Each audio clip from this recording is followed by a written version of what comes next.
Words just come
such humble beginnings. As we gathered in small groups, we were professionals right from the start. Passionate, organized, and ready to rumble. We dreamed big, and surely enough, our parents supported us at every step of the way. Didn't they? Fired up by all this love, it wasn't long until we caught the scent of competition. To be honest with you, it wasn't always that easy. Joe here, he had to take on 2 side jobs to afford playing professionally. It's gonna get better, Joe. Fist bump. Some of you dared to not even call this a sport. And look where we are today. An endless stream of esports events every year. Bet you didn't see that coming, Mom and Dad. And you know what? We have been with you every single step of the way.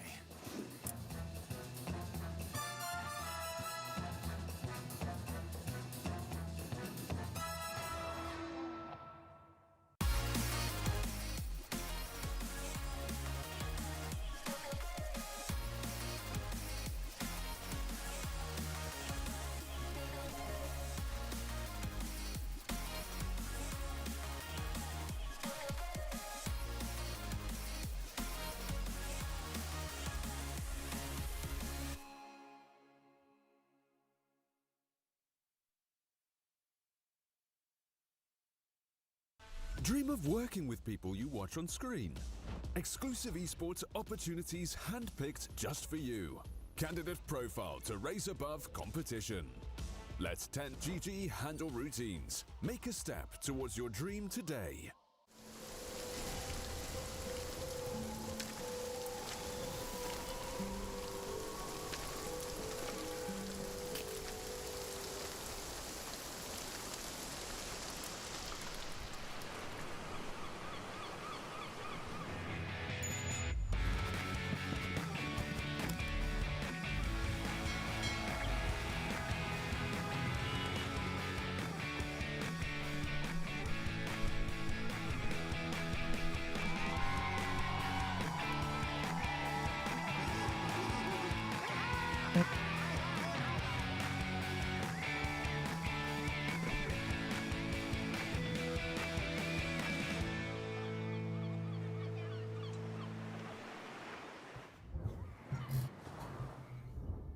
An 8-day group stage has led up to this. The playoffs of the Pinnacle Cup Malta Vibes 4 are finally upon us. I'm here, Freak, joining me is Kips, and we're gonna be taking you through the first 2 best of 3s today. And Kips, today we're looking at the deciders. How excited are you actually? I am really very excited. It's been a bit sitting on the sidelines with some Dota action going on around me, some TI preparation action going on around me, and I have just been waiting to be reunited with you again. I guess I also got like half of a solo cast in on the day that the servers threw up all over themselves, so that was fun. Yeah, I know one of your comments was that was a nice experience for sure, and hopefully you did have fun in the group stage, so it wasn't only me and Bowie bringing fun to all of the people. Have you been following the group stage? Any favorites that made it through? I mean, we could take a look at the bracket now and see how things are standing, so that we actually know which teams are gonna be playing. But do you have any favorites when you look at these now 12 teams that are left in the tournament? I mean, it is really hard for me to ever bet against Luna Galaxy here, just because we have a returning champion there, as well as that quality with which they won last time, right? But at the same time, that also means that their previous final opponents, Team Tickles, are in the opposite bracket of them. And they for sure were also looking real good last time around. So I'm going to look to see if anybody can upset either of these 2 teams, because they're definitely the favorites for me. And the only other thing that I see here that is a little bit of a shame as far as I'm concerned is that Infinity and Key Stars are just going to be playing each other immediately. Like, what is it with the luck of South American teams that they keep on getting matched up against each other? It happens everywhere. It's No. they're magnetic. You don't get it. It is the thing that in South America, they only send the best, right? So they want to fight each other immediately, so they wouldn't send somebody that is below standards to fight into I the world. see. So that is the reason. But what do you think about, Vivo Keystars announce esports, though they are TI teams, so definitely should be one of the favorites, even though Vivo didn't do that well in the group stage. No, exactly, and I feel that that's always the case with Vivo, right? If they're awake and ready, they are absolutely ferocious, and you're going to have so much trouble standing in their way. But if they hit the snooze button a couple of times this morning, and it's happened in this tournament, in the previous tournament, in previous DPC seasons, then they're not going to be too much of a challenge actually. So the biggest wild card for me is actually Nouns. Nouns has shown a very consistent quality in their play, but the thing is that they don't actually often get to play international tournaments. So how are they going to hold up versus a way more diverse roster of contestants this time around? I have no idea, and I'm very keen to find out.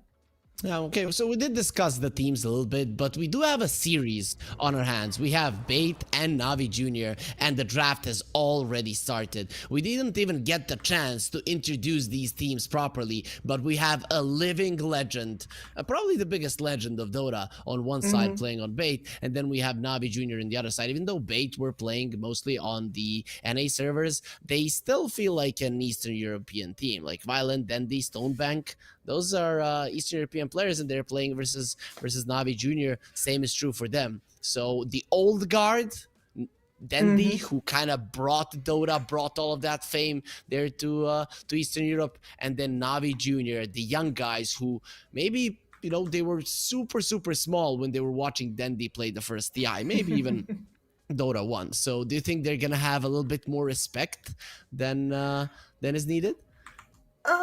Honestly, I don't think so. Like when you're young enough, you're just throwing up two middle fingers to the man, right? It's like Okay. respect for this old man. He's washed. Okay, makes sense. Do you think that's the right approach, Oh especially hell no. in a no? Okay, okay. So you would say that is putting them at a disadvantage here versus Bait, or am I reading your ideas wrongly? I mean, I don't want to like presume what's in their head. Like maybe they have got exactly the right balance on, where they still think that it's fun to get and put a couple more nails in the coffin of the old man. Um, that is entirely possible as well, right? But for sure, I don't think they're going to err on the side of being scared of him. And let's face it, like who would be scared of Dendy? He's so huggable, I want to say. I don't know. This Bait logo, it kind of looks like a fishing hook, and we know Dendy what he likes to play. The pudge, or We do. yeah. So that does seems pretty scary. What I don't like here from Bait is that they allowed the PA to go through. A lot of the times in the group stages, the PA was the first pick for a lot of the teams. So Navi Jr., they can go that route. So I know you are a genius analyst, coach, and everything. Have you been coming up with some ideas to deal with the PA, and you cannot answer nerf her?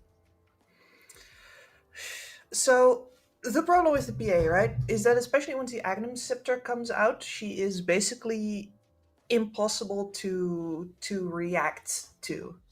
Like what I think you're going to need to do is buy a bunch of and now it's completely slipped from my mind, of course. But I think as a support, instead of the Ghost Scepter, you might actually want to prioritize yourself on now. What's the thing you also buy versus the Void? Aeon Uh, Disc? Aeon Disc, yes. Like, Yeah, that's a there's way possibility. too many items. There's way too many items. Yeah. I always get confused nowadays with Spirit Vessel, Solar Crest, Silver Edge. It's the same thing, literally. Yes. Yeah. But the Sven got picked up here by Navi Jr. and Bait are going to be responding with the Bane. I have to say, we have seen a couple of Banes in the group stage, but none of the teams opened up with it. Is Enfeeble a good enough reason to be picking the Bane versus the Sven? Or is it the Fiend's Grip here you're looking towards as you want to kite the Sven as much as you can? Mm, Honestly, I think it is mostly about the Enfeeble for starters. Bane, the Fiend's Grip is phenomenal, right? But you're not going to use that versus a lineup that has multiple rounds of engagement, and usually the Sven is not the only one. So what's going to happen is somebody's going to go in, you're going to go Fiend's Grip them, and then the second round is the Sven, and he's going to stun you. And then you are up the proverbial creek without a paddle. So I don't like relying on Fiend's Grip on like an early pick Bane. You can't do that. You need to see that they have a single initiator in order to have like a really good Bane game based off of his ult. So I've been doing some brainstorming when it comes to the Bane, and I don't know if you agree with this. I kind of feel like the hero isn't in a good spot nowadays because the map is so vast. And even if you catch somebody with a sleep, very rarely will your team be able to react. Do you feel that's the biggest problem of the hero now? Yeah, I mean that's certainly part of it. I mean, in general, also, if the map has grown, then your relative range of your spells has also decreased in a way. Okay. The mobility of a lot of heroes, a bunch of heroes that didn't used to have them, 4 years ago, have mobility now. Mobility in general, also with neutral items, is more prevalent. You have a way to increase ranges now, which means that you, as a short-range hero, need to buy that Aether Lens in order to make up for the fact that other people will farm their Aether Lenses faster, etc., etc. There's a lot of reasons why Bane, as you say, has sort of... He feels smaller, doesn't he? Yep, definitely does. And he is actually a pretty big hero, a scary one at that. Reminds me of the alien from the movie. As baited, they have used a decent amount of reserve time here, but they did of course cover 5 of their bans, which is the majority of the bans that are going to be coming out. So the PA is still in the pool. Seems like the teams have a grasp of what they want to do versus the hero. But for now, there will be a Nature's Prophet pick, most likely going to be another support for bait. So interesting, they show their support super early on. Yeah, of course, the Nature's Prophet is still a potential flex pick, but he has been so prevalent on the support that, as far as Navi Junior goes, they will probably go into this next phase counting on it as a support. Yeah, and also I guess with the Sven you don't buy the Battle Fury, so you're immediately gonna be crippled by the Sprout in the later portions of the game. And you asked me about Dazzle and if he has been picked a lot in the group stage before we got in, as of course not even I went through all of the games and I was casting 50% of them, but we're gonna be seeing it already. And then there's gonna be a Warlock, a lot of AoE damage, pretty solid lane potential with the Dazzle, most likely gonna be in the mid lane, but just like the Nature's Prophet, there is some flex potential still. Yeah, and I actually do think that the Warlock is one of the better answers to a possible Phantom Assassin, but we are going to get her cousin, the Templar, which is, of course, the TA does do better versus the... I don't want to say it does do better versus the Sven in like the mano a mano matchup, but certainly she cannot be bursted by the Sven, just like she cannot be bursted by the PA because of her refraction. And she is... I don't want to say just as good as eliminating supports, but she certainly is capable of deleting a hero like a Warlock in a matter of seconds. Yeah, very true. What I don't like for bait is that they're really lacking the lockdown department. It seems to me that with this kind of a lineup, that there is always going to be a Grave coming out, but with the Tidehunter, that should change a little bit. Navi Junior, they get themselves a Darkseer. We haven't seen a lot of it in the groups, but from time to time it did come out. And for me, this is a perfect Darkseer game. Like, buffing up the Sven versus a TA versus a Tidehunter, this looks amazing. Yep, and I'm also looking at the map play here, where at Darkseer, there's always going to be Shadow Push coming from the Nature's Prophet. There's going to be some from the Templar Assassin traps, for example. Between the Darkseer, the Dazzle, and the Sven, all these 3 cores can clean up creep waves like there's no tomorrow. And especially the Darkseer also doesn't really have to show for it, which is very good if you look at the fact that neither the NP or the TA will show either. True. True. I like it. I really love this pick from Navi Yeah. Jr. And Daze in general likes to be playing position 4s that are melee. Now those are going to be the targeted bans from bait. They get rid of the Earth Spirit. Something else that people go for nowadays is the Tusk. So I could see that being a ban as well. I think it is a perfect one considering that you have a Bane. Your ulti will never stick if there is a Tusk No, on the other side. absolutely not. Neither with your spirit. And both of them are phenomenal lane combos with the Darkseer as well. Like you just pop the Ion Shell on them. And I say lane combos if they're also not very dangerous roaming combos. And yeah, the points absolutely go to you there. Yep. So, old school times, you could also go to Ricky. What do you think of a Ricky support? I wouldn't hate it, though. I Yeah. would probably prefer a Clockwork here. I don't know Yeah. how much Daze likes it, but it is a great pick. It will force the TA into a Hurricane Pike early. The Tidehunter hates playing versus it. You're great at catching both the Bane and the Nature's Prophet. I mean, I see no reason for the Clockwork not to be a pick for Navi Jr. Yeah, I think I agree with you here. I just, you get the AoE silence. It's True, great. true. I'm hoping that as well. That is What do if they go for the melee hero, right? Because there's still I the mean, Dark Willow, there's still a Skyreth Mage. Those heroes are pretty viable. I guess you don't have great setups for their ultis, but the Sven and the Darkseer love running in, so I really wouldn't hate the Dark Willow here. yeah, I think you're right on the money with Clockwork, though. It Yep. should be, you want a little extra front line in front of your Dazzle. You want something to cast the Ion Shell and the Shadow Wave on, especially if you have people vacuum together, That's all going to be a real nice. Bloodseeker, Lifestealer out. I guess they are covering for heroes that actually lane well versus the Darkseer, and I like that, right? Because both the Lifestealer and the Bloodseeker, they lane well versus the Darkseer and can be good versus the Sven. Of course, the Sven is this hero that hits the timing and just crushes anybody, but it can be the case. And we get a Spirit Breaker. I completely forgot about this hero. He wasn't picked in the group stage, at least not in the games that I've cast, and I think he wasn't picked at all. So Navi Jr., they're gonna be bringing out something new here in the playoffs, or rather the decider bracket. Yeah, and he is a lot less reliant on getting open angles like the Clockwork. The Spirit Breaker will just go straight through. And apart from that, he does the exact same thing that we wanted from the Clockwork, right? You put the Ion Shell on him, you put the Shadow Wave on him. It's got a BKB piercing stun to, delay any core actions, and you've always going to get the cancellation on the Bane Fiend Script. So what's the play here for bait? Do you leave the TA versus the Darkseer lane? Is that good? Because I don't know how well TA would do in the mid lane versus the Dazzle.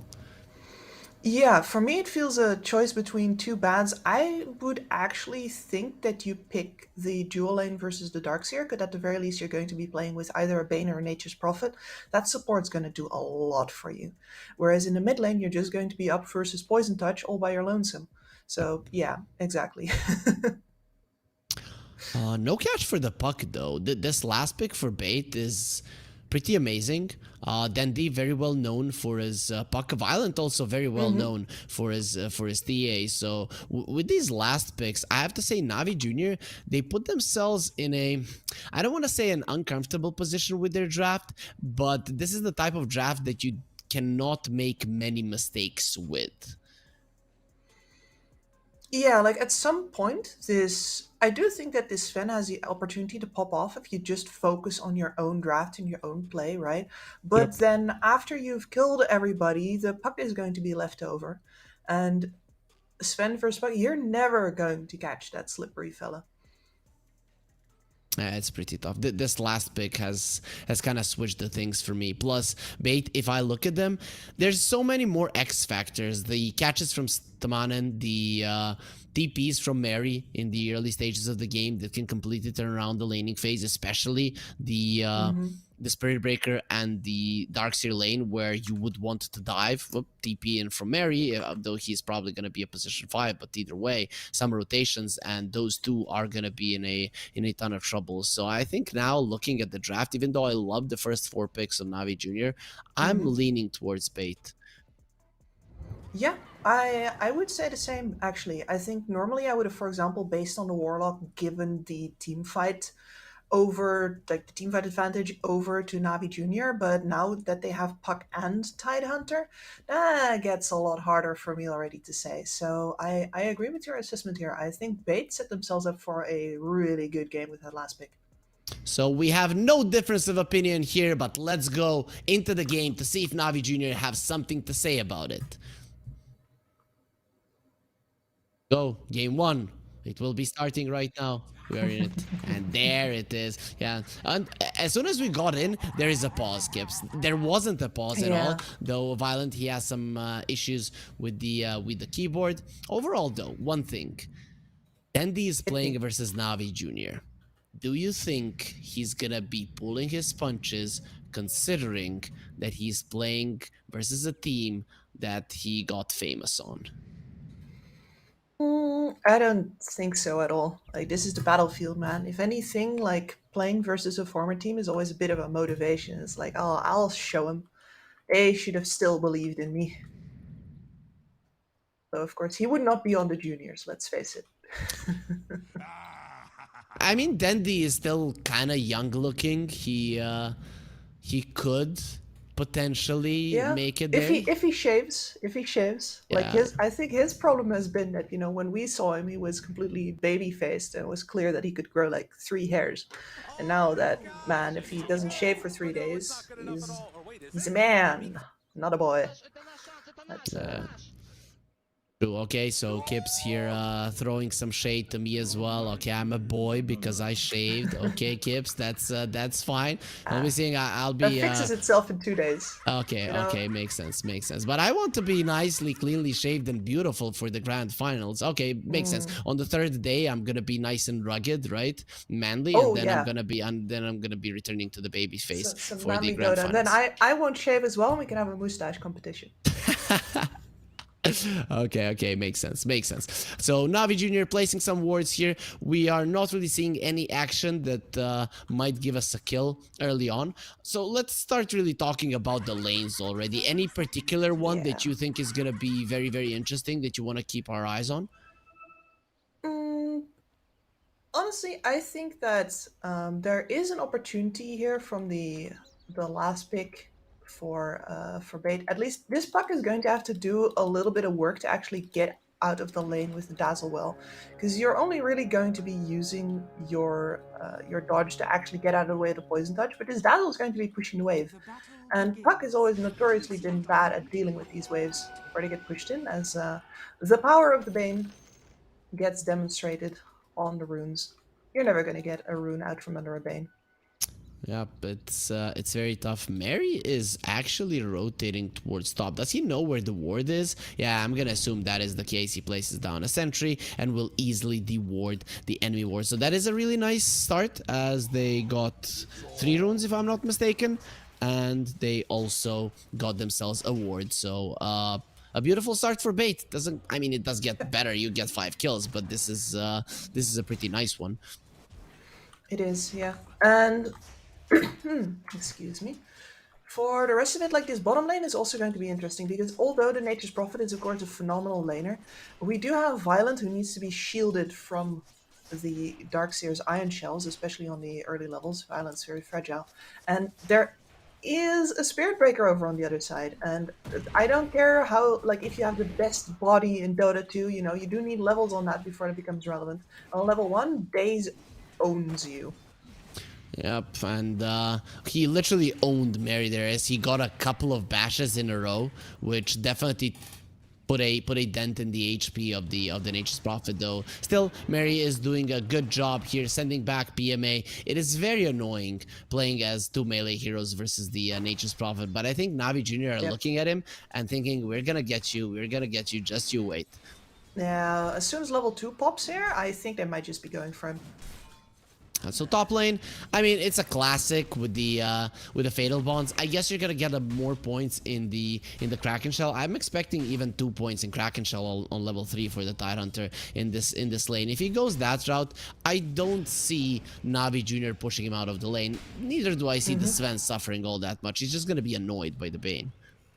Yep, absolutely. I completely agree here. There is no real kill potential for the Tidehunter here by going 1-1-1. You just have a Bane next to you, no big burst damage. So this is going to look to be a sustain lane and just, yeah, this Sven's going to get farm, you're going to get farm, and you're going to get involved earlier, and that is the deal you're making on this top lane. Well, looking at the mid, the Dazzle is coming out ahead over Dandy. He actually gets the poison touch into the puck, so that's going to be doing some damage. But he only put 1 point in the poison touch, understanding that, well, the Shadow Wave is the way to go in this lane. Can we expect the puck to equalize this at some point, or does it have to be rotations that are going to allow Dandy to do a lot in this game? It should be rotations. Like, at some point, certainly your nukes get stronger and you actually get to take the waves down better, but then the going on the aggressive a little bit here, but that is going to cost him in the HP department. Yeah, it's... I'm sorry, the Dazzle is the boss of you. You're not going to get back on top of him. If you're going to stay in this lane and try to win here, all he's going to do is take down your tower. Definitely not looking good for him. Looking even worse for Days. Mary actually is the one that gets the first blood with the blood grenade. Even though it looked like Violent was gonna get that kill, the overtime damage connected beforehand, and well, it is gonna be the first blood for Bait. Already a 1k gold lead, so despite their mid lane going terribly wrong, as TP in from Mary, Niku, now it's gonna be going even worse if he gets this kill. No, he's just gonna be focusing on the creeps. The chase would be going too far. Days didn't want to go for the charges yet. Yeah, and I think this bottom lane here runs into a problem that we've seen from Navi Jr. before, where they clearly know what to do, but they're just kind of on the passive side.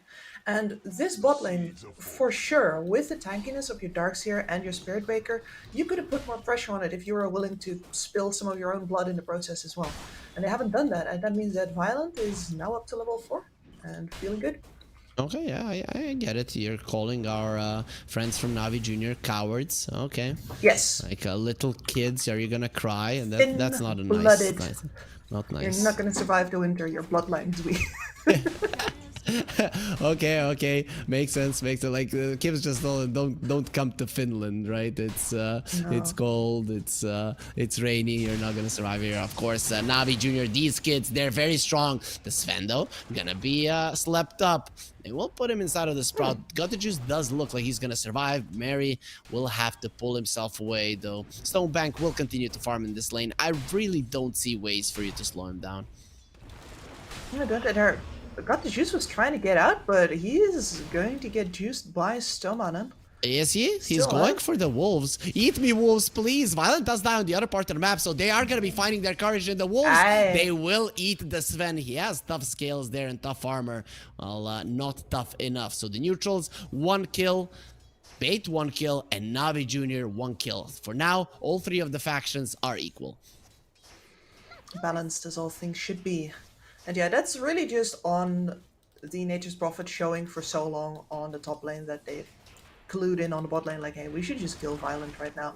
Of course, you stayed here with low HP while Violent came back in, and yeah, that's an immediate return kill.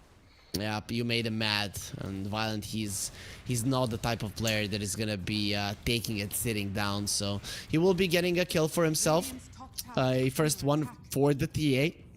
He did participate in 1 kill already, so that's going to be putting Bait at 2, and with the 2k gold lead, looking really nice for them at the moment. So what kind of an approach do Navi have in this game, in the early mid-game, to kind of take themselves back after not that great of a laning stage, if you look at it at the moment? You're going to be playing through your Dazzle, right? And of course your Dazzle does need to not get blocked by this one sneaky treant here. My god, Mary! Oh, Dazzle's still surviving. Oh, that's a beautiful kill. People don't even skill up the Call of Nature. And he just made it happen. Now he's slowed quite a lot. They will be using the blood grenade. But look at those sprouts. They're just perfect. You cannot move because of the stairs. That was a very elegant kill, and you could see the confusion from the Dazzle as that treant walks in, like, what is this doing here? Why do you... So he just walks up to the rune and he doesn't understand that he's setting himself up to die. That's beautiful. It's one of those moments when you're like, look at this noob. He skilled up the Nature's Call. Like, what the hell is he doing? How does he want to win like this? Well, Yep, Mary just has a different approach. Yep, oh, I'm dead. And that was pre-level 6 of the puck. He didn't have the coil. They got the kill. And now the puck is going to be ahead of that Dazzle to whom he was losing the lane all the time. PMA running away with the surge. And now he has to go for a TP. Do they have the melt strike? Yes, they do. But the damage is not going to be sufficient. So the Darkseer survives, but only TPs to a tier 1. That's through the Vanguard that he's taking this damage. And man, I gotta say, Mary, so far, the way that he's been dancing through all 3 of these lanes is integral to all 3 of them winning. He's been playing a great Nature's Prophet game so far. Yeah, that was a little optimistic from Stelmanen. I mean, he did steal the Wisdom Rune, so I'm gonna say that's kind of worth it. The Sven being annoyed, they have the Ravage, gonna be going for it. Meteor Hammer. Yeah, annoyed. Dying is usually annoying, but he's not even gonna die. These guys not enough of a nuisance. Mary, he will be finding in one more hit, and he will be taken down. Mary will not allow God the Juice to escape, and yep, he will be taken down. So another great kill for Bait. Still phenomenal play from Mary, and that is Stonebank now alone in the top lane with his Meteor Hammer finished. You can see some pings coming out there from Navi Jr. as well, like, hey, this guy's gonna take our tower, are we gonna do anything about it? I think it's too late. No, he glyphs, he's coming back, that's risky business. Yeah, Meteor Hammer though will not drop on him, and Sven uses the ulti. Let's see now how you're gonna do versus this, you big monster. Niku coming over here, coming in with the charge without the Ravage. Can the Tidehunter survive through all of this? The Poison Touch will connect, but it will get purged off super fast. Still, the minus armor will stand, and God the Juice brings down Stoneback and returns that kill. Actually, quite nice for him considering how farmed this Tidehunter is. Yeah. That was the best possible outcome, and maybe a little bit of disrespect from Bait there to not bring anybody else in, because you know you don't have the Ravage anymore. I can see staying, definitely, but you gotta bring a rotation in. For like Dendi hasn't used his coil yet, for example. But it's just hitting mid tower. He is. Has he used the coil in this game? No, right? No. Nope, not a single one. Not okay. yet. I guess he doesn't need it. They're in a good spot. All 3 of their cores are topping the network chart, so why would you? He will be finding Stomanen, though Daze is the one that's taking the majority of the damage here. The upheaval gonna be slowing them quite a lot, but Navi Jr., they don't have the capacity for kills at the moment. They need the Darkseer to get those aura items, so I guess what do you call him, the Dazzle, I was about to say Shadow Priest, right? And so that he can actually stand his ground, but then he already has a Witchblade. In terms of damage, Bait currently are much stronger. Yep, and especially if you look at the burst capacity, right? Because there is a ton of damage on Navi Jr., but the Dazzle, a lot of it's done over time. The Warlock, a lot of it's done over time through the Fatal Bonds. There's the coil.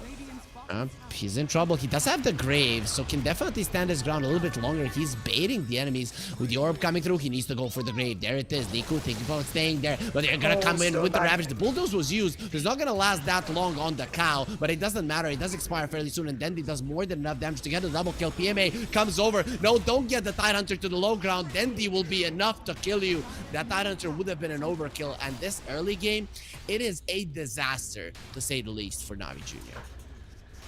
Yeah, that was absolutely brutal. I mean, they're fighting into the DD on Dendi, and we already know that they have absolutely no ways of taking him down unless, like, a stray Space Cow hits him, right, out of the blue. So, this man could do whatever he wanted in the team fight, and that is, as you said, with the Witchblade, so much damage. Mid tower down now, Stonebank has already taken the top tower, so that's number 2 for the Meteor Hammer. And that all means, like, yeah, he's making an attempt on Violent here, but Violent really has not been involved in any of his actions so far, has not moved from his bottom lane, is already halfway to the Desolator, and Bait stays winning. He even deals with the sentry there, making sure that his traps stay healthy. Now going for Daze. He's thinking about this kill. The Bulldoze, of course, will protect him, but Violent is not an easy target whatsoever, even being alone. Yep, and now the smoke comes bot as well. I think they could have made an attempt on him there, but then it would have been anticipated by Bait, who are now with another coil. Sometimes the cooldown on that surprises me. It is certainly have the damage to bring PMA down here. if they want to dive him. They probably don't feel confident about it. They don't know if the Warlock is level 6 or not. He is not though, but at least Navi Jr. will be farming the Ancients while Bait are losing some of their time with the smoke, but overall it is still not going to reduce the lead all that much. The coil was used, Wrath of Nature as well. They're trying to kill the Darkseer. Now they have the Fiend's Grip, and he's gonna be very much dead. PMA loses life. There's the turnaround with the Warlock, but he gets slowed down by the trap, so he can't do that much with the upheaval. Stomanen will give his life away. The Spirit Breaker has to be careful not to die as well.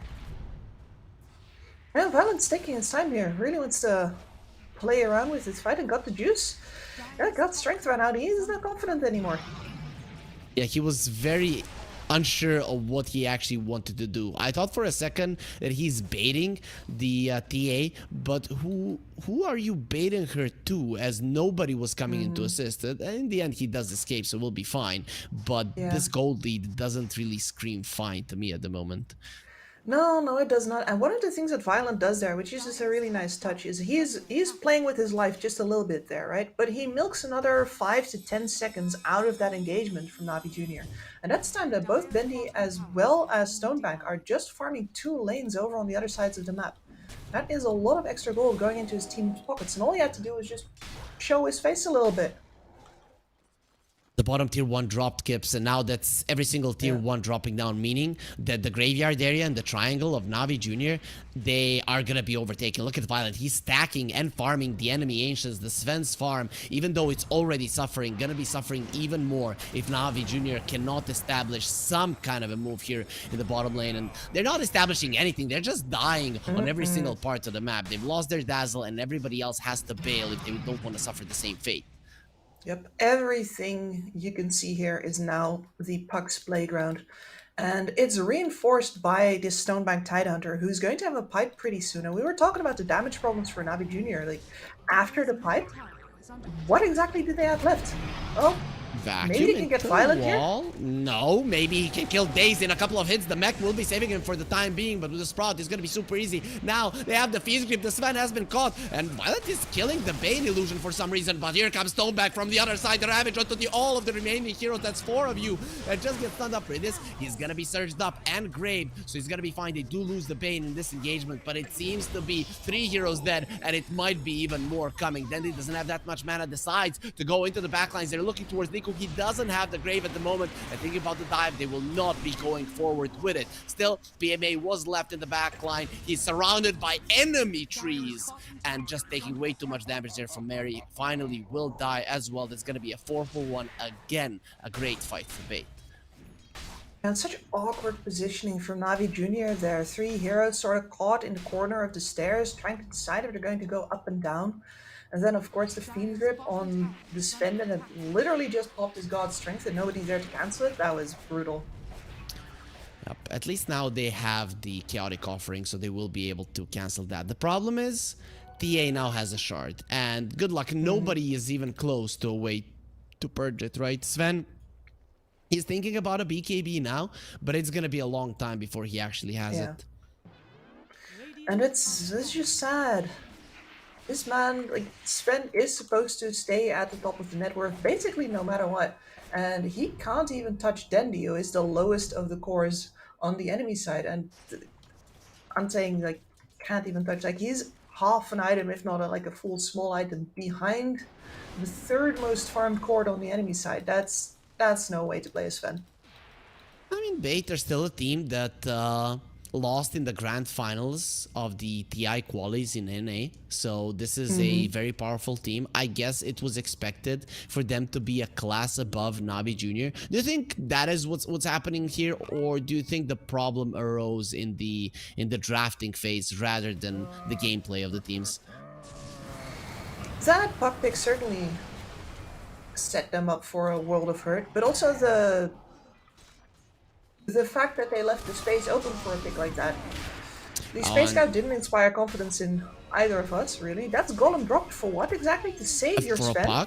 For a puck, he died. Yeah. He did Okay, dodge fair the enough. golem drop though. I don't know if you Yeah. saw that. He went for the orb and then the phase shift and the golem drop didn't connect on him, but he did die in the end. So that's Yeah, Chase of Navi that's why I Jr. thought that they Nice. wouldn't get anything, because I'm like, okay, Cool. that didn't connect on the puck, he's out. But no, Nah. never mind.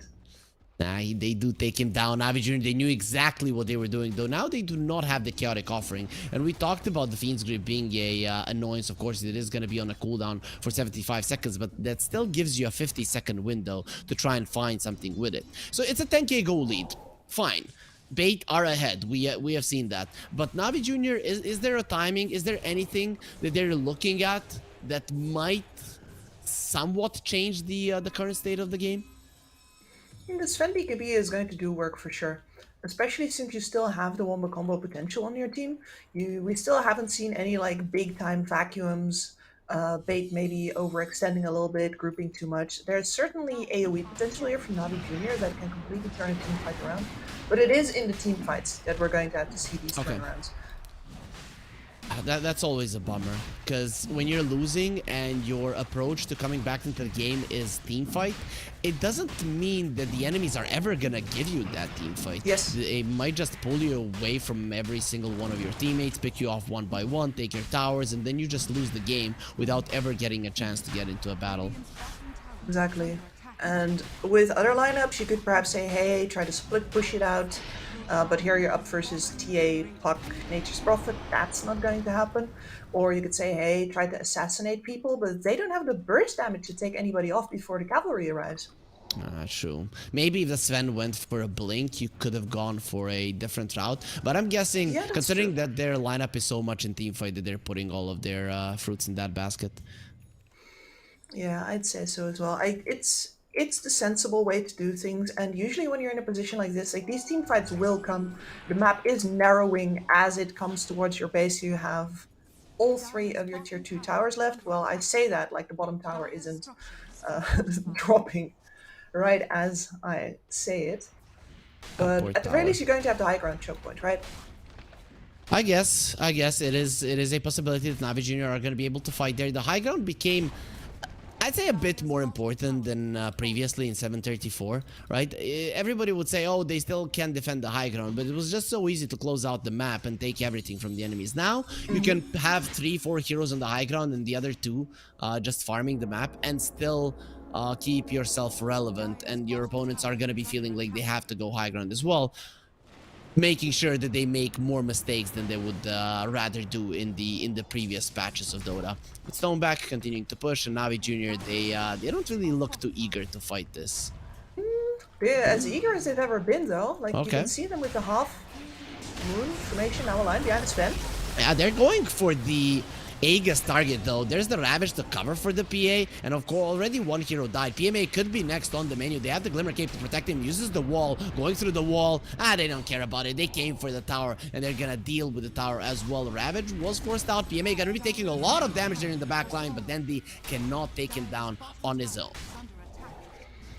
Very disconnected, disorganized. The Sven not really in a position to capitalize on the opening that his teammates created there. Like, that's what they did right. They threw a couple of bodies in, especially that Spirit Breaker, to see if they could get Bait to actually commit for him, see if that would create an opportunity for the Sven to do something. But positioning didn't really work out. Bait also not really convinced that they all had to jump the Spirit Breaker right now. Oh god, what a surprise. Yeah, the TA is killing the enemy Tormentor, so that's gonna be a nice shard for... no, he just left Mary to do it on his own. What the hell? Okay, anyways, we're looking at the other part of the map where, again, we're seeing the Spirit Breaker attempting something. There will be a golem to stop it, to save Daze. Will Daze even get saved? He uses the bulldoze. He's pretty fast, Toman, and he is pretty slow. That is the slowest hero I've ever seen in my life. Feels like a Crystal Maiden now. And Daze does get himself out. So the two supports of Navi Jr., they come out victorious. Yeah, they do, but at what cost? That was your golem. And Yep. I can only applaud Ridis for saying, hey, we can get a kill here. They just made their attempt and it backed off. Like, most likely I'm going to have time to get it back up. It's no good just sitting off cooldown while I'm doing nothing. So they go for it, and we're going to just have to see if Bait wants to punish that, or if they say, nah, man, we can also win a fight with the golem up, whatever. I mean, the last auto tower is gone now, 100%. Navi Jr., I don't even think they're gonna attempt to defend it, considering they don't have a golem. So I'd say that Bait, again, are gonna be pretty happy about it. And Stomanen, despite dying, now he has a shard, so gonna be a little bit harder to kill. Dendi, he gets his shard as well. That's gonna be the third one that the Bait currently have. Actually, the fourth one. Only the Tide is missing it.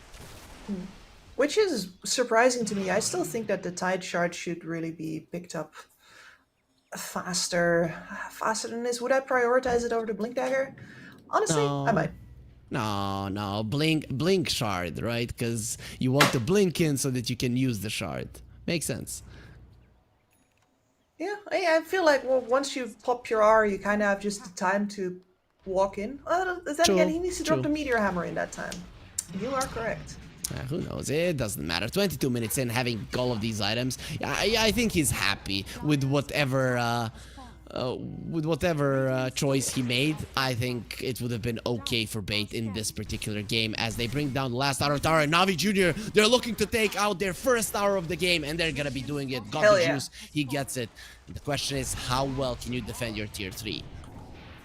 Already on half HP by the time they get back. Yep. The Aegis is gonna expire though, but Bait in a fast smoke. They only have the Sven to catch on the other side of the map, and he has a BKB TP out, of course, versus a Bane that sometimes just isn't gonna be available, but he gets himself into enough of a safe position, I'd say, so this Bait smoke isn't really gonna be doing anything for him. That's all good. Will just probably be used to re-establish some vision on the bottom side of the map for Bait instead. Also using their... saying using their gem. Do they actually have one? That's the only thing that I feel is... Missing? Missing, yeah. Yeah, they do they have do. one. On Stomanen, yes. I was about to say. That makes sense. So... some big items did come out: the Aghanim Scepter of the Dazzle, the BKB of the Sven, and the Guardian Greaves of the Darkseer. Is that enough to give them an edge in a team fight, or is 15k still too much? Hey, don't get me wrong, Bad Juju, the upgrade is really good, but I'm not sure if they're going to have enough time to actually pull it off. There is, to be fair, both Crimson Guard as well as Guardian Greaves over on the Darkseer, so as long as the puck isn't specifically targeting you down, I think you might actually live long enough on Niku to do a significant amount of work with that. Daze tries to charge away. Daze will not be able to do it. As we see, he has been taken down another time. The Spirit Breaker cannot catch a break. And you know what the funny part is? He is even lower net worth than the Warlock, despite dying 5 times. Bait haven't really gotten that many kills, but their control of the map has been on point in this game. I really haven't seen a single minute where they weren't doing a good job. Yeah, they've looked really good. I mean, they've also had it quite easy with the way that their chords are versus the Dire. This is a decent position for Navi Jr., but they don't grab the initiative. Yeah, God the Juice is in trouble, and it will be a ulti on Niku. The yeah, does good, the castle good. down. They got caught. There's the Sven going in, and now they're gonna be fighting violently. He gets himself away, and there's gonna be a ravage on all of them. A 4-man coil. Now the Meteor Hammer drops, and that's a hammer on your head. You're not gonna be surviving it. It will be a chaotic offering. Violent is coming forward. He wants the silence Riddis, but he's just gonna be killing him by killing the trap, and the side blades land him a triple kill. Very nicely done. In the end, Bait, they only lose the 2 supports. It looked like a good turnaround, but Navi Jr. are just not strong enough to fight Bait. And that is just mostly the gold difference at work there, as well as the fact that you haven't gotten the puck in the first round there, you're going to get turned around on. But the fact is, if you want to bait a team, right, this hesitancy from God to Juice to actually get in the frame might be the reason why this play works in the first time, because that has Bait going for him. Whereas elsewhere, they might have thought about it a little more. Of course, the fact that now you thought you had the opportunity to win the fight means that you're not thinking anymore, you're grouping, you get absolutely devastated by that Tidehunter ult. But good lesson in dangle something that they want, and they might actually take it. Yeah. Still, both now sides. with the lane of racks, it's gonna be increasingly difficult. This to me looks like a Hail Mary smoke. I'd say so as well, but Mary is on the other side and has not been impressed so far. Okay, Hail then the smoke then, and he is on the low ground. Will he be able to get himself away? The Lincoln Sphere Lincoln's gonna man. be there, and now the God Strength from God the Juice completely useless. You need to try. You need to do it. Bunch of ults offline. Dendi on the low ground. Like, I imagine they were counting down there. Like 3, 2, 1, and he still gets out. It's way too hard, Slippery little right? devil. It's very hard to make that connection. You already have issues with your lockdown, and that is a puck with the Lincoln Sphere. It's tough. What you gonna do? I mean, what you're gonna do is you're gonna pick Clockwork and hookshot in. Or you're gonna pick Ricky and have AoE Smoke, which is the Lincoln's does absolutely nothing against. AoE Silence is Yeah. ground targeted, persistent. True, true. I would have called you Captain Hindsight, but you called it in the draft as well, so it was done before they picked the Spirit Breakers, so actually I can't do it, so I'm feeling pretty bad about it. The clock would have also served the purpose, right? For sure. I agree as well. The Lincoln Sphere not gonna help you versus that. Sven, I don't think he's gonna be getting much help here. The Fiend's Grip. Oof. Ooh, that really hurts Skips. He got demolished by Violent. Yeah, that's smart. And it's really a reminder, honestly, of, well, sure, Stonebank, you to you, pal. A reminder of how important the Warcry has been in this game as well. Because we've seen before that it can take them quite a couple of hits to go through that Sven, but not when he doesn't get to pop it. Yep. Like sometimes people underestimate the impact of spells like that because you don't really see them produce any flashy colors on your screen. That was it right there. Yeah, no war, only cry from the damage of Violent flying to the Sven. And now he's going for a tier 3. The top lane was already taken. Violent gets himself up the high ground. He's level 21. That is a very powerful TA. Super farmed at the moment. He's not doubling the Sven, but it's actually close to that. Yeah, it is definitely some sadness involved here. And they unblocked the Ancients just now. Violent took down their own Sentry Ward because he wants to be able to farm that in his off time.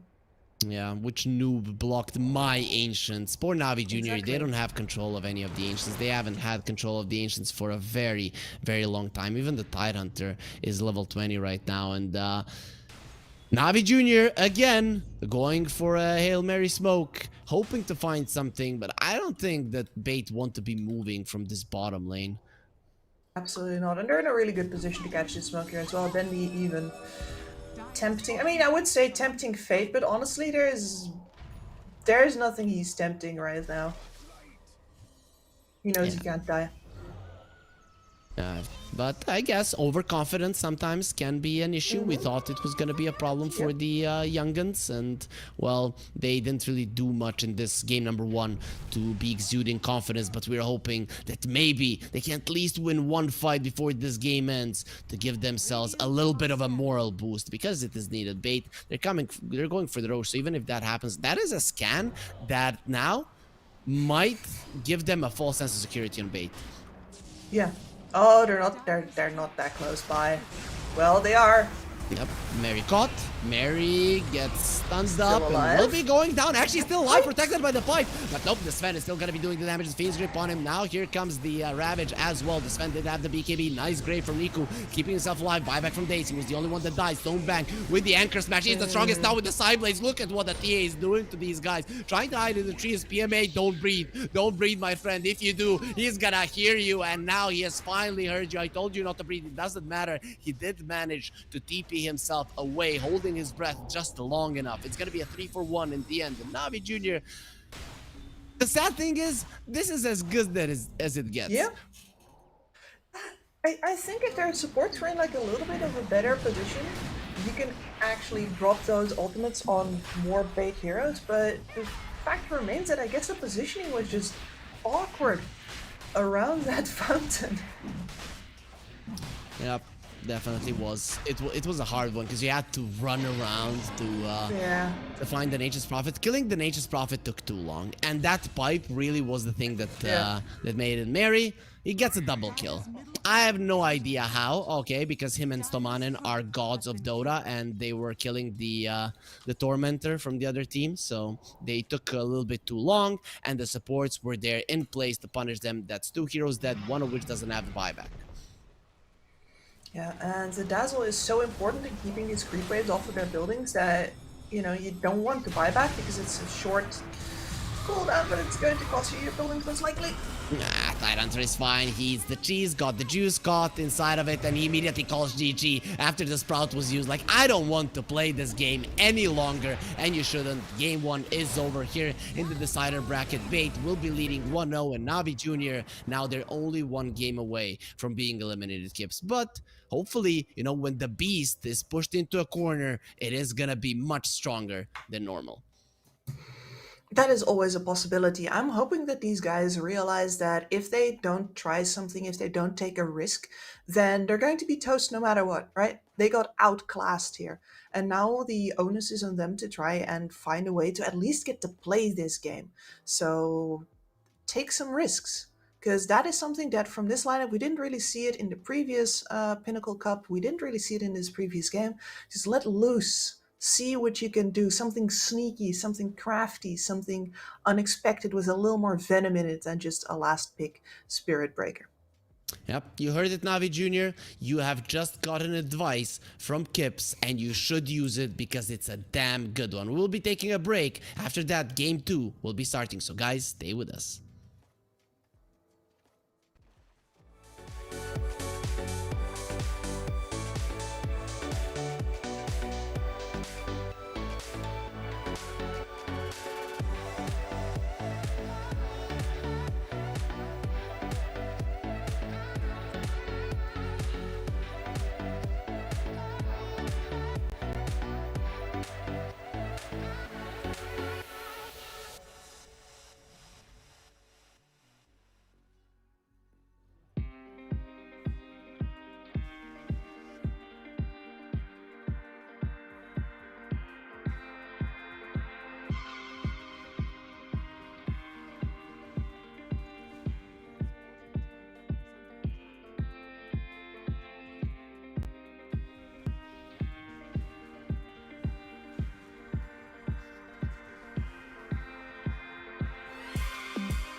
such humble beginnings. As we gathered in small groups, we were professionals right from the start. Passionate, organized, and ready to rumble. We dreamed big, and surely enough, our parents supported us at every step of the way. Didn't they? Fired up by all this love, it wasn't long until we caught the scent of competition. To be honest with you, it wasn't always that easy. Joe here, he had to take on 2 side jobs to afford playing professionally. It's gonna get better, Joe. Fist bump. Some of you dared to not even call this a sport.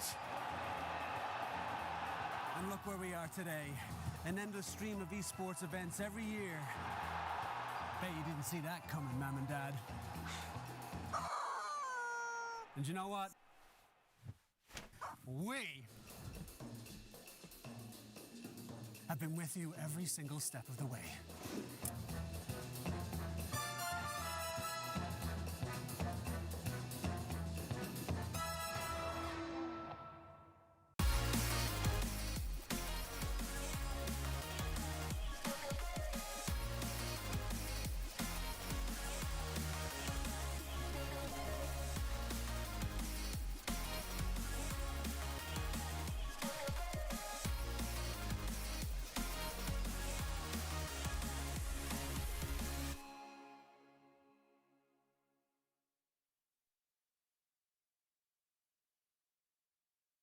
Dream of working with people you watch on screen.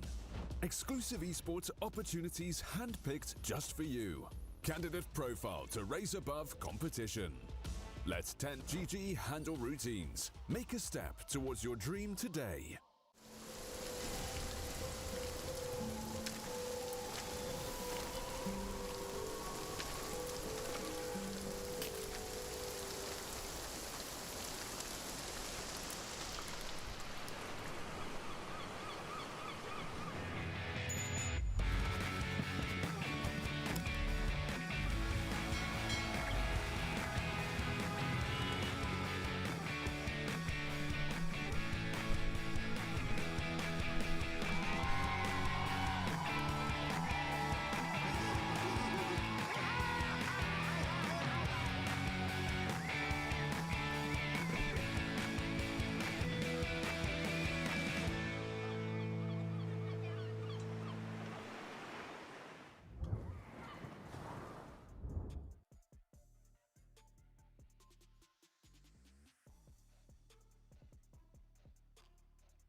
Malta.org. I'm Harry Freak, joining me is Gibbs, and we're bringing you the Dota action of the day here. Gibbs, I mean, any good words that you can give us for Navi Jr.? Like, they did this correctly, and it showed that they actually have what it takes to win at least a game versus Bait.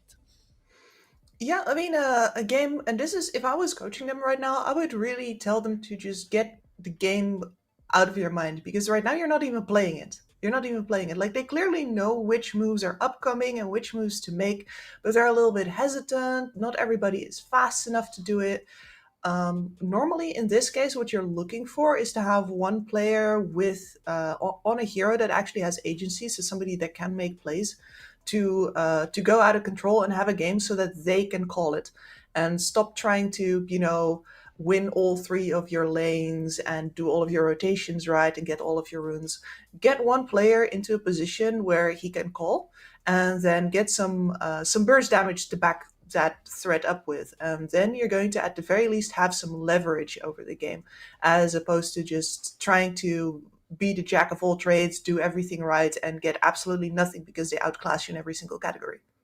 I have to say though, I've been hoping for more aggression on Navi Jr. ever since I started watching this team. I think when the game goes slow, they actually have a good idea what they need to be doing in the later portions of the game, which is kind of weird to me. Shouldn't young players be more aggressive, Kips? Shouldn't that be the standard behavior, or is it just something new and weird with the new generations? I don't think it's something new and weird with the new generation at all. Usually you see the aggressive players breaking through because they are the ones that have pushed their heroes to the limits the fastest, because they've looked all the way up there at where those limits are, and they have found those, perhaps more so than older players who are playing a little more conservatively. So high risk, high reward guys learn faster, which is why you see them normally break through. But I can see why, if this team has been put together by a coach and not by the players themselves, Yep. that if it's meant as, for example, a farm team, or if the coach is like trying out specific coaching strategies, why you would rather pick players that work well together, gel well together, have synergy, and would not necessarily be one of these guys who thinks they know it all, they got it all figured out, and the rest of you are losers who are going to be left in the dust, you know? Okay, makes sense, Skips. I have a really cool question for you that you're gonna try to answer once we get ourselves into the draft. You know, the draft has started. It is game 2 of Navi Junior versus Bait. Navi Junior are on the Radiant side, and that is gonna give Bait the first pick. So let's get into it. And while we're doing it, so the question here is: you mentioned the aggressive players go through faster, you know, and we Yes. remember Dobson. Right, we remember Anna. Right, there's You so remember many. Sumail? Sumail as well. Yeah, it is insane how fast those guys just went from, oh look, this guy is kind of good, to world class, winning majors, winning TIs players. Right? Do you have maybe an example of a player that is a little bit more conservative in his play style that actually broke through the ranks and made it to the top? It doesn't have to be super fast though. I mean, I do think that there's a ton, but none of them go that fast, because I think the reason that you see that is a super aggressive player like that is going to fall on their faces sometimes. But if you have a really good team behind them to back that up, then those losses of tempo or those off games are not nearly as impactful. And if they have more experience, they can also emotionally support, etc. So that's why those kids can actually immediately become world class players. It's because they're not yet, but their flaws are being made up for very efficiently. Yeah, makes sense. The Now, Ramses was as also for one of those players as well. yes, yeah, and the benefit of Ramses, playing with Ramses, has always been that you always know what you're gonna have to do, because Ramses will tell you. Okay. Um, Okay, so he's vocal. I like that. I think communication, yes, the most extremely. important thing in Dota. Bait, they will be communicating that they want to be playing aggressive here from their mid lane, getting the Pango in, and that is most likely going to be Dendy's hero. I just haven't seen a Pango in any other position for a very, very long time. Yeah. And the brew. So both teams immediately grabbing the heroes that were not actually in the game the previous round. Both of these banned out, I believe. Yep, I think so as well. I'm not sure if the Brew got banned out in the first phase, but the Pango definitely was. Though, yeah, very, very likely that it was the case. Bait actually banned out the Bane. So they see this hero as pretty powerful at the moment, even though, as I mentioned in the group stage, it got picked a couple of times, but really not that much. So they see something in the hero that other teams obviously do not. Yeah, I mean, to be fair, you've got yourself a Pango picked right now. That is definitely an extra reason to ban the Bane as well, with the grip not carrying if you are currently rolled up or rolling. Yeah, you suddenly get stopped in your tracks. Feels like a anime moment, right? You're all running in super tough, and then a guy just uses one arm to stop you. That is Yeah. kind of annoying for sure. As Bait are going in for their last ban here in the second phase. When you see a Pango, is there any preference in the type of lineup that you would want around this hero? Because he is pretty versatile, but do you have anything that you would see as the best way or a really good way to approach the draft when you have the Pango? I mean, not gonna lie, as far as other cores are considered, yeah, I would value the PA and the TA really highly, because the Pangolier is going to be demanding a lot of attention, is going to be messing a lot of people up, and you want somebody with burst damage that can take advantage of the chaos. So if the PA wasn't banned there, like, she was definitely going to be picked up right here, right now. I have no doubt about it. Okay, so Navi Junior, they go for the Disruptor. We know that in Eastern Europe, Mostly because of solo. This hero has always been very, very popular, but it is only good if you're playing aggressive. So for a team that has Yes. a playstyle of Navi Jr., I don't necessarily like the pick, but on the other hand, it might be showing that they want to be going on the aggressive. True on both counts. As Bait actually, I would classify these supports as better on the defensive side as well, with the Phoenix being definitely more of a, slowing down the enemy attack speed, damage over time, heal over time, and Rubik only coming into his prime really when he's got a spell stolen. Something else needs to be cast first usually. So So you said Phoenix there. Is it how it's said in Dutch? yes. Okay, okay, yeah, no, I mean, noticed that. it's Phoenix to be precise. So I sort of went halfway, and now that Finnish is also in the mix, it is just one big blur in my head. And I've already said Dankeschön to my Finnish teacher, even though I haven't spoken German in like 5 years. It's great learning a new language. Yeah, Gibbs, you're mixing them up. That actually makes Yes. sense, right? You get into a great company, and if there's different nationalities, at least a lot of the people will hear some of your thoughts, but Yes. not all of them, right? I mean, So she knew what I meant. yeah, true, true. Yeah. As Navi Jr., they pick up a Dragonite and the Mirana as a response to the Rubik and the Phoenix.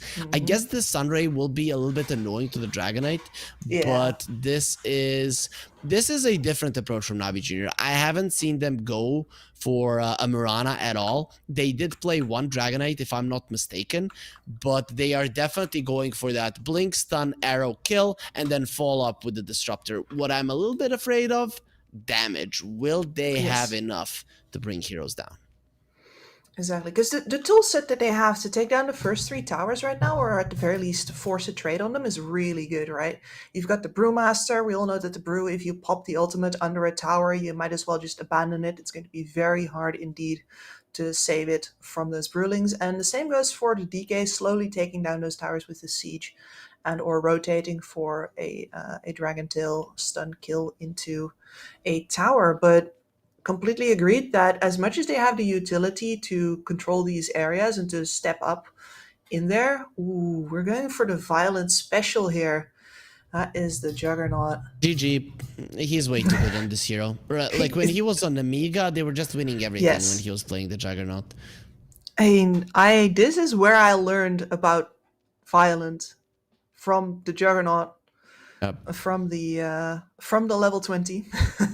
yep. I think you and me casted that, and Yes. you weren't exactly sure what to expect, but I already had seen Violence Juggernaut, and I knew how powerful he can actually be. And really, when I'm looking at Navi Jr.'s lineup, they do have the ability to blink, stun, arrow, and kill him, but it is not going to be super easy. I think you also need a carry that's going to be contributing into the damage department quite a lot.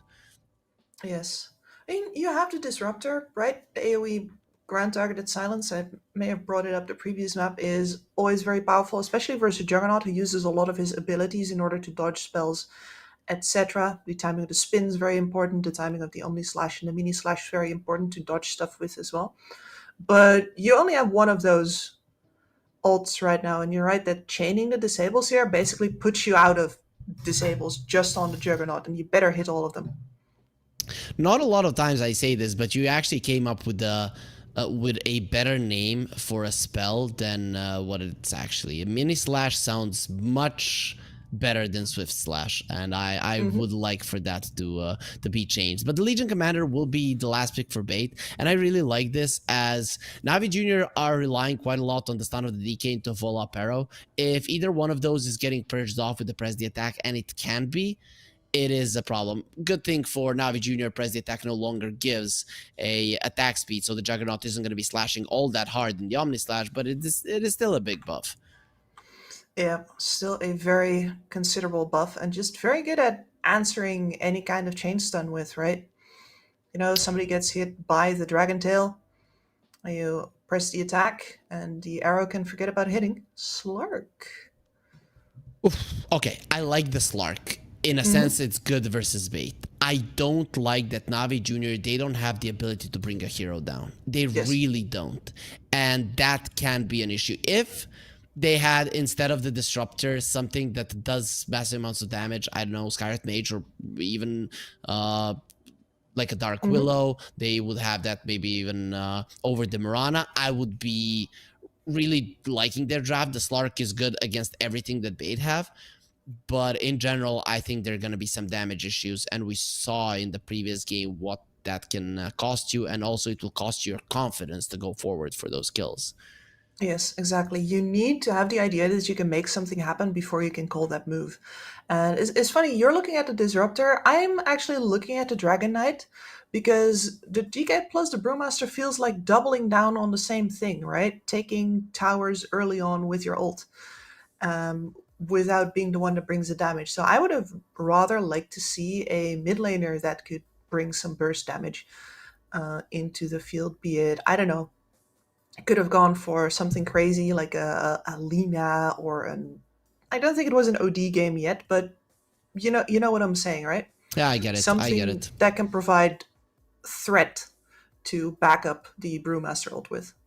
Okay, I just saw that Daze has the coolest Mirana set that I have ever seen. Maybe that's just because I have never seen it before, but it looks dope. So I'm hoping once we get ourselves into the game, which is going to be in a couple of seconds, and there it is, game 2 will start. Tekis takes us in, but I've never seen the set, and please, observer, show us Daze close up. That be done? No, we're not getting him. Ooh. That's a shame. He does look absolutely dripped out. All in white. Maybe Mirana is ready for a marriage, right? Could be a wedding dress. Yeah, I guess. Oh, there it is. Wonder who to. Dragon Knight? Like who to? How is that Yeah. really a question? I guess so. I mean, Like they're in love. The Mirana and the Dragon Knight. Come on, you watched the Dota animated series, right?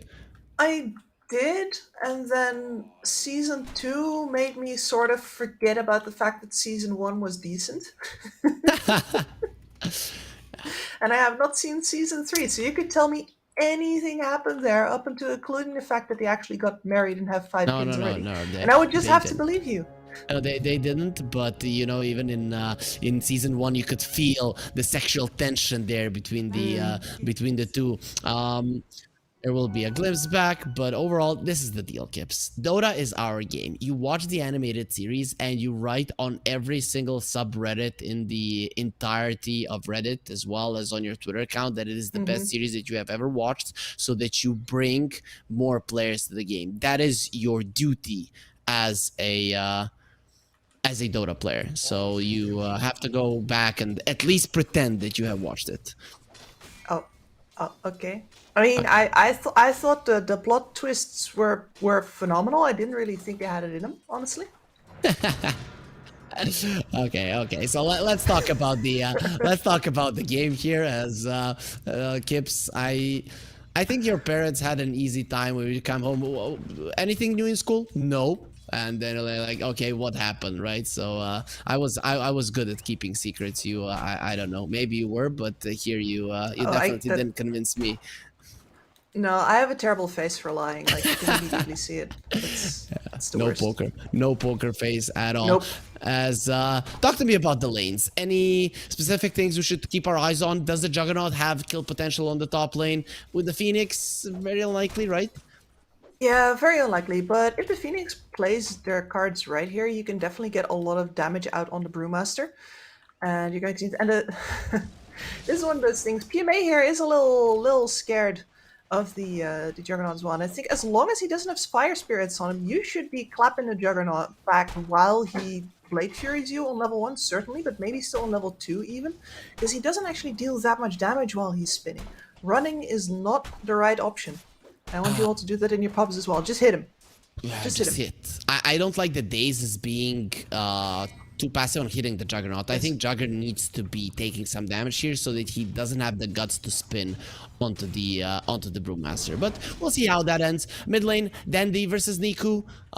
Pango versus the Dragonite. I guess Dragonite should have a slight advantage.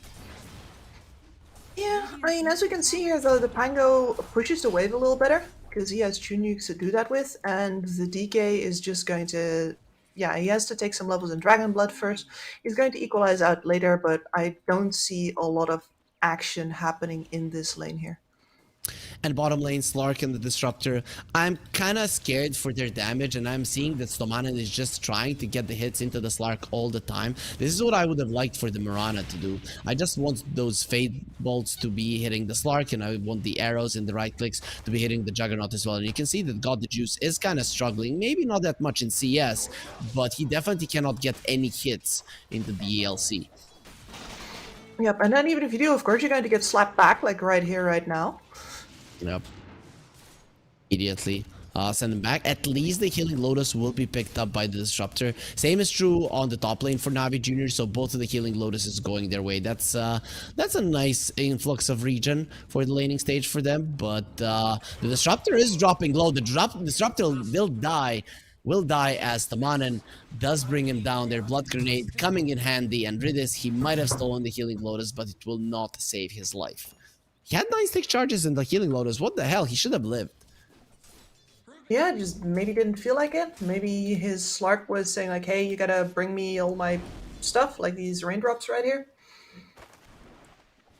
I would die for you, Slark, and then he does exactly that.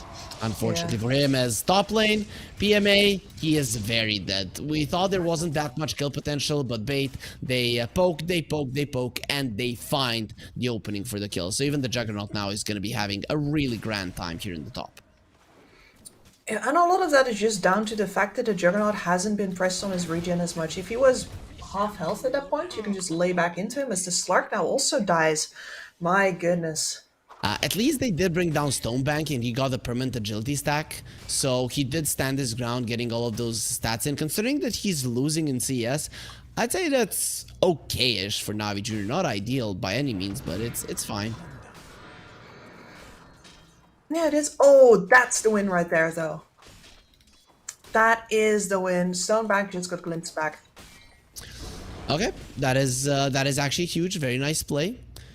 The mid lane is winning for Navi Jr. as well. The Dragonite usually wins the lane, especially against melee heroes, as top lane Violent will be going for a spin. He still gets some CS, so some nice money going his way. And if you guys want to play with the money, you should go to pinnacle.gg. We have some nice juicy odds for you for the entirety of the day. 4 best of 3s for you, of course, some other titles as well, but you have to be 18 plus, and we do advise you to bet responsibly and carefully, and only put down as much as you're willing to spend these days. He has spent a lot of his HP here, and he's gonna be in a world of hurt if another Fire Spirit connects, but it won't. Really playing with his life. I don't know what he's trying to accomplish, but for now he seems to be successful. What's the kill? Ooh. His Math was pretty good there, though. Especially with his own regenlets in the pool. Hey, that is Navi Jr., at least individual players, taking some risks here. I cannot actually disagree with it. Yep, I'm getting behind it as well. I really like what they're doing. The Dragonite will be hitting level 6. It is a question of how much Dandy can actually protect his tower. But look at the siege creep. The siege creep of the Dar is killing the siege creep of the Radiant. This is so good for Bait. Lane position is phenomenal. Well, this Rubik kill is really going to take some time. That Fate Bolt, look at these right clicks are taking so long. Oh, Rolling Thunder. It might just be a 1-for-1. Ridis, he wants to get himself to the high ground. Very nicely done there. So Dandy won't be able to get a return kill, and Stomanen does get taken down. The Dragonite didn't have all that much mana, so he had to pop the wands. That's why the kill did take so long. Daze comes in, double star storm, Dandy with the shield crash gets himself a little bit more HP to work with, and the swashbuckle to the side. He will survive, but his tower will be taking a decent amount of damage. TP from the Rubik there to refill the bottle. So Stomanen, even in death, he is the hero. Very necessary. Dendi completely out of region there, especially the mana was really necessary to get him back into the saddle for the tower. But it is half health damage dealt to the middle tower, and Dendi... Does he have enough resources to keep it off? Yeah, because the corrosive breath, the dragon form, is currently ending. Yep, that's nice. Violent did try to steal the wisdom rune. Will be unsuccessful at doing so. He does get slapped a couple of times as well. But this Juggernaut is having a hell of a time in the lane. 10 denies, 40 CS. Same is true for the LC. Despite Stonebank being sent to the base with a glimpse, he is still at the top of the CS chart, and with that at the top of the net worth chart as well. And that just comes down to the matchup of an LC into a Slark, right? Because even though the Slark got a couple extra last hits there, 1.5 free lane waves, I'd say, from the LC having to walk all the way over. Once the support's left to go join the kerfuffle in mid, yeah, the Stonebank every time. Ooh. Got the juice, very close to dying there. He does have level 6 and Stonebank doesn't.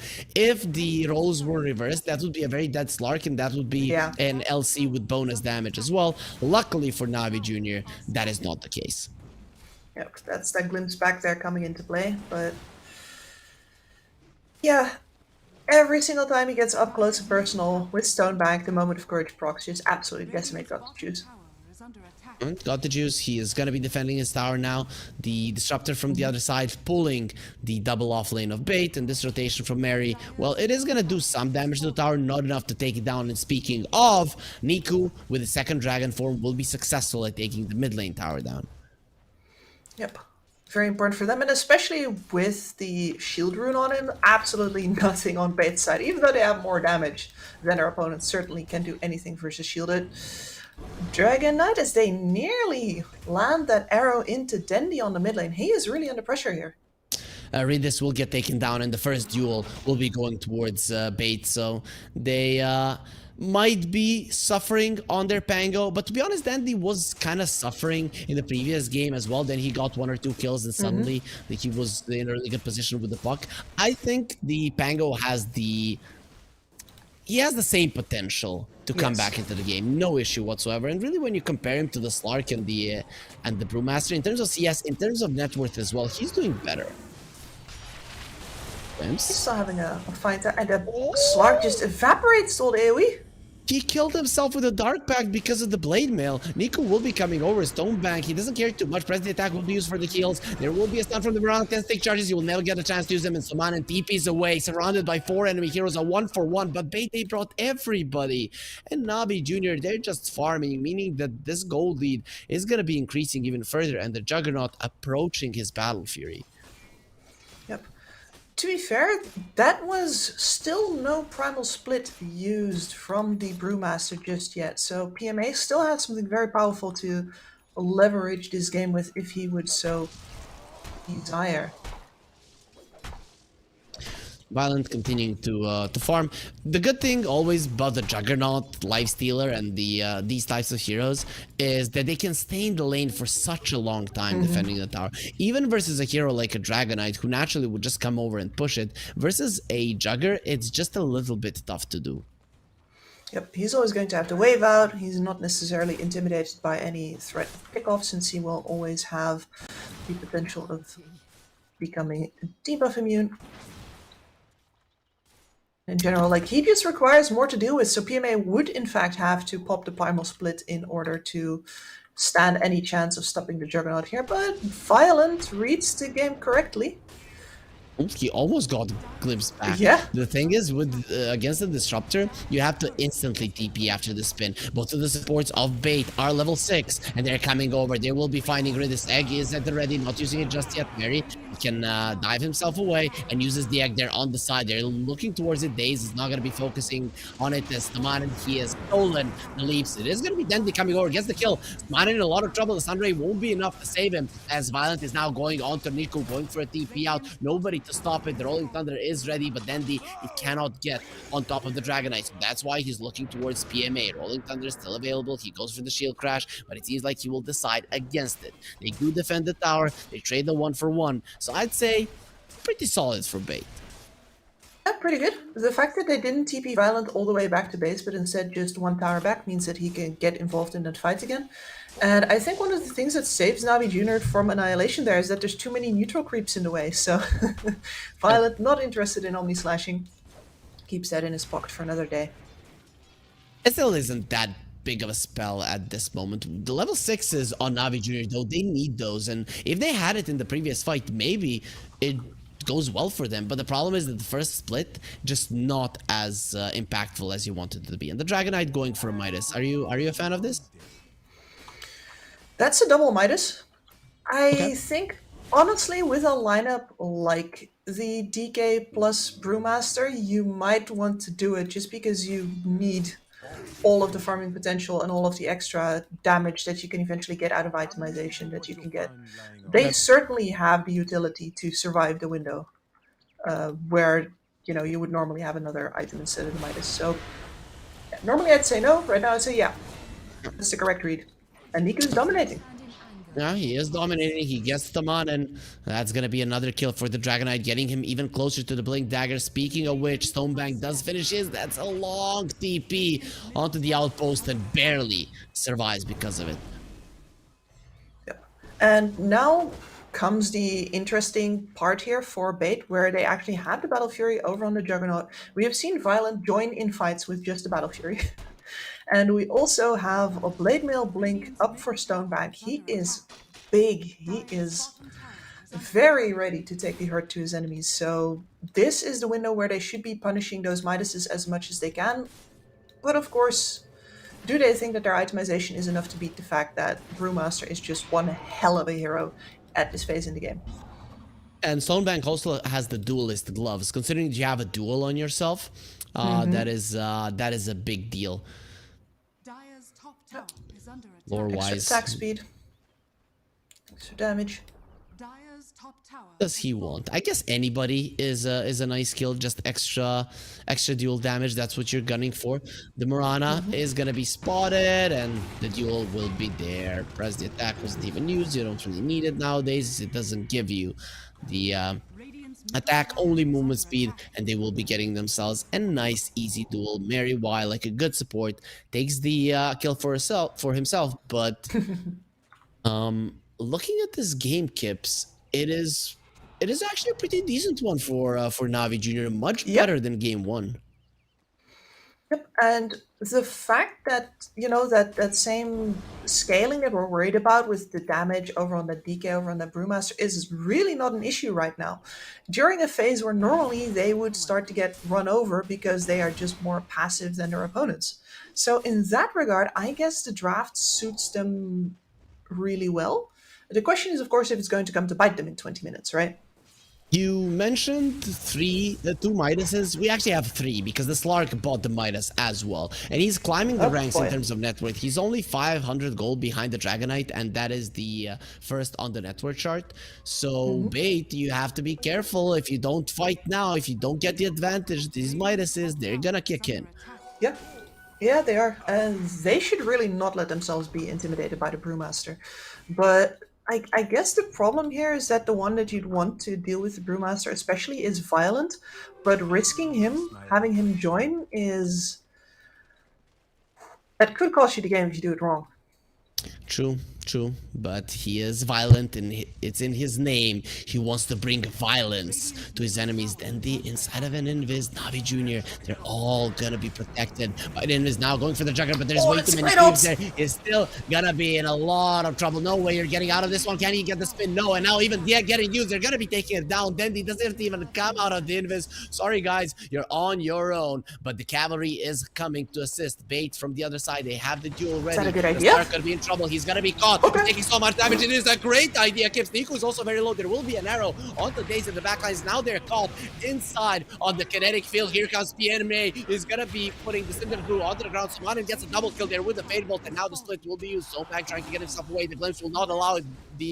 Then the Pango is the only one left standing. Can the senior of this team The living legend survive. Well, he can survive long enough for the rest of Bait to be coming back alive, as the Phoenix and the Juggernaut who died first in that fight. There's no Now they're tower here. coming in. Another glimpse, sending Dendi away. PMA will be surviving. TP out, nobody to cancel it. And Violent, the only thing he can do is return to where he has previously died and continue farming. I would be really hard pressed to tell you who I think won that fight. The gold change is pretty much equal. There's a bunch more EXP going towards Bait. I guess because they had to split the EXP less, with Violent being one of the first to die and Dendi getting a lot out of that fight. But altogether, that exactly is a demonstration of how strong the Navi lineup is, just by virtue of their heroes being really good at this phase of the game. Yeah, for sure. But they're still 1k behind. The Dragonite is, however, still at the top of the network chart. I don't know if that's going to continue. The Battle Fury of the Juggernaut should start to kick in super hard now. And I'm guessing Violent should be overtaking that spot. And there it is. He's above the Dragonite.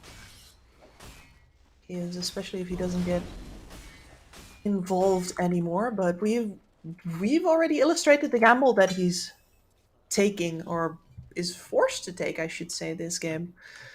Don't join, they might actually outscale you. Join, lose the game single-handedly. Or win it. It's better to try than to come at the end of your life and think, what was I doing for this entire time, right? So I don't mind if Violent throws this game with the attempts. You're getting really existential on me right now, but yeah, I do agree as well. And it's in his name, isn't it? But he's gonna have to hurry up. There's a Radiance in build-up on this Brewmaster. PMA not messing around this game. We're gonna scale. We're going to get that mischance hour online. We're going to keep on farming.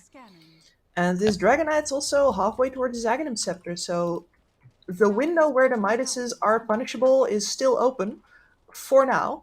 But it feels like it's down to Stonebank, and we haven't seen him get the opportunities that he needs yet without it being just a full team fight.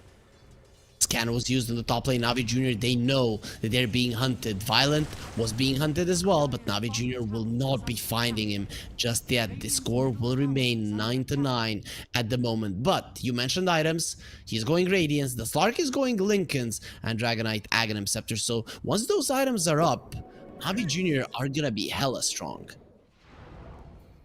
Yeah, they are. And I'm still really enjoying how well this suits their more passive playstyle. Like, pick heroes that are strong early and then dare the enemy to come fight you. Well, Duel? Here they That are. is a great kill to get. The Blade Mill is going to be Hell getting yeah. now again. He has the Aghanim Scepter. He's going to be doing so much damage in this fight. Now he only hit level 15. So the lower cooldown of the shield crash in the ball isn't really going to be there at the start of it. But either way, Navi Jr., they lose the hero. That's going to be another duel victory. Bait, they're going to be happy. that was about the most you can expect, especially with the DK form being popped there. Good restraint from PMA though, not getting baited into using the Primal Split for a fight where Bait was undoubtedly going to retreat again.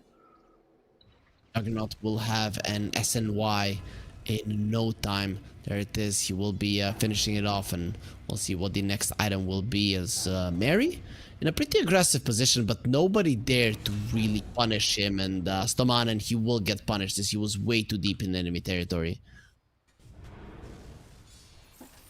Now we're looking at almost a chess game. We're really, it's all down to how farmed Violet can get right now. Like the other two cores on his team can definitely scale for good damage as well, as the Phoenix dodges a glimpse, Yep. but not his death. Yeah, so guys, I don't want to just die. I want to give up my ulti and die. And so Mary will be successful at doing that. He did attempt to Icarus dive as far as possible and then go for the egg, but he saw that the glimpse will be taking him back in just half a second, so he had to pop it. I think this was the only way he actually lives, but just not even close in the end. Dendi and Stonebank, by the way, directly gunning for that Wisdom Rune, because theirs was already getting taken down. Really needing to read the game there, dive that tower, take it down. Tired if Navi Jr. is on the other side, up in your ancients. Again, all three cores of bait are at the top of the network chart. Those Midases, Skips, when are they gonna start kicking in? Like, what's happening? Navi Jr., are they gonna get ahead? Yep.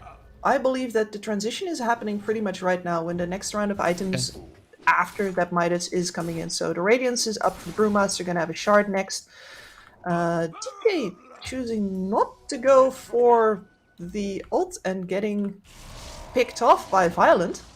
Is Violent gonna escape? No way, right? There is no way you're escaping this. Actually, he's gonna be going through the trees. They don't have the vision of him. Finally, they're gonna be getting the glimpse, and the backup is coming over. The Force Staff a little bit too early inside of the kinetic field. He will fall, but there's gonna be a deal. How dare you bring back my Juggernaut? Now you die. The 4 pandas need to run themselves away. PMA, though, caught in the stolen kinetic field, but the rest of the pack of the Brewlings will be making their escape. The Juggernaut fought 1 versus 4. He got super lucky with the Omni Slashes and he killed the Dragonite. He almost escaped. If he had, that would be a disaster for Navi Jr. This way, oh yeah, it's okay.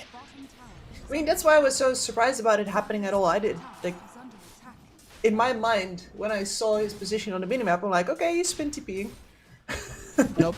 No, he's Omni Slash killing and then spin running, and in the end, obviously didn't work out. But I'm putting too little respect on my man Violent's name. Clearly, I don't know. You definitely are. Though in Namiga, he tended to be a little bit less aggressive because Namiga are, in general, a more aggressive team than Bait, I'd say, as they're one of the most aggressive teams. And then you do have this space to go for it. And here, Bait, they are moving aggressively on the map, but it is not as much as Namiga with Malrine on the front would do. Completely agreed on that regard. And I think he also feels the pressure this game and answering it in what is, in my opinion, the correct way. He's looking for his opportunities just a little bit more than he would be normally. Navi Jr. inside of the Moonlight Shadow, they will be finding Mary. They probably want something else, but you're gonna have to be content with the Phoenix. Actually, blink and a Static Storm immediately, so they didn't want to risk anything. But that probably would have been a kill even without it. Still not the highest of cooldown of spells. No, Static Storm is quite manageable these days. True. Stomanen, he's gonna die to the Tormentor if he's not careful. Violent, he didn't have the healing ward. I thought he just didn't like Stomanen, so didn't want to use it, but it wasn't really the case. Sucks to be you, buddy. Yep. Oh, you need the heal during the Tormentor? Yeah, that's because you're a weak individual, I guess. Imagine if you talk to your teammates like that. Yeah, I mean, why would you even play competitive? I could just queue up for a pub. No. You get 5 very good friends, and that's how you play with them. Like, every single time they miss an arrow, you say something like, "Oh, awesome arrow, dude. Can we get another one of those?" You know, that is the fun way to play Dota. These 2 heroes on bot. And the roll up? Nah, not gonna be caught. He did drink a nice Cinder Brew there, and well, he gets himself out before it gets ignited. Now going forward, no Static Storm. So PMA, he could be in trouble. He's losing some mana. He goes for the split. No, that's not going to be happening in the stolen kinetic field. He will be fine as the Slark uses the shard there to cancel the duel. The Omni Slash kills the Brewlings, but not all 4 of them. One will survive. Rolling Thunder in the backline. Dendi doing as much damage as he can, but really nobody's going to be dying just yet. That shot, a big deal. Now he gets brought back. Dendi is still alive. He comes around with the shield crash. He's not taking damage. Now the egg will be used. The kinetic field and the Static Storm are there, but they're not gonna be dying as the lift from the Rubik, one of the only things, if not the only thing that can get people out of the kinetic field. In the end, gives only 1 hero died. Yeah, well, we're not quite done yet. Yep, got the juice, in trouble. He has the Lincoln Sphere. They don't care about your Lincoln Sphere. He will eat the arrow while spinning on the Juggernaut. Doesn't really care about it. Defends his teammates. And doesn't even get stunned up. They're gonna bring back Stonebank. You really want to be fighting this dude? Well, he'll get lifted up and tossed away. And here is the bill. It's coming due. Finally, Violence at a point where he does not have to care about the primal split. And the fight goes accordingly. They still have a lift on that Rubik as well, that defensive lift. that's a big deal. Oh, Dandy, he'll get taken back. Nope, he says, I have a roll-up. He curls up in a ball. Fetal position protects him. Juggernaut arrowed, immediately lifted up and tossed back. They don't want to allow their Jugger to die, and the tier 3 will be taken down. Aegis still up for another minute 40. And they were fully prepared to lose that Aegis on Dandy when he got brought back, but he didn't even die there, and that's the damage problem right there. I think, honestly, that's one of the reasons why I'm so surprised that the DK went for the BKB over his Aghanim Scepter, because if you understand your lineup, surely you know that this window is coming and that you have to have damage ready by the time that Violent is going to come. Bait, they got into the enemy base, they took the Raxes, they didn't lose anything for it, and they still have the Aegis to work with. Their Omnislash is coming back off cooldown. Depth Shroud from the Slark is a big deal, so he did go for the Lincolns and the Depth Shroud, making the duel just not a spell any longer, to be honest. At least not versus him, but Stoneback has been taking all comers so far. True.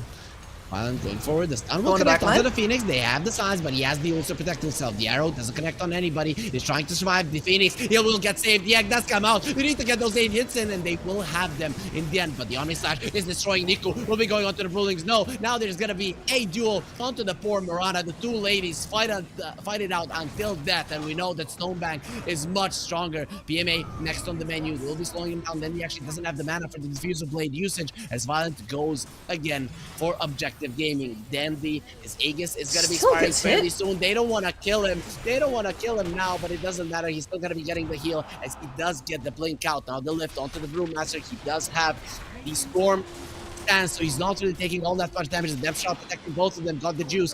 He's going to get the lucky shot on him, so no attack speed for you, my friend. The Cinder Brew will be used. Dandy, he gets all of his HP back. What now? Come for me now if you're there, Navi Jr. They don't, and they'll get themselves back, but Bait has gotten everything they want. The Goldie, the tier 3, only the Raxes remain now on the bottom. Got that buyback out of Daze as well. And now Navi Jr. definitely on the back foot. Gave it a darn good shot with both of those fights, though, I have to say. But I think the real problem is just that Got the Juice does not get enough stacks out of the first half of the fight to actually clean up after the second half of the fight. And maybe that's due to having been forced into such defensive itemization. Somebody needs damage, and he also doesn't have it. This was my issue when I saw the Slark, right? Because when you look at the heroes of Bait, what's the best hero versus them? Slark. Like, instantly, I want to pick a Slark. But then you look at Navi Jr.'s heroes, and I just don't want to have a Slark as my carry in this lineup. I don't want to see it, or I don't want to have a Dragonite as my mid laner. Something had to be different, and we can see that they just cannot get the kill. Ever since the Rubik got his shard, nobody's even going to die inside of the Static Storm. Yeah, and the Static Storm has been their biggest weapon by far. We saw it in the kill on the bot lane, where Violent died without being able to do anything whatsoever. That was beautiful use of that Static Storm, but with the Rook Shard, not so much. Violent didn't go for the lifesteal talent. He went for the -3 seconds on the spin, and he's the one with the Radiance on the Juggernaut, so he's gonna be bringing in the burn as well. I love this guy. And yeah, like if he says that you should go the Blade Fury in a game like this, now I'm not gonna say that that's overall, but you all Juggernaut players out there better watch it and think about it. Yep, he has now so many misses for the Slark because there is also a butterfly on Violent. He's never gonna get hit. Goes in with the Omnislash. Let's go. 1 versus 5. Who's gonna be winning?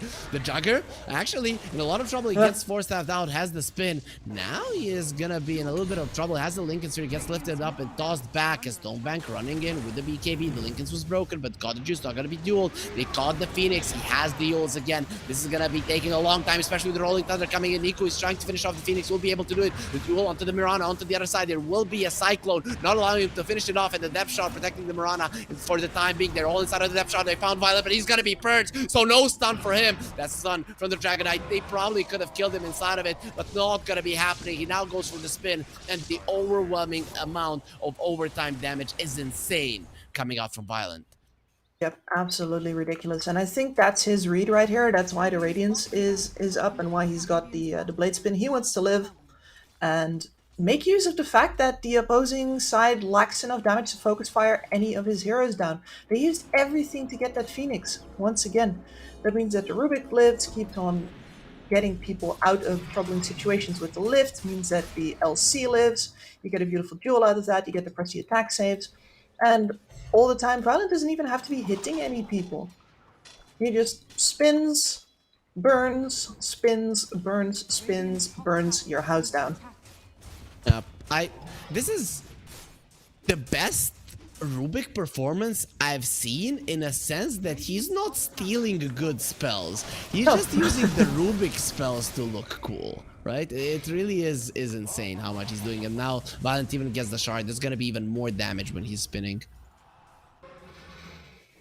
I mean, the Fate Bolt damage reduction versus a triple melee core enemy lineup that is very reliant on right clicks is also phenomenal. It's just such a good Rubik game. And since there aren't any like life-changing spells to steal apart from the ones that are really tough to get, like the Static Storm, like the Brewmaster Split. So, Navi Jr., 18k gold behind. There is gonna be a Roche. You have to fight it. I think if they let the Roche go, that is just over. Even though it might force you to lose faster. If you lose a team fight, you just call it, I guess. I don't know if you actually have the luxury of saving buybacks at the moment. But if you stay in your base, it is just a certain loss. Because, I mean, you would have to... Maybe, I guess, if you think that the time of losing Roche is going to give God the Juice enough time to properly get this MKB up, he's 600 gold off. I think he can do that. Yeah, so that's the trade they're taking right now.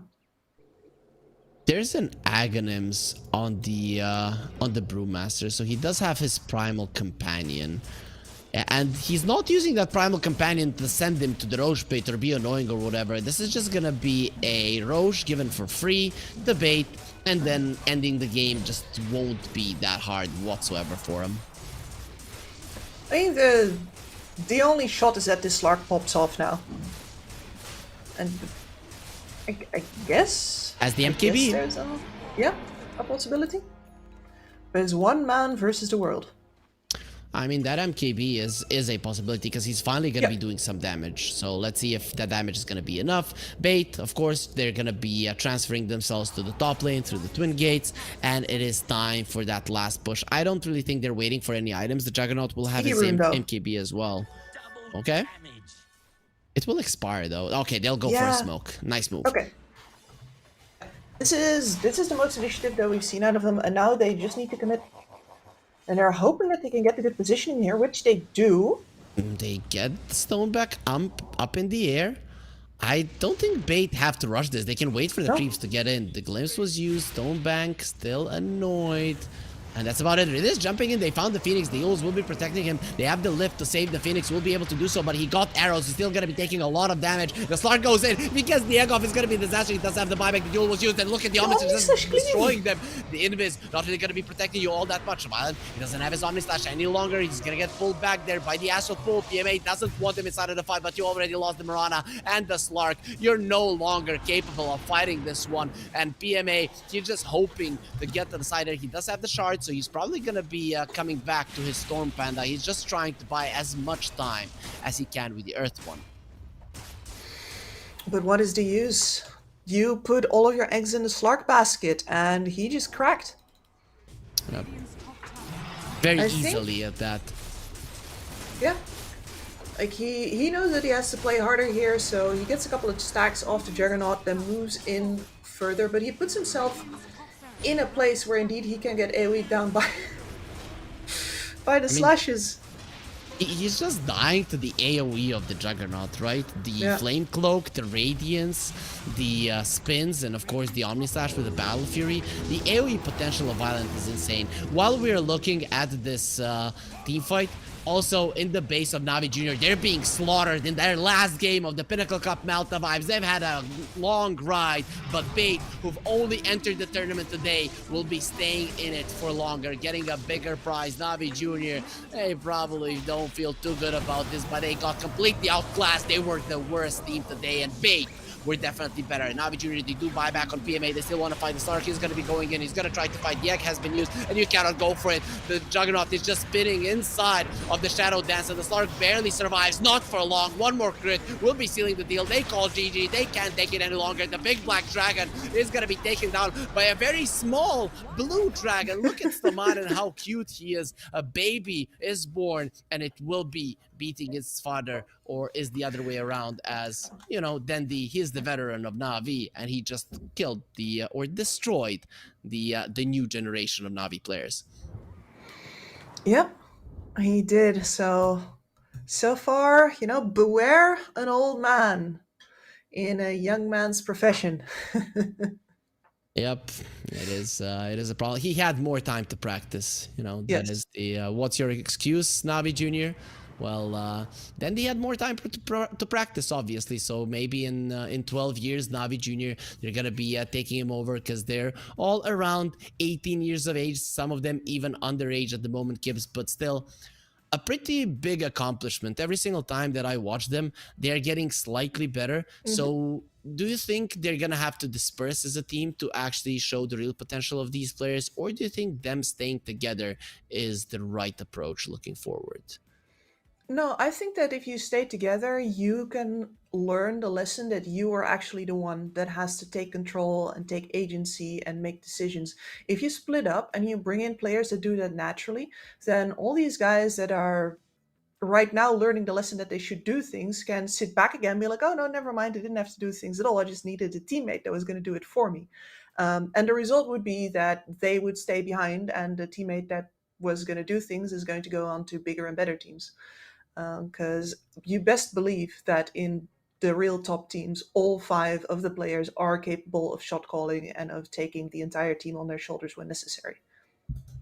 Navi Junior, their players, they're gonna have to learn it. So Bait, they are gonna be going forward through the bracket, and well, tomorrow they're gonna be facing off against Team Sibe, as we can see it right now. Navi Junior, unfortunately, they're gonna get eliminated, and Kips, today we are gonna be seeing 3 more teams on top of Navi Junior already getting eliminated. So the second that Kips entered the tournament, everybody is just dropping down. Poor guys. It's true. I am a herald of bad things to come. Makes sense. So the next series is gonna be Luna Galaxy versus Level Up. Very Looking excited. at that series before we go, it is a very long break, so I need to pick your brain here a little bit. Any favorites? Do you think Luna Galaxy, considering they won the previous one, are the definite favorites, or Level Up with the new lineup are gonna be the ones stronger in this matchup? I mean, I think that if somebody is going to take it to Luna Galaxy this early in the tournament, they would have had to either roll Team Tickles, or they would have needed to get exactly this lineup, Level Up, where these are some properly powerful players with some real experience on the support side as well, with Milan on this lineup. I think that as far as player quality goes, this Level Up stands toe-to-toe with Luna Galaxy, at least on paper. And that means that it's all going to be down to the chemistry in this Level Up lineup, specifically, for example, VTune from Bait slotting back in there over on the Eastern European side. So yeah, that would be my opinion as far as hard matchup goes. I think Luna Galaxy rolled one of the hardest that they could get at this point in the tournament. Makes sense, makes sense. Level Up almost got themselves into the quarterfinals directly, but unfortunately they're gonna have to be fighting through the decider bracket. But that's not gonna be happening now, Kips. It is gonna be happening at 14 CEST, so we're gonna have to go onto an hour break, but that gives us time to eat, to drink, and to prepare. Same is true for you viewers out there, as we will see you in an hour with more Dota. Oh, esport. You and I have come a long way. It was such humble beginnings. As we gathered in small groups, we were professionals right from the start. Passionate, organized, and ready to rumble. We dreamed big, and surely enough, our parents supported us at every step of the way. Didn't they? Fired up by all this love, it wasn't long until we caught the scent of competition. To be honest with you, it wasn't always that easy.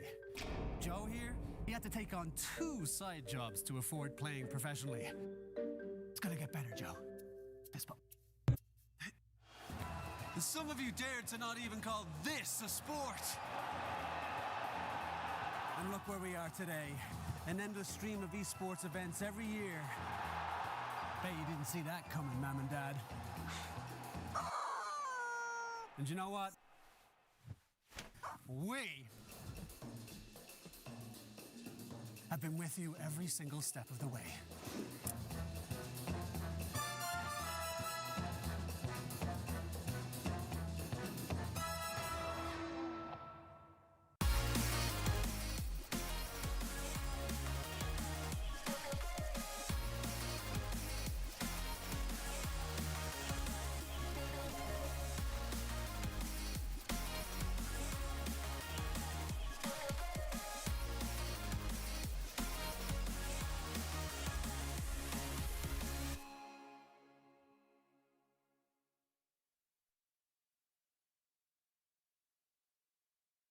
Dream of working with people you watch on screen.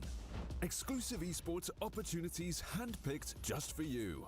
Candidate profile to raise above competition. Let 10GG handle routines. Make a step towards your dream today.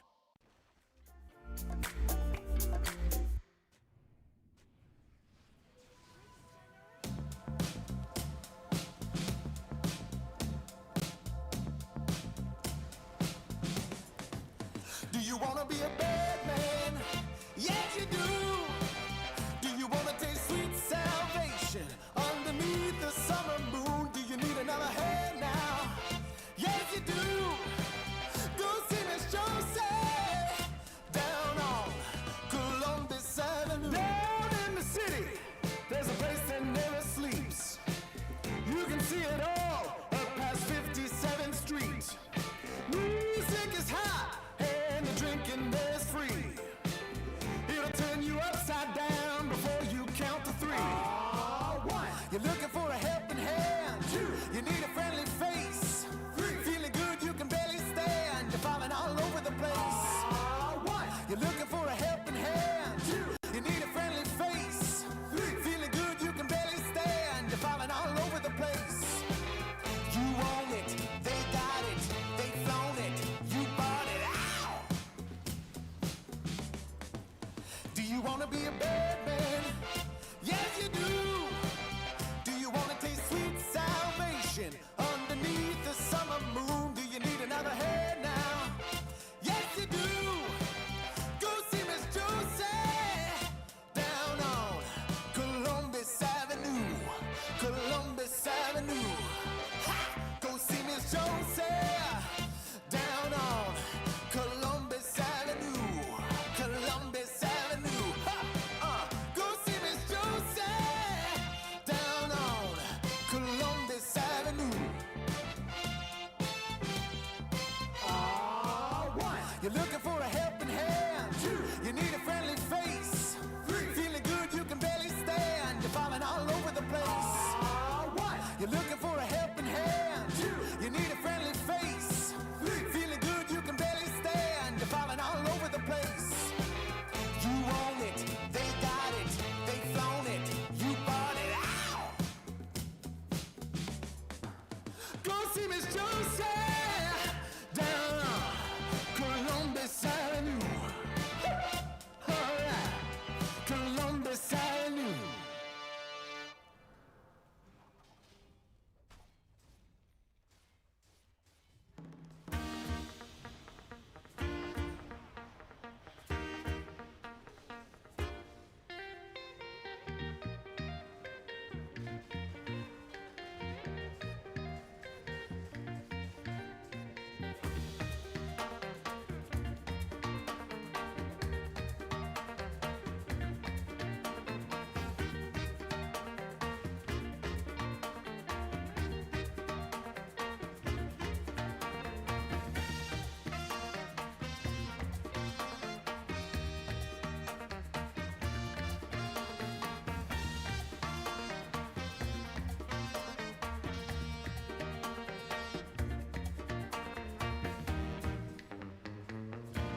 I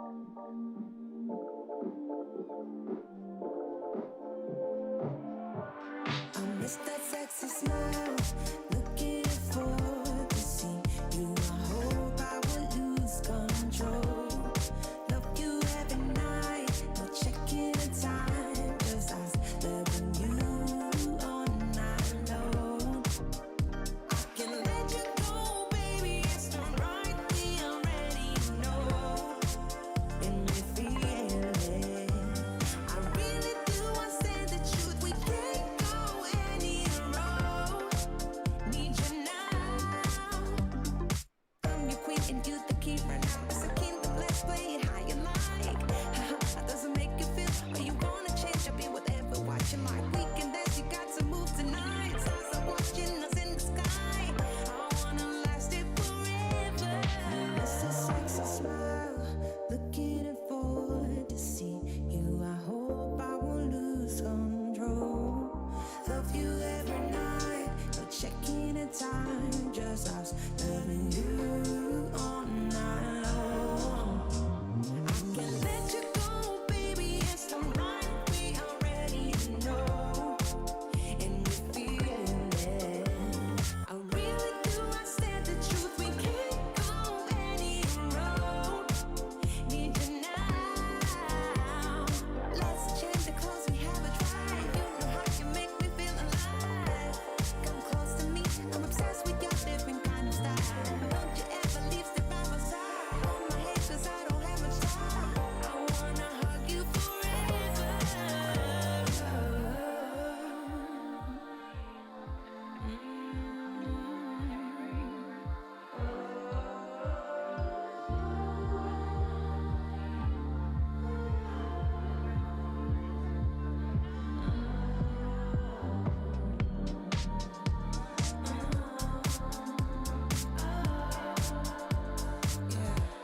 I miss that sexy smile, looking forward to see you. I hope I will lose control. Love you every night, no checking the time, just us loving you all night long. I miss that sexy smile, looking forward to see you. I hope I will lose control.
failures, we are still on board. Dancing in the moonlight, the world just stops and stares. We got no destination, I'll take you anywhere. All the doors we've opened and all the books we've closed, words just come together, story that we never told. So far saying for my own, you said just keep holding on. If you're about to break, I'll always be your captain. From our failures we have grown. You said just keep holding on. If you're about to break, I'll always be your captain. I'll be your captain. I'll always be your captain.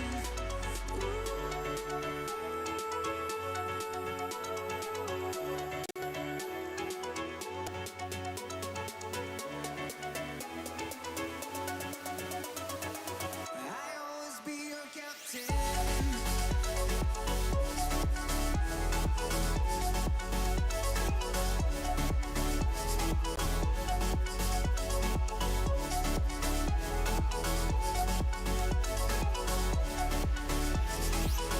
You told me I'm your anchor, I told you you're my pole. Through the wind and fire we tried, hold on. All the doors we've opened and all the books we've closed, words that come together, a story that we never told. So far saying for my own, you said just keep holding on. If you're about to break, I'll always be your captain. From our failures we have grown. You said just keep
Seagulls flying overhead, and owls down in the sand. Little crabs walking over our legs, and we were together just like lovers should have been. Like the changing tides, you have changed your mind, and now you are no longer mine. But last summer you were holding my hand. Last summer you were laying in my bed. Last summer we were more than just friends. But that was last summer. That was last summer. I miss the salt in my hair, and I miss your emerald stare, and I wish you were still here in your red sundress, watching the sunset by the pier. In your red sundress, watching the sunset by the pier. Last summer, you were holding my hand. Last summer, you were laying in my bed. Last summer, we were more than just friends. But that was last summer. That was last summer. That was last summer. That was last summer. Like the changing tides, you have changed your mind. Now you are no longer mine. With tears in my eyes, I recall the times when I had you by my side.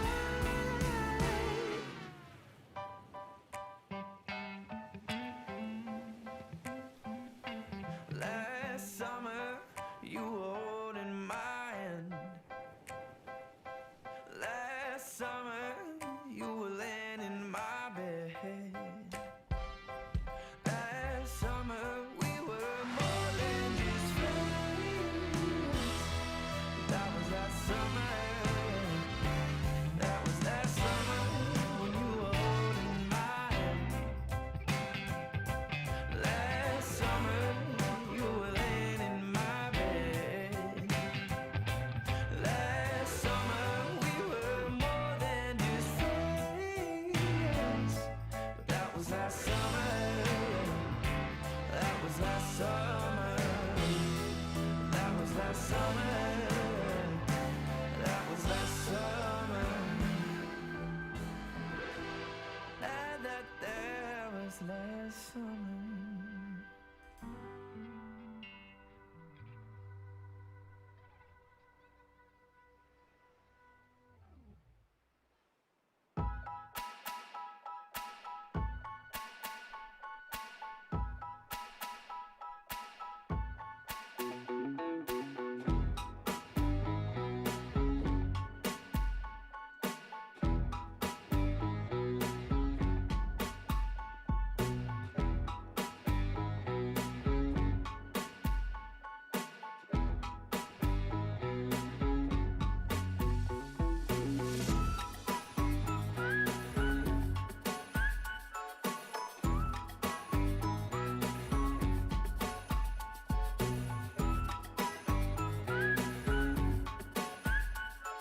you wanna be a bad man? Yes, you do. Do you wanna taste sweet salvation underneath the summer moon? Do you need another hand now? Yes, you do. Go see Miss Josie down on Columbus Avenue. Down in the city, there's a place that never sleeps. You can see it all up past 57th Street. Music is hot and the drinking there's free. It'll turn you upside down before you count to three. One, you're looking for a helping hand. Two, you need a friendly face. Three, feeling good you can barely stand. You're falling all over the place. One, you're looking for a helping hand. Two, you need a friendly face. Three, feeling good you can barely stand. You're falling all over the place. You own it, they got it, they flown it, you bought it. Ow! Do you wanna be a bad man? Yes, you do. Do you wanna taste sweet salvation underneath the summer moon? Do you need another hand now? Yes, you do. Go see Miss Josie down on Columbus Avenue. Columbus Avenue. Ha! Go see Miss Josie down on Columbus Avenue. Columbus Avenue. Ha! Go see Miss Josie down on Columbus Avenue. One, you're looking for a helping hand. Two, you need a friendly face. Three, feeling good you can barely stand. You're falling all over the place. One, you're looking for a helping hand. Two, you need a friendly face. Three, feeling good you can barely stand. You're falling all over the place. You own it, they got it, they flown it, you bought it. Ow! Go see Miss Josie down on Columbus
such humble beginnings.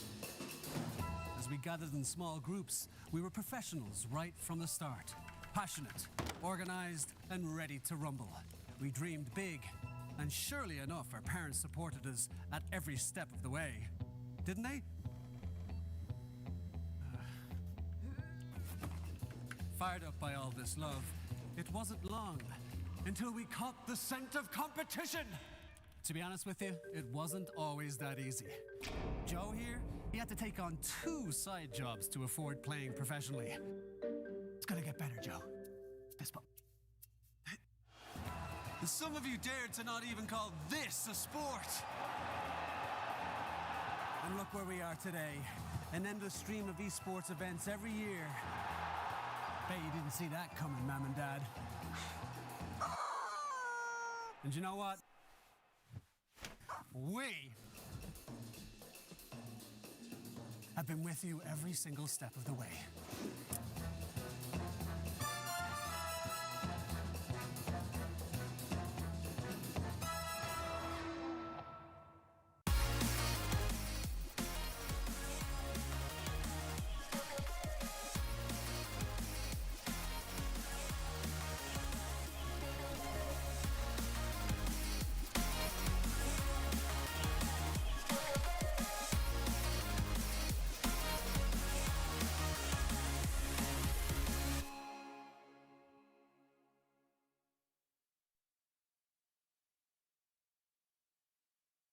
Dream of working with people you watch on screen. Exclusive esports opportunities handpicked just for you. Candidate profile to raise above competition. Let 10GG handle routines. Make a step towards your dream today.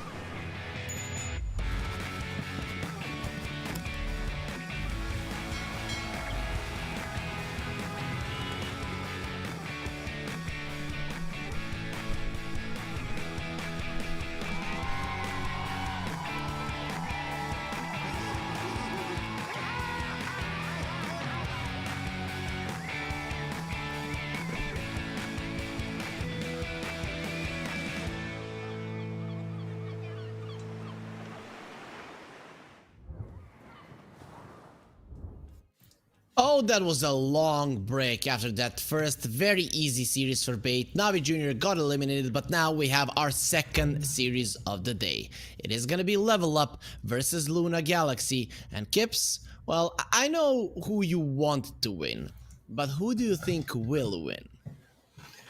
I think that for now, who I want to win and who I think will win actually align perfectly. Okay. I am here fully in support of Luna Galaxy. If I had a hat, I'd probably be wearing it.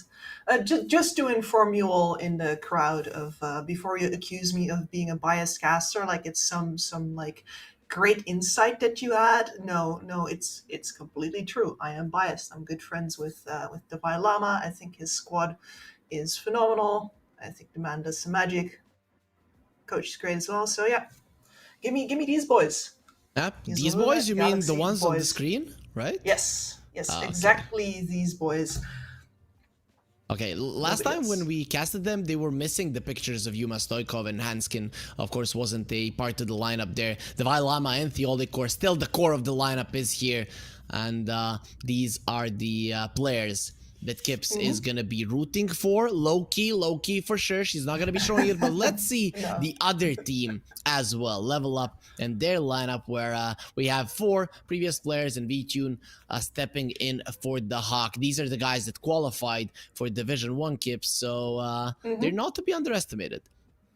Absolutely not. And when Vitrian showed up to Bait, I was honest to goodness like, yeah, where the hell has this man been?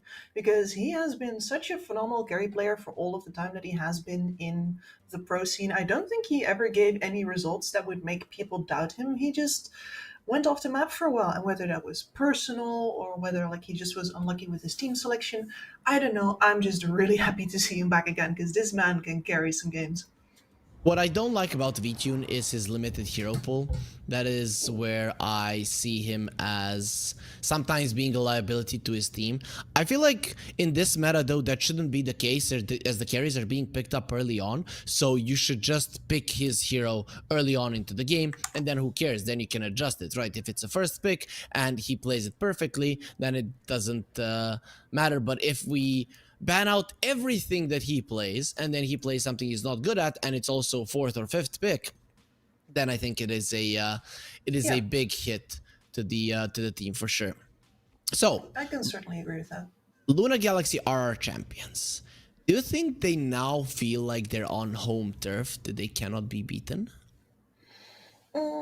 Cannot be beaten is a little bit of a strong call, I think, especially because they got themselves in. They've been playing EPL in between, Okay. and Storm actually pushed them to 2-3 in the grand finals while we weren't watching, and that is, that's a little close for comfort. I don't think you're coming out of those finals feeling like you're completely unbeatable. Maybe if they hadn't done anything in between, they would have felt really strong, but they have been getting some reality tracks in between to keep them sharp. So I don't think that's going to be the case at all. So I already talked to the viewers about this, but there was a shuffle tournament in the Level Up Bootcamp. They rented out the villa and stuff like that, and Sweden Strong played in the tournament. He was the only Level Up player that did. And he got into it very, very confident, because I cannot lose, and he got crushed in the finals. So I told him, dude, you now have to win the Pinnacle Cup, or all of your big words, they just go down the drain. And he agreed. So I'm kind of hoping he's gonna be doing better. For reference, I sucked at the tournament. I didn't play Dota for quite some time, so I'm not really the one to look at. When I came down, Milan, he was there, but he wasn't playing. He asked me, Harry, did you drink? Like, what's happening? Like, why are you feeding? I'm like, yeah, man, it happens. It is what it is. So, Kips, if you would come to a shuffle tournament, would that be the first question somebody asks you after the game, or would you just crush it? No. I mean, I would get crushed, and that would be completely expected. Like, if I actually get to do some strategizing, maybe I can come up with some sneaky tricks to disable people. But if I just have to be in there and hold my own as a player, no way. Like, Okay. I will just apologize to my players, like my teammates beforehand. Maybe when parents bring like a baby onto a flight and they hand out like little baggies with earplugs in them and like a little bit of candy beforehand. That would be me. I just bring like some treats and be like, "Here, guys, this is what you get for having me on the team." Sorry. I've never had the bad experience of having a naughty child on a plane, but I have seen naughty children on the airport. Like that was a fun thing to see, and I'm just praying, let this not be on my plane, please, please, please, please. And luckily it wasn't the case. But these two teams, they did choose their sides. Level Up are gonna be having the first pick, and Luna Galaxy will be on the Radiant side. And as I say it, our admins, they're hurrying to start the lobby because we want to get in on the Dota action, and it always starts with the draft. So let's get into it. Any expectation skips coming into it? Anything you would want to see? Some heroes that you have been longing for a very long period of time to experience once again as the viewer? I'm longing for. Listen, I don't think that longing for is the correct word to talk about, say, Phantom Lancer, but since we do in fact have VTune on the board, like it would be something to see out from him, perhaps, because if we're talking VTune, to me that is his signature hero, and I can't say that that's like the best for viewing pleasure or anything, but for me as a caster, it's like, man, I got to cast a VTune Phantom Lancer game. It just feels you were somewhere, Yeah, true. You did something with your life. That is how I would feel as well, though. I've always looked at VTune as more of a Wraith King player. I understand he does play a lot of PL, but for me, when I think VTune, Wraith King just pops up rather than a PL. But I would like to see a PL. A billion illusions everywhere on the map, and if not, I'm not a support on the receiving end of that. Might trigger the PTSD, but overall, I think I would be fine. So instead we have, I mean, you like it when I call her thick mummy thunder thighs, don't you? Yeah, I think that's a genius way to call this hero. Dawnbreaker again should be changed, and you're really coming up with some cool names here in It's Dota. actually, did you know that I am also behind the bongo boots as an inventor? I just made the mistake of saying that with Lacoste in like the same voice call once, and that's when you know it's not yours anymore. Yeah, GG. Bongo boots, is that the boots of the bearing? Yes, absolutely. Okay. You see, I know everything, right? I took a guess there, and luckily was right. TA will be out for Luna Galaxy. We have seen Yuma play it in the previous tournament. Everybody was banning it against him in the first phase. Level Up, they feel like they can't play versus it. This is, from my perspective, a bit of a mistake. Yeah, they're certainly challenging themselves there, and they're going to have to come up with a good lane matchup for it, which is, you know, if it's going to be in the safe lane, it's going to be in the hands of Yuma, then Dawnbreaker would probably have a little bit of trouble. Like, you don't normally use the hammer throw in order to get the refraction charges down, but that would be where you'd have to start going. Sometimes you just have to. We're expecting this to be a 3 Dawnbreaker, right? No carry shenanigans, no supports.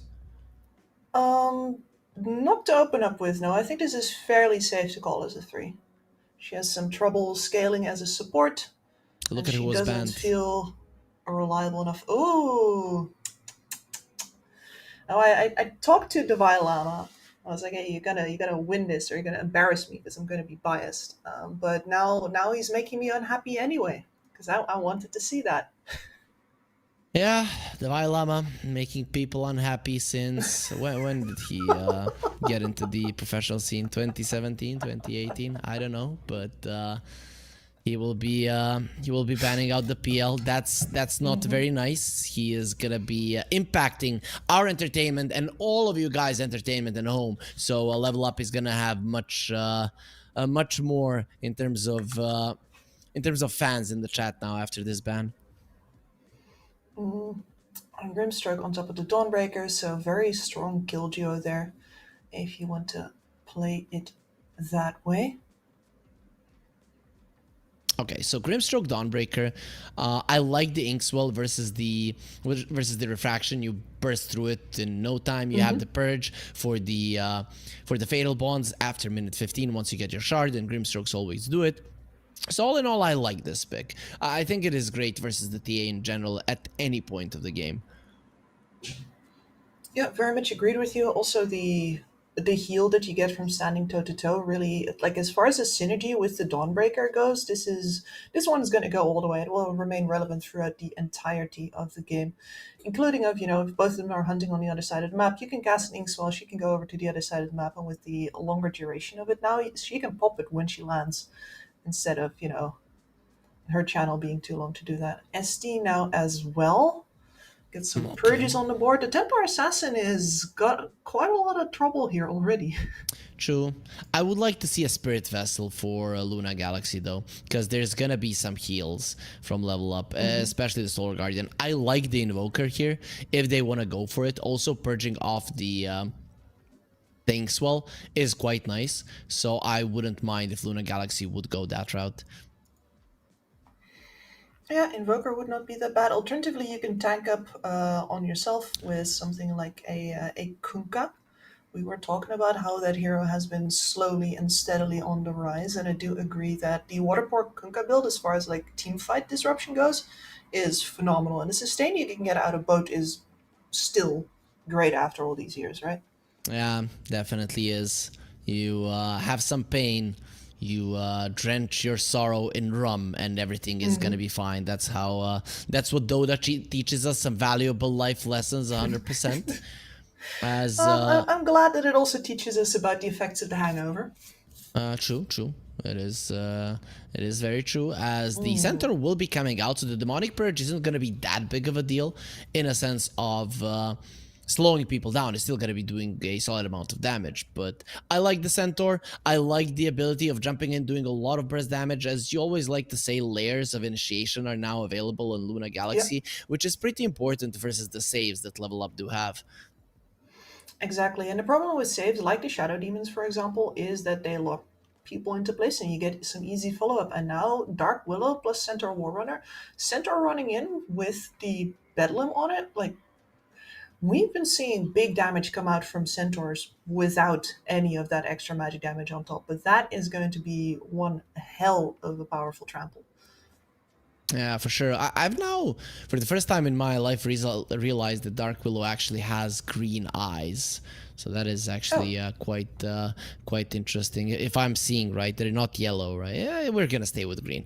Anyways, I do like it. Again, layers of initiation, layers of counter initiation. You have the Golem to drop, you have the Terrorize to drop. Even if Level Up are turning the fight around with, let's say, the Solar Guardian, you have the Terrorize to send them the way. But Level Up will be going for the Monkey King, and that is a hero that we're not seeing too often, but should lane relatively well versus the Centaur. Usually we see the heroes suffer as they take a lot of damage from the Centaur +1, but the Monkey King is one of those self-sustaining cores that could actually stand his ground. Yep, absolutely phenomenal versus any melee matchups that don't trade too well back. And it's really just all about the centaur having to get into range to drop his damage and then walk out again. And the Monkey King is just trading continuously. It is way more of a slow grind. Yeah, until you get your Jingu stacks, then you smack down the Centaur and break his back. That is a real possibility. It is, yeah. And Level Up looking to think that this Templar Assassin is going to go mid, actually. Because that is a Slark ban now. I mean, it is possible. It's not out of the question for sure. I think Stoikov, he has played a TA game in the previous tournament as well, even though it was mostly Yuma picking it up. There were games where it was swapped to the other guy. Yeah, and Stoikov in general has been phenomenal as far as we've seen him. Like, that's the player on Luna Galaxy that's really impressed me the most. Like, we knew Yuma was good, we knew Theoliker was good, like in his duel with Divine Lama, but Stoikov really stepped up, stepping into this team. I'm looking forward to see what he's going to play.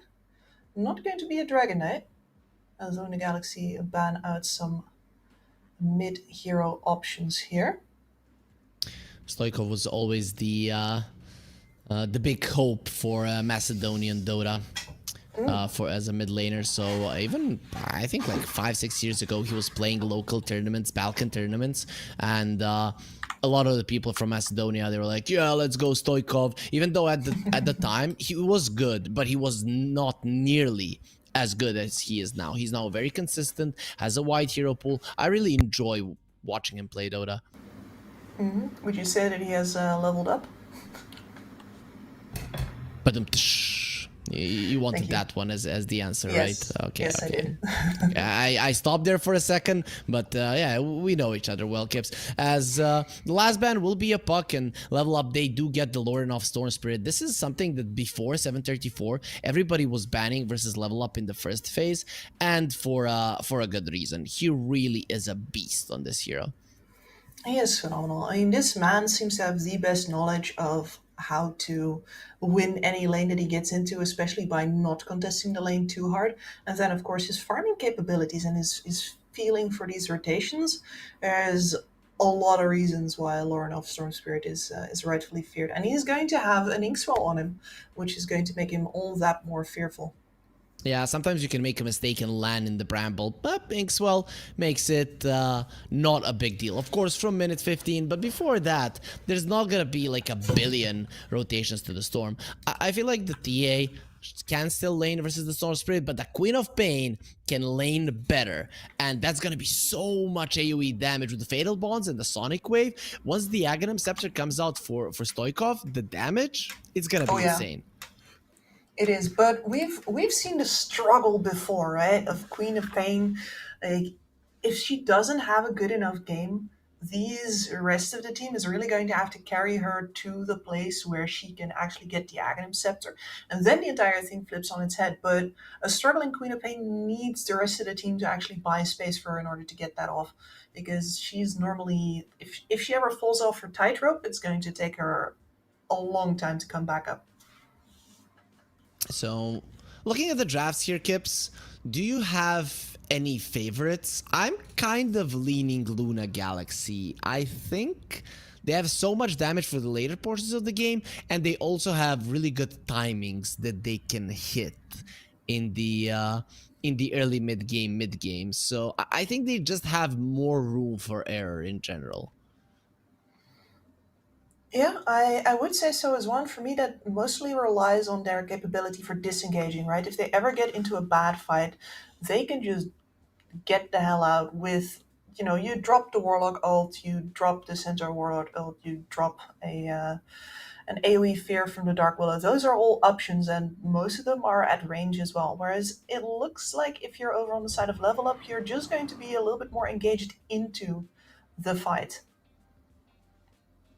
See if they're able to do it. One thing that I don't like about Level Up's lineup is the Monkey King not having a fat frontliner, right? Because you want to have somebody who baits in for your Wukong's command. Just jumping in, it's not going to be that easy. And speaking of jumping in, techies will be jumping in onto our screen to get us into a pause, of course, because Level Up, they seem to not have set up everything perfectly. Hopefully it is going to be done in no time so that we can get ourselves into the game. If you play this Monkey King sort of on the edge though, because the thing is that Storm Spirits usually also look better with somebody else to go in for them first, but both of these heroes can alternatively give vision for each other. You just have to play it quite riskily and count on the fact that you're going to have a Dawnbreaker to back you up, because she should not be going in first for sure. Her power is definitely in coming in with the ult after people are already half HP. And that's one of the things that Monkey King also excels at, right? Like, Monkey King is the turnaround carry. I think he does it the best apart from Terrorblade.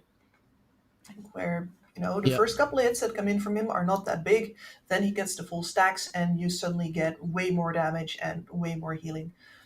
And I think they just are going to have to lean into that and rely on their math skills.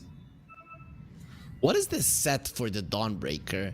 She looks like she's in a religious sect, right? She's ready to offer you to her gods by smashing you with her whatever this is, but it looks like a mace, just a little bit narrower. Yeah, no matter what it is, I think it would probably hurt a lot if it hit your skull. No, I think it would be you wouldn't feel a thing instantly. It'll be fine. Monkey King turned into a courier, a three-tailed fox, and we could see how annoyed our observer, as he's a Naruto fan, was, as he wants the fox to have 9 tails, just like in the anime. Yeah, we saw it. It's a career that's been wrongly made. Hopefully, somebody at Valve will be realizing their mistake and fixing it. The Warlock did take a solid amount of damage, but Sweden Strong is going to get smacked by Yuma and pushed back, but overall, nobody will die. Just some posturing here. I don't think either of the teams are really close enough together for the disables to drop in, but the amount of point-and-click stuns also definitely lacking on both of these lineups. A lot that some fast feet can do for you on either of these lineups, where it's about dodging the thorns, sidestepping the staff from the Monkey King. You have a lot of options. Yeah, there's literally none point-and-click stuns, so I guess the Cursed Crown, but that's not the real stun. As Owned Me, he's taking a ton of damage. He will be surviving, but at a cost of having to walk to the base now. And the ward gets taken down. Theolicore found it there with a Sentry Ward. So all in all, not a bad start for Luna Galaxy. Yeah, that's definitely going to come in handy for the bot lane, where Yuma is going to hit a faster level 2. Started off with the Melt, so is going to quickly finish off some creeps with the Melt Strike, and then can immediately move into either the Sideblades or the Refraction before the Dawnbreaker has her level 2. Okay, Luna Galaxy has some lags. My game wasn't stuttering, so I'm hoping at least that it wasn't the servers.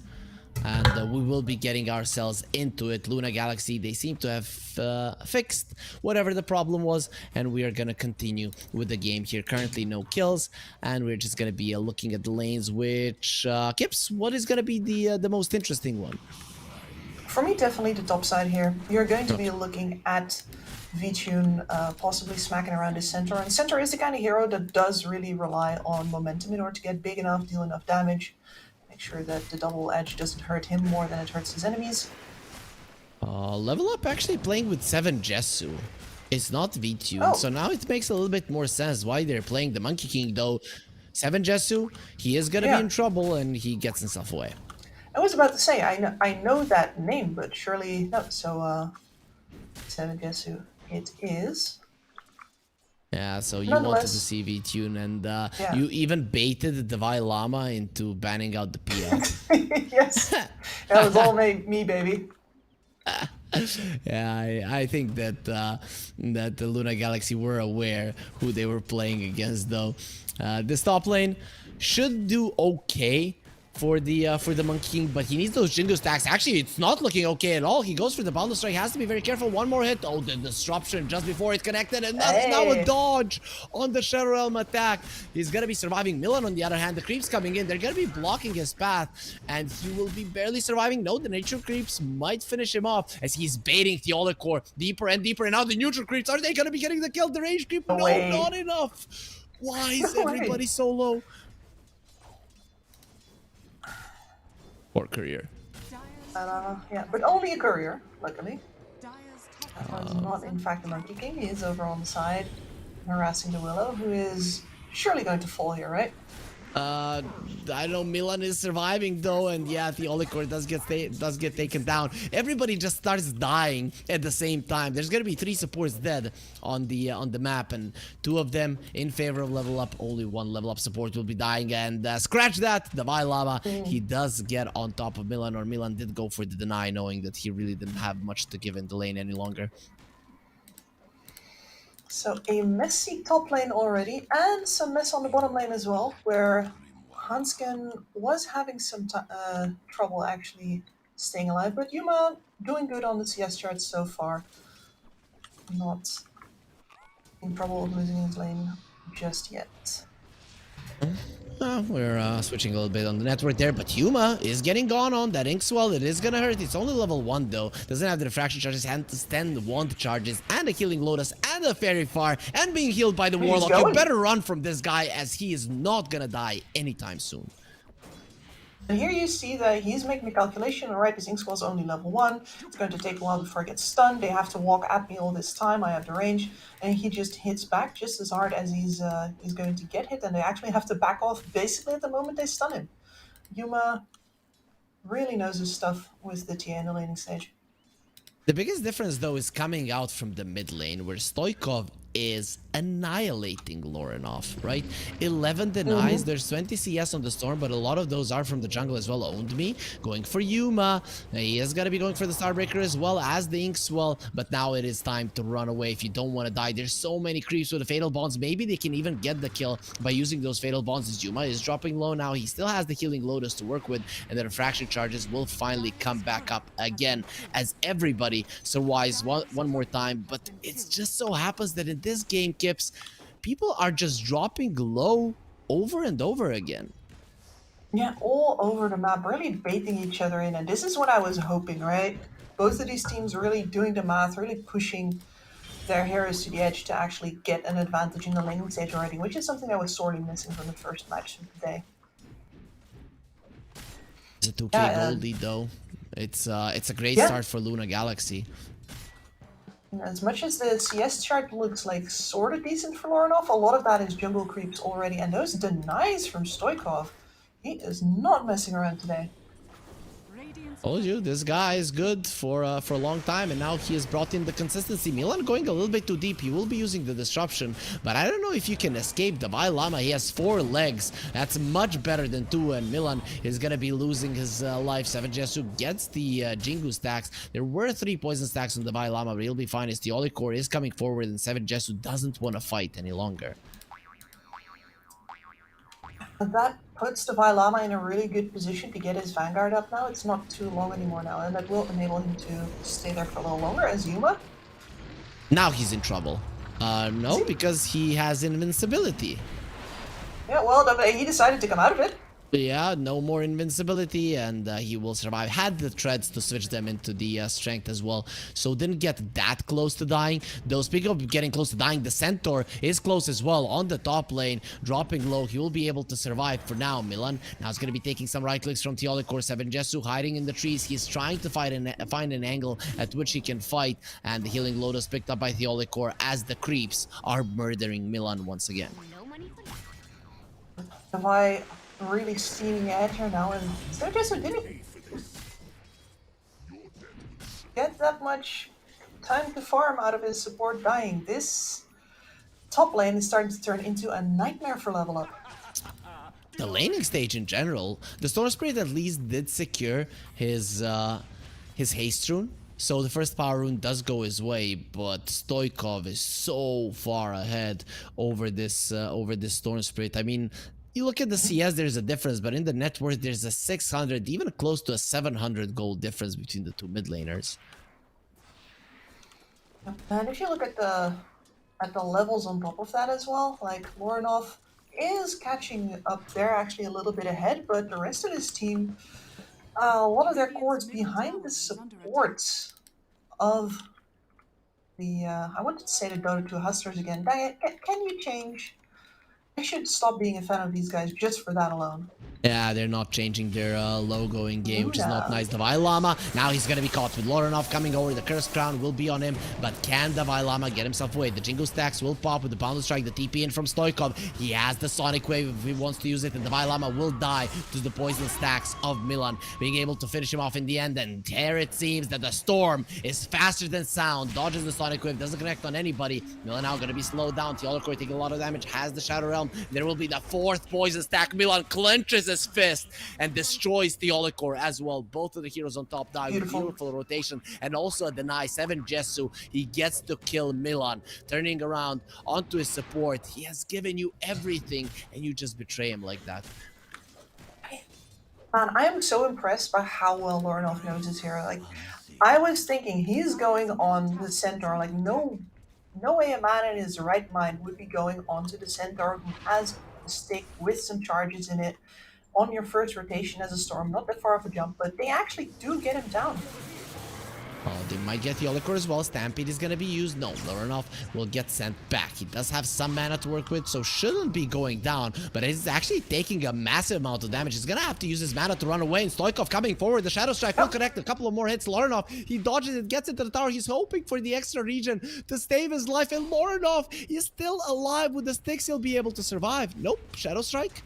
Let's kill him. He needs to dodge the damage. And There he we will. go. We will indeed. That, you know, I think a school somewhere is missing their maths champion. True, true. Or a teacher. Or a teacher. Now, the teachers weren't as good as math as some of their students, at least in my high school. Maybe this is like a special school, you know, makes sense. So the professors are geniuses.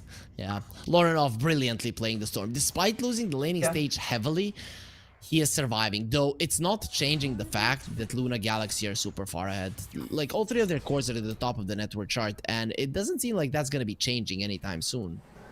Exactly. So this pressure remains on Lorinov to play out of his mind for a little bit. His margins are super thin, as we saw during the attempt on mid there, as well as during the Centaur kill, and they will remain slim for a while longer, just because his enemies are tankier and he has less damage than he'd ideally want to have at this point in the game.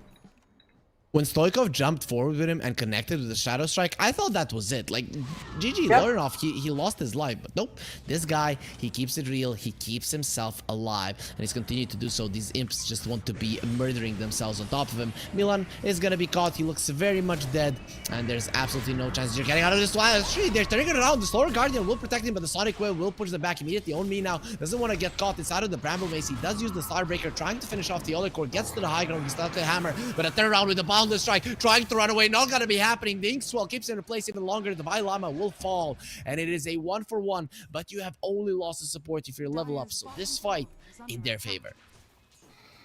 And that's the Sonic Wave spent again now as well. First Stampede of the game. Really all good news for Lornov. He is going to get topped off immediately as well, just because of Milan being the one that died. So this is, as much as his net worth is struggling, Lornov still has a game and he knows it. I mean, you have to protect your golden child there with the TPs in to the mid lane, as Lorinov is the one that is keeping you in the game with beautiful plays from the Storm Spirit. If he had died twice, once on the top lane and once on the mid lane, this game would be looking much tougher. But one thing, Kips, that we haven't spoken about for quite some time is the TA that is giga fat. Oh yeah, she's thick. I think you can hear her ass cheeks clapping all the way over on the dire side. Yeah, definitely not ready with the summer body, but it makes sense, you know, the summer is ending, so it's time for the bulk. Exactly. She bulking good, man. Like that's what's going to come out at record timing. Oh, Terrorize gonna be used. Nobody hit by it though. Theolic Core. Well, let's see if he can actually find Lorinov, who is again being a nuisance to the enemies, going for a TP out. The Golem, they're gonna try. Nope, he just smashes the ground, but doesn't go through with it. And so once again, Lorinov, I mean, they'd love to shut him down, and he knows it. He's using that fact. Yeah. He knows exactly how important he is, and rather than letting that pressure him, he's leveraging that. It's like, hey, you want this? Yes, you do. Go after me. Let the rest farm.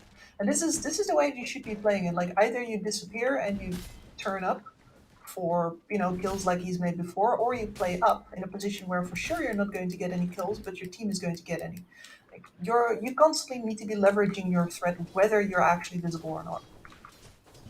Sweden Strong, he's the one that picked up the illusions. He does deny the bounty rune with the illusion as well, sending it to the opponent's part of the map. So that's a nice chunk of gold that he takes away from Luna Galaxy, but it is not changing the fact that the gold lead is increasing more and more. The Monkey King is going for a Maelstrom, so it's not going to be a Battle Fury. It is still a farming item, but 7 Jesu is going to need a long time, if ever is even going to be able to top this TA, who, well, currently on the map, definitely the fastest farmer. Yeah, he recognizes his need to get involved much earlier than he would normally want to. No Battle Fury time. This is still going to accelerate his farm while also just taking a lot less time. And sure, he's probably not going to scale as deep as you would want him to or as fast, but you're going to have to take staying in the game over that. The Vailama, Blink Dagger, 10 stake charges, Vanguard. He wants to step on somebody. Did they see? I think they spotted the storm a little bit there on vision, but didn't go through with chasing him. They're looking towards the Monkey King right now, but they don't really have the vision. Some really deep wards were placed, which can be used in the future, but now they've seen the Monkey King courier. Yep. I just gotta follow it. Oh, gets to the trees. The Terrorize will take him down. They also have the Golem. He has been feared. He's trying to run away. He is afraid. He's going to be going for the Wukong's man, probably dying inside of it, as they do have the magical damage to work with as well. And Hanskin is the one to get the kill. Level up. The rest of the team don't even attempt to TP and save their buddy. Yeah, that was just going into a world of hurt. Well, Storm's coming in now, seeing if he can mop anything up here.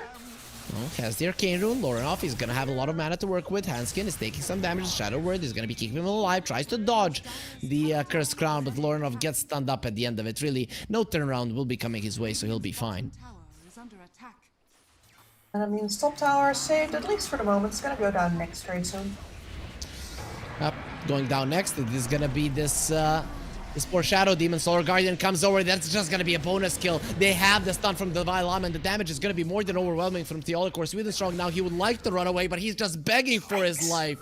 And Yuma mercilessly brings him down as well. That's gonna be a double kill for Yuma, and he was the initial target. Yeah, phenomenal. And that was a forced rotation, by the way, from the Dawnbringer as well. She didn't really want to come there before you think that that's a miscalculation. It was just that Stoikov was right on top of him, and he had the choice bail out or die here. And he chose trying to save the other fight. Oh, nice Thunder Story to the low ground. Theolicor was very, very low and Lorinov wanted to get that kill. He doesn't have much mana to work with. The Luna Galaxy don't seem too eager to follow the storm just yet, as for now, the fight will disperse and the Vailama will be the only casualty of war. And this is, I think, typical Luna Galaxy style, where they're playing really fast to the point where they will still be losing heroes, even though they're ostensibly ahead and want to get more ahead. But they seem to have a really good feeling for when they need to still be risking their heroes in order to get a bigger lead. Anskin gets jumped. He has the Shadow Word. It's only level 1. It's immediately gonna get purged by the Demonic Purge. Coming in with the Center. The Silence does not, actually does connect on him in time. And Lorinov will be surviving just because of that. Handskin, he gets taken down by On Me. The Terrorize will be used on On Me as well. Trying to save him there, Milan, with the Disruption and Sonic Wave. Did a lot of damage to both On Me and Milan, but he's still alive. Stoikov, a couple of more hits, should be ending his life. And now he's looking towards Milan as well. They use the Blinks, one from the spell, the other one from the item, and they bring down Milan as well. They lost their Warlock, but a small price to pay. Again, Luna Galaxy come out ahead. And you can see the understanding here that Luna Galaxy has of the enemy lineup, as they will make an attempt. They understand that Sweden Strong is just gonna be some food for them. The Vailama, he's dropping low. Lorinov should be able to bring him down again. This guy is shining, but he's the only shining star on his team. Now, he doesn't have any more mana. Can he really get himself away with Milan coming back to life and TPing to the mid lane? It is gonna be enough, and Stoiko will not continue with the chase. Yeah, he's going to be fine, because the way that the previous fight was played, right, is that even though they looked like they had the storm dead to rights, you could see the calculations going on, and Luna Galaxy were not going to get him, we're going to back off, we're going to see if instead they want a hard commit with something that cannot jump around and make us waste all our spells. And indeed, they get that opportunity by Owned Me going in there. And that's how they get the 2-0 out of that fight, where if you go on the storm, you might not get anything at all. There was a Ascension Kaya finished on the Queen. Next item, gonna be an Aghanim Scepter. And the Storm, well, he wants Ascension Kaya as well. We will be having Solar Guardian coming over. No chance to save Milan. On Me. He really wants to save his buddy all the time. Now the Athos will be keeping him in place, as well as the Bramble Maze in the upheaval. He tries to get himself to the side. The Inkswell will be protecting him for now, but the stun is there. Finally, they drop the Golem. They really want On Me dead. And there's Yuma coming in with the damage. No, he's the strongest one on the map. He cannot die right now, and he's just gonna be getting himself out of this bad situation. He does have the traps with a shard, so very hard That's to go. a nice stun, but is gonna be fine. The Storm has been caught, and the Terrorize is on him, and we all know how much damage Yuma does. Finally, they bring down the Storm. They'll be taking down the Monkey King as well as Level Up. Completely helpless in that fight. Luna Galaxy overwhelmed them, just like in almost every single engagement in this game, Kips. yeah, but where previously the losses were sort of like chipping, the Luna Galaxy just taking putting a dent into them here and a nick there. This was the first time where they have all the tools to completely mop this fight up. And it all starts out with Onbu is the source normally of the backup, having already spent his ultimate to get in here. And this means that the biggest turnaround possibility for Level Up has already been spent, and that really allows the side of Luna Galaxy to actually engage fully into this fight. They do have to do some clever maneuvering here to get Yuma out, but now with this high ground positioning, and especially the vision that the Vailama has here, like, it's like, okay, Lorinov, not actually that big of a threat. He gets a double stun in the background, Stoikov on top of it, and I think it's just a bonus that Lorinov also misplays there and actually dies. The Athos of the Dark Willow is making it super hard for him to play. Yeah. He was able to go into the backlines and just zip himself out without any issues, but not any longer. And Level Up are in a smoke, but they're gonna be way too late. There was a DD found by the TA, so they're gonna get this Roach down easily. Also, Midas done on the Dark Willow that is now being targeted in the mid lane, but they won't be able, actually will be able to bring it down. Lorinov gets the kill, and the Vailama very low as well. Is he baiting, or is he gonna be a bonus? Stoikov's at the back here. That was definitely a bait. They're giving up on it now, but there's 2 cores here. I doubt the Level Up actually wants any of this. Kind of tough, you have to take risks, and Llama, he goes in, says, if you guys don't want to kill me, I'm just gonna offer myself up. Lorinov gets the kill. There's gonna be a silence onto the Queen of Pain as well. Immediately takes that silence down the Sonic Wave onto both of the supports, and the silence was already used on Riddle. Here comes the Solar Guardian, gonna pain standing her ground. Some of the heals coming through, not gonna be enough. Now turning around onto the D8, the Boundless Strike stops the upheaval, but the Storm has been caught, and just one crit from Yuma will be taking him down. Now some extra armor for 7 Jesu, but will that really help you, Yuma? The dust was used on him, the Terrorize does connect. Now he's running away from his Wukong Commander. Without your monkey, you're all alone. Theolicor from the Shadow Realm gets the double kill, kills both 7 Jesu and owned me, and level up again, lose all 5 of their heroes. Like, did you see how hard they were ignoring Lorinov in that fight? They're like, yeah, sure, you're annoying, but you don't deal any damage. So we're going to really just focus on your supports first. We don't care if Navi dies. We don't even care if Stoikov dies. Because Yuma's going to clean you all up anyway, because you just engaged way too deep. You don't have a way to get out anymore after you went into us. And Yuma, I mean, that's some cleanup right there. Oh, and he gets to clean up his stack as well. Oh, so Yeah, they're gonna try to defend this. level up were nice enough to stack for him, and they will not let him have it. The Storm zips in immediately. He's gonna be caught by the Atos. Yuma, Stampede used on him. There's gonna be a silence on Lorinov, and he gets himself out just in time. The Inkswell purges off the silence. Now the Soulbind, double silence as well. Starbreaker gonna be keeping it in place. They drop the Golem as well, but here comes Llama to assist his teammates. They didn't lose the Dark Willow, but they still have the second life of Yuma, and he's gonna be using it for murder. Owned Me will be the one on the receiving end of it, and you lose 3 heroes for an Aegis and the support. Again, a victory for Luna Galaxy. Yep, I just really think it's impressive how they managed to get the better of every single engagement. I think it's one of the things that makes them one of the best aggressive teams that I've seen play currently. And I do say that fully knowing that we haven't seen any TI teams playing in a while, but the way that they throw in cores just for the benefit of actually getting to buff up their other cores is quite amazing. They just come out ahead every single fight, even if they're losing 2-3 heroes. Yep, There is a shard on the Warlock. Okay. That's even more damage, Kips. I don't know, level up. Don't seem like they have the items right now to play Dota.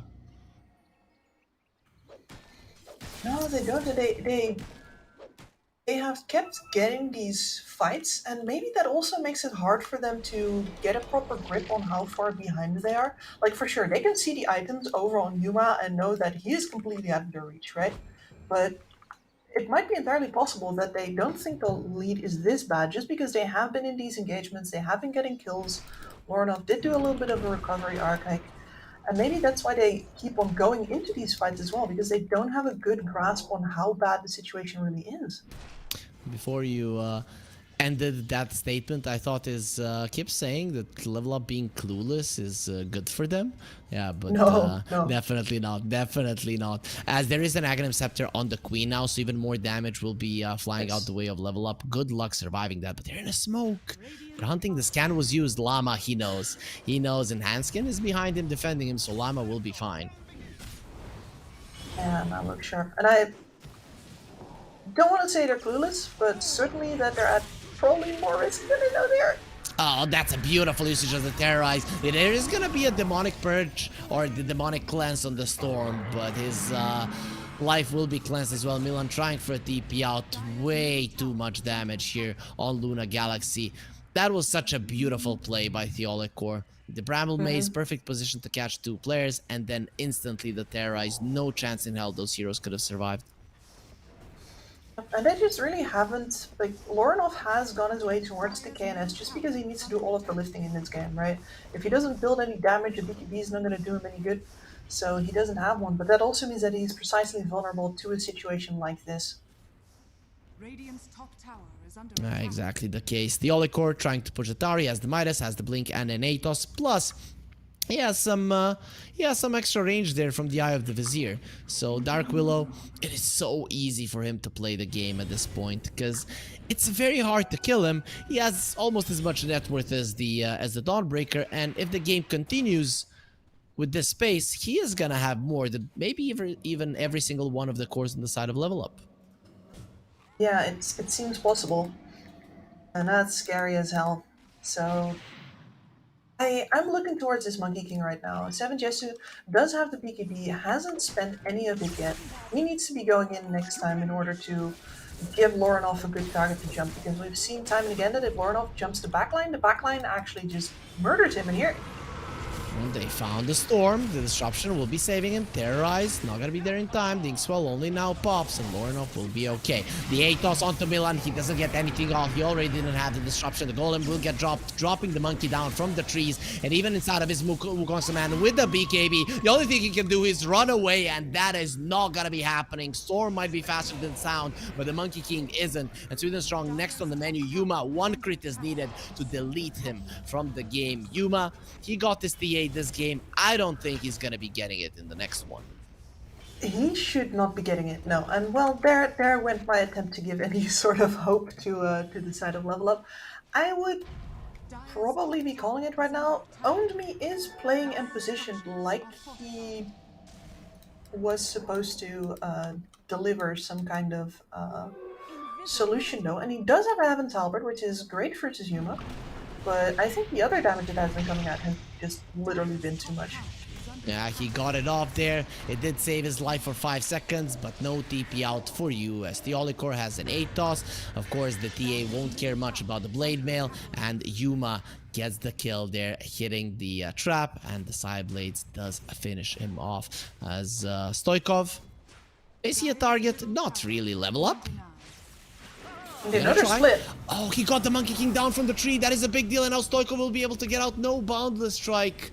And Lorinov made a mistake out of Vailama, turning it around. There will be a silence from the trap with a Pain Strike to do some damage, but the double silence will connect. A lot of trouble currently for the Queen, and he does get taken down as the Vailama. He's a little bit too tanky with a heart. The TP out from Lorinov. He will be getting himself out, but the Monkey King won't be so lucky. Disruption will be keeping him alive for 2.5 seconds, but he will be crowned. A crown for a king. And we know how that guy ended up, and Milan will be the next on the menu. Yuma, he gets the crit in, and he is beyond godlike on his TA. Positioning very interesting there from the side of Luna Galaxy, where they're standing nearly on top of each other from both the Queen of Pain as well as the Centaur, but it's so that he can actually follow up on any possible storm jumps, which is very interesting, and certainly the Vailama not scared to be the target here anymore. I think the days from Lorinov of targeting the Vailama are over.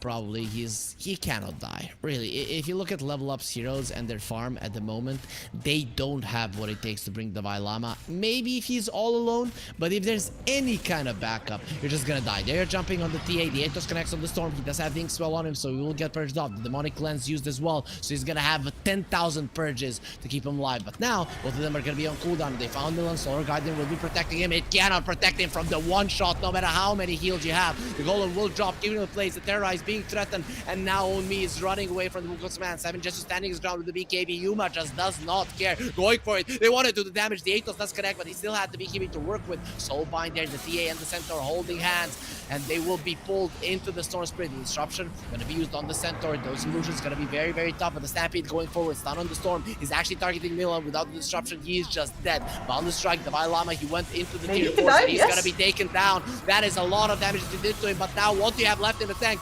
Lorinov, he does have enough HP with the Inkswell popping. They bring down this TA and get themselves so much gold so that he does have a buyback. The curse round will be used on him. 7 Jesu wants to go for the chase. Handskin is going to be next on the menu, and this Dark Willow is looking very dead as well, trying to get herself out, and the Balance Strike will connect, making sure that Lorinov gets in and gets the kill. They defend their base level up, they don't lose the Raxes, and they stay in game 1. Stay game 1. I mean, that's 3 buybacks used there, among which the 2 most important ones. Lorinov emptying his entire mana pool several times over. But yeah, as it turns out, if you get this fight going on long enough, you can indeed kill the Vailama, and after he cannot put his meat shield in the way anymore, the other cores are actually surprisingly, I don't want to say easy to bring down, but certainly not as tanky as they seem to be. Yeah, the for sure. damage though.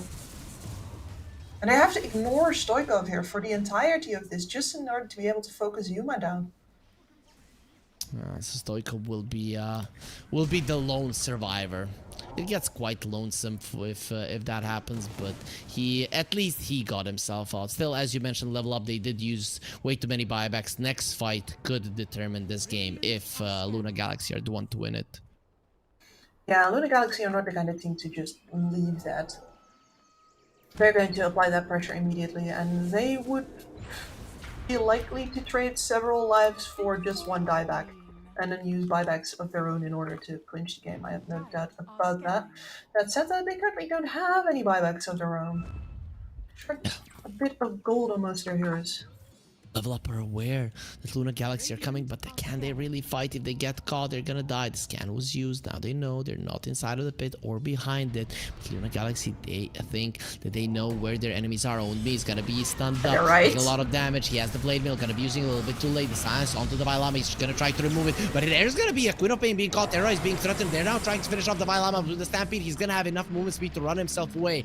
He gets himself out. There is a buyback on Own Me with the Solar Guardian. He can return into the fight. The stun onto the monkey. He got onto the trees. That could have been a great move as well, but even gets taken down. Now the Sword Guardian coming in, but it is way too late. 7 Jesu will use his Wukong's command, but it was so unfortunate that the Vailama stunned him there on the trees. Own Me, he's gonna be dying next time as well. And now the Monkey King left all alone, all of his loyal subjects dead. And the Vailama gets a triple. Yuma gets a triple as well, and Level Up calls GG, as this game is no longer winnable for them. Absolutely not. And the window where they maybe could be erroneously thinking that we're not that far behind is certainly also far gone into the distance behind them. That was a clobbering, really. Yep, I think that is the right word. I didn't know how to describe it, but luckily I do have you, Kips, and I think clobbering is the best possible way to describe what happened to Level Up in Game 1. 31 minutes and 23 seconds, but really, as you mentioned, at 22 minutes in, you would have been okay with Level Up calling it. So now looking towards the next game, is it the TA factor that made Luna Galaxy so strong? Or are they just a better team? Have you gotten any kind of conclusions from that one game?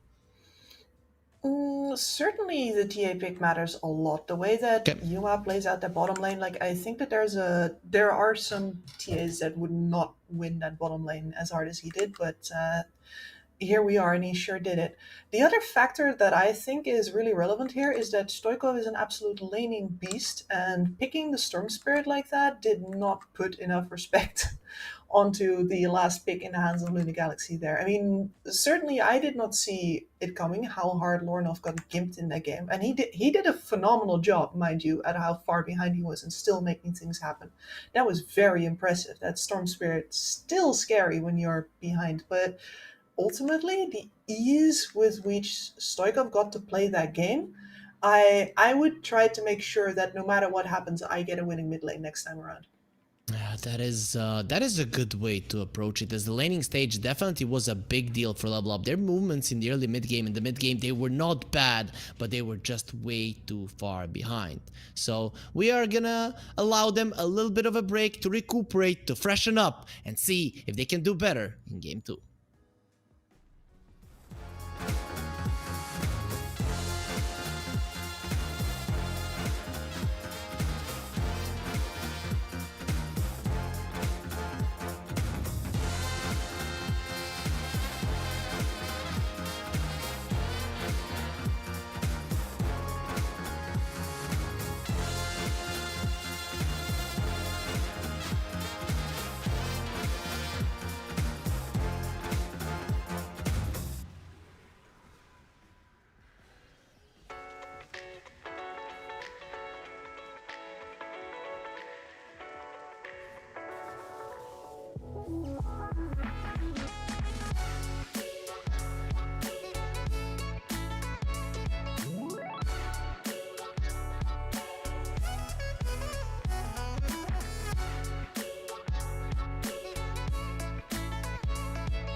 Sport.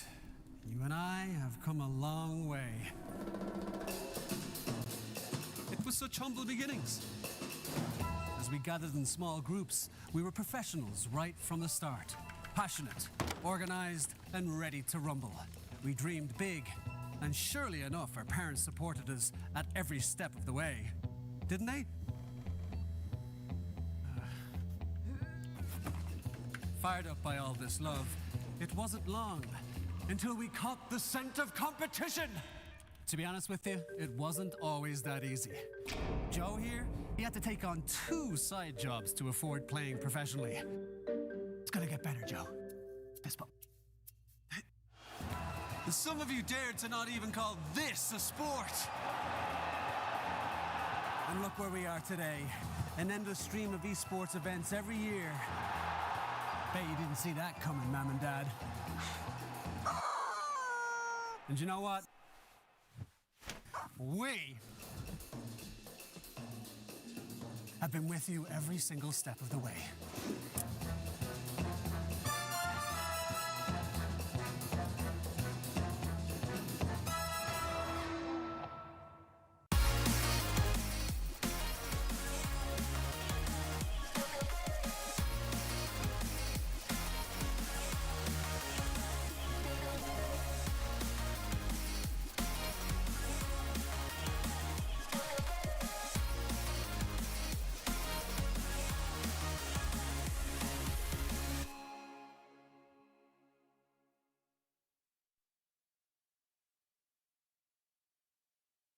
Dream of working with people you watch on screen. Exclusive esports opportunities handpicked just for you. Candidate profile to raise above competition. Let 10GG handle routines. Make a step towards your dream today.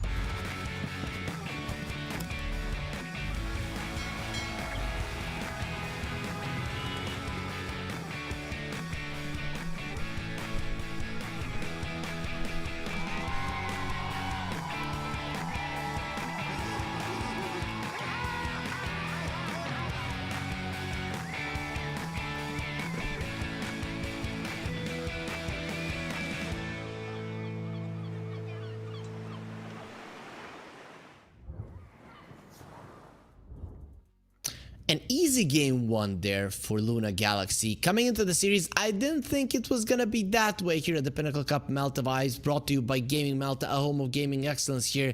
But it actually was, Kip. So you and me talked in the break, and we kind of both agreed that Level Up are not that much of an inferior team that they cannot win a game. But what are some steps that you take now, in at least the draft, to give yourself that chance? I think we're really looking for bigger emphasis on the lanes here. The early lead that Luna Galaxy had was just, even though the mid game moves from level up were really good, like they had some great smokes, especially Lorinov absolutely plays heart out this game. It's a shame that we didn't really get to see any payoff from that. But those were some really good moves and some really good understanding of who to go on and what the math of your lineup actually is. So if you just make sure that you get something that's going to, either you make sure that you clobber Stoikov in lane, or you make sure that you have a side lane where the support can rotate away so that somebody can assist Lorinov, because clearly he can drive the entire tempo of your lineup, and clearly it would be a pretty decent problem for Luna Galaxy if they were not to have Stoikov at this power level. Then I think a lot of your issues, a lot of that power imbalance from the previous map is already solved. Okay, makes sense. Really, the mid lane went horribly wrong for them. I mean, I've seen the Queen of Pain versus the Storm Spirit matchup, and it can go badly, but that was pretty bad. And Lorinov being this big Storm player, I'm sure that it encounters so many queens in the game, and that's why I really like the point that you made, that Stoikov is an absolute beast in the laning phase. And here in the Balkans, I know quite a lot of players, so that Stoikov maybe does it as well, that play a ton of 1v1s. Like they do it all the time. What matters the most? Winning the lane. What matters the most in terms of tactics for Dota? The draft. So let's get into it and then we'll continue our talk. Let's do it. So, level up, they ban out the PA, but is the other assassin on the menu as well, Kips? I mean, you have enough bans to get rid of her as well. I think that would be more than fair. Make sure you don't have that one on the table, and then you can discuss about whether or not this fence should be making it through, right? But at the very least, you're going to have two of those big burst damage sources that you will like so much off of the table. So Luna Galaxy, they're taking their time with the first ban. They're going to be getting rid of the Brewmaster. I like this. You're playing versus Owned Me. If there's a hero that he knows how to play, if there's a hero that he's scary on, then it's the Brewmaster. Of course, he is pretty solid on other heroes as well, but it is just another level for him. When I think Owned Me, immediately like split into 4, Brewmaster, that's what this guy does. Yeah, and well, as far as Lorinov goes, right, I mean, Storm Spirit's one, but Pango is certainly the other one. So Luna Galaxy here really focusing on the intersection of the meta heroes with the enemy's most feared heroes as well. Taking out those signatures. Yeah, and the Coddle will be taken out, and Luna Galaxy getting rid of some of the cores. The TA is still in the pool. Level up. I know you have the first pick, but if you're not banning it, at least pick it. Are they gonna do it? We don't. I'm sorry. I'm dying. I took a sip of water and it went the wrong way. Think of me in your prayers. Okay. So you're not really dying, right? But it's just very uncomfortable. I heard you were out, and I thought, okay, maybe Kips got disconnected, but it was actually the connection between the soul and the body that was in an issue here. Luckily, you're gonna be fine, right? Right? I think so. I mean, my soul's definitely not here anymore, but pull it back. The voice is returning. So yeah, okay. My co-caster survived, and unfortunately wasn't there to help much, but we can make jokes about it, Kip. So I'm guessing that can help in the future. As Luna Galaxy, they get themselves a Warlock, and I really like the Warlock as a counter initiation tool versus the Dawnbreaker. You engage with your heroes, the Dawnbreaker comes in like, rah, I'm gonna be turning this fight around, bam, golem, the fatal bonds, and goodbye. You've done absolutely nothing. yeah, and it's got a little bit of the Spectre effect to it as well, right? Because people want to be in the AoE of the Dawnbreaker, like, hey, bathe in that heal, bathe in the return, and they're going to be grouping up for pretty much the same AoE, actually, of that Warlock, which is, if you want to do that on your own lineup, you do that with the Warlock Spectre, where you pop the Spectre ult, everybody holds hands, and then the Warlock says, thank you. Yep, thank you indeed. As you like people holding hands for sure. Everybody likes when people hold hands. It shows love, togetherness. You know, even in togetherness in death if you're versus the warlock, Yeah. but still togetherness.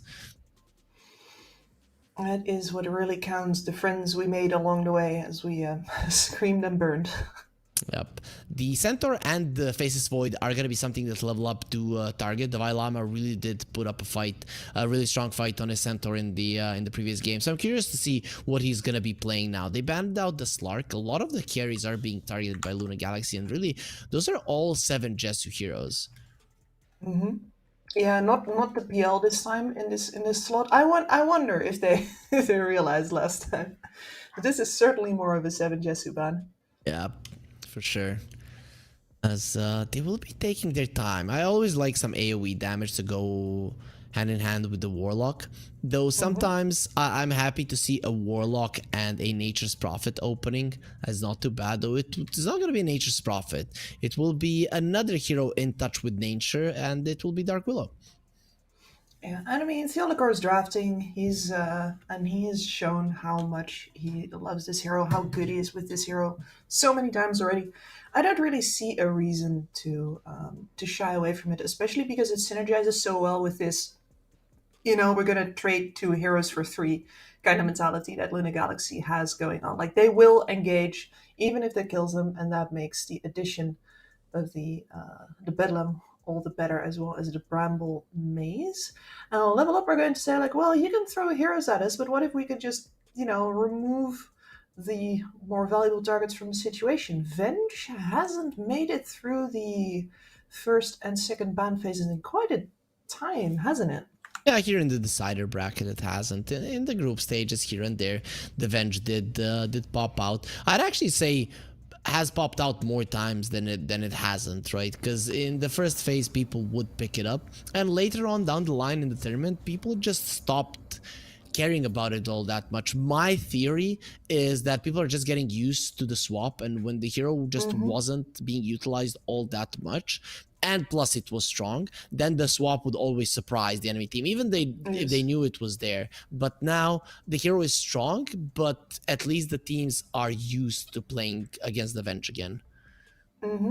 It's how after Disruptor has been weak for a while, you know, people are not used to being glimpsed back, and then somebody picks up a Disruptor and you just get 4 glimpses to Fountain in the same map, that sort of thing. Yep. And you warned me about this lady making an appearance. Yeah, could be a carry though. I've seen a lot of carry Muerta, but I have seen a position 4 Muerta. Position 4 usually laning with a Tidehunter, but Dawnbreaker is just as good, as the hero does insane amounts of damage. So I don't know where I want to see it, but I'm still fine wherever they want to put the hero.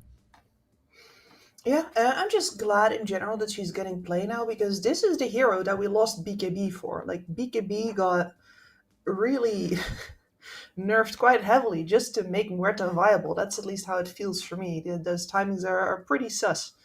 And she is finally now creeping her way into the top tiers. So I think this is actually one of my first Muerta games casting it in total, because she just has been not played that often before.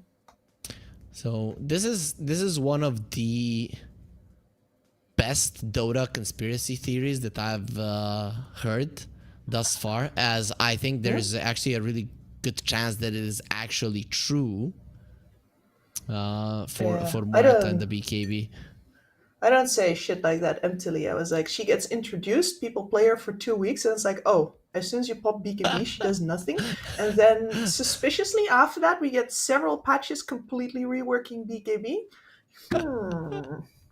Yeah, putting 2 and 2 together. That is what Kips did there. As Luna Galaxy, we will be seeing a Stoikov Invoker. This is the hero that he is most comfortable on. He has been playing it for a very long time. Always considered one of the best invokers, and he's a god on this hero. If you liked him on his Queen of Pain, you're gonna love him on his Invoker. Fast forward, he drops the ball, and I just sound like a guy who has no idea what he's talking about. Listen, I took that risk in game 1. You could take it right now, but I did. I do think you're right in the sense that Stoikov has proven himself to be a phenomenal laner already, and with the Invoker, we know how hard that pays off into the mid-game tempo. And 7 Jesu most likely going to give us another run of that Monkey King. Of course, this can go to the 4 position. Huerta can go there as well. This is not entirely sure yet. I'm kind of leaning towards the 4 Muerta, as Monkey King is a 7 Jesu hero. Muerta, not so much. He can play it, but not so much. And Monkey King plus Dawnbreaker, that lane sounds terrible. And Muerta wouldn't do anything versus the Axe in lane, whilst the Monkey King would do really well versus him. Yes. So I'm definitely more in the Monkey King 1 corner than the Muerta 1. And that gives us another reason to look at, well, most likely the top lane once again, where we're going to see this time Axe Dark Willow go up versus a Monkey King +1 lane, and we see if 7 Jesu can redeem himself there, because the Violama did sort of own them map 1. Yeah, but Centaur is better against the Monkey King than the Axe is. Axe, once you commit, you're in, that's it. The Centaur has the capability to go in and out and multiple times in the fight. He does more burst damage in general on the Centaur than the Axe does. So usually as a Monkey King, you get your Jingu stacks during the duration of the call, and then you will most likely be able to survive because of it. So in that regard, I can see the similarities in draft here in both game 1 and game 2, but level ups adjustments I think are quite solid. Yep. The fact that they can operate from range now, they have some damage from range, they have a proper displacement save from range as well, as opposed to, a stay of execution, which we had with both the Grimstroke as well as the Shadow Demon. Certainly they have more in and out capabilities this time themselves. And I think that's one of the things that Luna Galaxy has been sort of holding over their heads. Is like, we get to choose how many heroes we trade in this fight. And if we think the equation is about right, we bail. And now Level Up will have more of that same potential in their pockets as well. There was a ban on the Puck and the Kunkka. Those are both heroes that would lane relatively well versus the Invoker, especially the Kunkka. I've already seen that matchup, and it really does go the Kunkka's way quite heavily. It used to be okay for the Invoker, as you had a lot of heals from Rayquaza, but ever since that was cut in half, you just don't have the capability to stay in the lane effectively.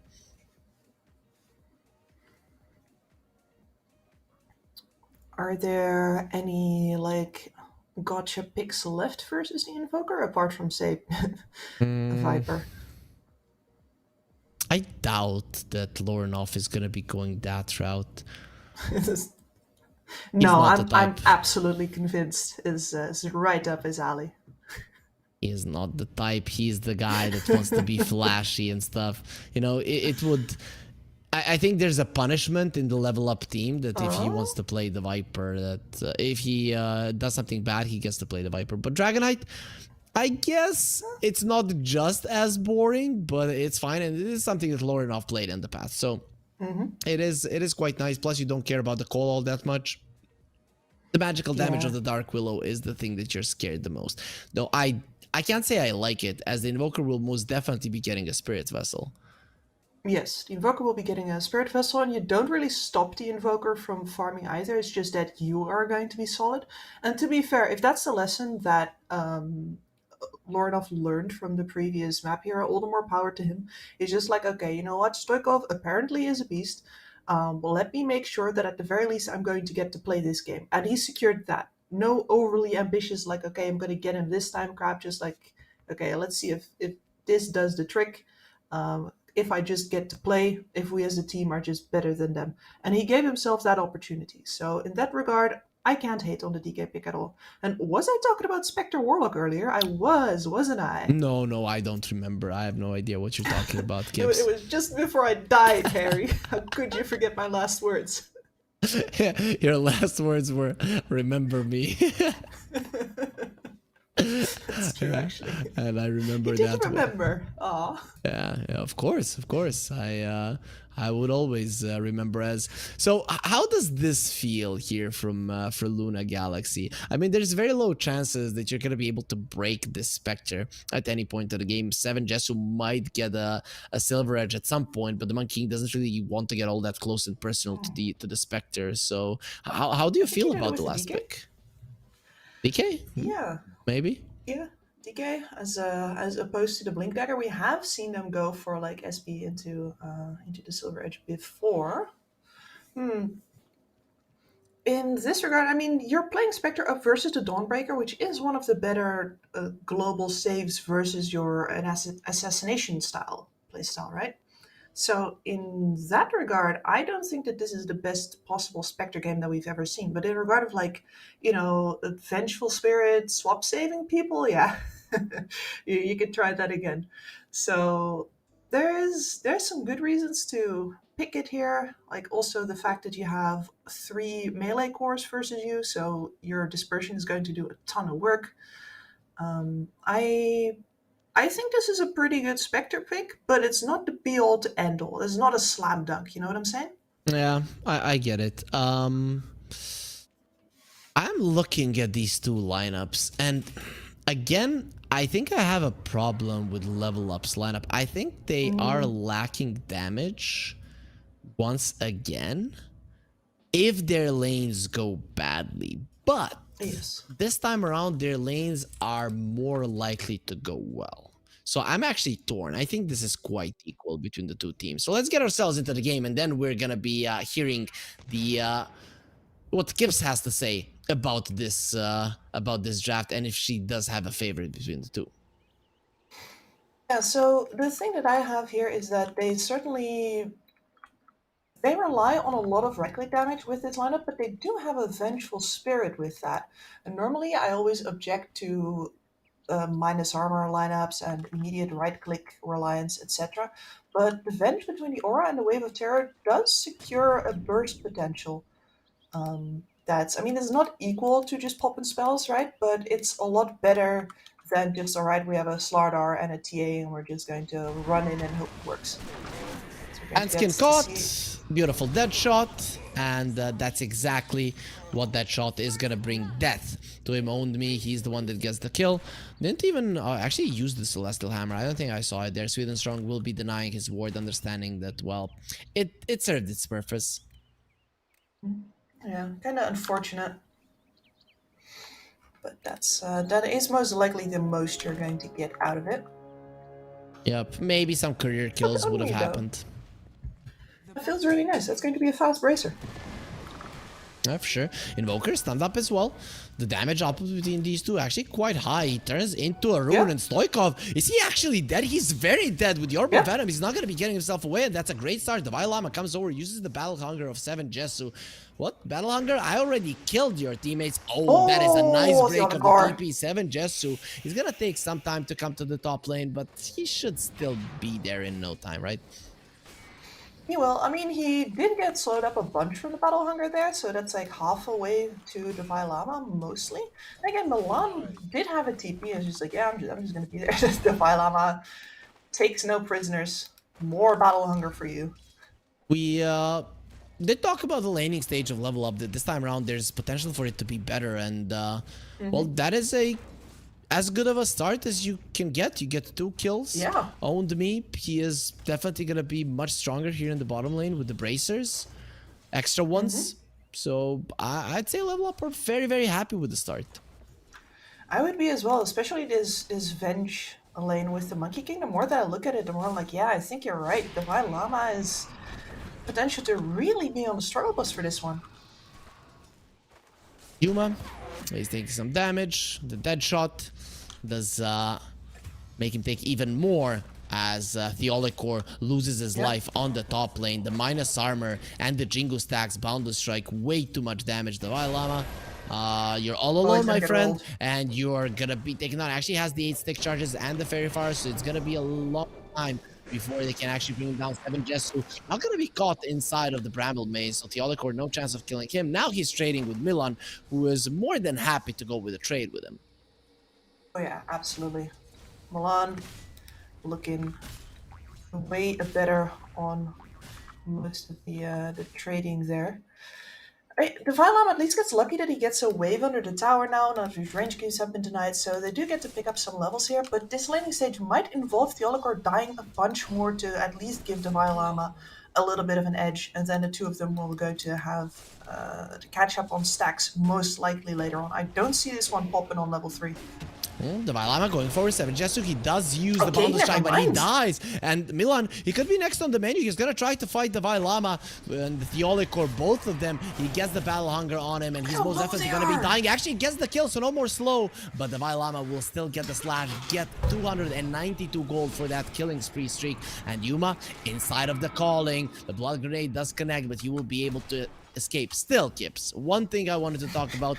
We talked about Stoikov and his mid lane genius. He cannot be defeated. Yes. He has 3 CS. Yes, his prowess there. I mean, he got killed before the horn, and then Lornov is a DK, and he's just really been milking the hell out of the breathe fire, I imagine. But yeah, Stoikov really needs to be stepping it up as CS wise a little bit, because all of the damage that he's laying into Lornov does nothing. Oh. The Vailama is very much dead. He tries to go for the call. His scream is not gonna be done, as there will be a Shadow Realm protecting Theolikor. But level up still on the top lane, also applying pressure. Still only 7 Jesu has only 6 CS, so definitely struggling in that department. I mean, I maintain that if everything goes as normal, Seven Jesu should be catching up rapidly, but clearly that double kill that happened before was already way more than the Vailama should be getting out of this lane, so I just... It's messing with my confidence, man. Hanskin, he got confidently killed inside of the calling, plus the Celestial Hammer. You're not gonna move 1 inch. That's slow from the calling. It is stupid how good it is. Yeah, the utility of that clearly should not be underestimated, and you are looking at 2 fairly slow heroes here as well. Warlock not exactly a sprinter in his best days. Has been killed. And Theolikor, he does bring down the career. One question, Kips. What is the build nowadays for the Spectre? Is there anything in particular you think Yuma is going to be wanting to get? Is it a blade mail, considering how popular of an item it is right now? Oh, Midas first, okay. I don't think we... I mean, that's the question, isn't it? I guess he is going to go for the Midas. I think I have seen a lot of different options recently, though. The blade mail not as popular anymore. I think Echo Saber was still back on the up and up. Okay. When I see a Midas, I always think Manta right after it. I don't know why. It just feels natural to have the extra attack speed for the illusions as well, and then your Desolate will be doing massive amounts of damages. The Vailama, you got the call on Milan. Some spins are coming through, but the Axe now needs to run. Actually, he's running, but forward towards Milan. And there will be another battle hunger. Milan uses the sticks. Actually, that was the killing Lotus. The Vailama will get killed by the creeps, and now the stun on the Theolikor. Oh, no Milan way. gets that one. He's still alive. He has the Urn of Shadows, and now even the charges are in there. Level up this time around. They're the ones that are winning the lanes. Yes, they are. And this top lane has finally been restored to where it was supposed to be. Luna Galaxy scared me for a bit there, because like, please do win. I like you guys, but don't make me look stupid in the process. So you know, balance has been restored. Monkey King lane is beating Axe always normal in this world. When is the mid lane balance gonna be restored, as the Invoker has 15 CS? Lorinov, he has 19 denies. We don't even want to talk about the last hits, as that would be a little bit too brutal. Yeah. I mean, the real brutal part here is that he did this all without any levels in the Dragon Tail. Normally when you see this amount of denies on the DK, he has just been bonking people on the head and then denying while they are stunned. He has been doing no such thing. This is just Lorinov being really pissed at the previous game. Oh, the Dark Willow did rotate to the mid lane, so yeah, that Dragonite doesn't care. 1 versus 2, he is still winning. As Spectre, well, 3 versus 2, he is not winning, as he was the one not having the numbers advantage. So level up, they bring down the Spectre as well. Yuma, the highest CS score on Luna Galaxy, is now gonna die as well. Radiant And this is a problem, not just with having your Spectre as the highest CS score, like maybe if you were rushing an Aghanim Scepter, I could see that being helpful, as the Vailama expertly got 7 Jesu out of a tree. Stoikov rotated over as well. No, can they bring him down? The mana will get taken. He's trying to get the Jingu stacks up. Now they get purged off immediately. more Beautifully stacks for done by you. Stoikov. A couple of more spins. Stoikov was ready. He knew what he needed to do. And the Vailama, of course, he gives him a tip, as he knows that his mid laner did everything right there. Yeah, and I'm not gonna lie, that was just a really beautiful read from Devi himself as well. Oh, Good Yuma. dodge. Yep, dodged the that shot. If he hadn't, probably would have ended up in a kill. But look at this, the Venge is ahead of And the still- Invoker in terms of net worth. Oh, please, you didn't have to tell me that. Now, yeah. Yuma? He is in Minus armor gonna trouble. work. Healing load is given to him. He's still surviving. Own me a little bit too deep, but the Monkey King coming over. Boundless Strike connects, and that's gonna be a dead Spectre. So the worst possible here. He also got the Jingu stacks. The Olikor gonna be on the receiving end of the of that long stick, and a couple of more hits. Nope, just one needed. Jesu gets a double. Smacked over the head. So normally this is where I would say, well, it's really bad that Spectre is the hero with the highest net worth, because you're not going to be leveraging that anytime soon. But surprise, she's not at the top anymore. It's the Vailama now. And now the question really becomes, who actually can buy space on this lineup? Because lately the way you're going to get kills is the way that we just saw Luna Galaxy do it, with the Invoker rotating into whatever Axe has caught, right? But the Axe better have one hell of a read on the game, because he's going to have to be doing this for a while without the Blink Dagger still. under attack. In I the really meantime, like- like the Spectre's not going to make any plays. Oh, Hanskin is dead as well. We're just gonna be following as he gets taken down. A couple of more slaps from 7 Jesu, and he's gone. So I really like the point that you made about the Spectre. I remember playing with the guy in a team who he's winning a lane with the Spectre, but his off lane is losing, and he's just constantly sighing like. And like, what's happening? You're winning your lane. He's like, I'm a Spectre. I don't want to win my lane. I want my off laner to win my lane. I'm coming back anyways. And well, luckily for him, or for the Spectre in this game, the Vailama did start to get massive amounts of farm, and his Blink Dagger is not that far off. Yeah, very, very lucky indeed. And we're going to look for an opening kill to get an earn charge for Stoikov, who's going to get that like about in double the time that the enemy Vengeful Spirit got it. But you know, baby steps. You're 4K in the hole.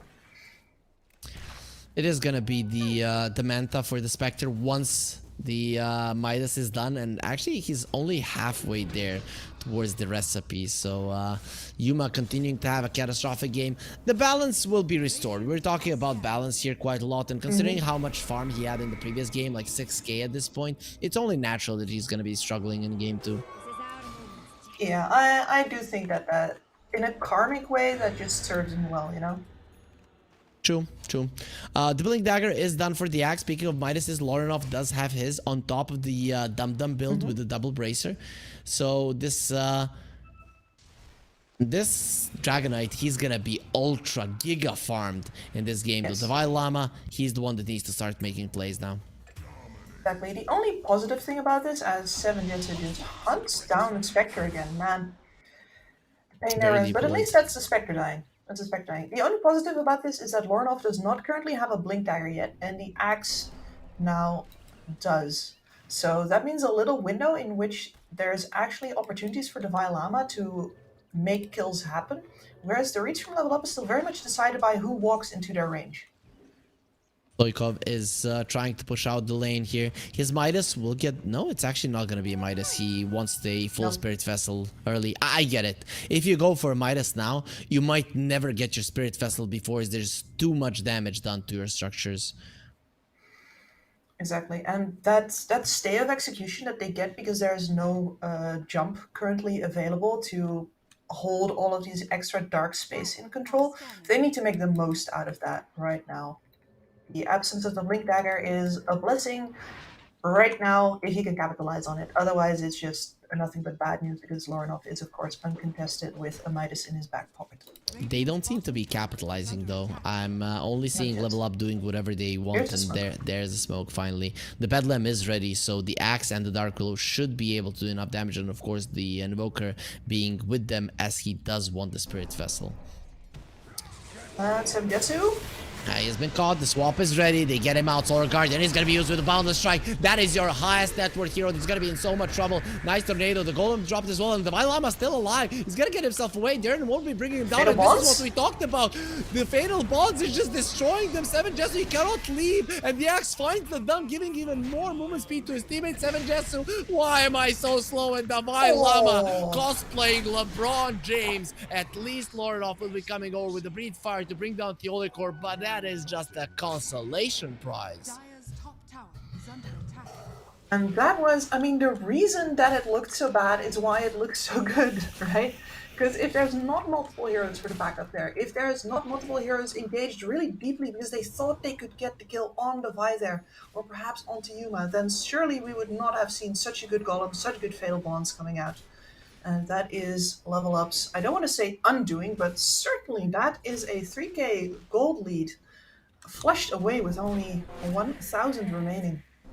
You had the early game, you had everything on Level Up, and well, you still have some kind of a lead, but you have definitely given Luna Galaxy a lot to look forward to. The win probability now at 50%, basically, so Level Up all of their advantage.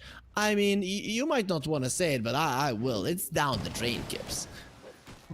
They have the Blink Dagger over on the DK like right this second now, and they're also going to be looking at, might be Deso, might be BKB over on the Monkey King. Like, their cores are still having a really nice game. The power's in his Axe, and he looking muscular, not gonna lie. Yeah, very big. All natural, of course. No forbidden substances here. Yeah, all natural, just like the Liver King.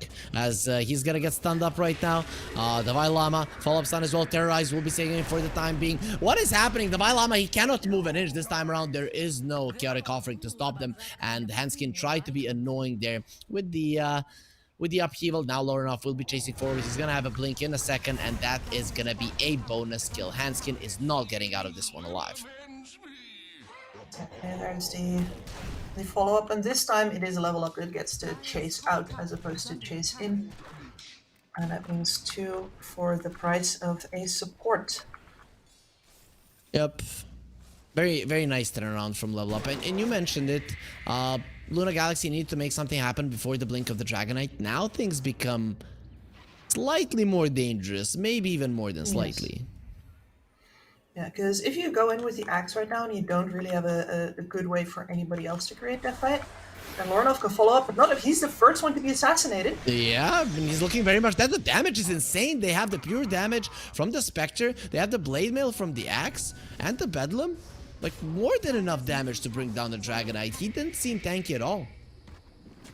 Oh, he did not. I mean, you said he had to fear that Bedlam, and I think you were completely right. That looked like he was made out of tissue paper. Maybe he should try some of that old gloaty, pure natural liver stuff, huh? Yeah, for sure. I mean, you can see the difference between him and the Axe, and it has to be the training regimen, 100%. As And nutrition. Yep. Excellent. Alama goes Alama forward. went for 2. He tried to get 2 of them, but at least he got Sweden strong. It would have been really bad if he had gotten nobody. Now being protected by the Shadow Amulet. 7 Jets are coming forward. The Boundless Strike will connect. The Vailama gets stunned up, but there's the Golem and the Terrorize onto all of them. They're very much afraid that they should be even more. 7 Jets are going to be swapped out. Milan comes over. Take my life. Don't take his, and no problem. Don't hate us if we do. The dunk from the Vailama. Make sure that the second support from Level Up dies as well. And now the goal lead, not even 1k any longer. Yep, and that is the Vailama, by the way, with already 9 armor harvested by the Culling Blade. It's like he never lost his lane at all, which is... Dire's structures are fortified. My Not lord. true. It's just not true. He lost it. He lost it quite a lot. But this guy, he came back. He got a lot of stacks from Theolicor, and now he's the top of the network chart. Okay, guy, and they're immediately moving to top. Seven Jesu moving to the fountain. In 35 seconds, he's gonna be able to take a bath, to refresh himself, and go back out on the map again. But Luna Galaxy, they're just everywhere on the map. Davai Lama, this time around, it wasn't even him leading the chase. Stoikov is now a big nuisance as well with the Ghost Walk. Yeah, with the Ghost Walk as well, he has a really big arsenal of Spirit Vessel charges now. The amount of damage that he deals just on his own is not to be ignored. And this is really weird. Like, he's going back for the Midas now. He's fine. He skipped it completely correctly, and as a thank you very much, he is going to take that level and farm acceleration. Sure. Now he's probably gonna start maxing out the Exhort as... can we expect the Cataclysm sometime in this game? I feel like it would be quite great considering that you have an axe to keep them in place. Yeah, you have the axe, you have the possibilities of some brambles as well. And in general, like the chaos of this team fight. I would like it, but the question is if you don't need more control instead. Thinking about, let's say, a hex, for example. Yeah. Sounds good. Sounds good as well. Maybe even better than the Aghanims. Stun onto the Dark Willow. Silence as well from the Calling. And it is going to be a Dark Willow dead. Not really sure what Theolicor was thinking there. But he's going to have 30 seconds to think about his actions in the fountain. I mean, it's a way of, I don't want to say of breaking smokes, right? But at the very least, like either you're going to get a kill there. Or sorry, excuse me. Either you're going to get the farm that wave there.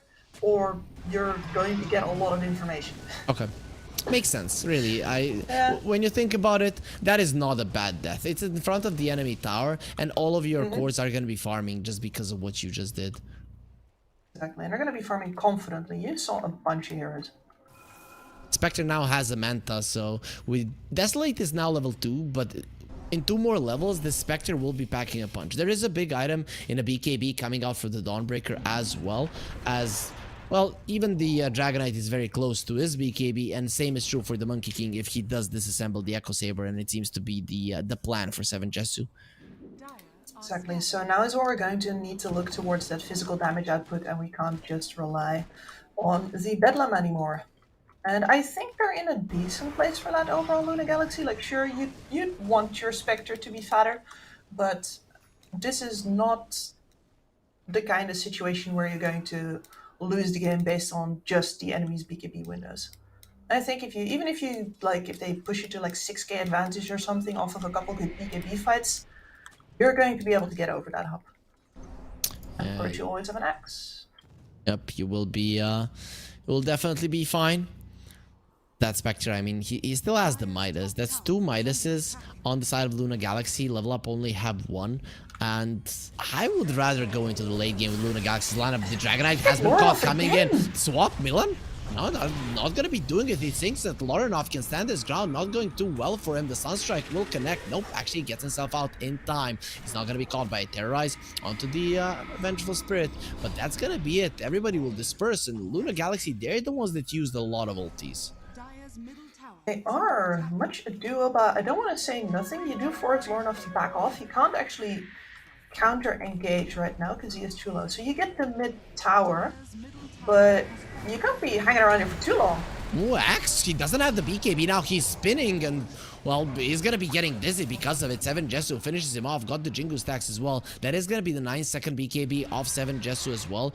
As level up, they're chasing for more. They want more blood. They want more kills. Unfortunately for them, they're not going to be getting them. And Yuma had already backed fully off. That just really has me wondering. And death like that after the Vailana has been playing a game as fantastic like this, it feels out of character, right? So was that a slip up, or is that calculated based on some parameters that we currently don't understand, and he's just absolutely giga-braining us? I mean, the only thing that comes to mind as he wanted to bait level up to the mid lane, because from the mid lane they might not know where to go and fight after that to buy time for the Terrorize and the Golem to come back. That's literally the only thing that would make sense, though considering his farm, I don't think it's worth it. So I'd say it's a slip up.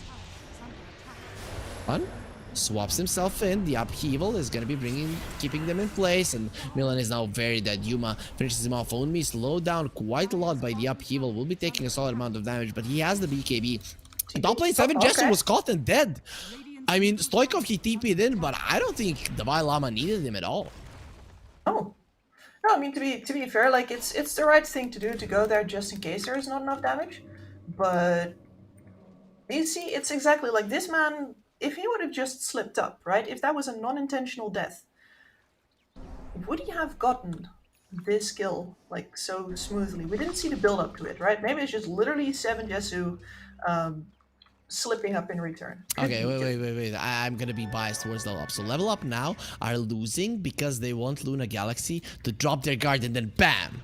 They're gonna be jumping in, huh? Yeah, okay. You know what? Maybe I should take off my aluminum cap here for a second. Tinfoil hat. I'm getting a little too... Yeah. True. I get what you mean. He has been playing really good Dota. The Dark Willow has been caught there. Atos did connect. Now returns into the calling, so he will accept his destiny as a dead guy. This is for me an okay death. It's not the best one. You're still on your part of the map, but you're deep enough in your jungle to reveal where the enemies are. Milan is eating his shirt. They're buying a lot of this time for Yuma, right? He hasn't been touched at all except for when he wanted to do some touching of his own. What is he? Yep. It's going to be Scotty. Yep, you want stats. I think stats are great here. You definitely, if you're surviving with the Spectre in a fight, you want to be that tanky guy in front. If you have a tanky guy in front, Luna Galaxy, and is the Spectre, you are winning these fights 100%. Oh, yeah. You're going to be so happy about that. All of these melee cores laying into the Spectre is fantastic for you. The Axe having an opportunity to go in and out is fantastic for you. And of course, the Invoker wants some beefy person in front. Having 2 is more better. So, yeah, and he's opting Lincolns himself. So, versus some aggressive swap potential versus the Blink stun potential, Lorinov. Yeah, I guess the Dragonite stun is the biggest thing. He probably wants to get close as they get the call onto the Dragonite. The Sunstrike will connect, terrorize immediately as well. No BKB for you. The help is coming, and it will not be there in time. The spin from the Vailama gets them the kill. He is gonna be dusted, so they see him clearly there as the tornado flying through. He gets the call onto the Monkey King again. The Vailama finding the monkey in the trees. The same thing he did with the Centaur in the previous game, and that's gonna be a BKB on 7 Jesu that will be worthless in this fight. Milan is gonna get caught, but the Wukong's command gonna be used. Llama gets himself away. Sunstrike will connect on the Monkey King, still not bringing him down low enough, but they will use the Battle Hunger on him. He gets himself into the trees and out of a bad situation. Sweden strong, gonna get jumped on. Yuma coming forward, thinking about the chase. He will decide against it for now. He's using his pressure to properly zone the enemy back so they can capitalize on the one fight with the tower. Stoiko will Sunstrike the Muerta. Yep. And hit. Beautiful. He saw him because of the Spectral Dagger. And well, Sweden strong. He didn't know, as he was constantly spamming Sunstrikes, but it is very hard to calculate the cooldowns on the Invoker now because of the Wex. Yeah. It's very elastic, I want to say. Yep. You think, oh, he doesn't have it. He used it a second ago. Nope. Actually, he does. Look at the Vailama. Look at him.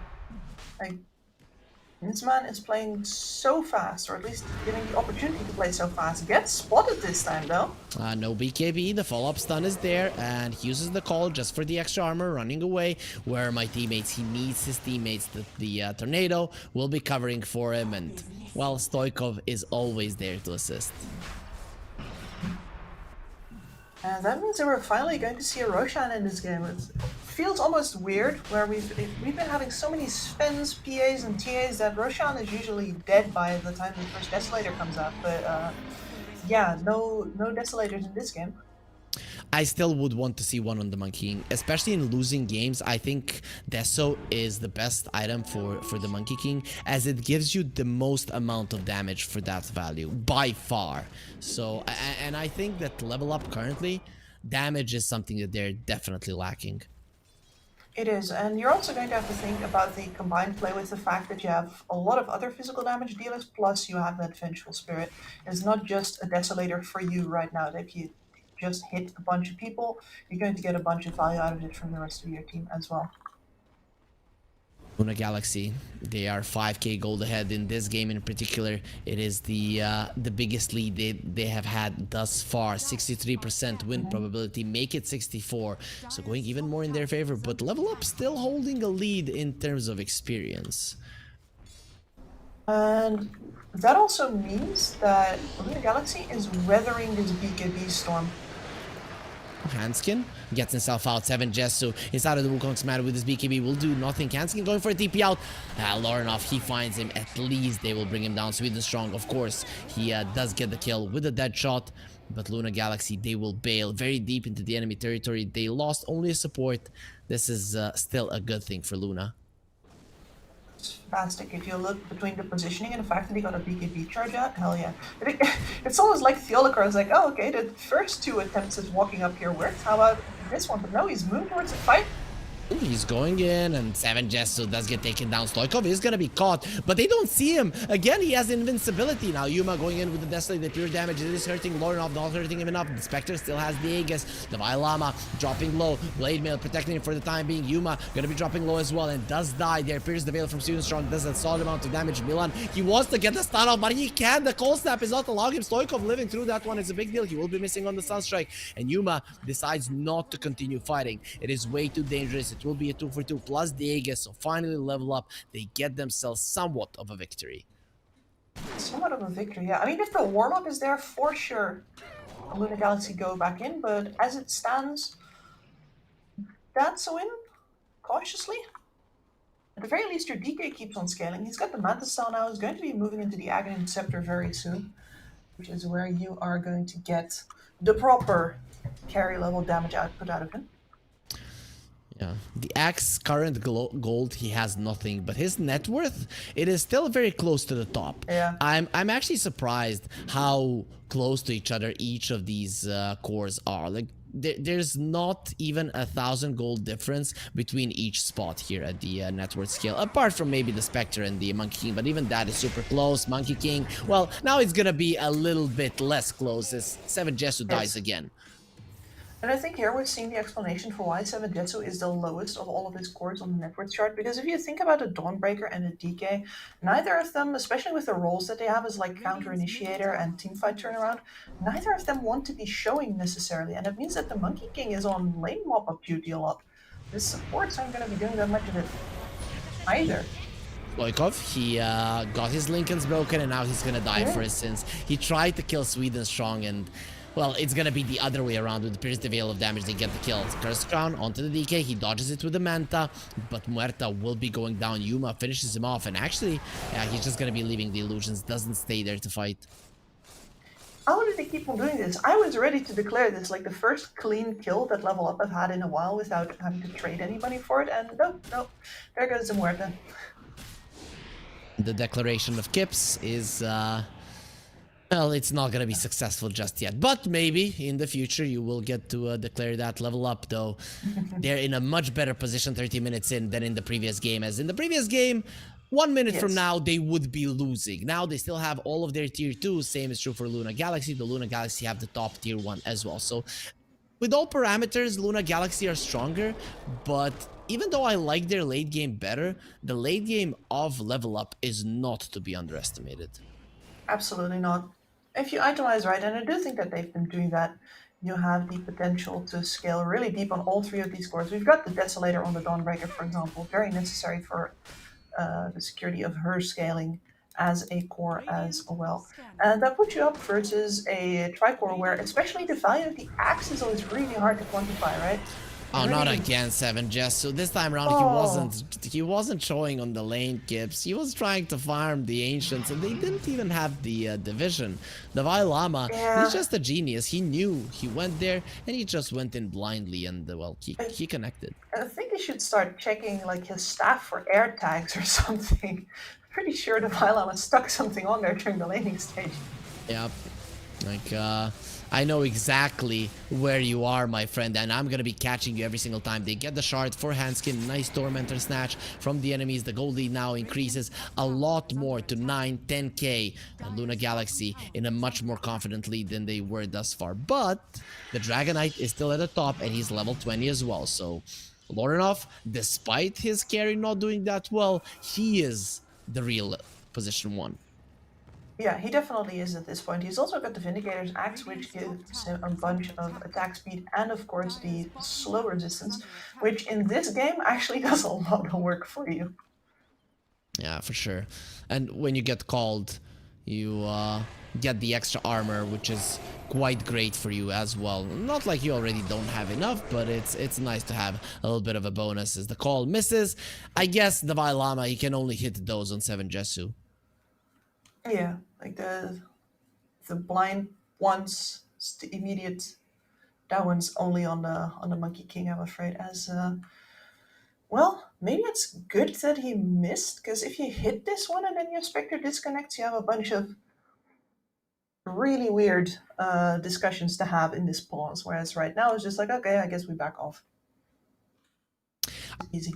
I don't know if you looked at Milan's eyes when there was a pause. I mean, a lot of the players, of course, they're gonna have rapid eye movement, and I'm not talking about sleep here during the games. But Milan, during that pause, his eyes were just moving onto the screen, looking at all of the info. Look at the Olikor, he's chill. I mean, left, right, that's about it. Milan was all over the place. Just goes to show that he's fully focused on the game. Yeah. But yeah, then again, He's Luna such Galaxy. a- Oh, let's see. Such an intense guy in general, right, Milan? I don't Right, know. that's- It feels chill in when you sit next to him. It's intense when Okay. you play pubs with him, because he used Yes. to be hard to play with. Now he's chill, I think, even in that regard. Okay. I've always had the impression that he is. He's got a lot of opinions about how things are supposed to go, and he's really on top of stuff. Oh, that is As true. well, that's not a bad call. That is a great call. Yuma got the kill. The Terrorize will connect onto the Muerta. Pierce the Veil is there, so the Spectre can't do anything about it, but it will be expiring now. The Vailama going just forward, went. and that's going to be an easy kill. Yeah, you do get the kill with the Yuma Illusions. The double buyback, level up. They want to fight this one. Nice Curse Crown. The Vailama is going to be pushed in again. He goes for the call, but he will be left all alone as the Dire all together to bring him down. Solar Guardian going to be used, going for it, but there's going to be a golem turning it all around. They have the BKBs. Yuma still pretty tanky. Needs to be very careful what he does. And owned me into the backlines with a Star Breaker, breaking the bones of Luna Galaxy. They found the Invoker. The Lincoln Sphere will be protecting him. He gets himself away from the big black dragon as Yuma will be stunned up as well. What a dodge with the Manta. Is this the Beautiful. thing that saves his life? They have It's the not Marble enough? Strike. They're going to be keeping him in place. No, it is not enough. Even if you do everything perfect, you will not live. He does get a kill before going down, so that is quite big. Toiko with the BKB trying to be annoying, but he might actually go down himself if he's not careful. Look at Lorinov going in. He's a big black dragon. He's way too strong as Stoikov. He's gonna be getting the cold snap onto 7 Jesu. Not enough for a kill. Maybe it is gonna be in the end. 7 Jesu will be surviving and level up. They get a chase down, bring down all 5 heroes, and bring the game back to their side. Oh, that was a rare slip up, I want to say. Almost like a split call. Something that really doesn't happen to Luna Galaxy that often at all. But you can see them as soon as the double buybacks come out. It's like, okay, leave our axe. We've got everything we wanted out of this fight.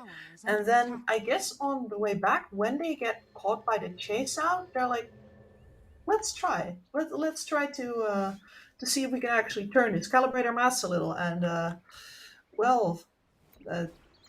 you know, the risk they took was calculated, but boy, were they bad at math. For sure, though. Dragonite is insanely strong. Yes. And I'm guessing the next item is gonna be a Silver Edge. If it is, his damage output, his ability to deal with the Spectre, it's gonna be insane, though. Maybe he finishes the overwhelming blink first. Yeah, that could be an option as well, because clearly if the initiation from the side of Luna Galaxy is not good enough, then the chase back from the side of level up is actually overwhelming, and the DK could really use some extra, shall we say, punishment to add to that chase. Dark Willow has an Aghanim Scepter, so Theolicor is preparing for the late game as well. His attack speed is actually quite high considering he has the Midas, so this is gonna be tough. Also, has the cooldown reduction with the Quickening Charm, and well, once he gets level 20 and gets the +2 seconds Shadow Realm duration, there's gonna be very low downtime on that. Yeah, and it feels pretty fantastical to be talking about the level 20 frame, because actually both of the supports over on the Radiant side are way behind the Dire supports. Yep, The Venge and levels. Muerta are going to crack 20 pretty soon already. Yep. After that fight, their experience, it skyrocketed. Nice ward from level up. They're preparing. Monkey King. 7 Jetsu, he wants his Wukong's man. Not gonna be happening. Yuma is low. I don't think you he's on want the 50 fight to health. start. Lorinov jumps in, gets the stun onto the Spectre, the Wukong's command. The axe is gonna be getting out of it. Hanskin has the Ogre Seal Totem. That is a big spell that got forced out. Beautifully done by Luna Galaxy. Very well done. Now, where's the BKB over on the axe as well, though? So I the think next yes. time he goes in, probably toast. Looking pretty scary for him, but he does have the golem to protect him. Actually, they walked into the pit. They're not doing it the fastest, but if you don't react fast here from level up, the Roche can fall. They have the Invoker. Yeah, that's why you're not all in the pit. Invoker and the Warlock, that's a great jump. Hanskin got himself out. The Solar Guardian will get used. Hanskin needs to get out of that one, and you talked about him being toast. The axe is in a lot of trouble. He's being saved by his supports dropping down, but the Starbreaker again, it really hurts. Still, it hurts him as well, as the Fatal Bonds are doing enough damage. He will be buying back, but they already lost to Nadirovich, have their buybacks. Lorinov being destroyed by the illusions and the cold snap. He cannot move away, and now he's only human. You're no longer a dragon. The Sunstrike won't even be needed there. The buyback from Owned Me does absolutely nothing. He didn't have the Solar Guardian. He didn't have the capability to assist his teammates, and this is the fight that Luna were looking for. Exactly, and you can see how that Warlock, he's already counting his lucky stars, but Hanskin just really pushes it just an inch further, waiting until Owned Me comes in to be able to drop the proper chains, bonds, I should say, and the proper golem, and that is what wins them the fight right there. The fact that Lorinov guessed correctly in the trees, but just turned wrong at the last possible second. That's the fight right there. We talked about the levels of Luna Galaxy supports, but the Spectre is level 25 and has the plus 5% dispersion. So good luck killing this hero, because it is not gonna be easy. Now the gold lead is insane. They have the Aegis and the cheese also in that fight. One thing we didn't mention is the Dark Willow staying in the back and just getting all the hits in. It decimated level up. Literally everybody on Luna Galaxy is doing a massive amount of damage. It's phenomenal, and they pointed out that they have the cheese in the pocket of the Dark Willow as well. They know how important she is. Yeah, Aghanim's Abyssal, why not? They are going on a shopping trip over on Luna Galaxy. This next fight, the DK he is actually moving into the Bloodthorn, not towards any form of break for Yuma. Moonshard on the Spectre, Moonshard on the Dark Willow.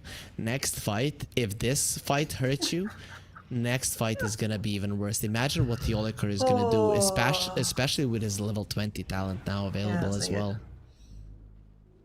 Dark Willow go brrr. Yep. It is literally gonna be brr, as he will be attacking incredibly fast. He already was in the previous one. They don't have a bottle to put it in, so Stoikov is just gonna have to take it. Doesn't matter. As Yuma was already in their base because he saw an opportunity and he took it. With the Moonshard, his illusions attack way too fast. Look at that attack speed. There is nobody who survives that Desolate damage. And the Dark Willow destroying the tower from afar. Look at what's happening to the poor tower. With such low commitment, well, Stoikov should be fine. The call onto the illusions. Dragonite, now he knows he's safe, but level up, they need to buy time for the Vengeful Spirit. They're not winning this fight 4 versus 5. And the tower does get taken down by Yuma, but the one on the bottom lane, not the mid lane one.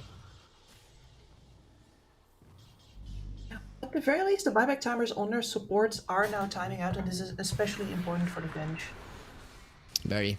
Going in with the Spectre, the Dragonite, He'll be taking some damage, but overall, he's gonna be okay. Yuma just posturing aggressively with the Aegis. He's a very tough kill. Has the Abyssal Blade as well. Poor supports. He has Mindbreaker, Abyssal Blade, Moonshard. He is literally a killing machine. Absolutely insane. Dire's bottom tower has fallen. Like he's a objective destruction machine as well, as he makes short work of the tier 3. There is now going to be a glyph on level up, but that's the last time it will be refreshed. So what are they waiting for? It has to be the Monkey King that does something, and he wants the Silver Edge, but at least does have a Crystallis. So I'm guessing those crits can help slightly. They can, yeah. I think the problem is just now with how far their draft has come, that they don't have a good way to bring anybody down from long range or without grouping all their cores up. Like this Muerta does not have a game that comes even close to this Dark Willow, right? So even though you could be a damage dealing supports on either her or Revenge, by the way, neither of them actually got to get that scaling in this game. And that means that all you have is 3 melee cores. How are you gonna kill somebody without a devastating counter turn coming? I don't know, there's so many things to think about. The double golem is the biggest thing for sure, but That's the thing, yeah.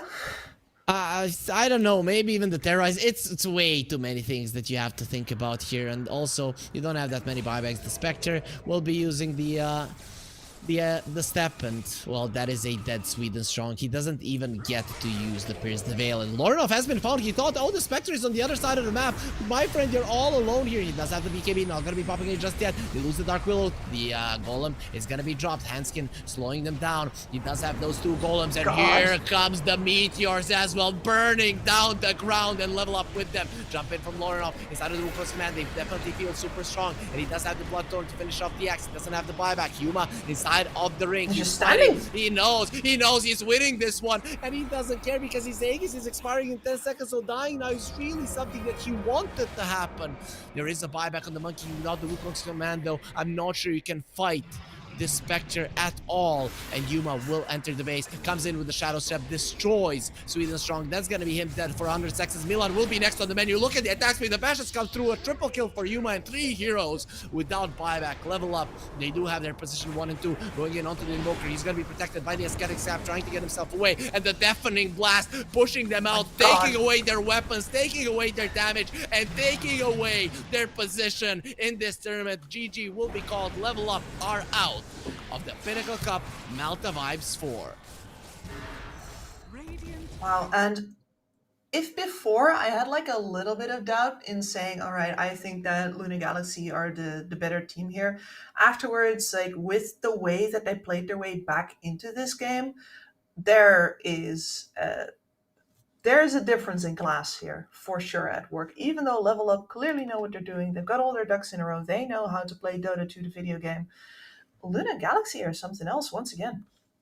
Yeah, definitely not good enough to fight versus Luna Galaxy, who did win that game number 2. A little bit tougher for them than the first one, but either way, they are gonna be ahead. So Kips, for you, MVP, are we staying with the Vailama? I mean, he really did do a great job in both of the games. He did. I mean, if it's like game 1 only, you'd be... I want to be pointing at Stoikov, right? But definitely with the way that the Vailama went ahead and delivered this entire game back into his team's hands where they could do something with it, that was quite something to watch. And the... not just like the team fight plays and calls that he made there, but also the apparent way that he had Seven Jesu like on complete lockdown mentally, just throughout the game, cutting trees, getting calls in places where you're like, how did you have all of the information to do this? That was a treat to watch, I have to say. It really was. Very, very nice performance from him. Also catching the Monkey King in the trees with the Centaur and now with the axe a couple of times as well. Really did change the pace of the game. Though, let's look at the bracket. We definitely do have time to go for that, as again, we're going to be having around an hour break. So it is going to be level up out of the tournament. Luna Galaxy will be facing off versus Moneymakers tomorrow. We have 2 more series. The next one is going to be Nouns Esports versus Marsbet and Infinity versus Vivo Keystars to end the day. Since we're not going to be on those skips, Do you think both of them are gonna be ending with a 2-0? I'm kind of leaning towards 2-0 Nouns versus Marsbet.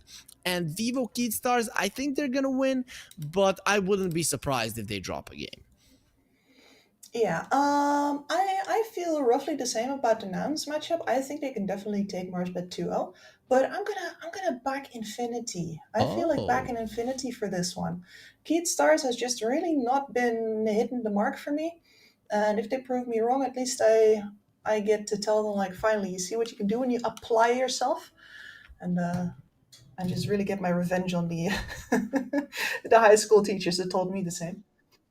Okay, Mrs. Heisenberg, we will apply ourselves for sure. But anyways, that's it for this series. That's it from me and Kips for today. So the beautiful caster duo will be going out right now. Of course, our beautiful colleagues Blue Scale and Automo will be taking over, so you guys are gonna be in awesome hands as well, but not right now. You're gonna have to wait for 50 minutes, but then the Dota action will return, so be sure to be here. Oh, esport. You and I have come a long way. It was such humble beginnings. As we gathered in small groups, we were professionals right from the start. Passionate, organized, and ready to rumble. We dreamed big, and surely enough, our parents supported us at every step of the way. Didn't they? Fired up by all this love, it wasn't long until we caught the scent of competition. To be honest with you, it wasn't always that easy. Joe here, he had to take on 2 side jobs to afford playing professionally. It's gonna get better, Joe. Fist bump. Some of you dared to not even call this a sport. And look where we are today. An endless stream of esports events every year. Bet you didn't see that coming, Mom and Dad. And you know what? We have been with you every single step of the way.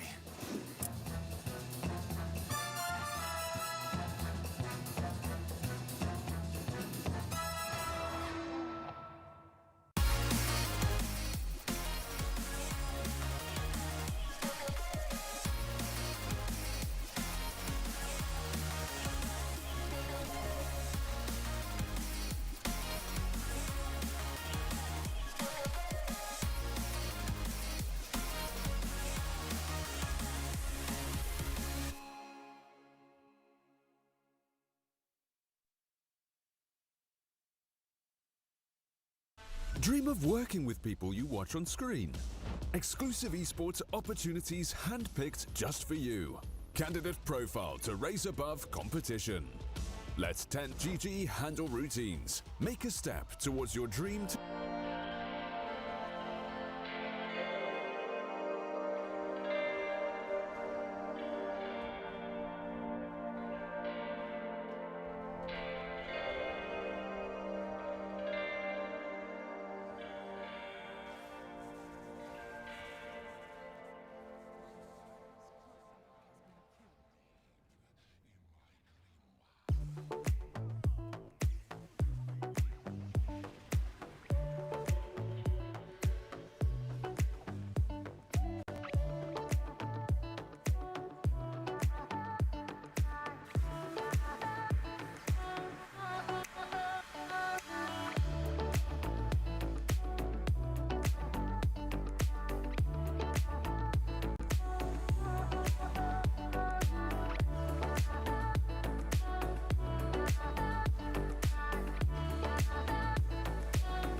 seagulls flying overhead,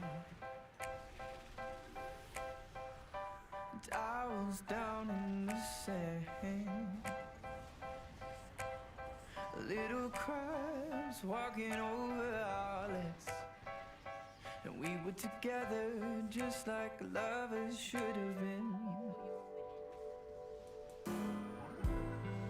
Like the changing tides, you have changed your mind, and now you are no longer mine.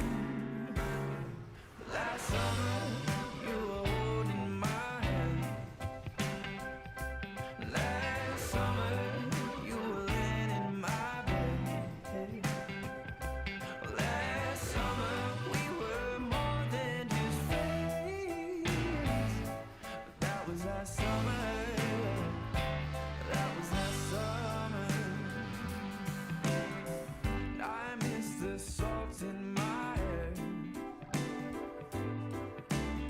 and I miss your emerald stare, and I wish you were still here in your red sundress, watching the sunset by the beach.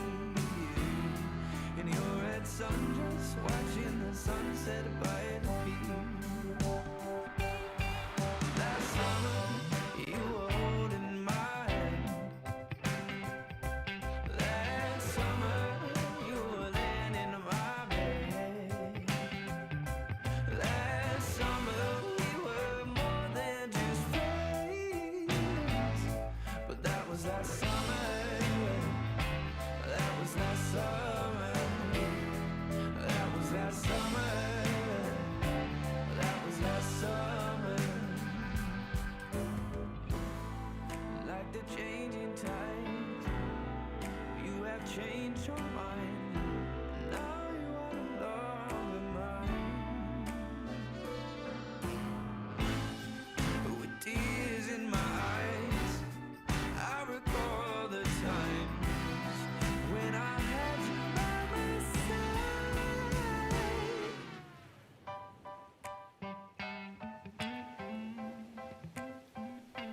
Last summer, you were holding my hand.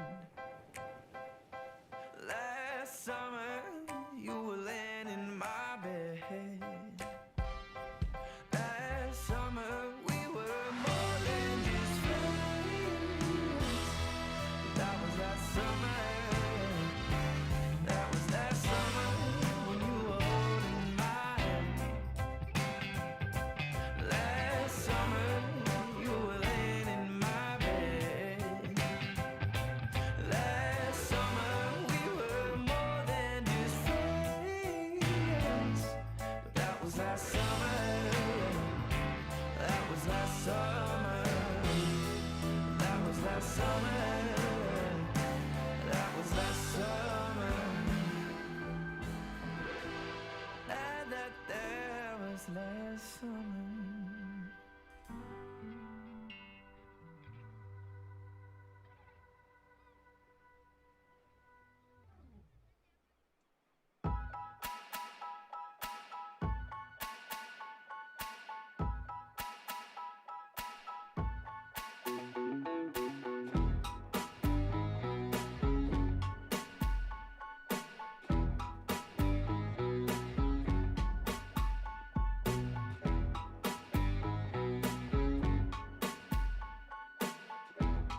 you wanna be a bad man? Yes, you do. Do you wanna taste sweet salvation underneath the summer moon? Do you need another hand now? Yes, you do. Go see Miss Josie down on Columbus Avenue. Down in the city, there's a place that never sleeps. You can see it all up past 57th Street. Music is hot and the drinking there's free. It'll turn you upside down before you count to three. One, you're looking for a helping hand. Two, you need a friendly face. Three, feeling good you can barely stand. You're falling all over the place. One, you're looking for a helping hand. Two, you need a friendly face. Three, feeling good you can barely stand. You're falling all over the place. You own it, they got it, they flown it, you bought it. Ow! Do you wanna be a bad man? Yes, you do. Do you wanna taste sweet salvation underneath the summer moon? Do you need another hand now? Yes, you do. Go see Miss Josie down on Columbus Avenue. Columbus Avenue. Ha! Go see Miss Josie down on Columbus Avenue. Columbus Avenue. Ha! Go see Miss Josie down on Columbus Avenue. One, you're looking for a helping hand. Two, you need a friendly face. Three, feeling good you can barely stand. You're falling all over the place. One, you're looking for a helping hand. Two, you need a friendly face. Three, feeling good you can barely stand. You're falling all over the place. You own it, they got it, they flown it, you bought it. Ow! Go see Miss Josie down on Columbus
sexy smile, looking forward to see you. I hope I lose control. Love you every night, not checking the time, 'cause I love you all night long. I miss that sexy smile, looking forward to see you. I hope I lose control.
told you you're my pole.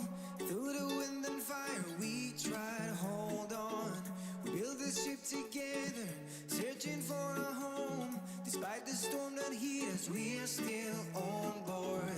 Dancing in the moonlight, the world just stopped and stares. We got no destination, I'll take you anywhere. All the doors we've opened and all the books we've closed. Words just come together, story that we never told.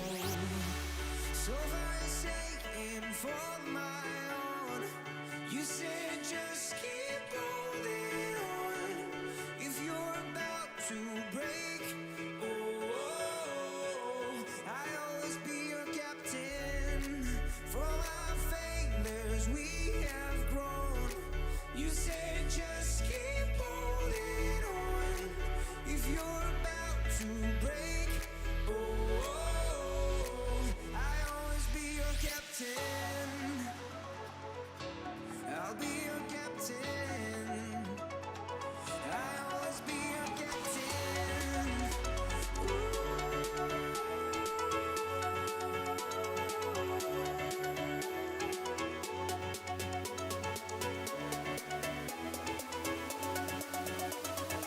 I'll always be your captain.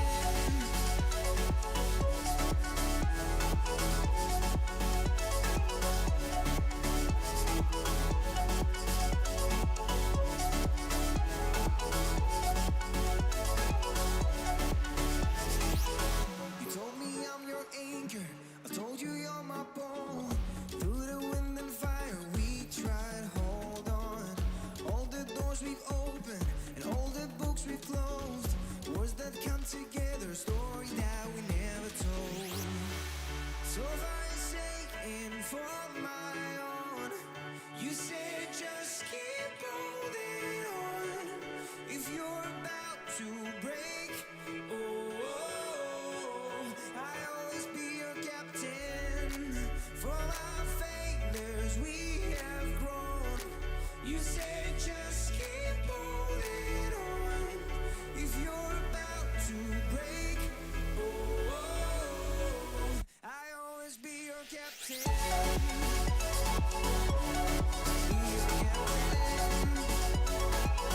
I'll always be your captain.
sport.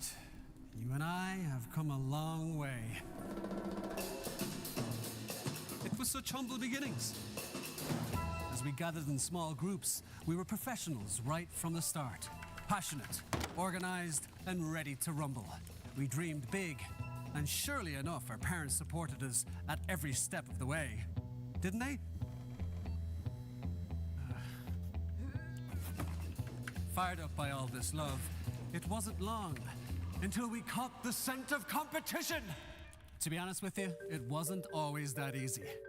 Joe here, He had to take on 2 side jobs to afford playing professionally. It's gonna get better, Joe. Fist bump. Some of you dared to not even call this a sport. And look where we are today. An endless stream of esports events every year. Bet you didn't see that coming, Mom and Dad. And you know what? We have been with you every single step of the way.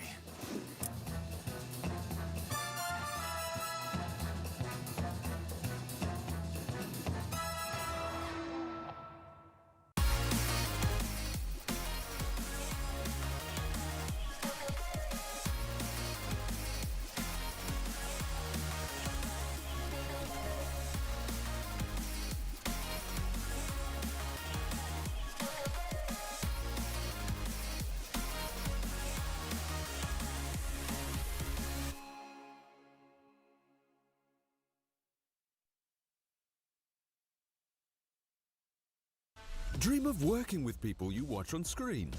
Exclusive esports opportunities handpicked just for you. Candidate profile to raise above competition. Let 10GG handle routines. Make a step towards your dream today.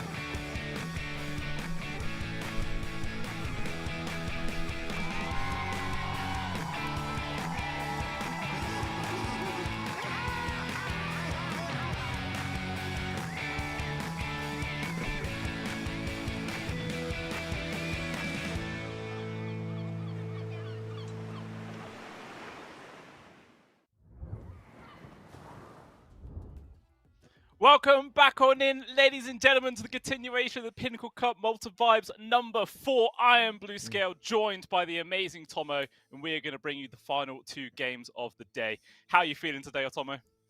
I'm feeling great. It's great to be back home. Great to be working with you. And I were talking about how much we love the tournament, how much we love the intro as well. It looks like such a fun vibe that it has. You know, solid prize pool. You get a trip, a vacation at the end. So it's all good. It's all good. I know we have amazing teams. We have a TI team actually coming up next. Yeah, that is going to be very, very exciting for them for sure. Obviously, going through the North American final qualifiers. So, you know, they didn't get through on the big points from the DPC or anything, but even still getting to TI is a massive achievement. So already I feel like a lot of people are just going to be generally favouring Nouns going into this first series. Not looking too great here for Marsbet. I mean, Marsbet also made it through barely. They were like the lowest on their group. But yeah, this is the matchup we're going to have. We're going to do Noun's Esports versus Marsbet, which, as Bluescale says, is favored towards Noun. This is a team that I believe in like every DPC they come in third, and unfortunately for North America, only the top 2 go to major. So never had a chance to really show their strength on the international stage. But they recruited K1 Hector. They're looking very good. Marsbet, they squeaked through. You know, the group stage. They have impressive players. They have O-Taker. They have LeBron. But I don't know. I'm with you. I do feel like it's pretty Noun's favorite.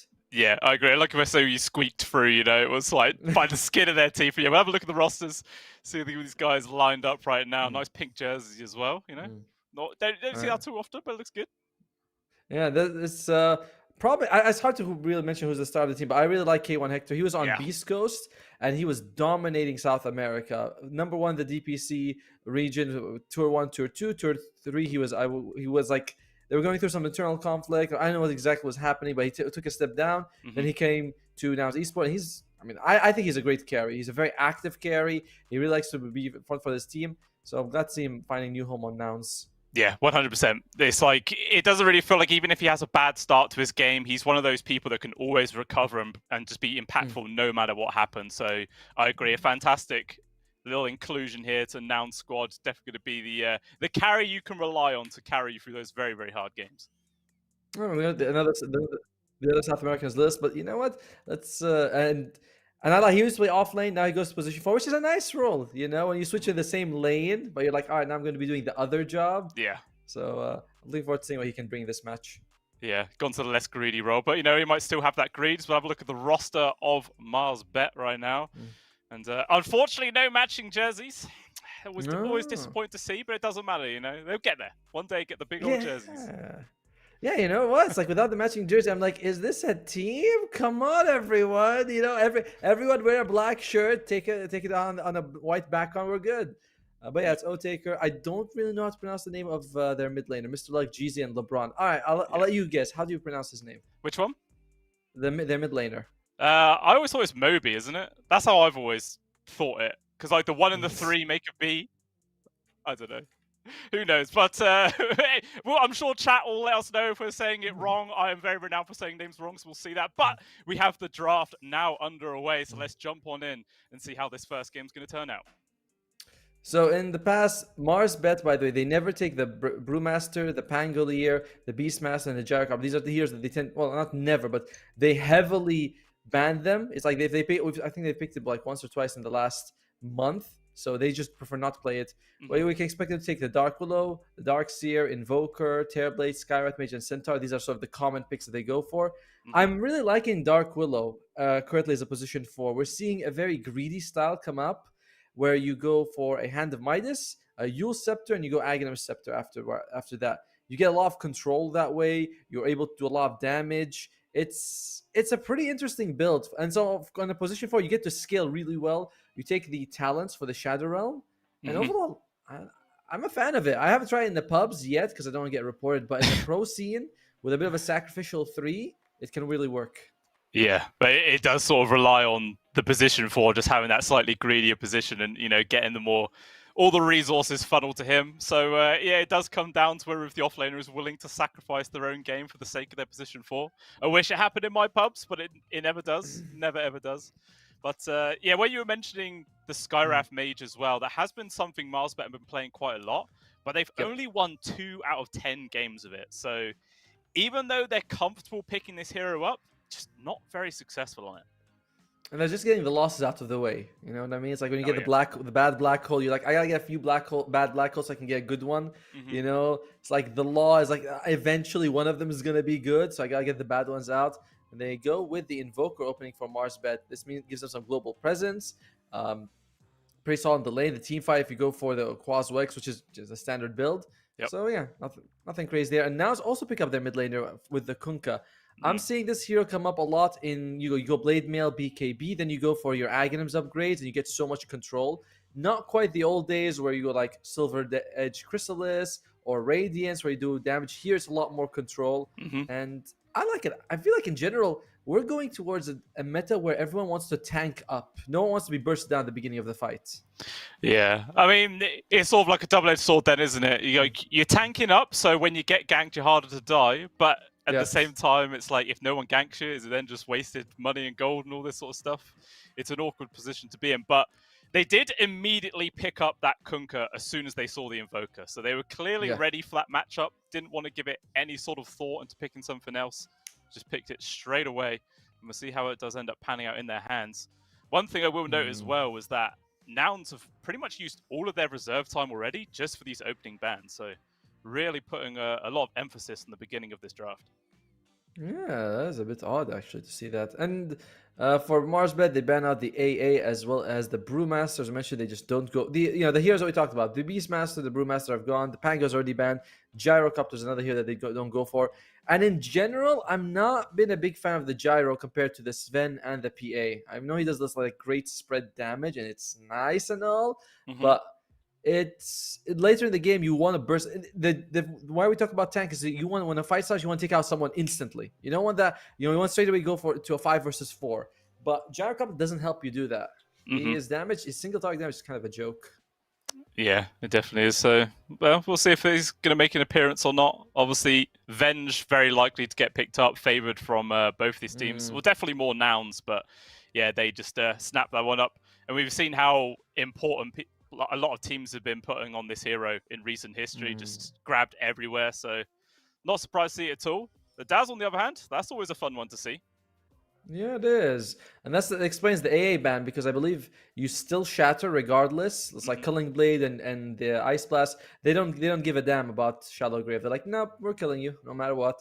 So that's why they get rid of it. They don't want your support to be countered. Now they have a very good lineup for repositioning people. You know, the X mark, the swap. You can send someone forward X mark if they're still in trouble. When you bring them back, you can swap them. Like a, they have a wide field of play, if that makes sense. You know, with the way that they can move everyone around, allies and enemies. Yeah, sometimes repositioning can just be the real difference maker in a lot of those fights. I like what you're mentioning where the AA can still kill the Shallow Grave target. So obviously the Axe can still do that. Do you think that's a possibility the Nouns might decide to go for him in the offlane? Maybe. I mean, we'll see if they want to go for it for more. Personally, no, I don't think so. Actually, no, here's the thing. Maybe I would have said yes before when I saw the Dazzle only, but then you see the Tusk. It's like, oh, if Axe jumps and calls, and he brings people, Tusk can just jump in and grab everyone the snowball with a blink. You know? So no, I don't think so. If it was just Dazzle, yes, but the Tusk basically says nope. Marsbeth could have actually saved the Tusk pick for later, and there goes the Dark Willow. Okay. Yeah. Okay, not surprised to see that at all. And yeah, they go with the Dawnbreaker as well. So already a pretty strong combination there. A lot of damage and control that can come on out. So look like Nouns might be trying to get quite aggressive in their off lane. May force out an early level or two on Shallow Grave, but even still, doesn't feel like it's going to get you out of a lot of those awkward situations. Then Marsbeth follow up with a Centaur. Okay. There is a lot of damage mitigation from Nouns, by the way. The Ghost Chip and the X and the Swap both give you you take like what 30 or 40% extra damage from both. Then you have the healing from the Dawnbreaker. You have the Shadow Realm from the Dark Willow. Marsbed, they do have. I feel like the Shallow Graves and the Snowball Save are less reliable than what Nouns has. We'll see. Hey, there you go. PA's banned. I'm glad. I mean, this hero, holy moly. Yeah. No, we talk about bringing people down instantly. There's no one who does it better than PA. Literally no one. The hero is just, I don't know, beyond broken. It doesn't even feel like she's been particularly changed, like buffed in a long, long time, but it doesn't even matter, man. She's just, people have realized how ridiculous this hero is, and yeah, she's everywhere once again, so I'm glad to see it banned out.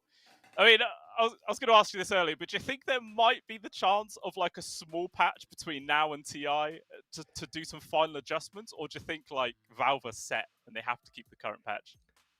I really hope we get one. I don't think we are. I feel like we're so close, right? Like TI is in what 9 days? Holy moly! Yeah. So it doesn't seem very likely that we're going to be getting it. 9 days is a lot, but if we want it, maybe we gotta get like in a day or two, basically. So yeah, I hope so. And Marsbet, they take the TA after banning out a lot of the meta carries. Slark is in the pool still. That does do work with the mobility draft that Nouns is working with, and I do think he works relatively well. There you go, Slark. There you go. Okay. Big brain prediction, Tomo. Can always count on you to get those final picks in. I would have never bet. I would have never figured out the TA, but the Slark is like that. But yeah, he's very good with the Vengeful Spirit, and you're also up against a Centaur Warrunner, so you are going to be up against a guy who's very tanky that you can get a lot of hits in. And by the way, it's going to be a mid. It's going to be mid dazzle. It's not support dazzle. Ooh, I love to see that, man. I mean, we've all seen those stupid little short videos that pop up on YouTube of people playing core dazzles and they just look stupid. They can never die. I mean, it's a lot harder to pull that sort of game style off in a professional setting. But let's hope Moby could do something flashy and put on a show for us. Moby. Oh, that's just okay. Thanks. Now we know. Yeah. Well, and Jeezy is going to be playing Invoker, so it is a very nice switch up. We'll see. I look forward to seeing how it's going to work out for them. I do think that the Invoker could be helping the Centaur a little bit more early on than like a Dazzle would. He'll be able to help him in the lane, make sure that the Slark isn't able to get on top of him, and that's going to be LeBron there. By the way, for people wondering, we are playing on Europe servers, and I think Nouns is still boot camping in the US, so they will be having a little bit of a lag problem. We'll see if that's going to be a big factor or not. Hopefully not. Hopefully they all got the wired fiber internet. They got the best connection they possibly can. Fingers crossed that it's not going to be an issue here. But sometimes it is just a problem with online-based tournaments and whatnot. These things do happen. But yeah, the only thing we can hope for is that it's going to make as little influence as possible. One thing I want to ask you is that, considering how the Invoker and Dazzle were pretty much first picks, was this mid Dazzle, do you think, on their minds immediately to be mid, or do you think it's like changed as the draft has gone on? I felt like when the Faceless Void was banned out, they were like, yeah, we were kind of maybe hoping going for a Cataclysm. That would have been great. We could have used it on Core Invoker. But firstly, Invoker also doesn't really do too well against the Cooker. You can burn his mana, but he doesn't care. He's got Tidebringer. You just save your bottle to make sure you go when you have the ganks, you have the mana. So I do think that they're like, yeah, let's just... When they saw the Invoker, the Faceless Void ban, and when they saw Tidon come out, these are two reasons why they wanted him to go mid. The Dazzle mid. Yeah, it makes a lot of sense. But yeah, the game is now underway. So let's jump on in, ladies and gentlemen, and see who can take game number 1 here in this best of 3. And let's see if anything crazy ends up going down. Obviously, an immediate smoke out from Marsbet, but probably just to try and get those early wards down. Maybe they might be going for a gank. All 4 of them are grouped up towards their jungle area. Oh yeah, I want to ask you if the current problem with Clockwork still exists. There's a bit of a bug with the hero where if you pick him in captain's mode, the game instantly crashes. I'm not sure if that still is a thing or not, though. But I expect that part will be fixed before TI. Yeah, definitely. You imagine TI cancel because no one can pick Clockwork. Probably the... oh, you know what you can do? You release a patch where you nerf him to the ground, and people are like, well, if you want to pick him, it's kind of useless. Yeah. Well, I imagine it must have been fixed by now. I think the problem's been around for a while. I didn't see anything like particularly point it out, but it's one of those things that you don't need to announce has been fixed. It's like we'll sweep under the rug. It never happened. But no, I think you would. You'd be like Clockwork now pickable. It's like there you go. Alright, it looks like we might be getting a little bit of a fight here for this top bounty. Otaker is fully melded up right now. Going to get the double strike, and Nouns are unaware of this. They got wards on top of wards as well, so both teams have the same vision. Oh, they know. Actually get the immediate hit. Otaker going to get hit, but he's going to turn out with the first meld, gets immediately stunned, so he can't land the second. And that is the cue for everyone on Marsbet to disengage. And as a result, they are actually going to get 3 of the 4 bounties there for Noun. I like it. They smelled it, They're like, wait, they're all here. Something's going on. Good use of the Bramble Maze. So, nice move by Nouns. And I'm looking forward to see if Lilith is going to go for the item build that I talked about. The Handamize, the Yule Scepter, and then you go for the Agam Scepter. I feel like it could really work, but we'll see. Mid lane. So it's going to be Gunnar versus Moby, right? Yeah, Moby. I'm sticking with Moby. Unless someone tells me differently, I'm just going to assume that the 1 and the 3 is meant to be a B, and, Moby. Maybe, yeah. I think that's it. Yeah. Production says it's true, so I believe in production. They're not going to let me down. But, so yeah, what do you think the build for this mid-dazzle is going to be like? Maybe a fast Orchid or something like that? A really aggressive style? Or is he going to try and build for a later game style of play? I haven't seen a whole lot of it, to be honest with you. So I'm not quite familiar. We'll be finding out this one out together. That's the answer. Probably Hand of Mice into a lot of active items just so you can benefit from the reduced cooldown. We'll see what he's gonna be able to do with it. So top lane, LeBron on that position 5 Tusk. He's gonna be playing with the TA. There's a decent amount of damage here to Lilith. Yeah, a decent amount of trades on both sides right now. Obviously, Slarky is very low there at the bot as well, so both carries getting punished. And speaking of, Otaker immediately dived on, will be able to get himself away, but even still, that's a good amount of pressure being applied there from Nouns. I mean, we knew this lane was going to be aggressive from the very start, and they are not disappointed. I mean, this is the value of the Dark Willow. With the Shadow Realm, you're hard to kill. With the Bramble, you bring so much control. And even if you don't stun the enemies, they still have to like weave through the Brambles, and it's like, that's not fun. And Otaker already half the CS of Mu, so he's having a very nice time. Yeah, he really is. I'll see if Otaker can recover. Obviously, the benefit of a TA is that you're always going to be able to eventually just go into the jungle, flash farm with ease, so it never feels like you're completely out of it for a TA. Unless you just get a lot of chain deaths in a row. But we'll see if that happens. Another thing is that they have a couple ways to go through these refraction charges. You have the Dark Pact, you have the Celestial Hammer, you also have what's called Torrent. So it's like a lot of things. This refraction doesn't feel like it's going to give you too much in this game. You love having refraction against like a Sven or a PA, but in a game like this against a Slark, it's not great. It's not great at all. He's in danger. Gonna be able to get himself out of the brambles there. Still taking a lot of damage. In comes the hammer as well. The stun lands. And First Blood going over towards the Dark Willow. Very nice start here. And you did mention in the draft whether if Dark Willow can have a more greedy game, get their farm on the go, and First Blood is definitely going to help that. Yeah, you get First Blood, you're thinking, hey guys, how about I get the hand device? Like, alright, if you must. Instant report. But if it was my pubs, it would be. But this mid is so one-sided right now. 19-6 to Moby compared to the 6-0 of Gunnar. This Kunkka is getting absolutely demolished. I mean, we talked about like ping being an issue, right? And I feel like it hits you the most in the mid lane, where you really gotta be able to time your attack, your hits, and your last hits and denies. He's gonna be able to get a couple last hits here, but you're right, he is being tripled by Moby. At the same time, Mo is also doubling Oak Taker, so it's not the biggest problem for Nouns. Yeah, I feel like maybe they might have to try and address that eventually, but I don't know. It's kind of difficult trying to get like a rotation in from the Dark Willow or the Venge. I mean, if they can get the X mark set up coming in with the Kunkka, they definitely can try and find a kill that way. But obviously that'll just give more space to the side lanes. And speaking of, Mu gonna get ran down here. Shards will not get the full block in. Mu trying to dodge it. Does get the hammer stun on towards LeBron, but eventually he just gets ran down. The slow coming out from the tag team just helps put him in the ground. The kill now. Marsbet gets something out of it. They actually have the CS, the goal advantage because of that. Because as we mentioned, their Dazzle's tripling what Gunnar's getting in the mid lane. Oh dear. This is it's a little scary. While you're all kind of okay with the Kunkka being a bit behind in terms of CS, the denies do add up. You want to hit that level 6 and get your combo up so you can do some damage around the map. Yeah, he really wants to. It's just so difficult. Every single time Gunnar gets anywhere near the creeps, he gets Poison Touch thrown on his face, which is now level 3, and he just can't do absolutely anything about it. I mean, because they snap picked it against the Invoker, clearly that's a matchup Gunnar is very willing to play, but this mid Dazzle has caught them with their pants down for sure. 100%. I mean, bottom lane is going fairly well though for Nouns with K1. Gunnar, he is going to be taking a few hits here, but should be...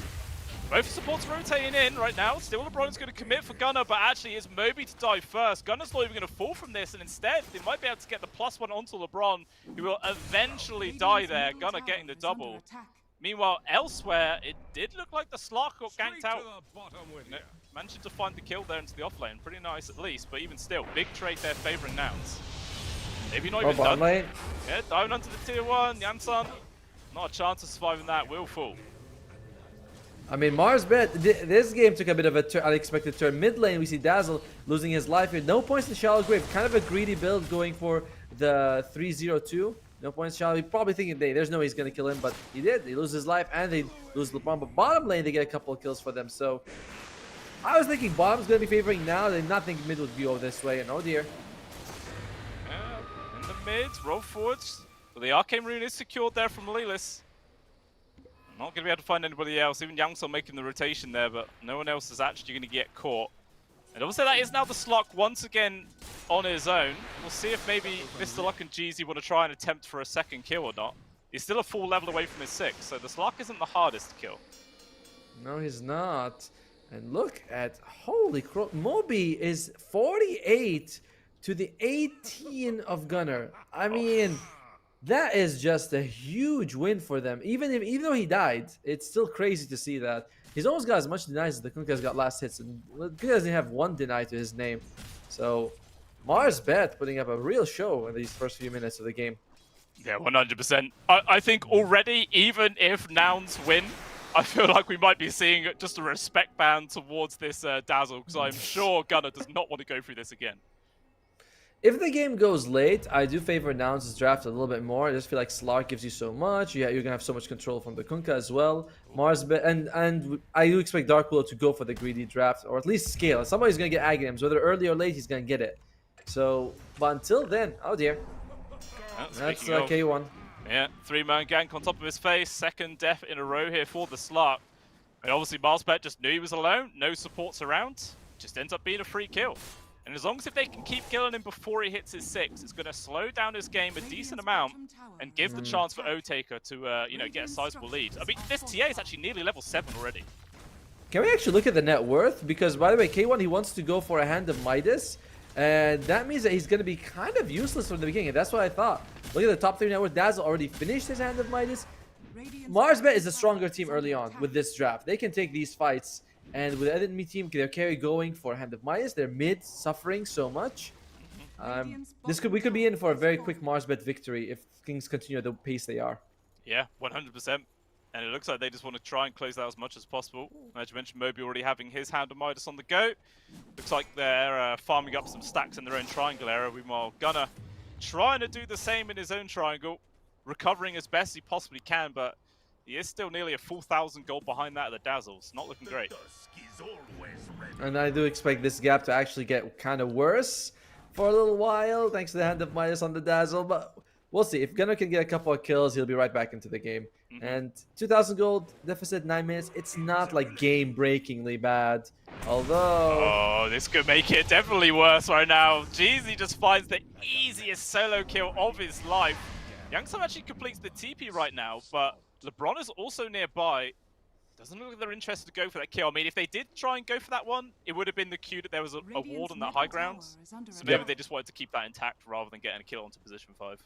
Oh, look at that. The stack is also so close to dying. There you go. A nice use of the Shadow Wave and a little bit more gold coming into Omobi. Now 1,300 gold ahead of Gunnar. Yeah. Oy. Oh, maybe they're going to find another one as well. Tornado getting the grab on towards Mood. Does manage to get the hammer chucked down to low ground, but the stun comes through mid-jump, cancels it all out. Ends up being another kill going over towards Marsbet. A solid 3k gold advantage some 10 minutes in. They're 100% in the driver's seat here of this game.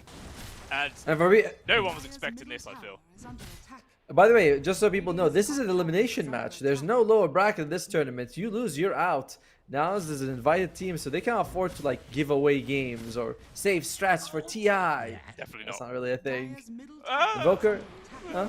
Maybe. I mean, it depends how much emphasis they are going to put on TI, but even still in this game, Otika getting got on, but with an easy stampede, just runs himself away. Gunnar not there for an X marker. Actually, is he? Does he get the spot? Otika actually goes in the meld. No detection.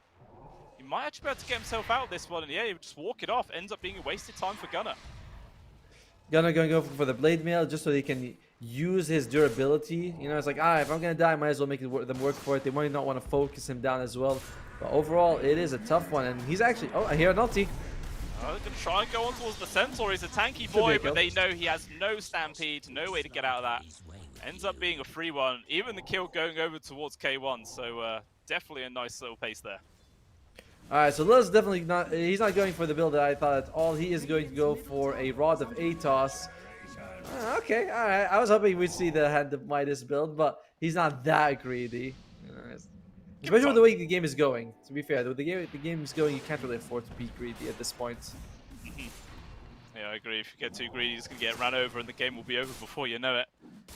And even still, all 3 cores on the side of Marsbet, top of net worth right now, feeling super comfortable here in this first game. I mean, it's only really the Centaur who's kind of lagging behind for the 3 cores, but even still, he's ahead of the slot by a few hundred gold, feeling very, very comfortable. Yeah, the only reason they killed him was because they brought 3 people who had no backup. Now that with the Vanguard, you look at now, so their early game damage is not amazing. Oh. K1, we found him. And he doesn't have all... Oh, well, he's got a magic wand. He'll be fine. Yeah, it's just Jeezy here as well, actually. Invoker just trying to be a nuisance more than actually looking for a kill, I feel. Maybe just passively sapping away the experience. Just being a little thorn in K1's side right now. It is forcing Mood to also hold his hand. You know, like, I can't leave my Slark. He's going to lose his life.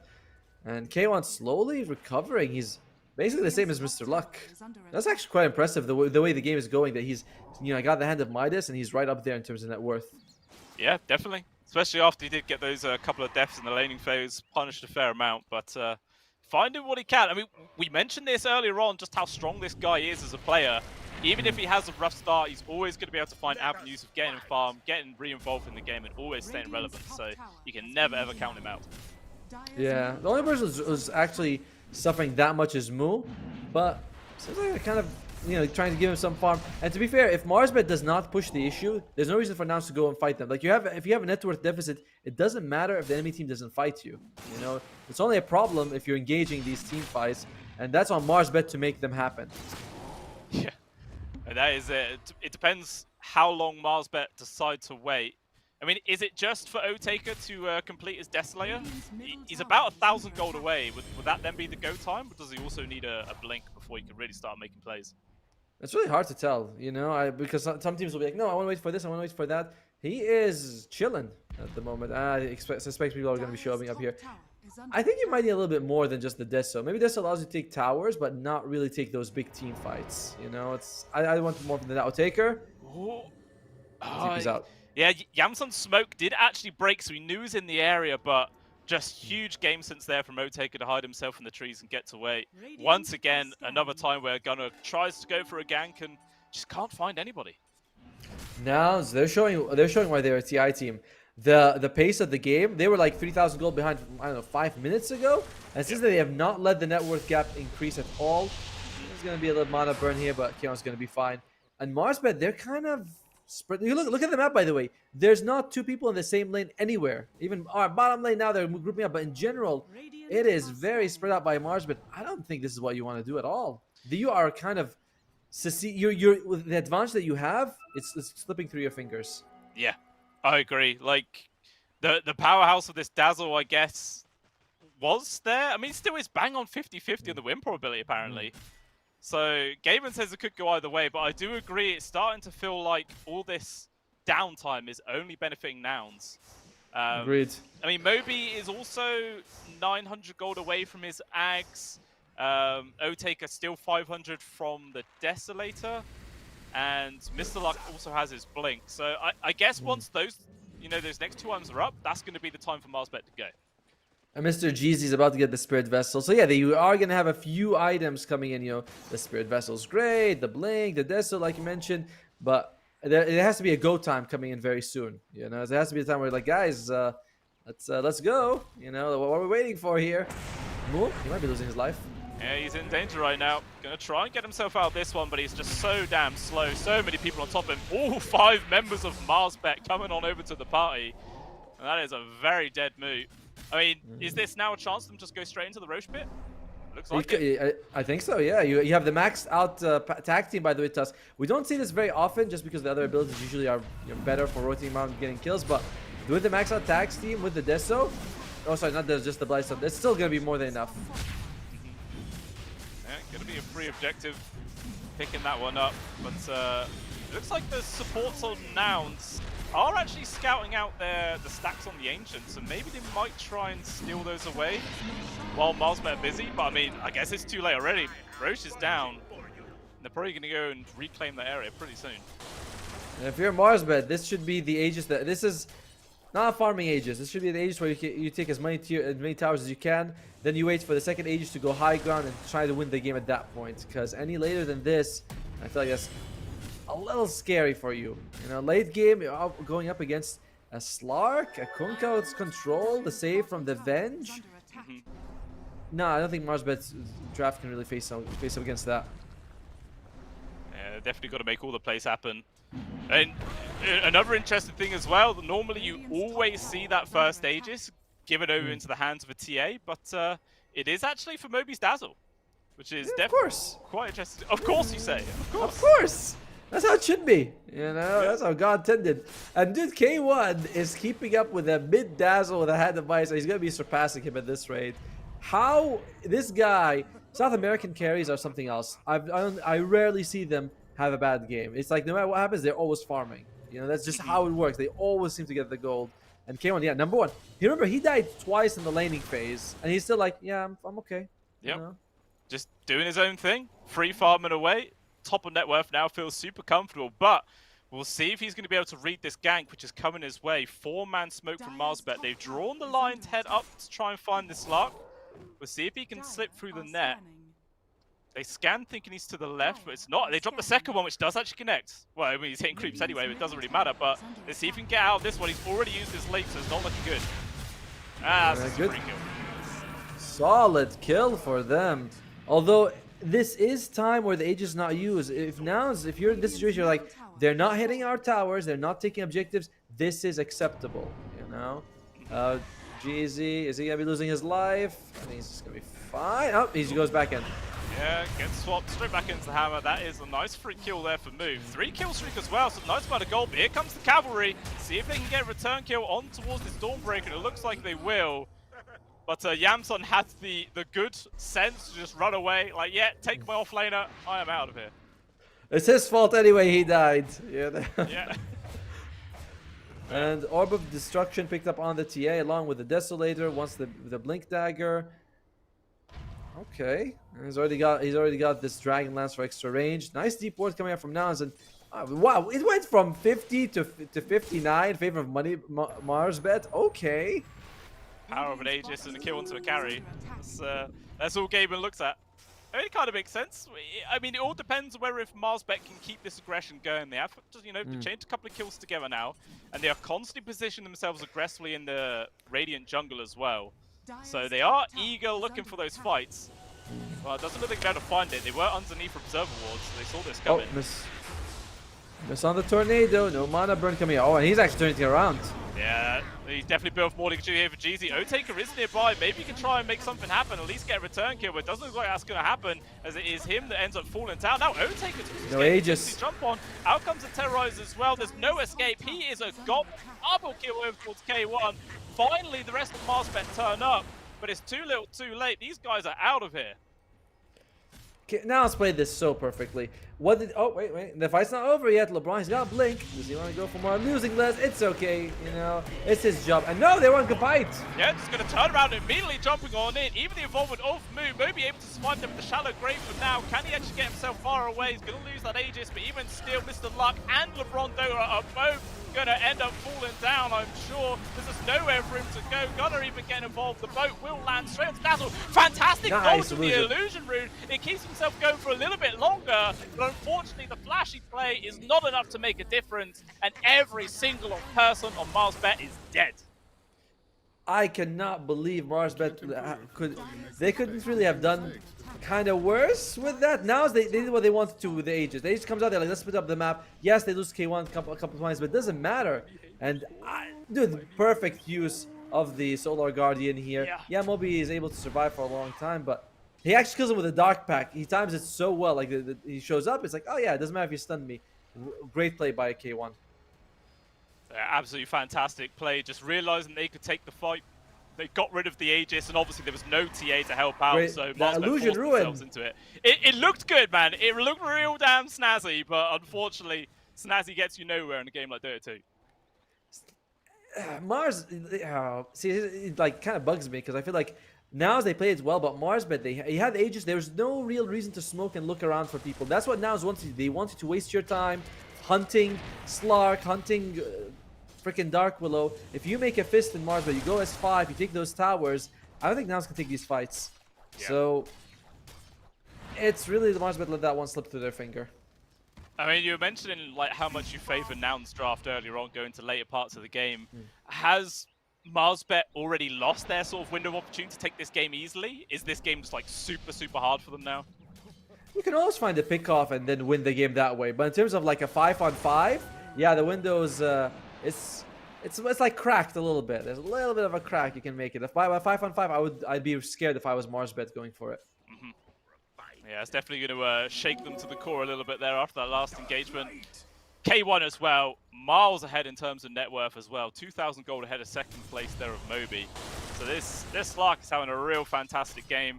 Got Skadi queued up next. Actually, they're going to complete Manta looks like first. By the way, when you look at it, Marsbet is one of the worst drafts possible for controlling a Slark. You know, it's not really long duration stuns. All of it's telegraphed, the snowball. Even the Centaur is not instant anymore. It's kind of like it has a half second for it to come out.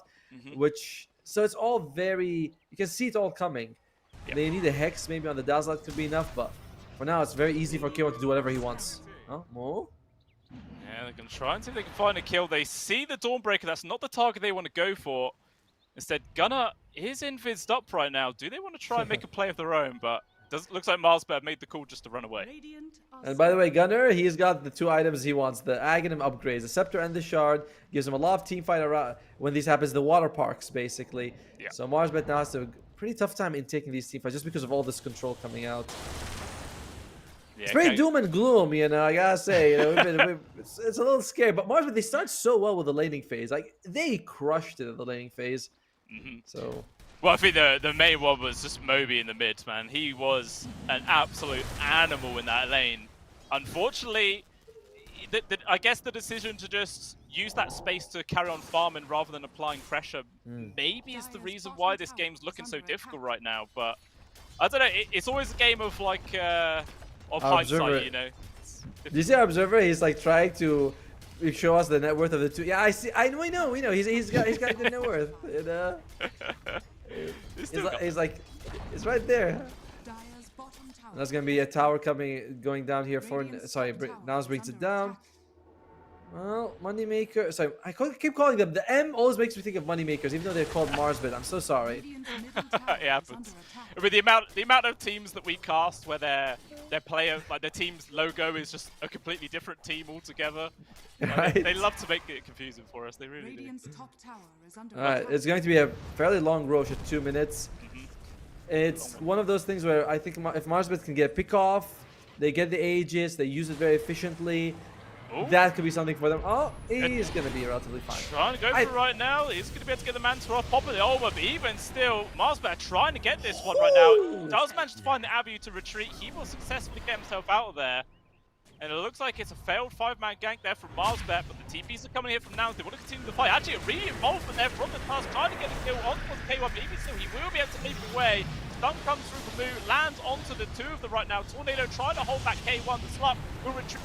Liver of HP, the water park coming on out. I hope you put your swimwear here for Marsbet, but it doesn't look like it's going to make any difference. O-Taker will just get ran down. The heal's coming through as well as the Shallow Grave will keep him alive, but unfortunately an X-Bark just drags him back into his death, and it's another big win for Nouns.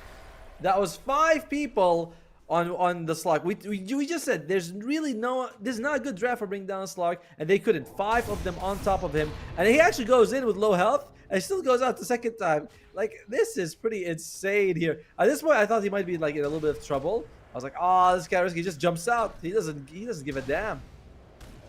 It's just absolute perfect plays of him. It feels like, even though he wasn't the one doing a lot of the damage in that fight, but he was the one baiting Marsbit in. Just like, come on, a little bit deeper, guys. A little bit deeper. You can get me.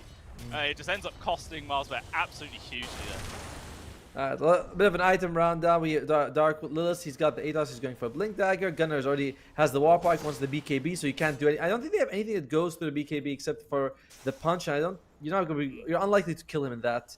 Vengeful Spirit's got the Solar Crest. Great to give the Slark for the attack speed. Harpoon. Aghanim's Mantis style on the Slark. So he's got the stats to back him up. And Mu, he's gone for the Heaven's Hub. I love this against the TA. Oh, top lane. Moby. Diving straight on towards this Dazzle round. Just going to carry on pressure forwards. There is going to be the Shallow Grave. The EMP's not going to be able to drain away with mana, but it doesn't matter. They've got the stun. Nice control there comes out from Mr. Luck. Makes the space for the Dazzle to disengage. So they will manage to keep their mid laner alive, but that was looking very dicey. And actually looks They wanna like fight. cool is to go for a smoke wraparound. Oh, but See if they can find it. Moby's not here. No taker as well. That's going to be a lot of damage from this TA. Okay, one again. All right. They're going to try it for a second time. Chain Stun's come through, but it doesn't matter. The Dark Pact just nullifies absolutely everything. They will block him in. The MP removes his mana, but who craps about mana? Gives a crap about mana. Just carry on here, people. They were like, who craps are everywhere, man? So Taker just dies. What the hell? Another 3 kills going over towards Noun. 8k gold lead. They're going to take down a tower.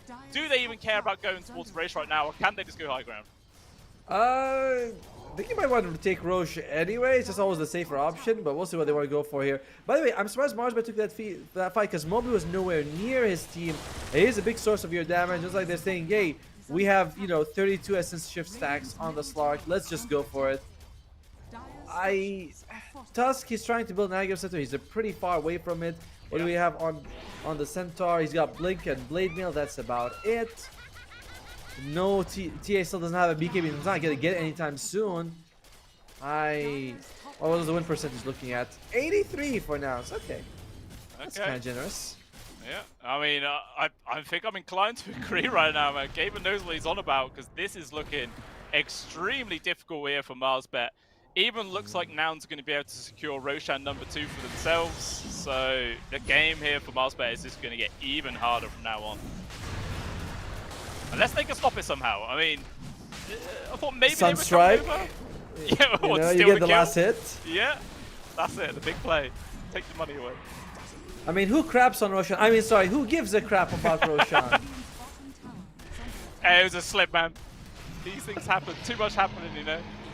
So it felt like an age since the last cast. Oh, look at K1. I think K1 with this Aegis, no joke, can go 1 versus 5 against MarsBet. Oh, yeah. Because they have no way of control. He's got the Manta to remove some of the control coming out from them. He's got the Harpoon so he can just catch someone if they try to run away. He's got the Agons for 2 leaps. Like, he broke something. What the hell was that?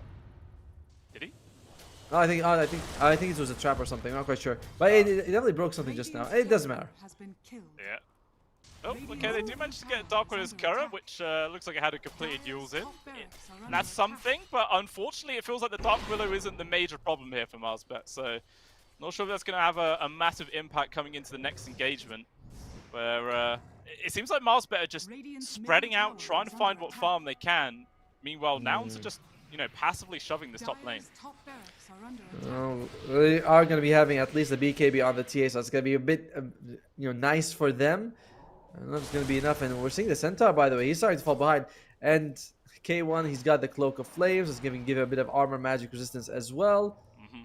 He still needs some time for that Skadi, but I don't think he really needs it that much. He's like, I can just go whatever I want. Yeah, I think that shows he's just constantly on the enemy side of the map right now, hitting objectives, constantly trying to cut waves as well at the same time. He is more than willing just to fully commit to any fight that comes his way. And it looks like they're going to be poking onto this tier 3 of the bot lane as well. Even going to jump in deep right now, going on towards the Tusk. There isn't actually any members of Nouns really close by, but K1 doesn't care, man. This is a 1 versus 5 game. You don't need teammates at all. No, not with the items he has against the draft that he has and an Aegis. He feels very confident, just be like, yeah, I can jump in. He just stakes some essence of shift stacks, and he's like, essence shift stack, sorry. He's like, alright, I don't really care. Mu is farming away because he has his ultimate to join anytime. It's that's a nice thing for your offlane Dawnbreaker, because no other hero can do that from the offlane. Yeah, I agree. I mean, maybe you could make an argument for Underlord in a way, but it's definitely slower and doesn't have the AoE stun that comes in with that. But or the heal as well. It's also it's not as a grand of an entrance, you know. When you show up as a Dawnbreaker with fire all around you, it's like, yeah, Mama's here. Mama is here, ready to squeeze some head with those thighs. But looks like there's a Heart of Tarask now picked up for Gunnar as well. So Conqueror's even tankier, 3.6k HP for himself. So even him is going to be a very difficult target to bring down here for MarsBet.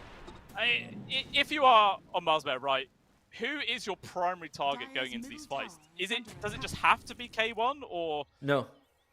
No, can't be K. It literally cannot be K1. Like, the worst person you can jump on is K1. I feel like you want to take out the Venge so that so that there's no saves coming out, and after that, I mean, there's a heart on Gunnar.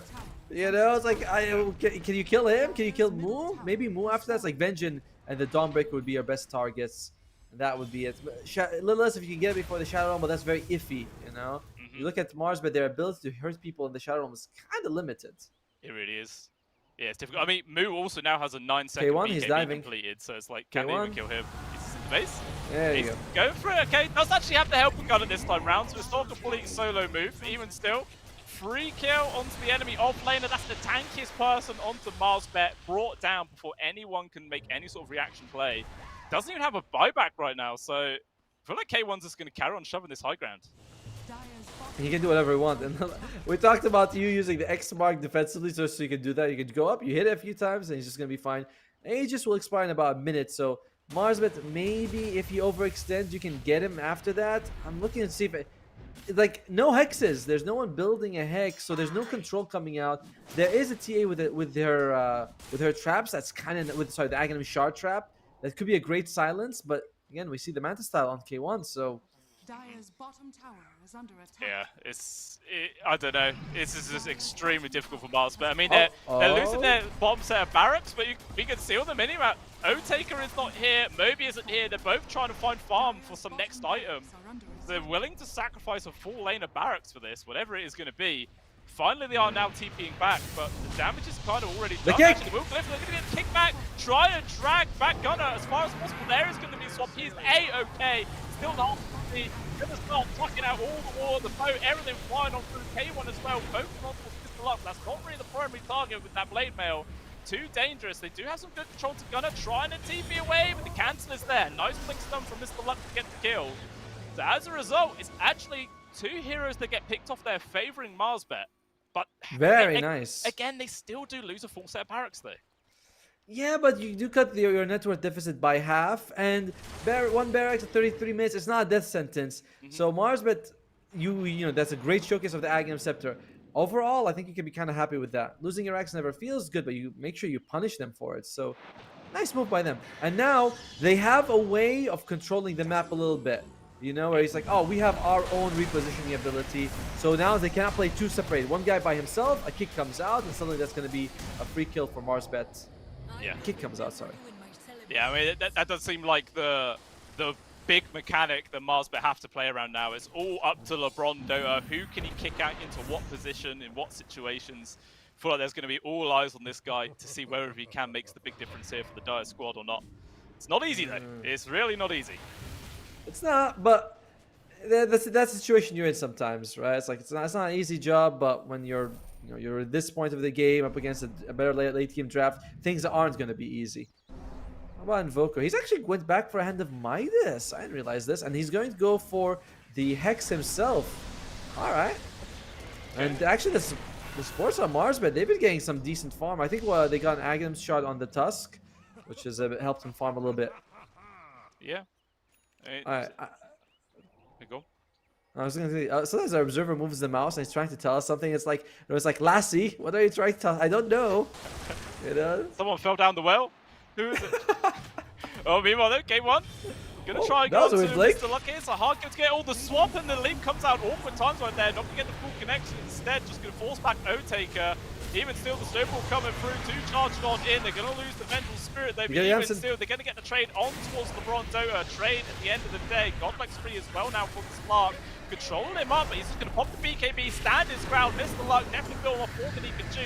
There is going to be the Shallow Graves. It's going to be fine for now. O-Taker as well jumping in very aggressively, but even still, K1 more than willing to keep the aggression going. He's getting very low. Can they actually get the kill? They will. The Slark is dead. Then immediately the call is to run away here from Nouns. This is not a fight they want to stay in, but it doesn't matter. LeBron denies the retreat, and it ends up being a massive victory for Marsbet. They forced to use the buyback for their position 5. They're very happy with that. Roshan could be up in 30 seconds. O-Taker, when he jumped in, I was like, there's not much damage coming out because of, I believe the Ghost Ship was active. But in the end, they do bring down K1. No buyback. And this is one of the reasons why maybe this player is not with Beast Ghost anymore, or why he left the team, is because sometimes he does go for these dives. They do get punished eventually. You're not going to make it out every time. And that offensive swap means that they didn't have a way to save anyone. And plus, you swap a Centaur with Hearts. You know, it's kind of unlikely. They're not that far behind Mars. But this fight, they were already 1,000 behind when the fight began. Yeah. I mean, I wouldn't be at all surprised as well if in this fight, the majority of the damage that came through onto K1 was the blade mail. Because he was just hitting the Centaur so damn much that a lot of the damage, I feel like, was just pumped out from him. And yeah, I guess that's just going to be a bit of a reawakening there for K1 to let him know that he's not as strong as he thought he was. And as a result, him and Moby pretty much have the same net worth. And this is what we talked about, right? If you can get rid of Yamson, I think you can take the fight. Just because that save from the swap is very valuable. And Marsbet now back in. What a good game, you know? We haven't cast together for a while. We come back to this banger. I'm having fun. That's good. Started off favouring Marsbet, then Nouns came back on in, took the dominant lead, but a good couple of fights in a row, and now Marsbet back into a playing position. Trying to get a third Roshan as well, and there is just no reaction here from Nouns. Even if they knew it was going on, it was just way too quick. So Aegis now into the hands of O-Taker. Not going to give it over towards Moby, but they do give the Dazzle the cheese. And I believe, yeah, Refresher Shard as well into the hands of Jeezy. So both. double Cypher Vice, double Tornado. Always fun, always fun. And Spell Prism being picked up by the Dazzle here. That's you don't have to use your ultimate as strongly. I mean, it's always good to just reduce cooldown on all your spells. Oh, I see a stun. Who'd they find? Oh, what K1 is massive kill. What is he doing here? Literally not a single member of his team on that side of the map. He was underneath Dire Vision as well. That was the wrong place at the wrong time there. What a huge punish there from Marsbet. They could just run down the lane right now. There's no buyback. That's exactly what they want to do. We just got the... Sorry, I don't know why I said we. But they just got the Aegis. The enemy carry is dead. Either we get a buyback or we get towers. That is the best plan for them. And they're all starting to converge on this mid lane here. Oh dear, oh dear. By the way, Centaur also has the shard. I was looking at him in the previous fight. He had a lot more health than usual. But just because those double edges keep giving him more and more health thanks to the shard. It's what? 15%? Holy moly. Yeah, I mean, it's actually quite nice because the Slark is there draining away your strength. You just double edge, you get it all back. That's a kick. Really nice. Oh, but the read was there, already had the X mark on him, so Gunner got his Spidey senses going to realize that play. Got the safety net to keep himself alive, but even still, Otaker's just going to carry on poking and prod onto this tier 3. Can they keep them back for 30 seconds until the Slark is alive? 30 seconds. You have the glyphs available. Oh, there's another kick, but he's X marked. Yeah. It's not going to work there, LeBron. Trying to get these 3 kills, but instead he's actually going to get dragged back on in. The long-range shallow grave trying to make a difference. Mr. Luck as well, jumping into the sideline. Actually does find a freebie there on the bench. Nice deal, but now still the buyback comes on through. The kick pushing Gunner out of position. The shallow grave man is keeping this bus alive non-stop. He cannot die right now. And it's a disaster for Nouns. They're dropping left, right, and center. Finally, the Slark has respawned. Gunner's fought back as well. Another kick was thrown him away. There is the Shadow Grave once more, but it's actually Otaker who gets stressed and will fall. Does have the Aegis though, so he's going to be coming back on into this one. And it looks like Marsbet are going to try and retreat as best as they can right now because K1's just going to focus on towards Otaker. The Mel's not going to be enough to keep you alive there, but he will still fall. Even getting this grab on towards Jeezy. Another pick off there for Nouns. It cost them several buybacks, but they do get some key kills there. Yamsen's going for these very aggressive swaps, not playing not trying to save anyone. And I feel like the plan for Nouns was just to keep their towers alive. So that was a bit crazy for him to just be like, oh yeah, let's go for kills. Like, no, I'd rather just keep sending Gunner forward and doing that. Buyback coming out from GZ, but they don't have buyback on Otaker or LeBron, and they know that LeBron's buyback is down because he used the buyback the previous fight. Yeah, 4 minute right now. K1 just gonna focus on those buildings. EMP draining some mana, but he doesn't really care. We'll just get the tier 3 and fall back. And yeah, we do actually miss a lot trying to cut creep waves. Let's just hold him in place.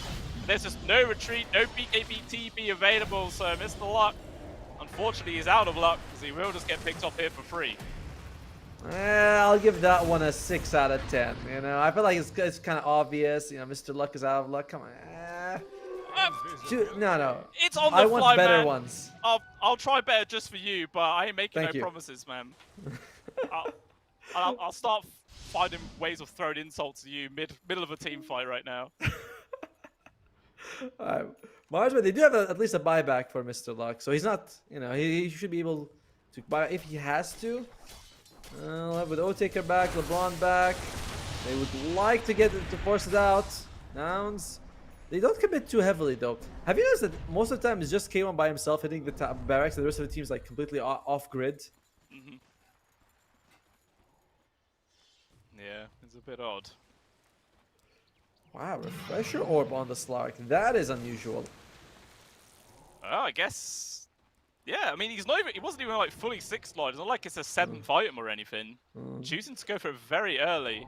Is that, well, I suppose double ultimate, double BKB, plus double Depth Shroud? It's going to be very, very difficult to actually find this guy in these team fights, which maybe they're going to try and go for that right now.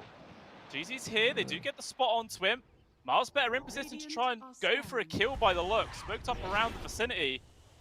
It depends if they can actually find the correct jump or not, but Gunner as well as Yangsong off to the sides, just ready and waiting in case a gank comes their way. By the way, no one has buyback at this moment, and Otaker's got the double damage ruin. This could be a nice opening for Marsbet if they go for it. K1's got 800 GPM on a Slark. Like, that's pretty damn impressive. absolutely done a fantastic job this game. I mean, he is still behind Moby by a couple of thousand, but when you actually compare him to his counterpart Carry, he's a full 8,000 gold ahead there. So yeah, he's definitely scary. I mean, we saw as well in that last fight what happens when it was a 1 versus 1 between the Slark and the TA. That TA just got shredded, man. There's nothing they can do. And all those refraction charges, he's like, that's fine with me, you know. First, I can go through them with the dark bag. Secondly, all of them, I still get stacks every time I attack, so I don't really care. Yamson is going to build an Agam system. Oh, big smoke coming out here from Marsbet. They do find someone. So I think it's Yamson. Yeah, it's the freebie there. Not the big juicy Slark they would have liked, but even still, a kill is a kill at the end of the day. No buyback either available here for the Venge, but it's not really the best window of opportunity here for Marsbet to try and push a lane on the wrong side of the map, and probably one of the lowest priority heroes. Sometimes you go fishing and you don't catch, you know, you're just happy for catching anything, you know. It's like, yeah, I wanted to get a big fish, but I'm happy with it. Well, at least I don't go home empty-handed. Yeah, that is very true. Little fish, mouthful's better than nothing. I've never been fishing, actually. Never? Maybe one day. Never. What? Yeah. Do you like fishing? Is it like fun? It can be fun as long as you've got the patience for it. It's an acquired taste, I'd say. But I don't know. It feels like something. Definitely try at least once in your life. All right. One day you'll take me fishing, and then we'll find out if it's fun or not. Yeah. I'll try not to push you in. No promises though.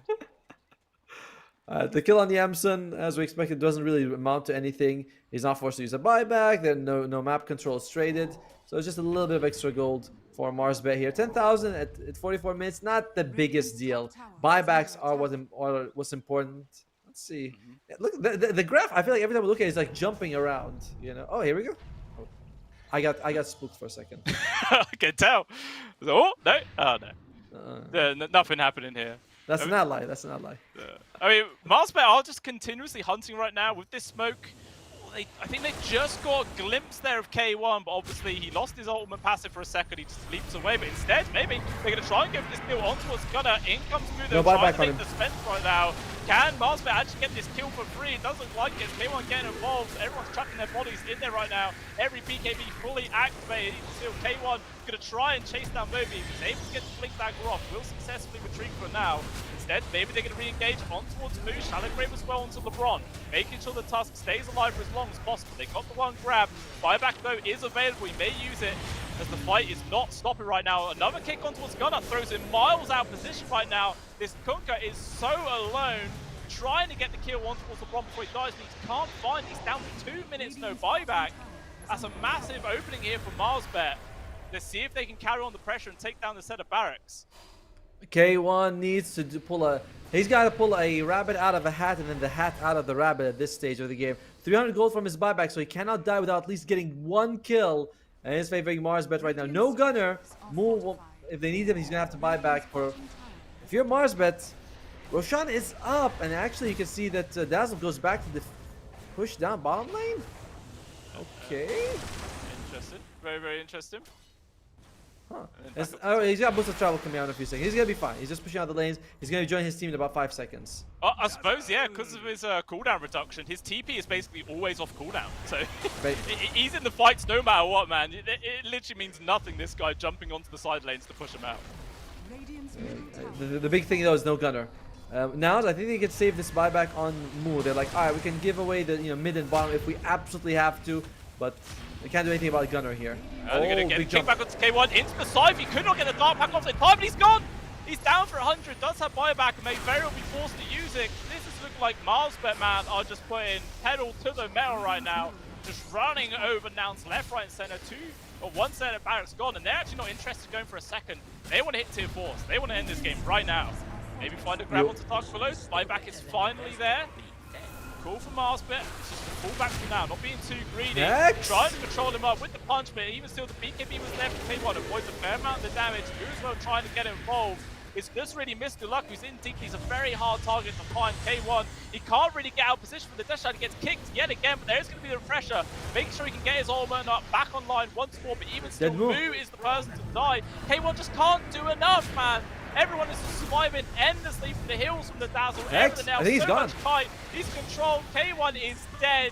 2 minutes in the dirt. There is the buyback from Moo as well as the Venge. Gunner has now respawned as well, but is this going to be enough to keep themselves in this game? I'm not sure. As another fantastic kick there from LeBron, booting Gunner into a dangerous spot. The swap comes up from Yamka, trying to help him out. Eventually, LeBron Dota will fall. Moby as well actually dying. That's a massive target to kill. Five kills from a lot of Gunny, but still lots of damage coming in from Marsbet. And they're not even going to fall back right now. Jumping in yet again. Tornado comes on through. The meatball story actually lands as well. Gunner's getting very low. Moo will fall. Dazzle fall back as well. And this looks like it. Marsbet just roll over now in seconds. My God, a couple of really unfortunate sort of jumps by K1. That death near the enemy tier 3 mid, that really cost them.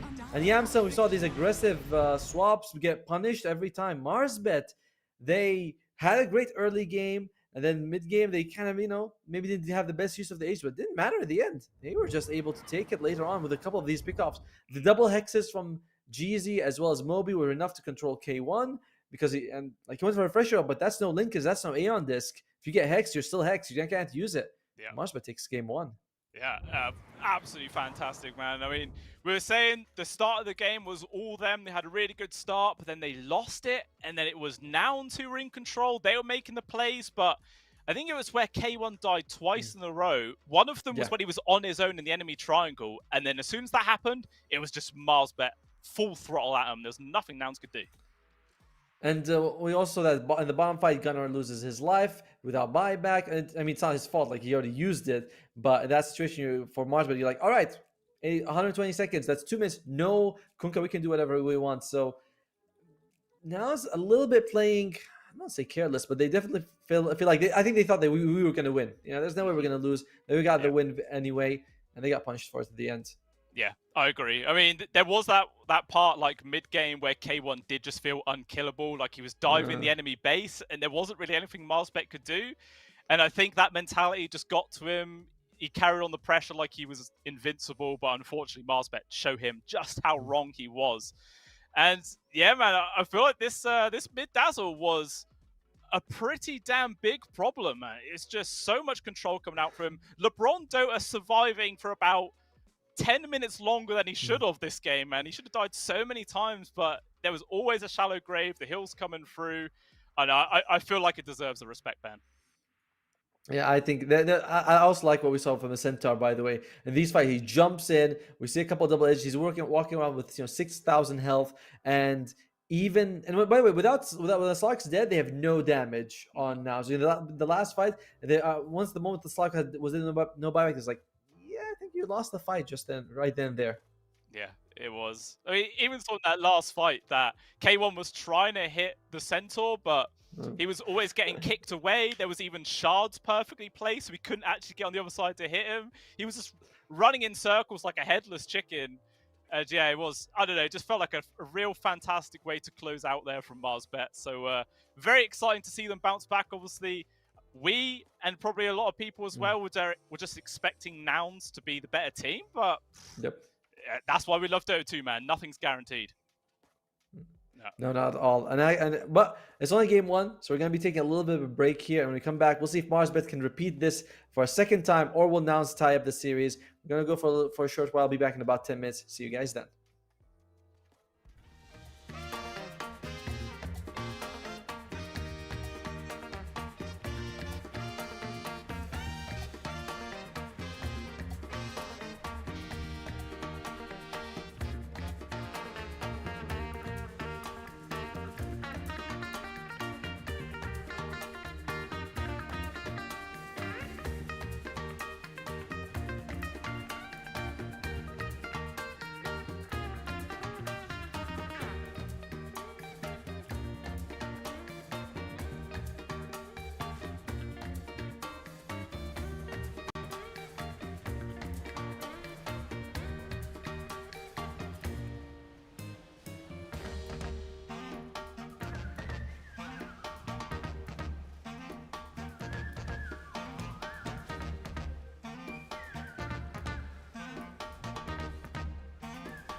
Oh, esport.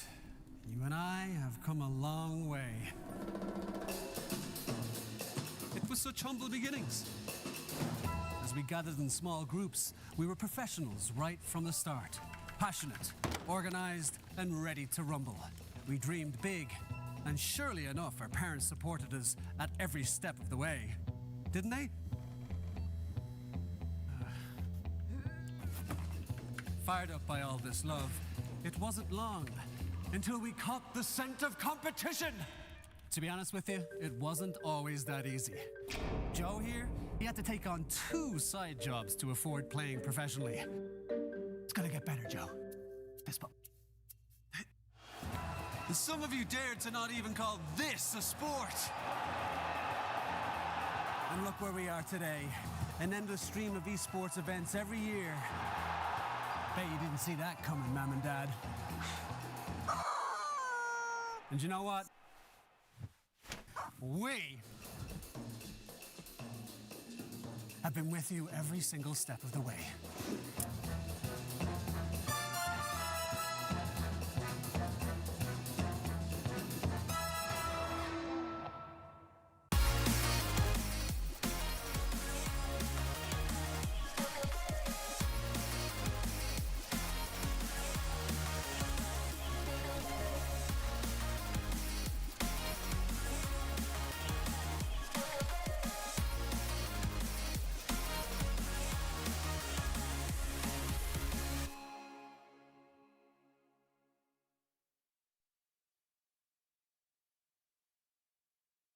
Dream of working with people you watch on screen.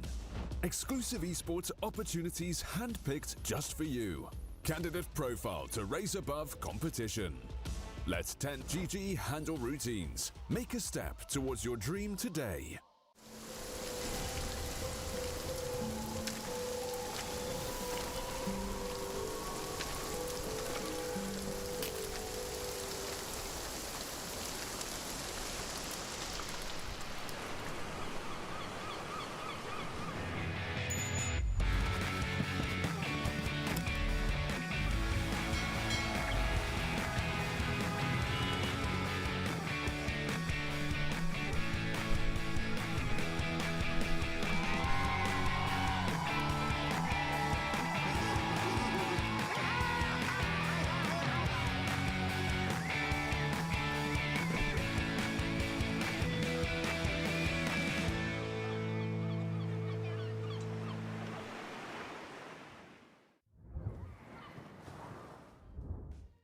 Welcome back on in, ladies and gentlemen, to the Pinnacle Cup Multipliers Tournament number 4. And if you're watching that first game, we saw a pretty hectic game, wasn't it, Otomo? Lots of back and forths. Marsbet was winning, then Nouns was winning, and then Marsbet just won it in the end. Fantastic stuff.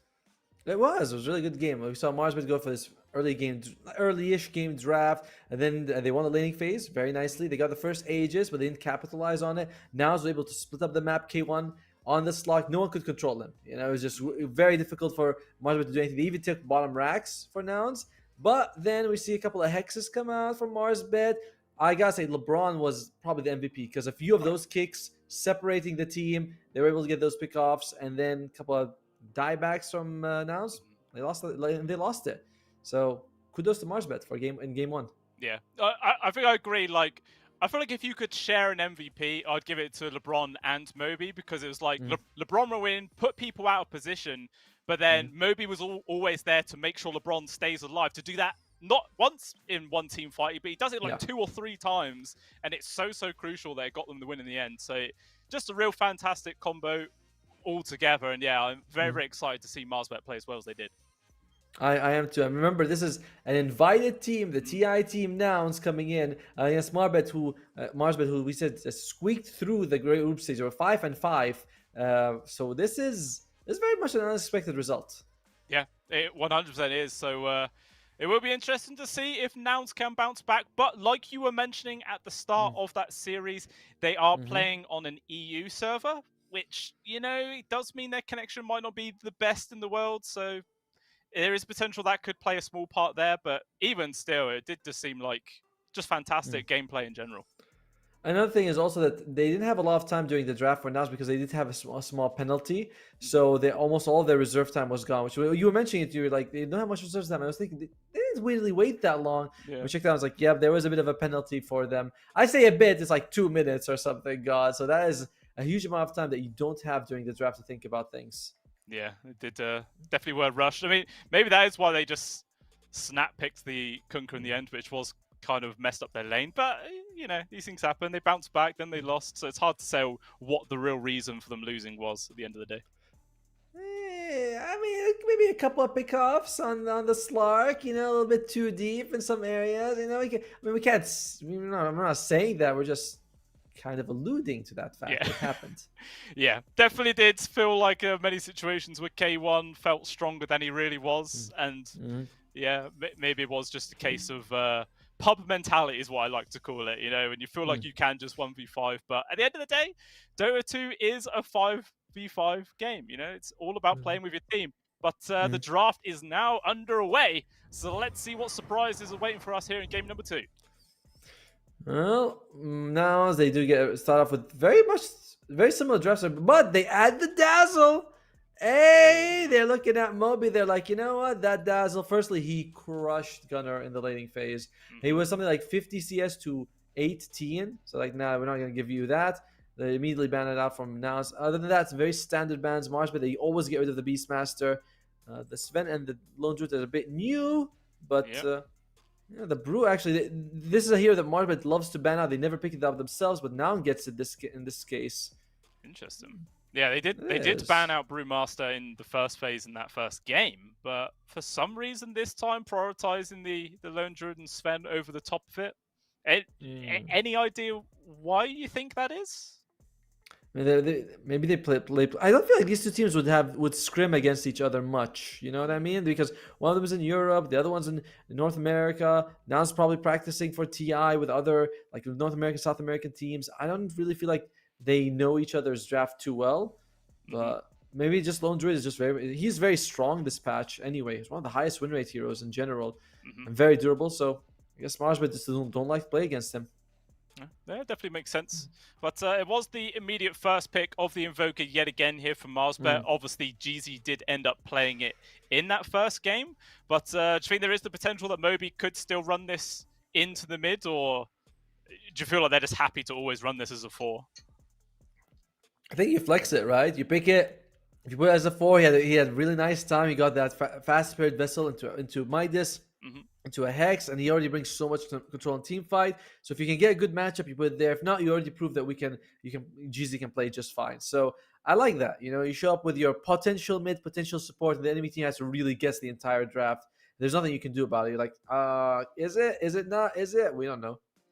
Yeah, it makes a lot of sense. But we'll see what they're going to end up banning out for this last hero in the second phase here from Marsbet. They are giving this some good thought right now, and it is going to be the PA. Yeah, it never feels like a wasted ban, man. Just get rid of that guy. Yeah, I you know when you talked about us getting a patch, I'm like I see PA banned every time and Sven banned every time. And you're like, we really could use a patch. We really could use a little bit of couple of small nerfs here. You know, -3 damage for PA, and all right, now they double down on the team fight. Yeah, go for the Willow. I was thinking of this earlier, right? You know how with at TI there's the new format where it's like the first game's on one weekend and then it's another weekend, then another weekend. Yep. What if Valve's plan is that after the first weekend they release a patch, and then after the second weekend they release another patch? So it's about not only which team is the best in the world, but which team can adapt the fastest. Yeah. It'd be cool. They could do that. You know, there's always possibility, but no, I feel like you go in with a certain draft, with the idea of what the tournament is going to be like. I think that it's a little unfair actually to change it like that mid-tournament. Valve would never do that again. But I mean, it's unfair to everyone as long as if you do patch alter enough heroes. You know, it could be fair in a way. I think that then the organizations that have more resources are going to come up ahead. If you have a coach and assistant coach, and then a couple of analysts with you, and then other teams like 5-man stack. Most teams have a coach now anyway, so it's not like. But there's a difference, when you have a bunch of people giving you data. Oh, I've been practicing this. I've been crunching the numbers. No, I think that would be a little unfair. Yeah, fair enough. Maybe not for TI. Maybe if they do like a weird standalone tournament and they do that, that could be fun. But yeah, okay. Not going to see it. They should do that for Pinnacle Cup, They're like, all right, Pinnacle, we're giving you a patch halfway through. But Marsbet, they've gone through a lot of their reserve time here. They do have 2 of the heroes they had in the previous one, which is the Invoker and the Centaur. We'll see what they're going to take now. Maybe position 5. This Brewmaster is going to be problematic for them. It's generally a hero that gets Aeon Disc at some point, doesn't get bursted down, and they do go for the Skywrath Mage. Okay, all right. So I guess that's cementing the fact that this is going to be Moby's Invoker into the mids, as Skywrath, is pretty much always played as a 4. Unless Moby is now going to play Skywrath mids, I wouldn't put it past him. He does play some very wacky things. But at the very start, when we was talking about these 2 teams, they picked up Skywrath Mage 10 times this patch, and they've only won 2 games of it. So statistically, this isn't one of their strongest heroes, but you never know. They might have some new plan about this guy. One thing about Marsbet's draft is that they don't deal very well with the TA refractions until they have like Mystic Flare, and it's not exactly what, like in the laning phase when you have this sort of the Skywrath Mage and the Centaur, you want to be able to do a lot of damage, concussive shot into a stun. TA can it's a lot of big hits, but they're slow hits. So TA generally that's what TA wants. All right, Slark comes out, great against the TA. In the previous game, he did lose, but that doesn't mean the matchup is bad. It's still a good matchup coming out here for the Slark. Yeah, 100%. Every single time we saw a 1-versus-1 between the Slark and the TA, the Slark always came out on top. So it does just make sense to have this carry matchup for sure. As obviously the TA was relying quite heavily on the support and mid laner combo that Marsbet are running in that first game. So we'll see how it does pan out here in this game number 2. Only time will tell. But it does look like Nouns looking for their mid laner, and Marsbet, I assume, a support, unless this is 5 Skywrath, 4 Invoker, in which case they're going for a mid. Yeah, it could go either way. Honestly, with what you're saying, right? And it's now it does have the last pick, so Marsbet, they might go for something a little flexible, but it's hard. When you don't know exactly, when they have this very flexible hero that's going to be playing very different roles, it gets a little hard to predict. Now they're looking at this mid Invoker. They're saying this is probably going to be mid though. They do get rid of the Tusk. They do think the Skywrath Mage is going to be on GZ, which is the safest assumption to make. Yeah, I think I agree as well, because, that kind of also reflects into the bans, because in game number 1, when Nouns thought it was going to be Invoker mid, they snap-picked the Kunkka against it. So maybe Marsbet are saying, we are going to play Invoker mid, so let's just ban that Kunkka now. Clearly, if Gunner's prepared for that situation, just to make sure it does not happen. They also ban the Wind Ranger, and then they go for a Viper pickup. They want TA to go to a different lane. They do not want TA to if you're Marsbet, they're like, if you put TA mid, you're gonna suffer. So you want to be moving it around the map. That's what they're sort of saying with this Viper. All right, I like it, and this does mean that it's very likely Invoker is going to be support because Viper is going to be going mid.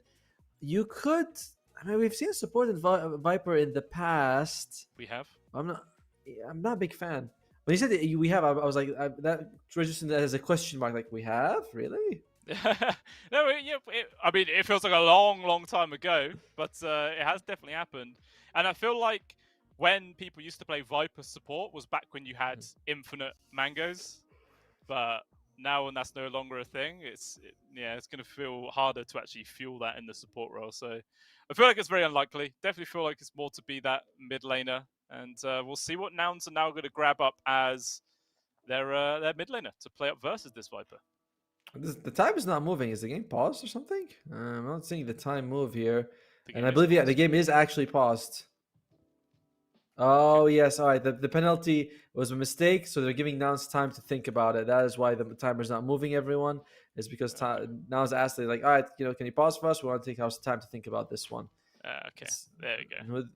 Ooh, Earthspirit comes out. I think that's going to be the mid laner here for Nouns. It's going to be K1 TA, Moo on the off lane, and Gunner's going to be taking the Earthspirit mid. So a bit of this fast draft coming out here from Marsbet. And it's going to be GZ again on the Evoker, Mr. Luck on the Centaur. So it's going to be that position 5 Skywrath Mage. Pretty strong with the Slark, I gotta say. It's so much slows. Okay, yeah. I'm okay with this. Yeah, I thought it could be quite nice. I like the decision to go with the Earth Spirit as well, because normally when you get mid heroes going up against a Viper, it's just really easy to get kited out, you know, just endlessly slowed in place. But Earth Spirit can always just roll away. So it feels like he shouldn't really die in a way. He might still suffer getting CS, you know, every single time you come near those creeps, you're going to take a lot of damage for that. But I don't know, I feel like he's going to have a better time compared to game number 1 at least. I agree with you. I do think that he's going to go in, he's going to take a lot of harass, and then he's going to be like, all right, I got to move out. I don't think he's going to be in a risk of dying unless he really like rolls badly somehow. But going in and, you know, after every time you go in, you get one last hit, you have to salve up. That is not going to be fun for him at all. We'll see. Gunner feels like he's got the bad matchups in both games, but the game hasn't started. Maybe he's going to impress us in game 2. Yeah, I agree. I mean, you were favoring the late game sort of setup from Nouns in that first one. What sort of lineup are you favoring here in this game number 2? I like Marsbet's draft a little bit here. You got the Slark late game. You have a Viper as well as the Centaur. So it's a very durable draft. You know, these two. Invoker can do a lot as well as a support. The Skywrath Mage falls off. This is one of the heroes where I feel like late game Skywrath Mage is kind of very weak, similar to something like Undying, where it's like, don't give you too much. But the other 4 are really good to have late game. Meanwhile, for Nouns, you got the TA that can falls off. Earth Spirit is also here that kind of does really well early on, but doesn't scale too well. Brewmaster's always good, but I think I'm gonna go with Marsbet for the late game. Okay, so favouring towards Marsbet here. Obviously, they are 1 game up as well. All they need to do is get this second map, and they will knock Nouns out of the Pinnacle Cup Multiplier Tournament number 4 already. And we'll see if that is actually going to happen or not as we are jumping in to game number 2. Boom! There you go. Oh, I love that one. Well Thank you. You deserve a bonus just for that. All right, you guys hear production? Blue Scale's giving me his salary. Thank you. I'll donate you 10 pence of my salary, mate. That's it. That's a big bonus, you know. Take that to the There you go. But it doesn't look like we're going to get a 5 versus 5 fight for the bounty rune this time round.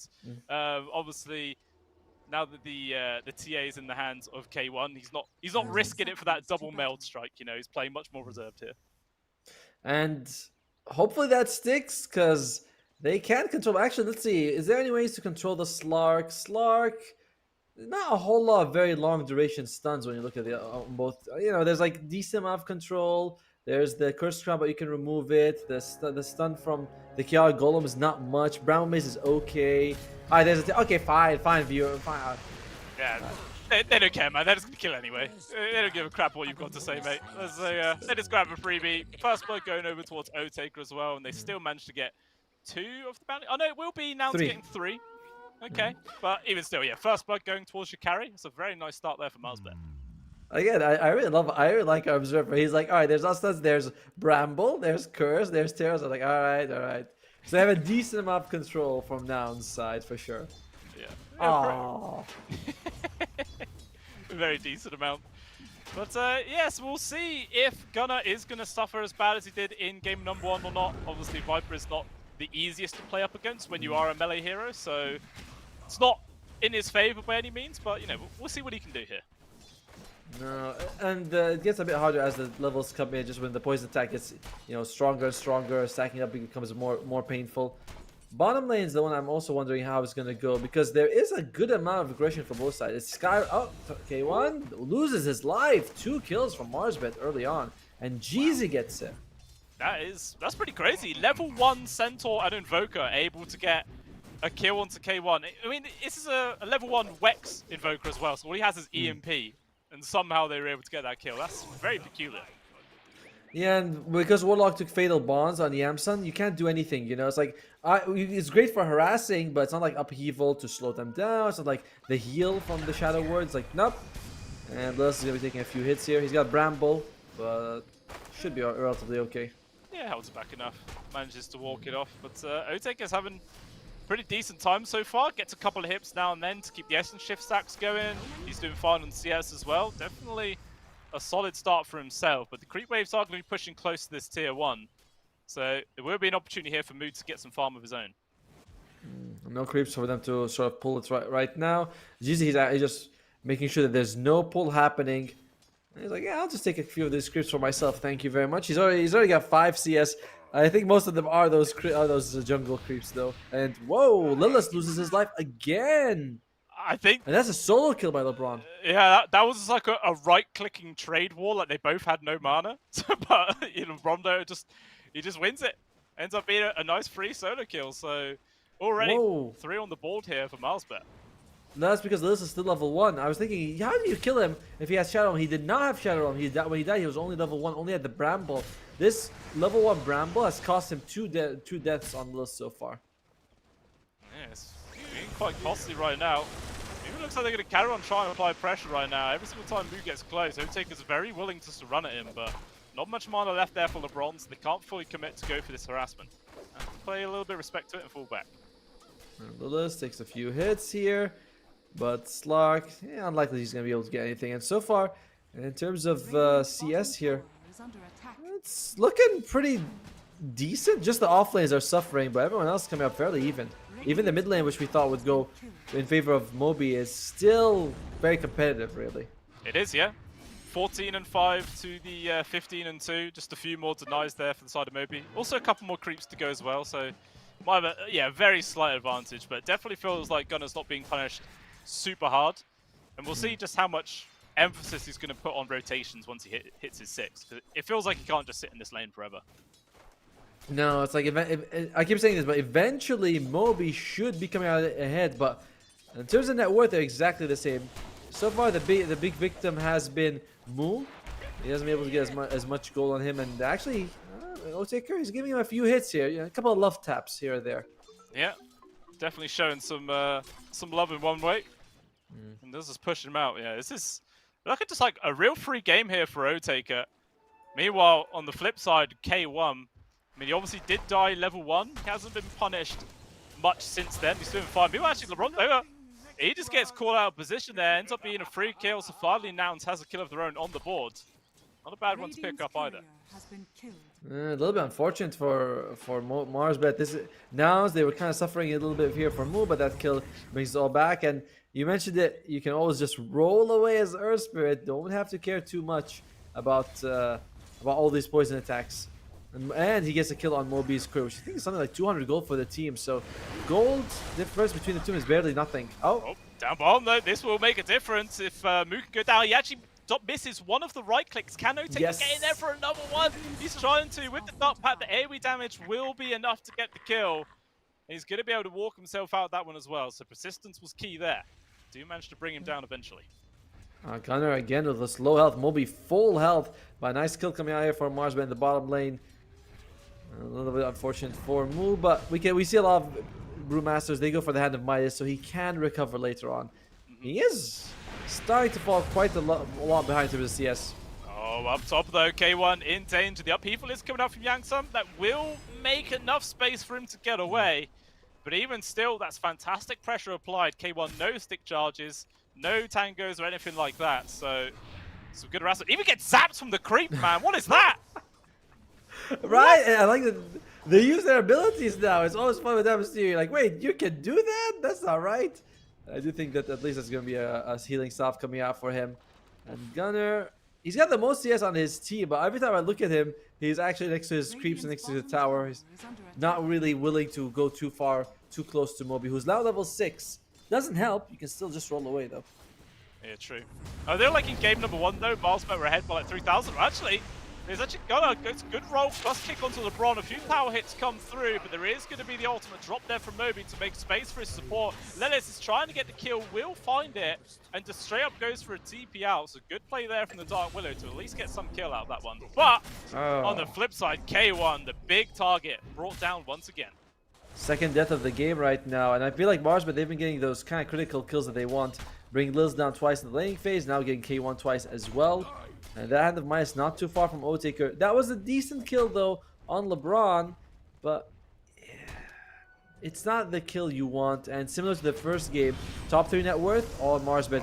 Oh, what? K1 again? As soon as he TPs in, immediately Mr. Luck as well as LeBron on his case and immediately drops him down to below half HP. So much pressure applied. Jeezy is also up there by the looks. So maybe they might try and go for the kill. Meanwhile, Otaker sort of thinking about trying to go for the bounty rune snatch there, or the wisdom rune, sorry, but not going to find the opportunity to do so. Oh, they didn't actually. I thought they would have given it to Gunnar there to help him recover, but they do still give it over towards the Willow. You want those level 6. I mean, for Dark Willow, you get the Terrorize, you get the Bedlam, you get the Golem. Like, these are bigger things. Gunnar's already level 6, so he doesn't. I mean, he wants it. More experience is great, but it's not. It doesn't make too much of a difference. True. I know their names. Thank you. Bedlam, Terrorize. All right. Just I said sure. that. You know, just making sure you're accountable to what you say. Make sure you're getting it right. Chaotic Offering. Thank you for the Warlock. I just say the rock drop. You know, that works just as well. Too many syllables in Celtic Offering. You know. I just realized Chaotic Offering is only a 0.8 stun. It used to be 1 second, but after the big nerf, all of them will get stunned. K1 gonna take some damage, but this upheaval, it's been doing work. They do have a Centaur Stampede, but no mana for it. Yeah, don't even need it. I think they need it. Any detection, there is going to be the central wall that gets propped there from LeBron, but it doesn't matter. K1 with the refraction charges is able to walk it off, but he has to TP back to his base to heal up. So even if they don't get the kill, they're still pushing him out of the lane and reducing his farm. And Gunnar is here with the haste rune, but just sort of says hello and runs immediately back to mid. I love that we have the translation of what the voice lines mean. That's very cool. But yeah, unfortunately, Gunnar, the RTG gives them nothing. And there's no actual stacks for K1, by the way. There's a double stack and the triangle. That's about it. There's no other stacks. So usually that's one of the things about the best things about TA. Is like, oh, there's a giant stack. You go farm it. You get this nice net with advantage, but not an option for them this time. Instead, though, they're going to get this kill on towards Moby. That's a fantastic target to bring down. Gunnar even getting the credit for that one. So it does require 3 heroes, but when you're killing the enemy mid laner, it's going to be worth it pretty much every time. Gunnar getting that kill basically means that this whole laning phase of the Viper, great against the Earthspin and all that, come in L5, they have the same net worth. Yep. There's no difference. There's 100 gold separating them in favor of the Viper. That's about it. That is it. That's 32, ladies and gentlemen. Small little mistakes can end up costing whatever lead you're able to build up. That's why it is just so damn cutthroat. Meanwhile, Hand of Midas has now been completed up there for Otaker, but in the mid lane, the support's actually trying to go on towards Gunnar. Will actually get clipped for the EMP, but he doesn't care about that. Rolls in aggressively to try and secure the skill onto LeBron. There's also going to be the Panda ult dropped as well as the Chaotic Offering to make sure they get the kill on the Jeezy. So it ends up being the 2 supports down, plus 4 heroes and a golem involved. There's going to be a tier 1 tower also falling, unless Marsbet tries something crazy to defend it. No way. Not worth it for them. Although there is the Bruce split is down, but there's a golem to go through. Very powerful to deal with at this stage of the game. So now it's getting a big win for them. To kill it on both supports. Yes, they use them cost them a few ultimates, but you're always happy to throw them early on. Like they're there to be used at some point. Yeah. Top lane, Centaur. He's got Stampede in a few seconds here. And looks like he should be able to make it down for time. Jeezy, he spots the trap and he goes to the side. It looks like they want to try and get aggressive on towards K1, but they don't realize that both supports are already nearby. There is going to be a trap that's trying to get slow. Stampede drops right now, but so much control to Mr. Luck inside the upheaval as well. There's nowhere this guy could go. He's so damn slow. And Gunnar rolls on in with the DD to get the kill. And they might even be able to apply some good pressure to this top tier one as well. They've got a catapult plus this DD. It won't take too long to fall. Hook, line, and sinker in that one. The upheaval comes out, and you see upheaval, you're a Centaur, you're thinking, I should use my ultimate. These ultimate just puts them deeper into enemy territory. That was a perfect trap. Very well done by Nouns. Now they're going to be getting another tier 1 here, opening up the map quite a bit for them. 2,000 gold advantage for them at this stage of the game. Oh, this could be something though. Yeah, if they can get this kill towards Gunnar, it will sort of help mitigate their losses a little bit, but even still trying to get himself away, but Otaker just comes on through there with the final leap leash. And it will make sure they secure the kill. There was 4 heroes that had to get involved for that one. But even still, you know, it's not a bad one to grab. It is. And that Gunnar in general at this stage of the game, he's going to be very active for the team. You want to get him off the map as much as possible. Him and Mu are sort of the critical parts of Nouns. In fact, it's just K1 you can ignore. You know, it's like killing him would be nice, but you're more worried about the other four making space and closing off the map to you. Yeah, Like, I agree. you know, K1's a problem later, you know, and we let that problem come when it comes to us. We don't have to worry about it right now. Yeah, I mean, he's got his Dragon Lance online there for K1. Desolator is still 1,800 gold away. So yeah, it definitely feels like it. They don't have to worry about him for a long old time. Meanwhile, Otaker, top of net worth himself, 600 gold ahead of K1 as well as Mu. Finding what space he can to resume his farm. And, yeah, he's looking well so far. Couple of interesting items to talk about. Viper rushing the Aghanim Scepter in this game. He wants to go for that nosedive for the disarm. It's all right. It's not something I usually see picked up this early in the game. In the meantime, Lilith, he's going for the Hand of Midas. So he's going for the item build that we've been talking about, that we've been waiting for, which is the Hand of Midas into Yules, into the Aghanims, or at least the Hand of Midas. Yeah. I always see the Hand of Midas. I like to say about Moby going for the Ags. It's like exactly the same thing he did in game number 1. He like rushed the Ags straight away. I mean, he was sort of slowed down for a long time, but eventually it did pay off. Meanwhile, looks like GZ probably going to be a free kill. Any detection? Doesn't look like it, actually. I guess all the dust and stuff are on the spawns off to the side, not going to get found. Stampede is also there. K1. Looks like in the top jungle, yeah, K1 is found and killed. Huge priority target there for Mars. Or Mars Bet, I should say. Mars could just be confused and leave it as that. But yeah, not a bad kill. We'll still lose their tier 1 at this bot lane, I think. But it's not a bad trade. Yeah, Mars bet thinking, all right, this immediate problem, maybe we can't deal with it right now, but we can make sure that once K1's going to take a long time to join his team, so that this format has to stick together more. It's an interesting way. I know, obviously, you never want to say no to a kill on enemy carry, but they do lose a tower for it, which is all their tier 1's gone, and I don't think they've taken a tier 1 themselves. They have not found the opportunity to, but maybe they can find a kill on towards Otaker right now. Mystic Flare coming through. His Gunner actually rolls in to try and help out, but he's silenced up. He's trying to get in a spot where he can roll out, and he will find the angle to do so. And even still, it's another kill for Otaker. 4 permanent Agi stacks online for him now.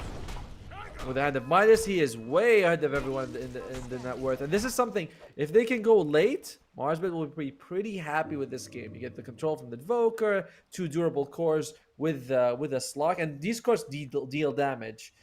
At the same time, though, Remaster, he's going for that Radiance, and he's getting fairly close to it thanks to the Hand of Midas. He's actually the most farmed on his team. Gunnar has not had the best game, but he's got the Blade Mail, so hurting him is going to be a little bit more difficult. 2-1 and 3. I say it's not the best game just in terms of net worth. He wasn't able to get the CS he needed. Yeah, that's true. He is still... he's only 100 gold behind that of his counterpart mid lane now. Well, a couple 100 gold now, but... Yeah, he's not being completely punished out. And as you mentioned, the Blade Mail was a super strong versus a lot of this AoE damage coming out from Viper and whatnot. So always able to put in the DPS as they found a freebie onto GZ as well. He's really making them work for it. It takes a long old time, but eventually this guy will die. I like how he uses the urn just because he had only 1 charge anyway, so when you die you come back with 1. So just to delay Gunnar, he throws a cold stab the urn, like I said, makes them work for it. And that's time away from the rest of the team where they're all be able to farm and be protected. K1 catching up to this guy and his farm. They're never far apart, you know? I agree. I mean, you expect it from a TA, but well, talk about that up top. Stampede. Okay, use just to disengage. No one's going to get caught out here. Marsbet will just fall back. But yeah, I mean, like, K1 in game number 1 was able to out-farm the TA and, like, you know, TA with the natural built-in farming mechanics. And this game, he is the TA, and he was behind by a fair chunk. But as you mentioned, this guy just knows what he's doing. It's going to be farming up a storm very, very fast.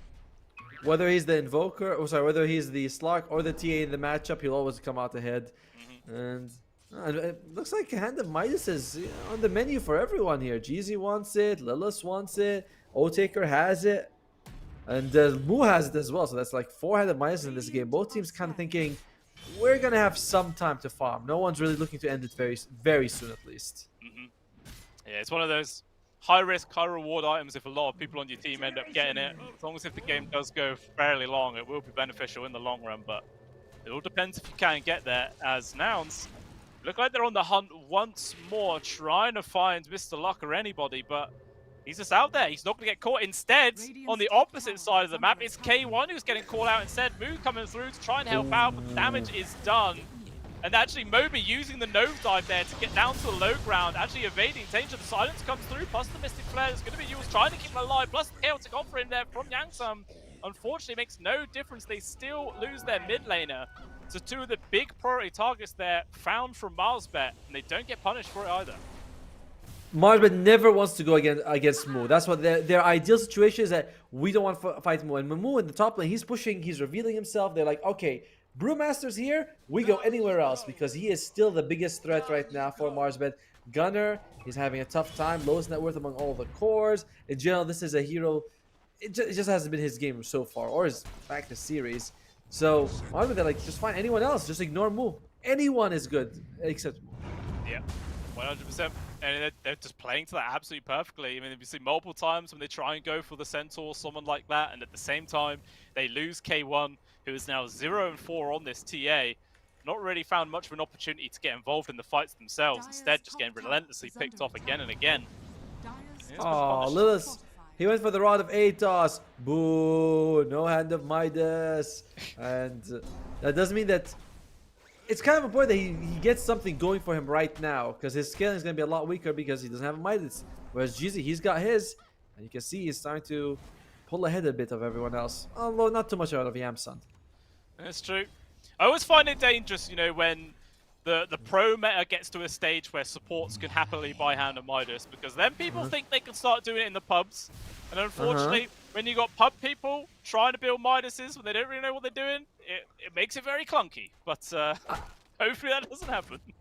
I disagree. I think that it's better in pubs when the games are actually longer. You know, like the Midas is actually better then. That's how it is, and I'm sure chat will back me up that every game is a Hand of Midas game for supports. Without a doubt. Yeah, especially when it's an Ogre match. I don't mind it too much then, as long as it was 4. But even there you go. They found the grab on towards Gunner. Mystic Flare is there again. There is just no saves from the supports on the side of Nouns. What can they do but look on horror as their mid laner just dies? And it looks like Otake just going to carry on charging forwards. He's found the grab here on towards Yamsung. There's absolutely nothing he can do. Trying to juke out from the high ground vision, but it's just not enough. And he will still die. I'm kind of surprised. Lord. There you go. He just killed the courier as well. He's like, he gets a courier, that's 300 extra gold for the team. And what's surprising you, buddy? Well, I was just going to say how no one's on the side of Nouns have decided to like rush out the 4-staffs. Like, Lennis deciding to go for this Atos instead. Like, if either one of the supports had an early 4-staff in that situation, they could have probably got Gunner out of there. But, yeah, it's decision to go for the Atos and the first item off the Solar Crest as well from the Warlock. Definitely delaying their save potential. I mean, Solar Crest is just such a good item right now, so I don't fault him for it. But I know what you mean. It's like a 4-staff could do a lot to move you out of, like, the Viper especially. Yeah. So... And I'm not sure this Rod of Atos on Lilith, they wanted to counter the Stampede. They did the same thing in game 1, but it doesn't seem to be really working for the Dark Willow. It doesn't. Just really are getting punished here in this game. As a result, 3k gold advantage here for MilesBet at the 20-minute mark. Still yet to see the other team go for a Roche instead. Just poking on towards K1, making sure they stay alone. Actually, lots of rotations coming in from the Twin Gate as well. So Nouns trying to go for a kill, but they just know. MilesBet, they just fall back, completely wasting the time here of Nouns. It's always fun to see an item and a skill build work perfectly in tandem. And Viper, he's going for all the corrosive skin talents just so that he synergizes with the nosedive. Oh, look at the Radiant Jungle. O-Taker as well as Mr. Luck has just cliffed themselves at the same time. Oh, okay. O-Taker's managed to get himself down. Like, Mr. Luck blinked up there because they thought there was a ward at the same time. O-Taker leapt trying to find the ward. They both just sat up there. Oh, I love to see it. They have no one to blame but themselves, by the way. You can't be like, oh, you forced us. Like, nope, it's your fault. And MarsBet, another victory for them. Double Wisdom Ruins. But now it does get Roshan. So second life on K1, which to be honest he needs it. He's I think 0-4 in this game. Very tough. In general, this has just not been Now's game so far. Only Mu has been having a decent impact. Yeah, I agree. It just feels like everyone else, Nouns, is trying to just find what space they can to get their own going. But Nouns actually going to get a bit pressured here. Moon on top of Otaker, but even still, he just leaps away. He is fine. Just trying to, drain away some of those essence shifts. Make himself nice and strong for later on. But at the same time, while pretty much everyone from Nouns is grouped up in the Radiant jungle, we see on the map that Moby's splitting places. Jeezy's also finding farm in the mid where he can. Well, Moo, he actually gets found. That is a huge target to bring down there from Marsbet, and immediately Nouns have to run away. Got the leap just in time there for Otaker to get the grab onto Gunner mid-roll. EMP is there once again, the second leap to cancel out. This is an absolute beatdown coming out here from Marsbet in this game number 2. 6k gold lead, and just running over Nouns left, right, and center. This is ping advantage coming out for you, basically. Like, what the hell?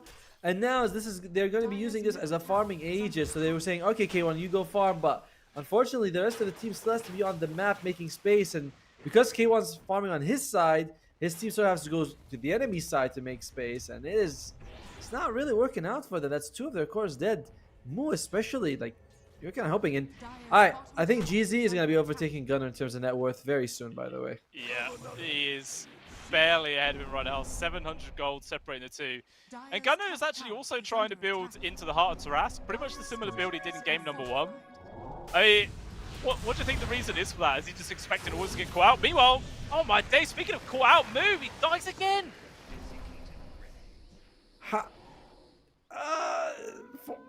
Four staffs? It's hard to say, really. No A on disc, no BKB on the Brewmaster. He's got the item build that he wants. It's just, I feel like he wants K1 to be in front. Let them jump on him. Let him use the Aegis. Now, this is a problem for them. They don't really stick together when they need to. Oh, here we go. K1. Walks up into the high ground, runs in towards Pencil. Nice kill to go for those. Stun lands onto many of them. Even still, the control is coming on through. Gonna lose his life immediately. K1 desperately trying to run off to the south right now. Eventually, he will die. There is the Aegis, but just look on the minimap. The rest of Nouns are nowhere to be seen. They can't help out whatsoever.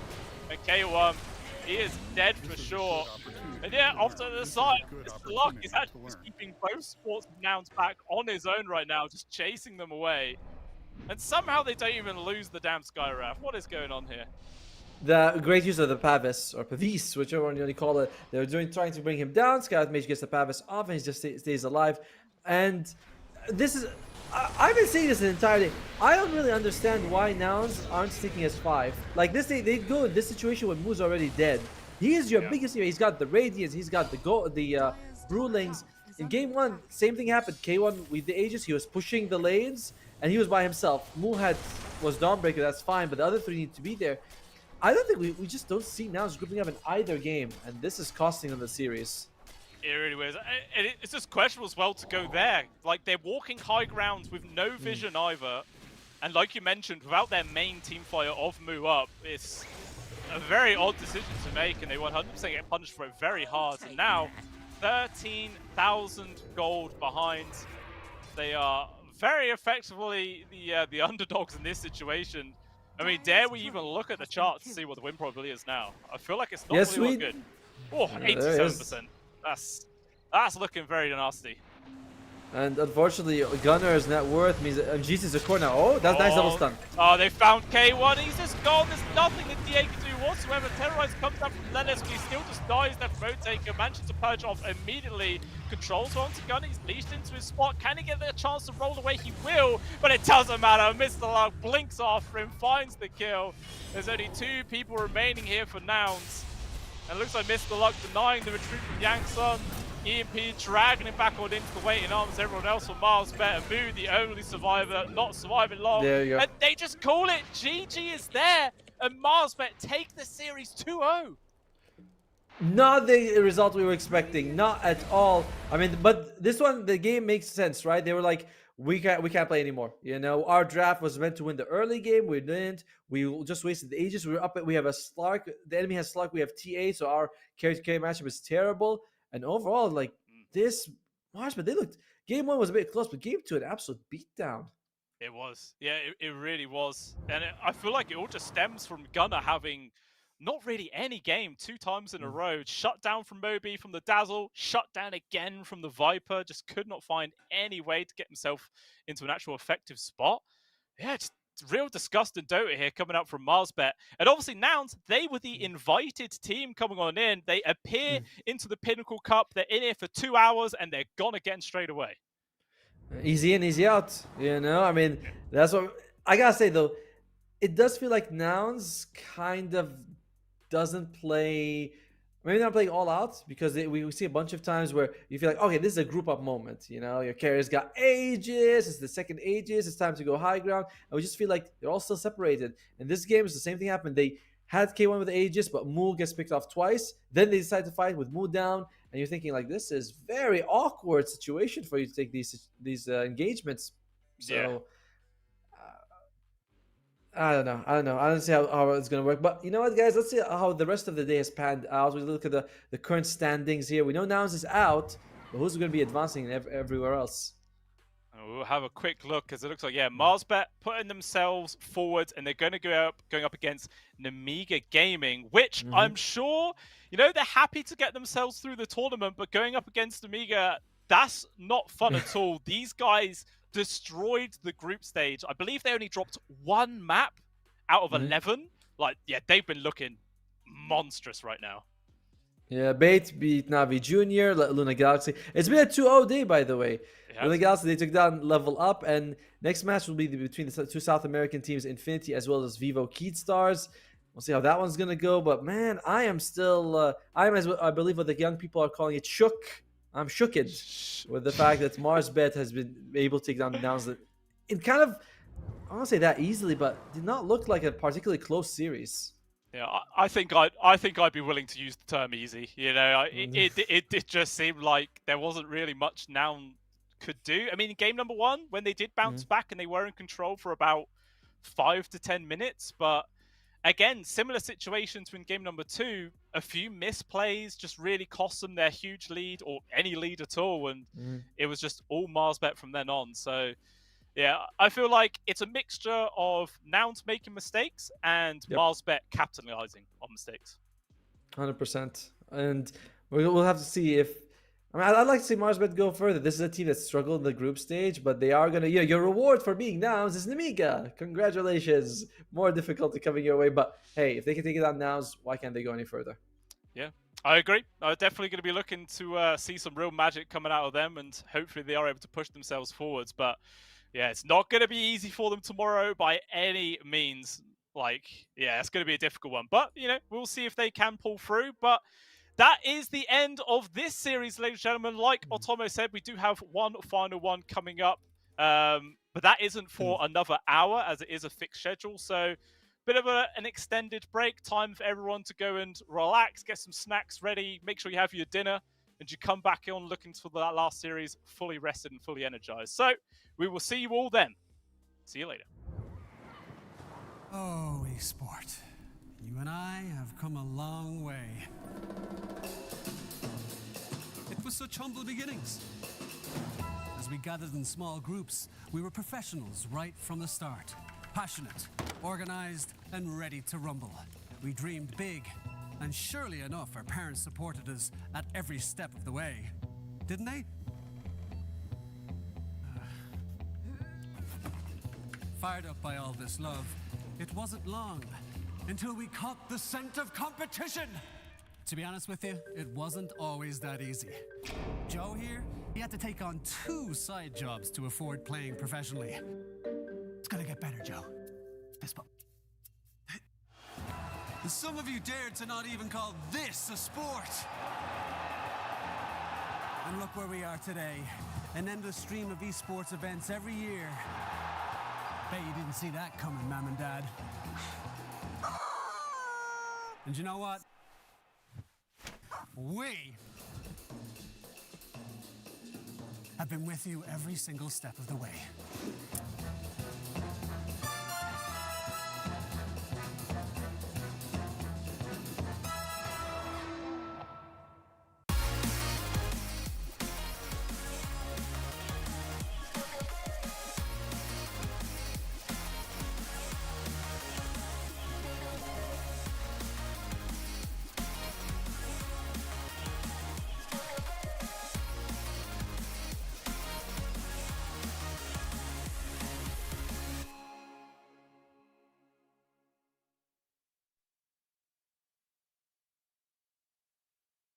Dream of working with people you watch on screen.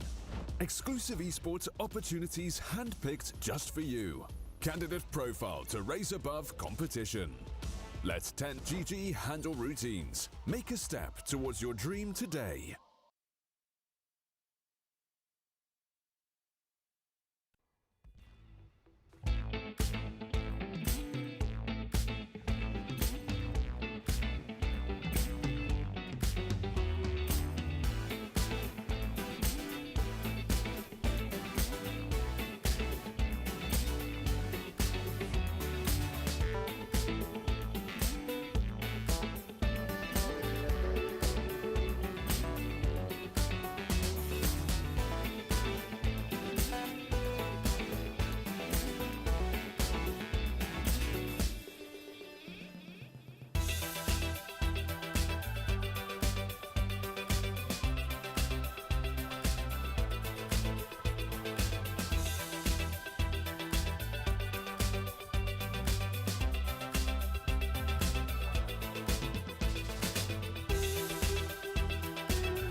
I miss that sexy smile, looking for the scene.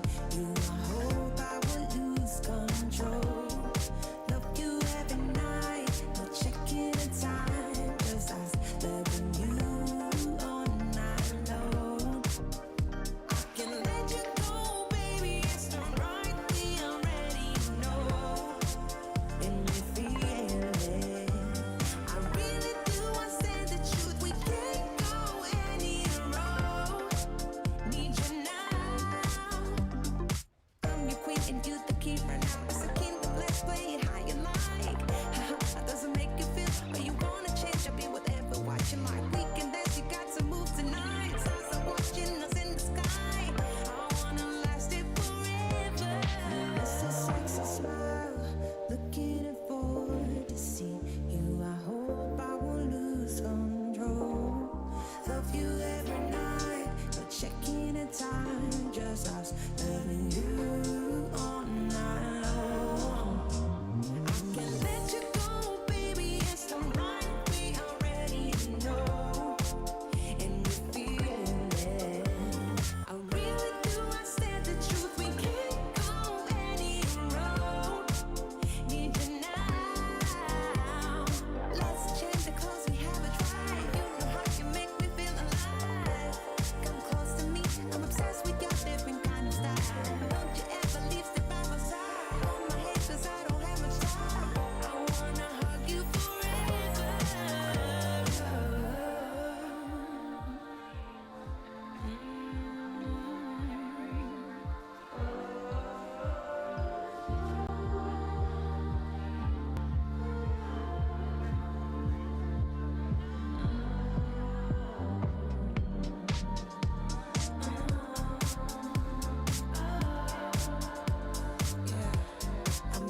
sexy smile.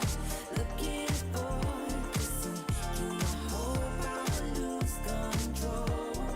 Love you every night, not checking the time, 'cause I'm loving you all night long. I miss that sexy smile. Looking forward to see you. I hope I lose control.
told me I'm your anchor.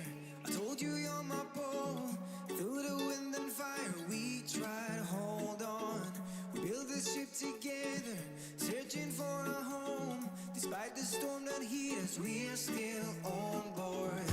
Dancing in the moonlight, the world just stops and stares. We got no destination, I'll take you anywhere. All the doors we've opened and all the books we've closed. Words just come together, story that we never told.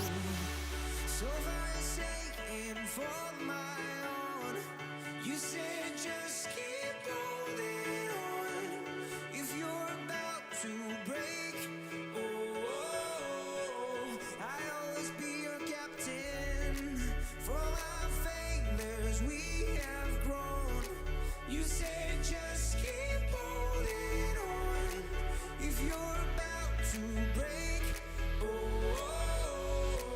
I'll always be your captain. I'll be your captain. I'll always be your captain.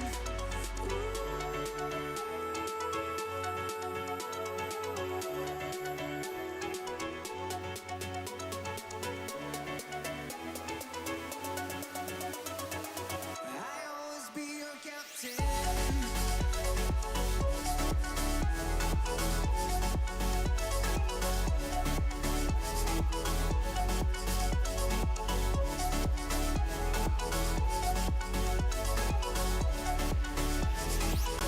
You told me I'm your anchor. I told you you're my bow. Through the wind and fire, we tried hold on. All the doors we've opened and all the books we've closed. Words that come together, story that we never told. So far forsaken for my own. You said just keep holding on. If you're about to break, I'll always be your captain. From our failures we have grown. You said just keep holding on. If you're about to break, I'll always be your captain. Be your captain.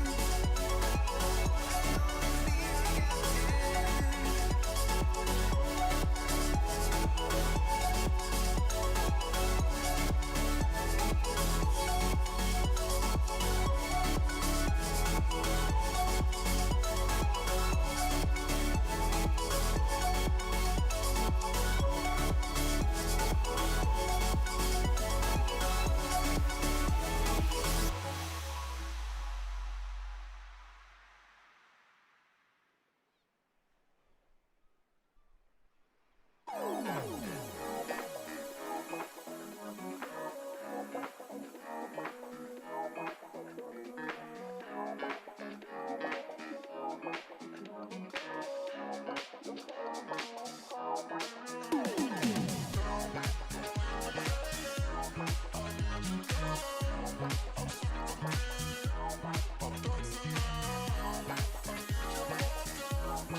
seagulls flying overhead, towels down in the sand, little crabs walking over our legs, and we were together just like lovers should have been. Like the changing tides, you have changed your mind, and now you are no longer mine. Last summer, you were holding my hand. Last summer, you were laying in my bed. Last summer, we were more than just friends. But that was last summer. That was last summer. I miss the salt in my hair, and I miss your emerald stare, and I wish you were still here in your red sundress, watching the sunset by the pier. In your red sundress, watching the sunset by the pier. Last summer, you were holding my hand. Last summer, you were laying in my bed. Last summer, we were more than just friends. But that was last summer. That was last summer. That was last summer. That was last summer. Like the changing tides, you have changed your mind. Now you are no longer mine. With tears in my eyes, I recall the times when I had you by my side.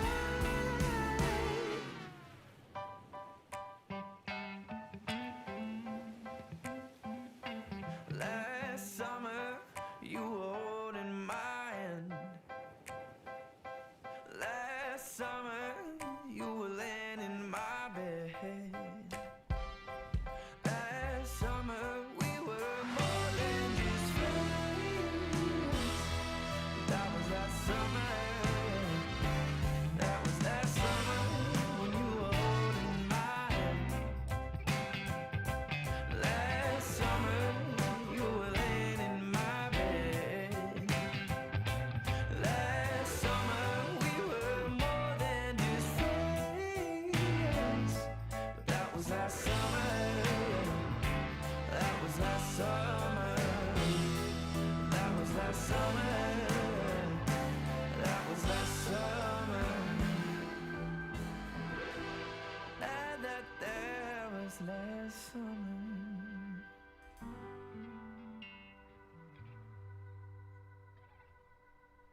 you wanna be a bad man? Yes, you do. Do you wanna taste sweet salvation underneath the summer moon? Do you need another hand now? Yes, you do. Go see Miss Josie down on Columbus Avenue. Down in the city, there's a place that never sleeps. You can see it all up past 57th Street. Music is hot and the drinking there is free. It'll turn you upside down before you count to three. One, you're looking for a helping hand. Two, you need a friendly face. Three, feeling good you can barely stand. You're falling all over the place. One, you're looking for a helping hand. Two, you need a friendly face. Three, feeling good you can barely stand. You're falling all over the place. You own it, they got it, they flown it, you bought it. Ow! Do you wanna be a bad man? Yes, you do. Do you wanna taste sweet salvation underneath the summer moon? Do you need another hand now? Yes, you do. Go see Miss Josie down on Columbus Avenue. Columbus Avenue. Ha! Go see Miss Josie down on Columbus Avenue. Columbus Avenue. Ha! Go see Miss Josie down on Columbus Avenue. One, you're looking for a helping hand. Two, you need a friendly face. Three, feeling good you can barely stand. You're falling all over the place. One, you're looking for a helping hand. Two, you need a friendly face. Three, feeling good you can barely stand. You're falling all over the place. You own it, they got it, they flown it, you bought it. Ow! Go see Miss Josie down on Columbus Avenue.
I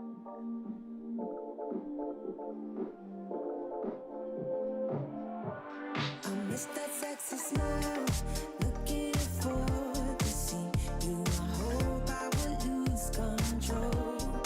Love you every night, no checking the time, 'cause I was loving you all night long.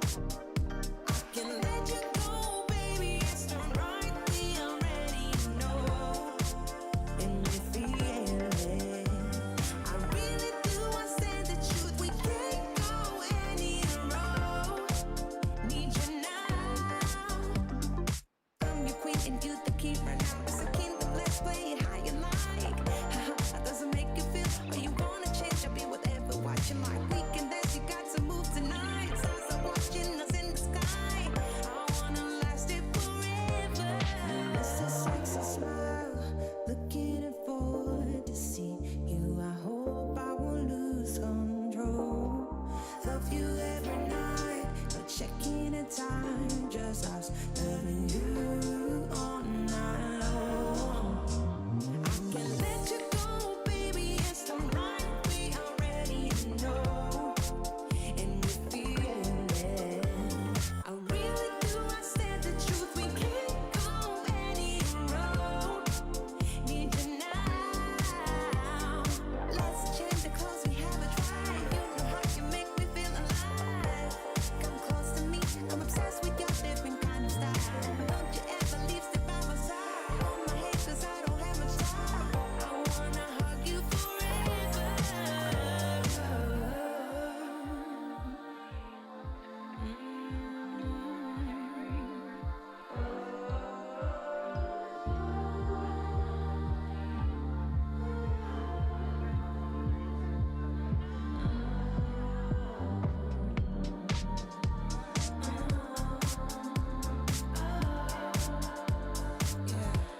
I miss that sexy smile, looking forward to see you. I hope I will lose control. Love you every night, not checking the time, 'cause I'm loving you all night long. I miss that sexy smile, looking forward to see you. I hope I will lose control.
Oh, esport. You and I have come a long way. It was such humble beginnings. As we gathered in small groups, we were professionals right from the start. Passionate, organized, and ready to rumble. We dreamed big, and surely enough, our parents supported us at every step of the way. Didn't they? Fired up by all this love, it wasn't long until we caught the scent of competition. To be honest with you, it wasn't always that easy. Joe here, he had to take on 2 side jobs to afford playing professionally. It's gonna get better, Joe. Fist bump. And some of you dared to not even call this a sport. And look where we are today. An endless stream of esports events every year. Bet you didn't see that coming, Mom and Dad. And you know what? We have been with you every single step of the way.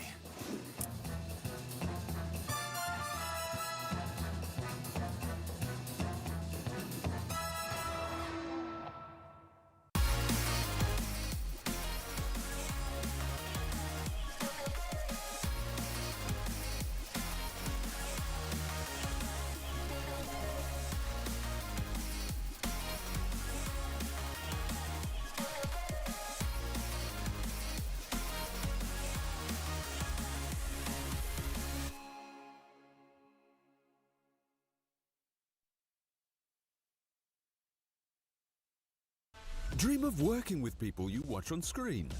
Exclusive esports opportunities handpicked just for you. Candidate profile to raise above competition. Let 10GG handle routines. Make a step towards your dream today.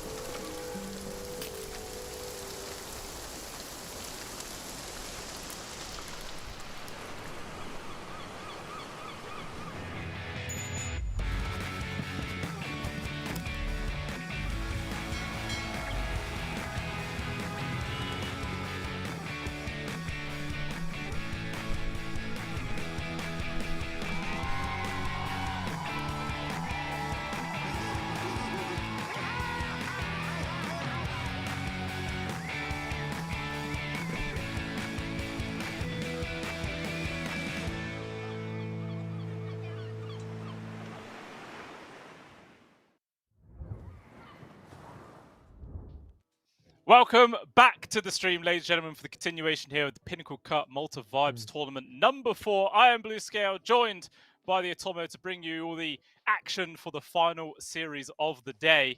And it should be an exciting one, should it not? Yeah, it's we're going to South America for the last two teams. There's Infinity as well as Vivo Keystars. So it's a nice flavor that we have. It's not just European teams, just North American teams. We got some South American flavor coming out, and one of them is a TI team. It's Vivo Keystars, who went through the regional qualifiers, and they're going to be representing the region here in about 9 days at TI, which is crazy. You ever think about it, you're like, oh crap, TI is in 9 days. Yeah, you spend the whole year thinking like, oh, it's so far away, it's so far away, until all of a sudden it's tomorrow, holy shit! And then it's time to watch a lot of Dota 2. But yeah, like you mentioned, literally only pretty much a week away, and we'll have all that crazy action coming. But oh yeah, go on. Oh, I was gonna say, what's crazy is that despite being the TI team, Vivo Keystars actually is the non-invited team. It's Infinity that was invited, and Vivo Keystars had to go through the group stage. So that's kind of weird. It is, yeah, very interesting. It's not like they've even been the top performer either in the group stage. Like they were third, so it is quite interesting to see. But we'll just have to wait and see what they're going to bring to the table. As obviously this is the last game for the deciders. And the winner of this one will be going up versus Team Tickles, which they themselves have been performing very, very well. So, it's not going to be a hard series in the future either.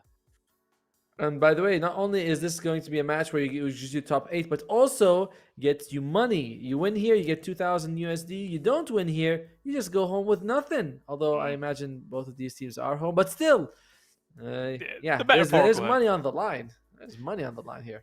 There is, and that's always the that's what we're all here for. It's all about the bread and butter. That's what these guys want to play. But let's have a quick look at the rosters of these two teams.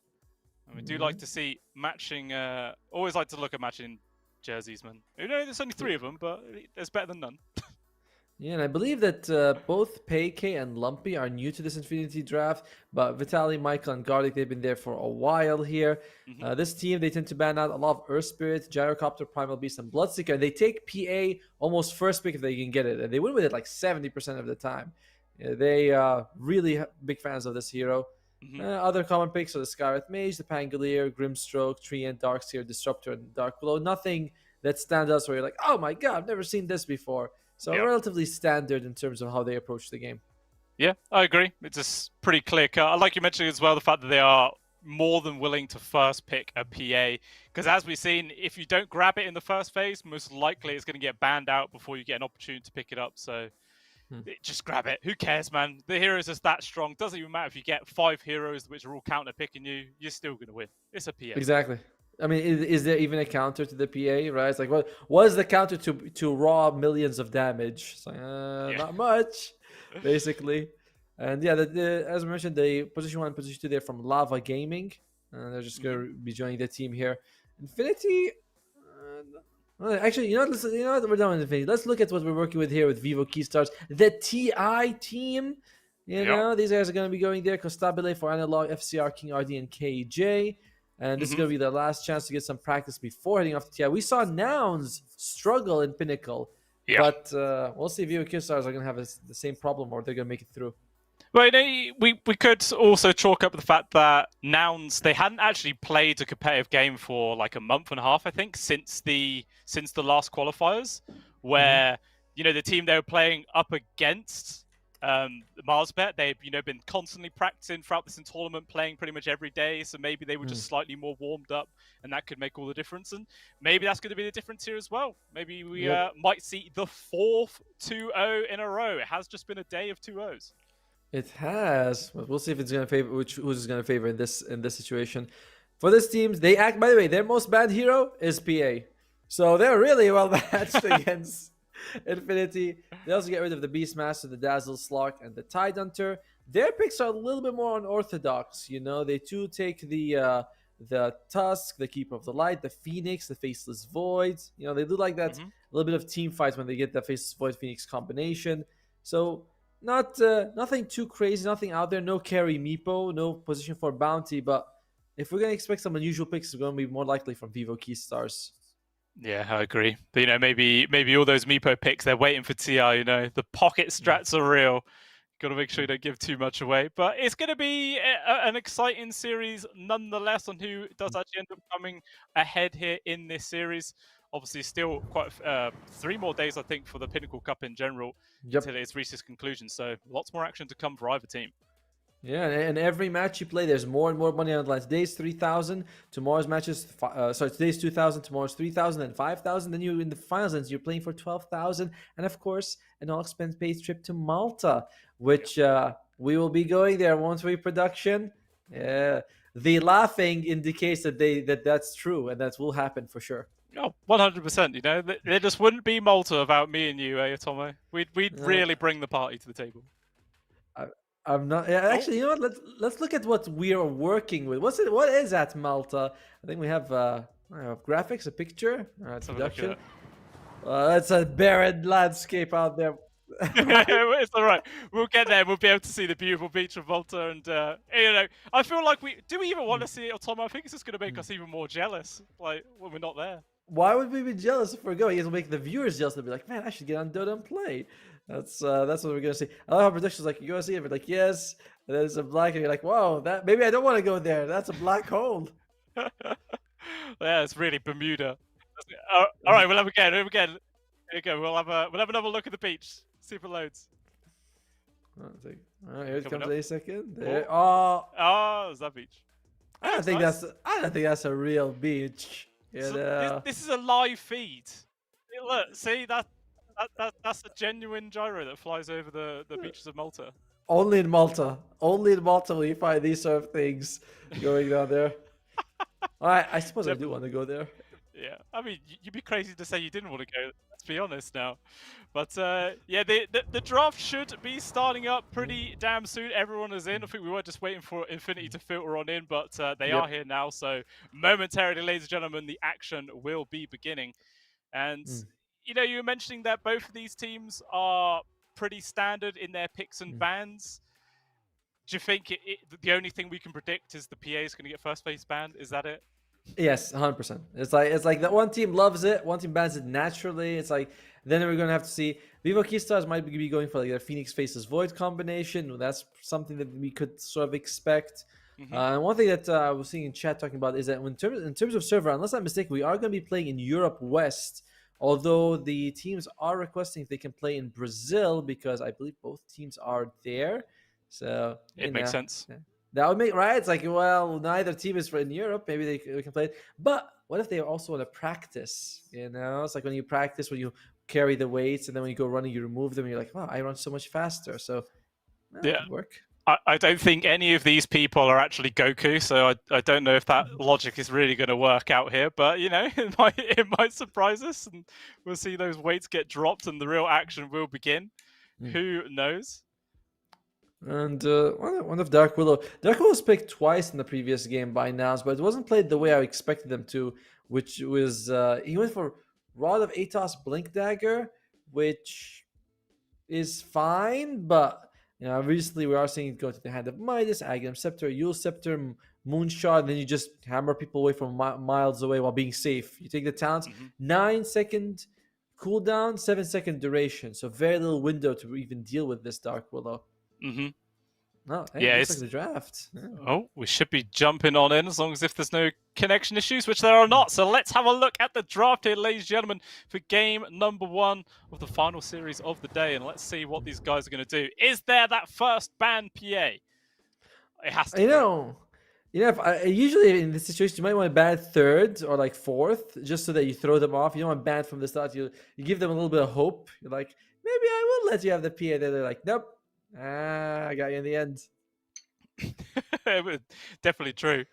I mean, there is the Dazzle ban as well. I am sure Nouns would have loved to have banned it in their game number 1 if they knew it was coming their way. Definitely caught them by surprise, but Infinity not going to fall into the same trap there. No, they did not at all. And Beastmaster comes out, one of Vivo Keystars. It's Beastmaster, Dazzle, Slark, Tidehunter, PR, the most banned heroes for them. They do get rid of the Beastmaster. In general, teams don't seem to really want to play against this guy. He's fairly durable. He has multiple ways to build. You can go Aghanim Scepter, you can go Auras, you can go for the Blink Dagger to initiate. Actually, don't see that. No, what's it called? Damn it. Helm of the Overlord. Thank you. That's the one I was going for. Right. So there's multiple ways to play him. He's just simply too versatile. Mm-hmm. It is. It was always worth just to get him out of the game. Don't let him happen. Unless you've got first pick, there's no reason not to ban him. It's always worthwhile grabbing. It feels like there's not really many ways that he'll be changed in patches and he'll always be viable. I think unless they actually change his ultimate, like Beastmaster is always going to be a hero which people will be more than willing to pick. I think he's actually lost a little bit of value because the Hawks aren't the same as they used to be. Now you don't, before you were like, oh, you can send the Hawk to a place, get vision, but he doesn't have that vision advantage that he used to have. That and vision, one of those things in Dota that's always valuable. Mm-hmm. So you lose something that's, you mentioned like the roar is great because it's a BKB person, completely agree. But I thought the vision was a big part. And he did lose that. He did, but I mean the Pinnacle Cup Malta Vibes 3 was going on and Bet Boom, and there were still teams picking it up. So it feels like sure you lost that vision, but the new Hawk does actually still bring some decent little applications to the table in a lot of different situations. Oh, that's true. I mean, you may have lost something of value, but you still gain something good as well. And Vivo Keystars, they've let the PA go through. And and they don't have first pick either. So are they asking Infinity to pick it first? That's interesting. We could be seeing it. They banned the Pangolier and all right, okay, they go for the Invoker. Not choosing to pick up here straight away. They're saving that for game number 2, right? If they have to.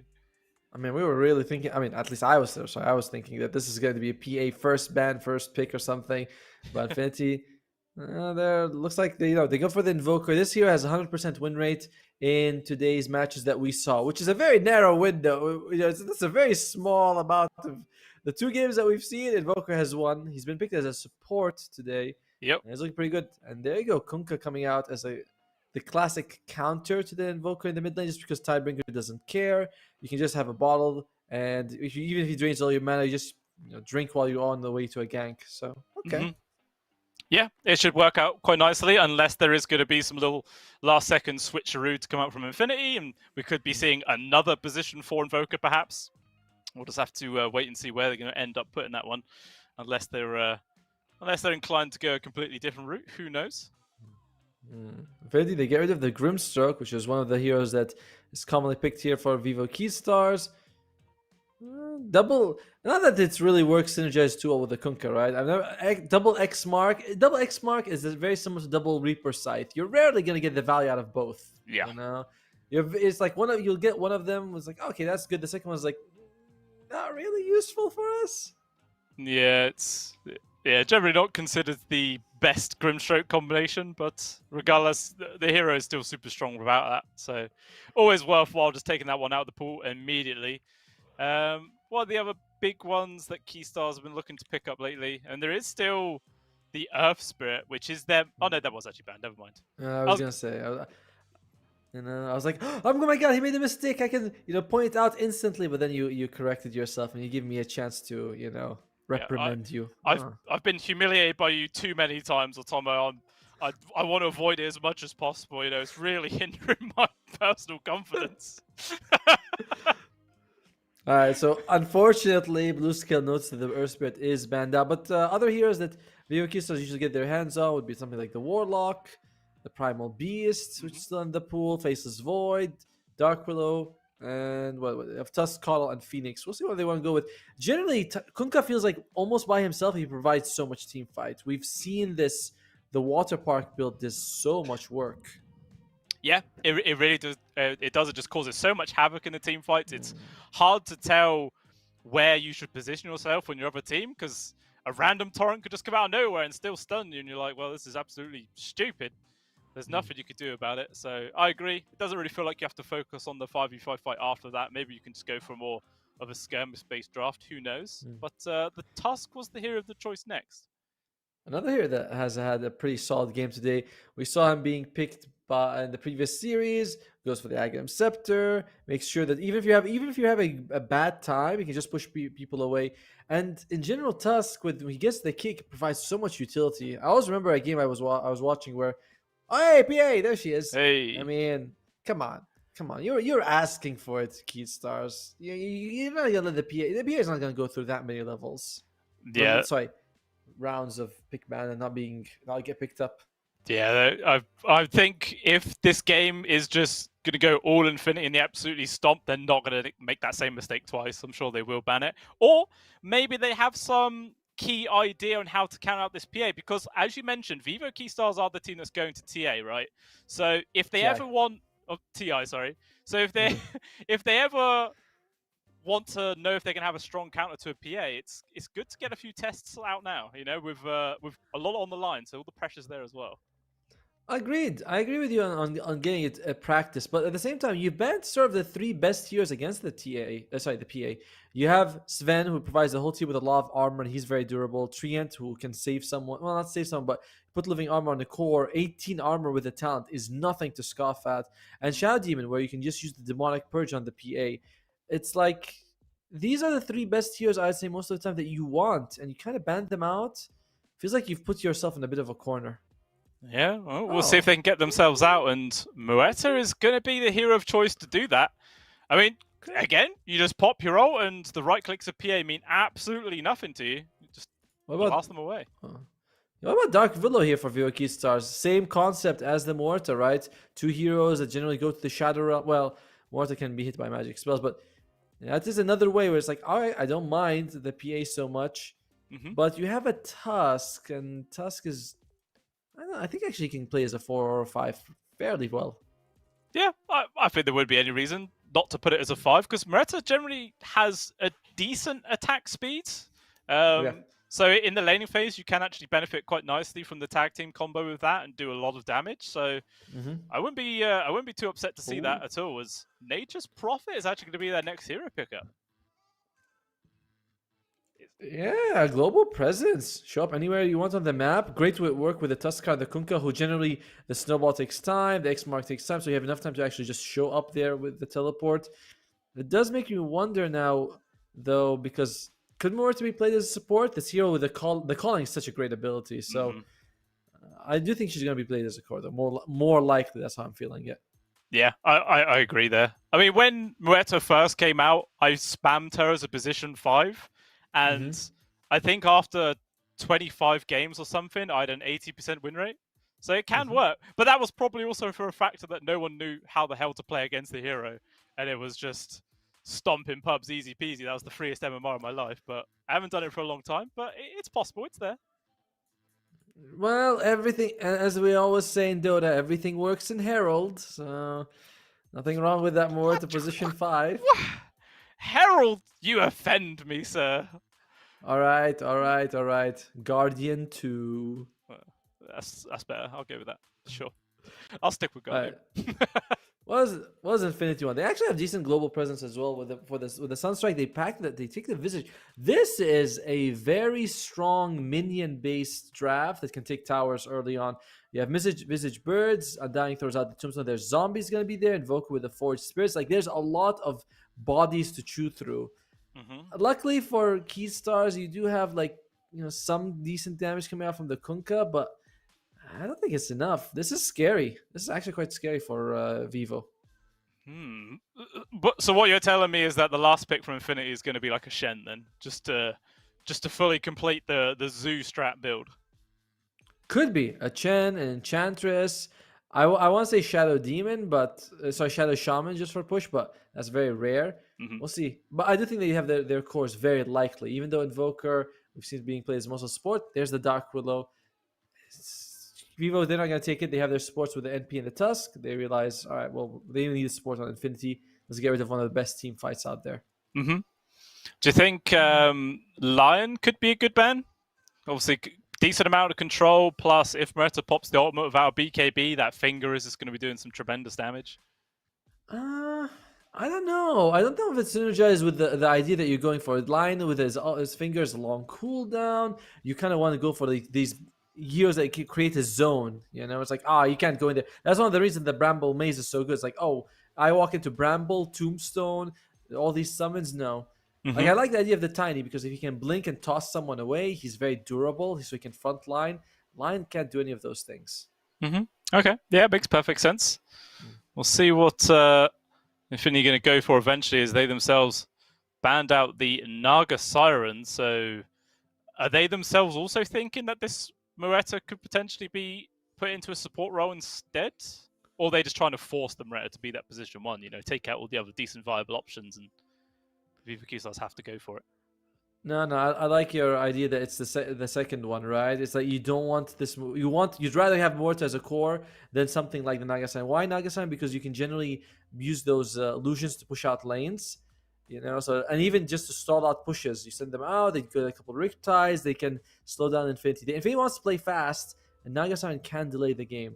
Same thing with the Faceless Void, right? You show up with a big Chronosphere, you get a couple of kills. Yeah, sure, you can't Chrono again for a while, but each Chrono delays Infinity's push by a lot. So I like your second point a lot more. Oh, well, we'll see just how accurate I am. Very rare when it does happen, so it may be one of those times. But the final pick for Infinity is a Bounty Hunter. That is definitely breaking the mold a little bit. It is interesting. I mean, I like the track. I mean, it does help with snowball. It's a different kind of snowball, though, right? Because instead of taking buildings, you may just make every kill so much more valuable. He's not the best bodyguard for the Visage, but then again, Visage is just a bad laner until he's level 6. There's no real way to solve it most of the time. I'm okay with this pick. We'll see what he can do with the Bounty Hunter. It's quite cool. It's fine. Yeah, I mean, do you think they might do like a different build on the PA then? So rather than going for like the standard Battle Fury into the farm, do you think we could be seeing like an early Deso? In which case, then you get all your farm by getting the track kills bonus, and it sort of balances it out. Could be, although I prefer. Oi! Look at that! Meepo comes up. I'll be honest. I prefer you go Battle Fury because then you have the late game option if you want. Well, if you go Deso, you don't get those kills. Your farm is super delayed, and you just go for the Battle Fury. It's safe. But look at that, Meepo coming out here for FCR at the end. And by the way, that's an offlane Meepo. That is very, very interesting. We'll see how that fares up versus a PA and an Undying combo. Obviously, the Decrepify the Decay landing onto multiple Meepos is always going to be nice. Maybe Gardic might try something crazy and go for like an Ags this game. Just become a real beefy frontliner for his team. Just steal all the strength in the world. I think that I'm going to ask this because I need to check it, but I believe when you use Decay, you do take the strength out of all of them, but you only absorb the strength of one. Like you only get +4 strength, but they all lose it. So I'm sure that the amazingly handsome and wonderful people at Twitch chat will correct us on that, but I believe that's how the mechanic works. So overall, this Meepo, I'm not too worried. I don't think that you're too worried about because it's offlane. You need farm. You already have this Mortar who could fight early. I don't know. I don't like when the offlane becomes the win condition here. So I think I'm gonna go with Infinity in game 1. We'll see how it's gonna go, but I like Infinity. Yeah, we'll see how it does end up panning out as we will be jumping on into the first game here, ladies and gentlemen. We'll see just how effective this Meepo is actually going to be. I mean, generally where you can see if Meepos are good or not is when there's a lot of like AoE abilities that can control him and deal damage.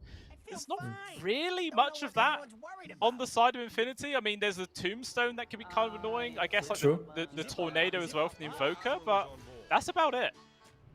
You know, there's always that. There's always two schools of thoughts when it comes to Meepo. You know, where some of them are like, man, I really like it when we have a lot of AoE so we can control more of them. Or sometimes they we want a huge amount of single target damage so you can just kill one. That's it. We're gonna be fine. Oh, KJ is not wearing a shirt. Oh, okay. I don't know that we can do that. You know, it's just hot. You gotta vent off somehow. You don't want to be melting while you're in the middle of a game. You know, there's nothing more distracting than when you're absolutely sweating your balls 30 off. seconds to It's go. not comfortable at all. But it does look like KG is able to avoid death there. Huddles up by his team. Or has he? Actually, he's going to walk straight into the open arms here of 3 members of Infinity. Trying to go for the TP out, but the stun there from Michael denies it. He even gets the first blood for himself as well on the Bounty Hunter. So good move there made from Infinity. Starting off this game one well. Well, I mean, when you take off your shirt like that, you are tempting the boys to come over. And that's what's going to happen there.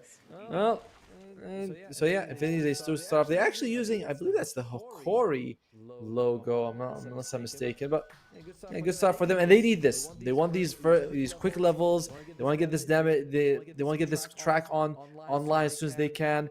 Because levels for them, building's gonna fall. It's scary. Vivokisa needs to delay this game quite a bit. Yeah, it all comes down to whether if they can. I mean, even if they do delay it, they will still be playing up versus a late game PA, which is no easy thing at all. So it doesn't even feel super comfortable if this game goes mega late, but we'll see just how well it will pan out. Obviously, Meepo versus PA is always going to be an entertaining matchup for sure. It all comes down to how, if a team can like build an early lead from this laning phase and run away with it. Alright, so I checked it. If you use decay on multiple Meepos, a random Meepo loses his strength. So it's not all of them, it's just one of them. Because I remember I played against the Meepo and I used decay and I'm like, doesn't seem like I'm getting 20 strength every time. So only one of them loses it and you only get the benefit of one as well. That seems so weird. I don't even see why that would need to be a thing, you know? It's just like, it's the whole point of an Undying. There's multiple heroes on top of each other. The decay should just work how it works. Odd. Ice Frog does what he wants and no one can say anything, you know? It's like, that's how it is. Everyone, you're all gonna accept it. Yeah.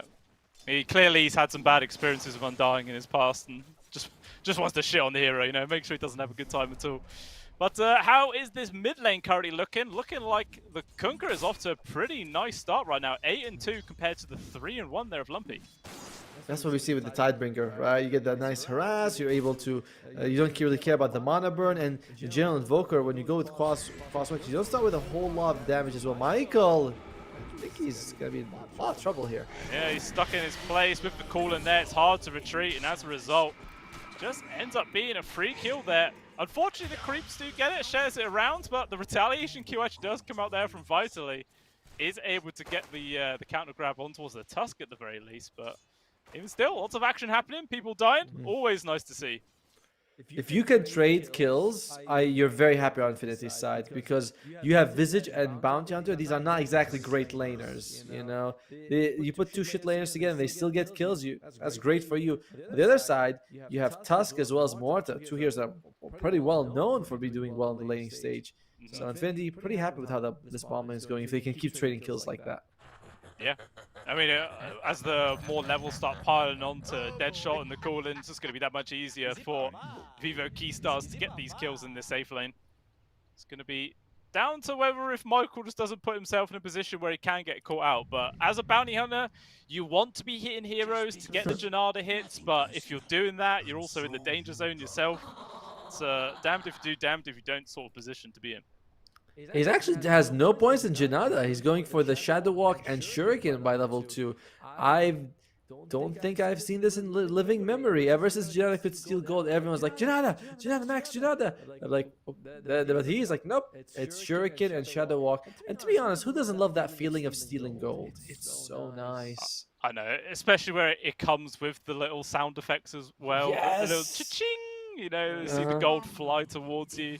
It does feel good. Even though it's like, what, level 1? It's like 8 gold or something? Or 12 gold? It's 12. But I mean, they've been buffing up the cooldown as well. It's like every 9 seconds, 12 gold. Although, I feel like the spell has been bugged for a long time. You get it level 1, and every time I use it, doesn't seem to steal gold. Then like level 2 or 3 starts to work. Maybe that's why he doesn't take it. I don't know. Well, we'll see. You know, he might decide to change his build out a bit as it goes. He's also got a casual crown on this bounty hunter. That is... Oh, wait, no, I don't think it's his. Yes, Vitalis. Okay, that makes sense. You know, that's the life of support. When you die, you turn into a courier. You know, it's just what you got to do.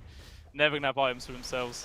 He's just gonna carry on trying to harass our constabulary. Meanwhile, okay, I thought he was gonna get caught out there, but the shards does miss. As we still just see in this mid lane, Analog having a perfectly fine time right now. And you know, we was mentioning earlier that a lot of teams are happy just to pick a Kunkka into an Invoker, and already seems to be panning out perfectly well. Sorry about that. Just fix something in the you know, it's one of our settings, but we're fine. We're fine now. Yeah, and mid lane, like you mentioned, this is why we see the Kunkka being picked up. But Lumpy can still do moves later on, especially once he gets the Spirit Vessel online if he decides to go for that. Yeah, definitely will. Well, it looks like so far, Pake is having a nice time here at the top. 16-4 compared to 10-3 they have FCR. Obviously, once that second Meepo does appear, it's going to be that much easier for the Meepo to start trying to control this lane and bump up his own CS. But for now, it's looking pretty decently for the PA themselves. Meanwhile, Gardic now actually gets caught in the trees a little bit. Will still be able to get himself out. Pake actually jumps in aggressively to make space for his support. Nicely done. Meanwhile, TB into the mid. KG getting involved there. Lumpy trying to get ran down. Goes invisible, but it doesn't matter. The AoE damage alone from the Sprouts was enough to get the kill. This is a tough game right now for the Invoker. He wants to go for the fast earn so he can make space, but he's suffering a lot against 4 Analog. He's barely ahead of the Bounty Hunter in terms of net worth. I know it's a little early to look at that, but it does tell you the situation he's in. It does indeed. We'll see if he continues on this path or not. Oh, meanwhile, down at the bot, I think Michael's in danger again. Yeah, controlled up inside the call-in. It's just so damn slow, man. As the slow comes out from the tag team, the calling also has its own slow in there as well. It's like, what the hell can this bounty hunter do but die? Nothing. Very similar to something like a Nyx Assassin. I'd say even Nyx Assassin a little bit better. And he's just, you can't do too much as bounty. It's like Pudge in the meantime. Bounty's even less useful. I agree. Do you think it's too early to like be ganking at the top or something like that? Or meanwhile, down on the bottom, Vitality does end up dropping down. Even going to look for the plus one here onto Gardic. As KJ just making those easy rotations, the real powerhouse of the Nature's Prophet. Although Michael does just get a little freebie there. Quick whack to the face, 1-2. He will get the kill. And now, Vitality's on the way. Spawns. Can they get the kill? That's such a long TP. Kindred trying to run himself away will finally get slowed, but there's just no real damage. They will be fine. Overall, though, you're still pretty happy on Vivo Keystars. Mid, 4 Analog is having the time of his life right now. Although, and bottom lane, Mortaz, he may not be winning the CS war against Vitaly, but he is getting those kills. The only person who's really suffering is FCR on the Meepo. And that is kind of scary. You are putting a lot of eggs into this Meepo off-lane basket. And this is not a hero that's going to, join early fights. You expect him to kind of farm by himself. Yeah, he's going to be AFK for a long old time. Meanwhile, in the mid, nobody's AFK as the action continues. And there will be Michael falling down there. 3 heroes on top of him. Does manage to find the kill in the 6-minute rune. Who gets lucky?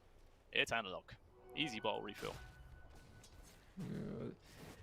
Well, they rotate mid. They still lose a life here. And Michael, you can't really afford to lose him too much. You also have to be careful about the Wisdom Rune at 6 minutes if the Nature's Prophet steals it. Yeah. And that's Vitaly. Yeah, he's just such an easy kill, man. This lane combination is really devastating. They're going to try and get the retaliation one here on towards Kindred. And it looks like they will find it. Michael actually getting the final touch there. But regardless, you're trading a position 5 for the enemy offlaner, making more space for your carry to resume farm. More than happy here for Vivo Keystar, to make this trade. It's all good. It's all good. However you name it, whatever you call them, that's the way they should be referred to. But yeah, in general, like the Bounty Hunter having a slow start is terrible. The Visage having a slow start, that's also equally bad. It's like you kind of need these guys to start the snowball rolling. And Bint and Lumpy, as we mentioned, he's just got hammered by 4 Analog. Yeah. Oh man, we speak about it. Vitally just dies again. He TP's back into the lane just to die. People on top. Gardic also now getting caught. Analog making his own rotation here. And Keystars, man, they are really popping off this game number 1. 9 for 4, 3k gold lead, just constantly looking for action on all of these lanes. And they really do not care about letting that PA through for good reason, because they're just shutting it down all over the place. Maybe Peg's also going to get found stuck between the trees. A boat just going to drop straight on the face, and that is it. Another kill there for the Keystars. Jeez, that they get 10 kills in the first 7 minutes, and this is the most reliable way I've seen of beating a PA. Is just play early, you know, try to end the game very quickly, and that's what happens. And look at that, 4,000 gold on 4 analog. Lumpy is still at 2.5. Like this is, they're crushing it. If you cannot afford to lose too many more kills on Infinity. You gotta get this level 6 on Michael. You gotta get level 6 on Visage, and hopefully get a few of these pickoffs and pushes going. Yeah, they have to start doing something to change the outcome of this game, because if it carries on this trajectory, there's not going to be much hope for Infinity to get themselves back into a winnable position. It's not easy at all, but we will see. And obviously, as we mentioned before, Keystars are the team that is going to TI, so they're definitely performing like a TI team at this point. Yeah, I was gonna say something about that, but I decided not to. Be kind, Otomo, be kind. I'm just saying, this is the second TI team we've seen today, alright? That's all, just second TI team. Garlic, by the way, I wonder if he's going to be maxing out the Tombstone or this Decay. Might need to max out the Tombstone just so he can have a bit of targets for the enemy team to like focus on fights, because right now they're being overwhelmed. You're not going to be living long enough to get those Decay stacks off. So just drop a Tombstone, force them to spend their time hitting it. Meanwhile, there's going to be top lane falling, mid lane, about a quarter of the health left here for Infinity. And it's Keystars that's playing, you know, very fast. And check out KJ. He's maxing Nature's Call. At least he's got 2 points in it, so he just wants to keep just pushing fast. Very unusual build on the sports, the Nature's Prophet. Yeah, I agree. It's like the standard build pattern now is just to max Sprout as fast as possible, but this is a real traditional style build for a Nature's Prophet, and it's just pure push. Yeah, puts the 5th point into it as well. So the game plan is there from Keystars. It all comes down to whether they can actually execute on it and get these pushes going. We have to wait and see. As down bomb, looks like more action happens. They've got the grab here on towards Guardian. KJ also getting involved. Sprout blocking in towards Vitally. What can he do? Absolutely nothing but die. Another couple of kills there for Keystars, and this will also be the tier 1 going down. Gardic. I'm trying to look at what item. I mean, Lumpy does have the urn, so you might be able to get a few of these kills. The draft from Infinity, you want to sort of either push or find pickoffs with the Invoker. That doesn't seem like either's having fun. And look, he's tracked. We see a track coming out on FCR as well. And oh, they found the bounty. Nice guess. He does manage to snatch away the Arcane Rune though, but it's going to cost him his life. Eventually will die. And actually, Lumpy lingers too long. Kindred is here to get the cut off. And with the slows coming up from the tag team, it should be more than enough to get the kill. A double for FCR. More money as well from the Tombstone. And they should be able to get this tier 1 as well. This game is just spiraling out of control relentlessly here. Vitali's not even level 6. He's 5.5 on the Visage. I mean, putting the Visage and the Bounty in the same lane was such a risky move. King RD, it snowballs to safety, even dodges the Bloodstone on the way out. So not Bloodstone, the Blood Grenade. Yeah, what a G, man. He sticks around just long enough to get the kill onto the tower and just gets out with his life. Perfectly played, and look at that, 8,000 gold at 11 minutes in. This is a real shellacking, and actually, look, KJ's net worth is actually higher than Vitaly's now. Oh dear. Shirtless buff, baby. You know, yeah. You take off the clothes, all the money comes to you.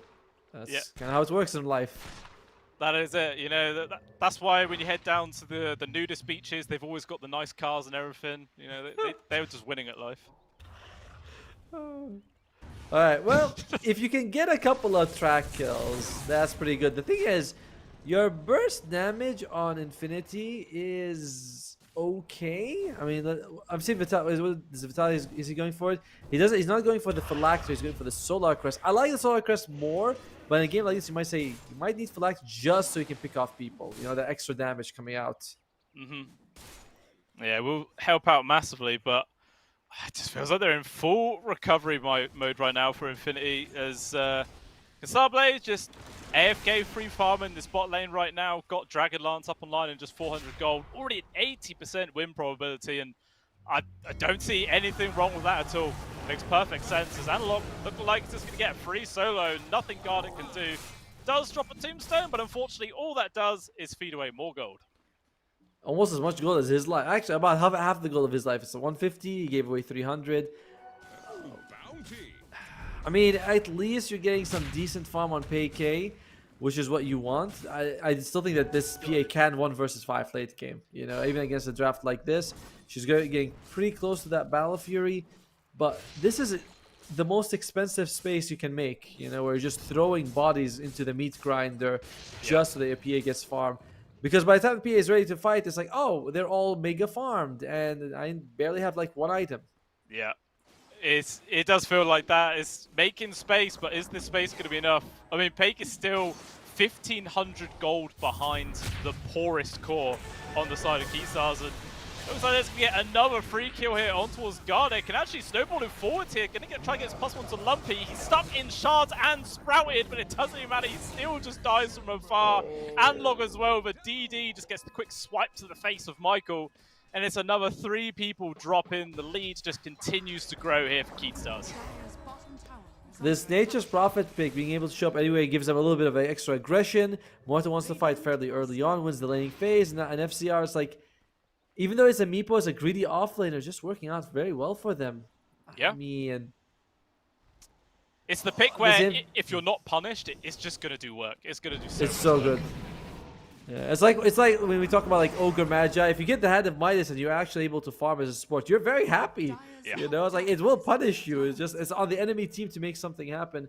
But because they're just playing on the enemy side, they're fine. And Meepo's got the Diffusal Blade on him. Only applies to the real Meepo, not to his allies. But still, that mana drain is gonna add up. It definitely will. Still, 13k gold lead now here for Keystars. When do you think they're either going to be interested at going at Roche, or are they just going to be hugging Infinity's side of the map and just trying to squeeze them out? I think you can hug it and take it at like the 17, 18-minute mark when it's on the enemy side. You don't want to, you know, be like, oh, we're not fighting, we're going to the other side. And they found Michael again. And he's got, dear, didn't cut the right tree. Yeah, it was an awkward spot. Like the natural tree got in the way as well there. That was very, very unfortunate. Ends up being another free kill. But I mean, at this point, when you're this far behind, a support trading their life away for 3 heroes, maybe you're actually getting more value, you know? In a weird way. There's 3 heroes that aren't getting money elsewhere. I don't know. I'm trying to find something good. Yeah, imagine turning to your teammate and be like, you're better off dead. And you're like, well, that's true, but thank you. But it might be, this kind of work. As long as PK is getting some farm, you're kind of almost okay with that. KJ continues to be a core. I mean, there's no other way to say it. His Nature's Prophet is a core. Even Gardeck's doing fairly well for himself. Yeah, he is actually. But Gardeck. No, Gardeck's awful. King RD. King RD, sorry. Oh, right. I was going to say, I was like, okay, no, King RD's there. He's having a fantastic time as well. Only, 250 gold away from his own blink, and then it's just going to be another form of initiation and grab there for the side of Keystars to play with. It's just looking absolutely mental right now. As yet, Keystars now looking for the first Roshan to claim themselves. I mean, they wait. Who'd you give it to? Is it FCR? Is it Constabile? Is it someone else? I mean, maybe give it to the Meepo. I think killing Meepo twice is going to be pretty difficult for them. We'll see what they want to go for. They give it to the Meepo. FCR. Just because Constabile he's going to be ranged. He has his form, his ultimate, and you can see it for Analog. He's going for the heart, so he's fairly tanky as is. So your Meepo is the most vulnerable person. When your most vulnerable person is a Meepo who has 3,000 gold more than your highest core, wow, you're in trouble. You're in big, big trouble. Especially now the Meepo that has the Ags just got the Mega Meepo, so killing him is now nigh on impossible, it feels like, unless somehow Pake has been, really groveling to Gaben and he crits like 10 times in a row. I don't know. It's looking rough though, as we do see Gardeck dropping down there at the bot, even clearing up the familiars. Meanwhile, looks like in the triangle area, they're trying to find Michael. He's just so damn speedy, man, with this. He doesn't even have haste already. He's just quick there from the track, or the track speed, sorry. But even still, X is found, and there should be a dead bounty on it. Wait, or is it? Is it? Pigpo is too strong. Wait, he's juking down. Oh, nice Tidebringer hit. Perfectly placed. Oh, poor guy. He tried his best to dodge, and the supports on Infinity, I don't think I've seen them. How many times have they died between them? They are 0 and 6 and 3 and 7, so that's 13 deaths so far. Again, this is the most expensive space you can make for your team, and he is going maxing out the decay on Gardic.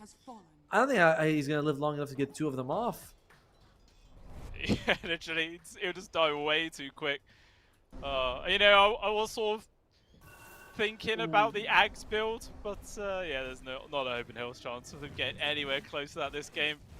17k gold behind, as you mentioned, like 3,000 gold ahead of the top farm core of Pake there. Now the heart has also finished up for the Kunkka, so it's just how'd you kill anybody? I mean, the Moretto and Kasabe is probably squishy enough to kill, but you've got so many bodies to get through to get there. It feels impossible. I mean, KJ is also probably the easiest kill.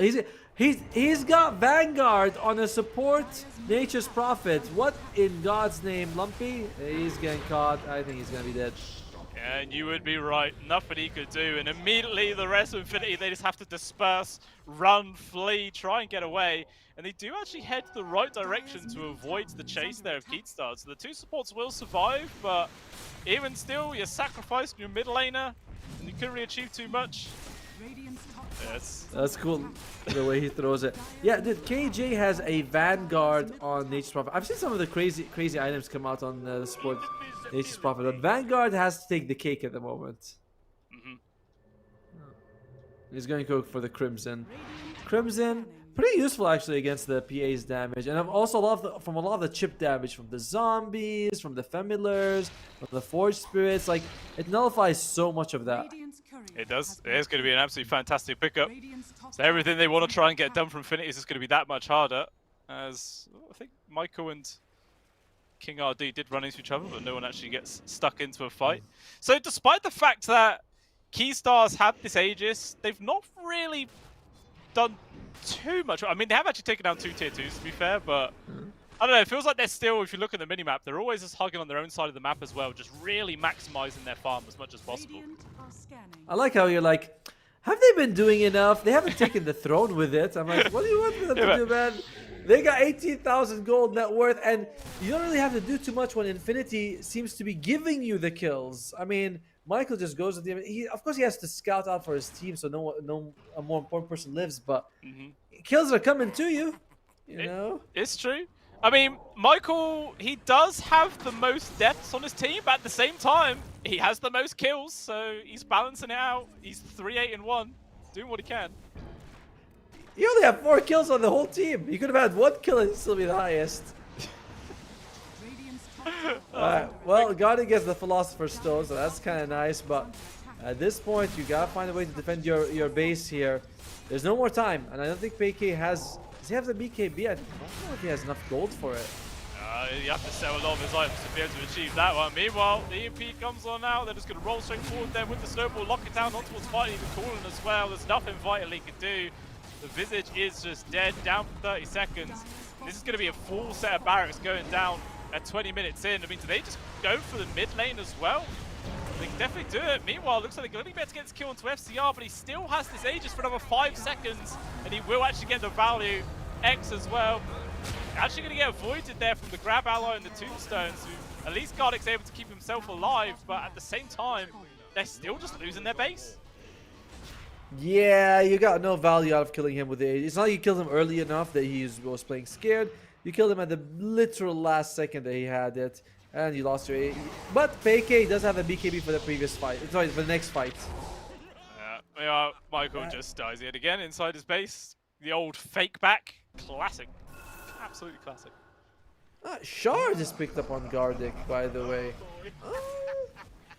Wisdom Root stolen by PK, but they get their own. Their own looks like it's going to be stolen by FCR.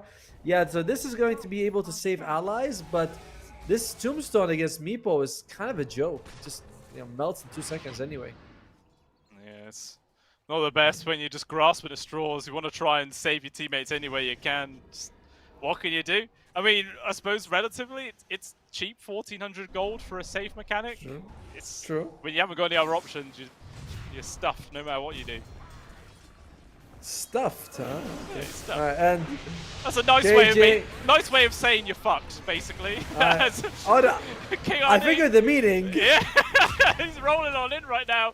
There is trying to punch up to slow him down. Could be a He's got kill. 4 enemy heroes hot on his tails right now. Nice tidal wave is going to push him back, and the space is made. So even when there's 4 members of Infinity trying to kill a support, he just can't do it. That would have been such value for them. It's like you said, it's a support, but they've got such a massive lead. It would have been a track kill for them.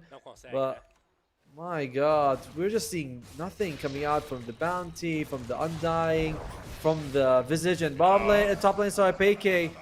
He's in danger. FC also summoned. The mass TP's coming in though. Infinity want to try and turn this around if they can. He's Mega Meepoed up right now with the help of the Crimson Guard. He's so damn tanky. Meanwhile, the rest of the team is just dropping. They're focusing onto FCR. He just can't die. And now it looks like Infinity have been a full Nikachu. They're trying to run. They just can't do it. AK will still die. The Tombstone drops. And Garlic also going to get caught here. The Deadshot will not actually get connected with the Fear, but it doesn't matter. They actually get the spot onto Vitally, a much more priority target. And eventually he will just get netted down and controlled. King RD, there you go. nice shot. Yeah, the GG is called. Infinity know there's no way to recover in this game.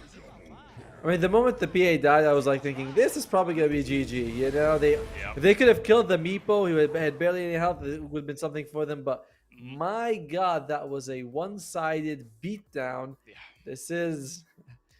I didn't think that was going to happen. You know, I was looking at Infinity's job and thinking, okay, it's risky. The Bounty Hunter is risky, but you have okay lays otherwise. But Lumpy got smashed.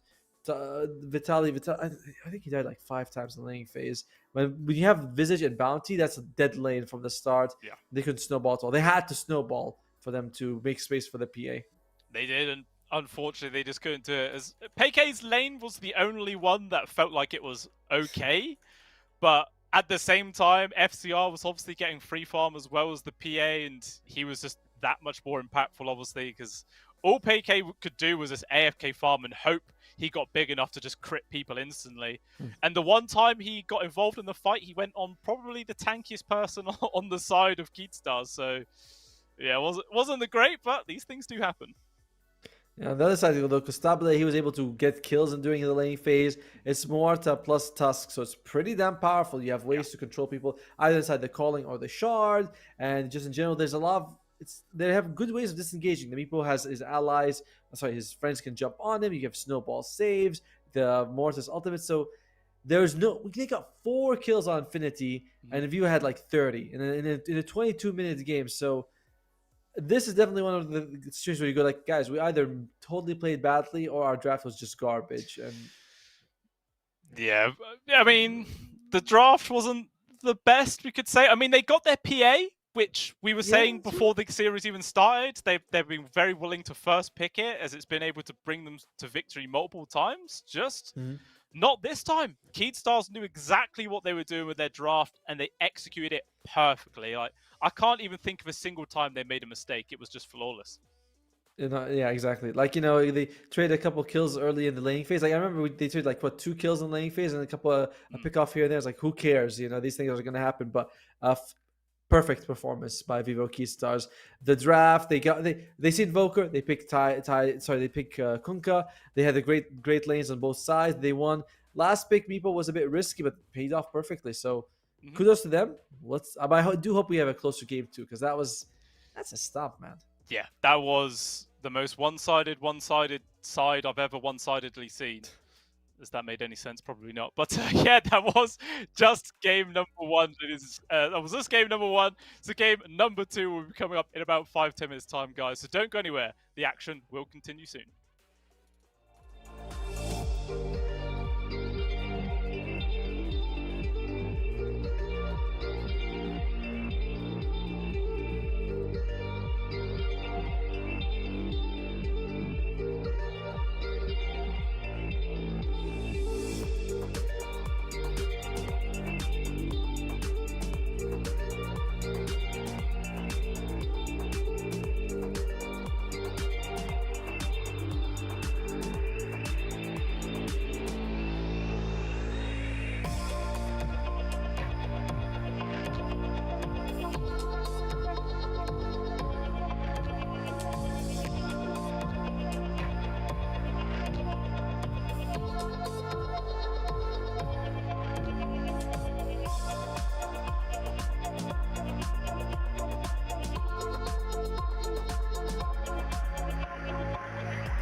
Oh, esport. You and I have come a long way. It was such humble beginnings. As we gathered in small groups, we were professionals right from the start. Passionate, organized, and ready to rumble. We dreamed big, and surely enough, our parents supported us at every step of the way. Didn't they? Fired up by all this love, it wasn't long until we caught the scent of competition. To be honest with you, it wasn't always that easy. Joe here, he had to take on 2 side jobs to afford playing professionally. It's gonna get better, Joe. Fist bump. Some of you dared to not even call this a sport. And look where we are today. An endless stream of esports events every year. Bet you didn't see that coming, Mom and Dad. And you know what? We have been with you every single step of the way.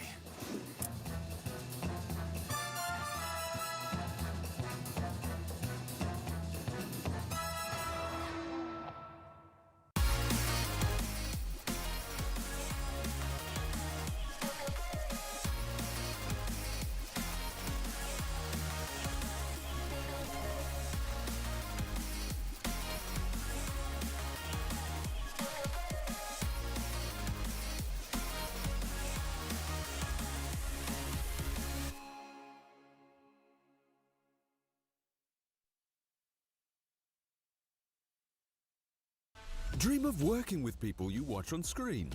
Exclusive esports opportunities handpicked just for you. Candidate profile to raise above competition. Let 10GG handle routines. Make a step towards your dream today.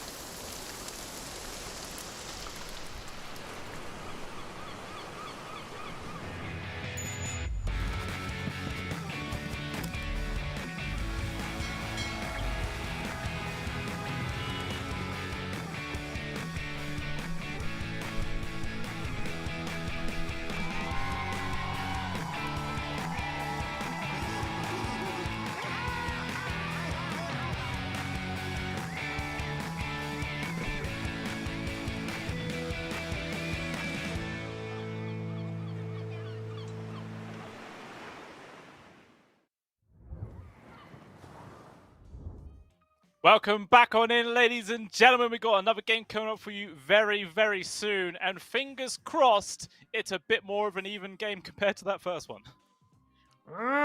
Because that game was very sad. You know, that was a very sad game. There's $2,000 on the line, and Infinity, I don't see them go up like that. You know, you go in, you get stumped in 20 minutes. Come on, we want to see a hard-fought game. The problem with their draft generally was that they wanted to make space for a PA, but they picked a draft that had an abysmal laning stage. Yep. Firstly, Invoker, mid against Kunkka. We've all seen the Kunkka come out on top, but that was still very, so that's the Invoker gone. Bottom lane, we had Bounty Hunter and Visage, perhaps the 2 most dependent heroes on their level 6, particularly the Visage as a core. Like before level 6 is garbage. So you have 2 lanes gone from the start, and we just saw a key start to snowball with that. Yeah, it was just absolutely nothing Infinity could do once the ball started rolling there for Keystars, and it just got out of control way too fast. And yeah, it was absolutely nasty. I feel like every game we've watched so far today, Invoker's always been a first pick, but Yep. at least in the first series, once that Kunkka did show up, they were very willing to then put the Invoker onto position 4 rather than running it into that mid lane. Because as we just saw, as you mentioned as well, clearly the Kunkka does not give two craps about lane against an Invoker. He'll just have a fantastic time no matter what. So maybe if Infinity decide to pick up the Invoker again, they might decide to actually flex it to a 4 next time round. Who knows? The thing is, it's like Invoker. There's some heroes where I feel like anyone can just play and be like, oh, okay, I get the skills. All right, that's fine. I get it. But Invoker's not one of them. You know, it's like you have to be pretty practiced with the hero to pick him and just go 4. You can't just be like, oh, wait, what's the combination for Cold Snap again? So, I mean, obviously they know they're all professionals, but it's still one of the heroes that requires a bit of getting used to. It does. If you can't flex it, you can't flex it. That's true. Yeah. Well, you know, there's still time to learn, I suppose. As we'll see what they're going to be bringing to the table here in the second game.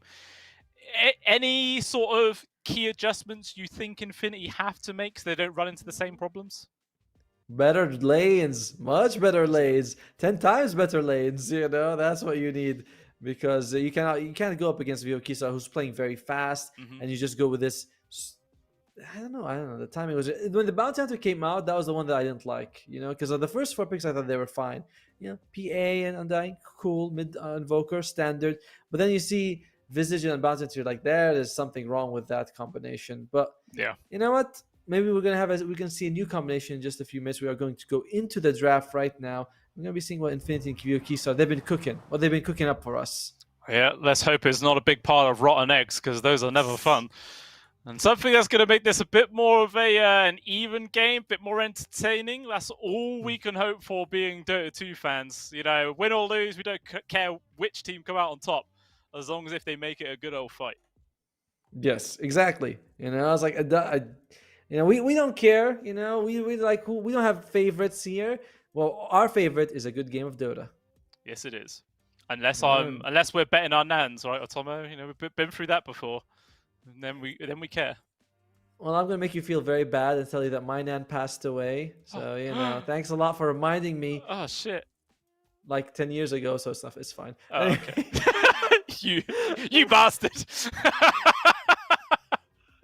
Also, we weren't part. Also, she was kind of being so. Oh, okay. You know. All right, better way then. Better way. All right. Infinity, what do they get rid of? They do get rid of a bit of the team fight as well as Sven, the premium carry. And for Vivo Keystars, it's Beastmaster, TA, as well as the Grimstroke. And they take the Pangolier. We're seeing Grimstroke come up more and more as a counter to the Pango, just because when you roll, the Soulbind, easy to connect them to another person. So, all right, Pangolier is out. Infinity, do you want to go with the Bloodseeker? I think let's see. Is Bloodseeker a common pickup for them? Yeah, it is actually. No, sorry, they ban it a lot. My bad. So Infinity doesn't like playing against Bloodseeker, which is why the UKs was like, yeah, here we go. We're going to take Pango. You guys don't play Bloodseeker. Yeah. Well, you never know. They might decide to just chuck that out, see if PK can have a decent time on that hero regardless of the matchup. Or do you think, considering how there's still a PA, do they just want to try it for the second time? First pick it here? I wouldn't mind. You know, I wouldn't mind. It's just because it failed once doesn't mean it's a bad thing. They tend to do really well with the PA in general, but they go with the Kunkka. All right. Okay. A lot of times we can see that you can X mark just as the roll is about to end. I feel like that change to magic immunity is so big, which you can use a spell and it lasts. If it lasts longer than when your magic immunity fades, the spell is still an impact. Yep. You know what I mean? Like if you have a 2-second stun, the BKB only lasts for 1 second. Then you're still stunned after. It's such a big deal. And Kunkka's X mark is one of the best. You know, you could just. We see it also with Disruptor's Glimpse, where you can glimpse and X mark people just as their magic immunity is about to end. Yeah. It does just make like roll TPing or BKB TPing away not actually that safe anymore, and unless you do it early. Unless you do it too early, but these guys are professionals, Atomo. They never do anything too early. Oh no, I meant like you do it early in the roll so that you still have it. You know what I mean? Right. Yeah, you still have a few seconds left when you land. Yeah, that's true. But Vivo Kisa, they get rid of the Bloodseeker, which means that they just don't want to go against these Pango counters regardless. And the Skywrath Mage. Generally, when I say Skywrath Mage ban, I'm thinking you might want to pick Slark, just because Skywrath Mage in the lane, all that magic damage is super annoying for a Slark to deal with. Mm-hmm. And the slow, it's okay if you purge it off. He doesn't care. Skywrath Mage just cares about the amount of insane damage that he deals to you. Yes, true. We'll see if that is going to be what they're going to set up for. As see the next few picks coming through. There is going to be the Dark Willow. I believe that was actually banned. Was it second phase or last phase from Vivo Keystars? Second phase. It was, no, wait. Last phase. It was Dark Willow +1. Damn it! You're making me question my memory here. So that only means I'm doing my job correctly. I'm here to mindfuck you as much as possible. Sure you are. That's what we hired. Vivo Keystars, you got the Pangolier. Probably gonna.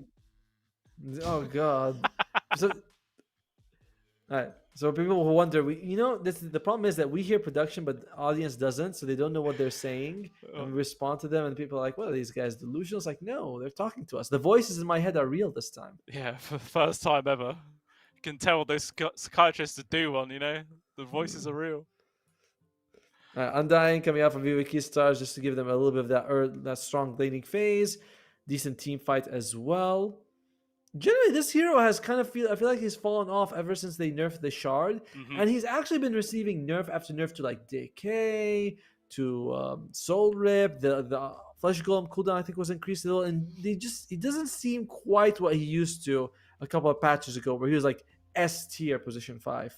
Yeah, he was relentlessly first picked or first banned nearly every single game. But yeah, he has definitely fallen off the bandwagon a little bit. But, both teams paying some love to him here in this last series of the day. Obviously did not work out too nicely for Infinity in game number 1. But, we'll see how it's going to work out here for King RD. Okay. All right, let's see how it's gonna go. And you look at Infinity's draft, not the best not the best tombstone hitters. Dark Willow in general doesn't want to use when you go Shadow Realm, you don't want to hit the tombstone. You want someone else to do it. Mm-hmm. Vengeful Spirit, pretty short range. Kunka's melee, and there you go. The PA does come out. She does have also a decent amount of buffs coming out from the Venge. Reduced armor on the enemy and a bit of extra damage for yourself. Yeah. Definitely the recipe to immediately blow some people up. But as you were mentioning in the draft of game number 1, once the Shadow Demon gets an axe online, then you just break away the blur away from the PA. It does make it kind of easy to get bullied down by the enemy carry. So it does sometimes feel a bit awkward picking it into that Shadow Demon. Even without the Aghanim Scepter, still good. And there you go. Look at that. That's 2 abilities now that pierce magic immunity. You have the Primal Beast's ultimate, the Pulverize, as well as the Demonic Purge. So PA, not the easiest thing. She does like playing against these heroes, though. The Undying, the SD, and besides remove the Demonic Purge, SDs are good heroes for you to just jump and blow up. Same thing with the Undying, Pangolier. You can chase him down. It's not the worst PA game. Yeah. I mean, as you mentioned, what was their win rate on this PA? Like 75%? Something like? 70%, yeah. It's like 72. It's pretty good. Yeah. So we'll see if they could keep that statistic going. Obviously, it didn't work too great in that last map, but yeah, every game is different. We'll have to just wait and see. So Vivo Keystars definitely looking for their carry as the final pick of the game. Meanwhile, Infinity themselves are looking for their offlaner. Yeah, let's see. You have the Kunkka. Do you want Legion Commander? Not too bad for Infinity, but then again, you're up against Shadow Demon with the saves. Could be a little awkward here. What do they usually tick here for Infinity? They don't really stick to one offlane so much. Brewmaster's gone. Same thing with the Beastmaster. Doom has kind of faded off. I've seen a lot more Centaur coming out. I think in the first series, we saw it pick twice. Just that Stampede allowing you to run away. People really like the Shard and the Heart combination along with the Blade Mail. Suddenly you have this ultra durable hero that also just trying to kill him is very punishing. So Vivo Stars, they say, let's move it. Make sure you guys don't get your hands on it. Yeah, makes perfect sense. Just take that one out. And Infinity do remove the Slark out of the pool as well. We'll see what the other carry they're going to target is. There is still the gyro in the pool, but Oh God, I no. don't think that's not very good when you're going up against the PA. Despite I think that is still the most picked position 1 for Keystars. Yeah, but I mean, I still don't get the gyrocopter love. I'll be honest with you. Like, I still don't see gyrocopter as a hero you want in. I know in pros, obviously they know something because they like it, but the hero always looks very underwhelming to me. Yeah, I agree. Either looks absolutely godly or it looks complete trash. It's very hard to find any sort of in between there. Let's see. Terrorblade's in the pool. I was gonna say Morphling as well. Like those were the 2 heroes I was thinking about. If you are Vivo Keystars, you might consider taking. Oh, they take the Troll Warlord. Oh man, I think we're going to game 3. You know, so you look at it, it's like Troll Warlord. Ooh, this hero. He always seems so good on paper. Then his ultimate comes out, and you're like, oh shit, this guy sucks. I mean, if you could like preemptively use it before the coup de grace crit comes out from the PA and turn around that way, it can be pretty nice, but it's very, very hard to predict when those crits are actually going to come. So, yeah, it's not going to be the easiest of heroes to play, but, you know, they did manage to pop off very nicely there in the game number 1. I'm sure Kasabe is going to be more than, you know, adept at playing this Troll Warlord, yeah. True. I mean, the player, I know you can't really doubt him at all, but the hero, it's Phantom Assassin could go in and out. Great, has a break later on. Blur is just very strong. And look at on the other side, you have Troll Warlord, and you're like, my God, you even your model looks a bit weird. But Infinity, who they want? Underlord, or do you want something else? I kind of like the idea of an Underlord. What about a Enigma? No. No? But I mean, you've got control for the troll during his ultimate, control for the Pangolier Rolling Thunder as well. You can grab the Primal Beast mid-charge as well, stop his ultimate coming through. Oh. They decide not to go for either of our terrible ideas. they go for the Dawnbreaker. If King RD uses his disruption on someone, you can still save them. You have Gardic with the swap. Global presence is very nice. Okay, Infinity. I like the last pick, Dawnbreaker, but and of course they have PK on his Phantom Assassin. Much better, much stronger lanes, by the way. Yeah. Like Dawnbreaker plus the Dark Claw is very powerful. You have Venge who can keep the PA alive. I don't think that we're going to see a Vivo Keystars roll over the laning phase like they did the previous game. No, definitely not. It's going to be a lot more fight back coming out here from Infinity, and they should be able to make this a very, very exciting game number 2. Any sort of predictions on which team you think is actually going to come out ahead? Or do you just hate in the Troll Warlord that much that it is going to be that game 3? I mean, I think that Vivo Keystars is the better team, you know? Like, that way they played game 1, that they didn't make any mistakes, they didn't give them any openings. Like, that was as clean a game as you can give, you know? Like, that's such a performance. You're up against an impressive team. Sometimes when you see a team lose, you think, well, they're bad. It's like, no, there's all 11k MMR players. It's just, you know, they got ran over. So Vivo Keystars, I feel like they're better, but the Troll Warlord is a tough one. How about you tell me first, and I'll see if I agree with you. I don't know. I feel like just going off of sheer momentum from that game number 1, I'm just going to slightly side there to Keystars. Even though I do agree the Troll Warlords, I don't know, does feel like quite a hit or miss carry, but I don't know. I feel like they probably got a nice amount of momentum and morale boost from that first game that they might just better run away with this one. But we'll be jumping on into this second game. Let's see how it goes down. Infinity, they're starting off with a smoke, trying to see if they can find anyone here to get a pick off. Get it. Both teams might be running into each other. Okay, actually no. I thought maybe Infinity might just going to carry on charging into the jungle with this smoke, but they actually just use it to get to a high ground position quicker. Meanwhile, Keystars themselves sort of hoping a fight came their way, but no one from Infinity is going to oblige. Or will they? Vitally is pretty close, but still smoked up. No, in the end, it's just should be okay here. Who actually has the advantage in the 1 versus 1? Sorry, if we go 5 versus 5 at level 1, I think it favors Keystars. You know, you get that decay going. You can charge in. There's a Shadow Demon's disruption save. Yeah, I think that Fear Infinity, you'd rather avoid the one versus. Sorry, five. I keep saying 1 versus 1. It's a level 1 engagement. But if you're talking about teams, then it's one team versus another. In which case, you're right. 1 versus 1. This is why I like working with you. You know, you really bend your brain just so that I can come out correct in some way, even when I say something wrong. I got your back, buddy. Don't worry. But it does look like it ends up being 3 bounties there going over towards Keystars. Vitally sort of attempted to contest that bottom one, but just too many people around him couldn't go for it. And yeah, just a little advantage here to start off for the Radiant side. Pangolier starting off with a lot of Iron Branches, just wants to get that battle as soon as he can. Lumpy is going to be playing the Kunkka here, and in general, I think 4Analog will not be having as easy as a time as he did in the previous game. You know, I'm liking the resurgence of Kunkka. You know, I'm liking that we're seeing more him picked up more. People have been recognizing how strong his Agam Scepter has always been bonkers good to me. I look at him like this is such a powerful ability, and people are like, yeah, they just rush it. You know, Blade Mail, and then just get it. Yeah, it works absolutely fantastically. So, we're up top.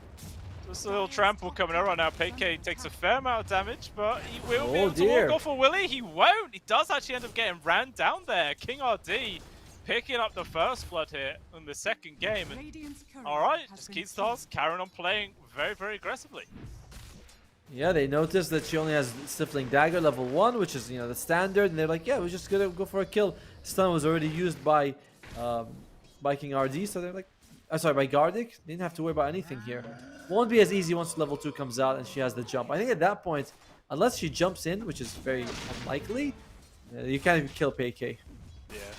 Unless like you start off with the trample, wait for them to jump, and then you stampede onslaught after them. Sorry, maybe then you can get them out. But meanwhile, in the mid, Analog is actually applying a lot of pressure himself towards Lumpy, do some decent trade. And I was going to ask you, like, who struggles more? Is a Pangolier better mid against a Kunkka compared to that Invoker, or is it still feel kind of awkward? I think Pangolier should have an easier time. Just because you can use Swashbuckle to dodge some of the Tidebringer hits, you have a shield on you most of the time with a shield crash. So I do think that you're happier if you're Pangolier.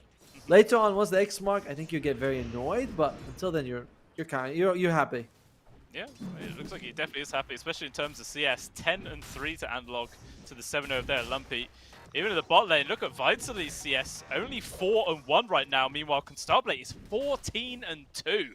Just CS and out of their minds right now. That is very scary to see Vitaly suffer so much. In the previous game, he was on the Visage, and you're like, all right, that makes sense. In this game, it's Dawnbreaker, a very powerful hero in the lane. Yeah. I mean, I suppose maybe they're waiting for that level 3 power spike, and then they might be able to try and go for a kill onto KJ or something like that, but I don't know, until then, Constabulate just got pretty much a free lane, it feels. Yeah, credit goes to KJ and his shirtlessness for that. You know, he is in the front taking the hits for his ally. He's always got a tombstone ready if he needs to drop it, so, you know, we always be like, oh, he's getting such good CS. It's like, yeah, it comes at the back of an amazing support play. Yeah, amazing Another support, double decay. No easy peasy, mate. That's the way. Yeah, 24 stolen strength, casual 1300 HP. Fucking nice right clicks as well, doing so much damage. Even still. Yeah, look at Dark Willow. Michael, he's like, this is very painful for me. I can't withstand it.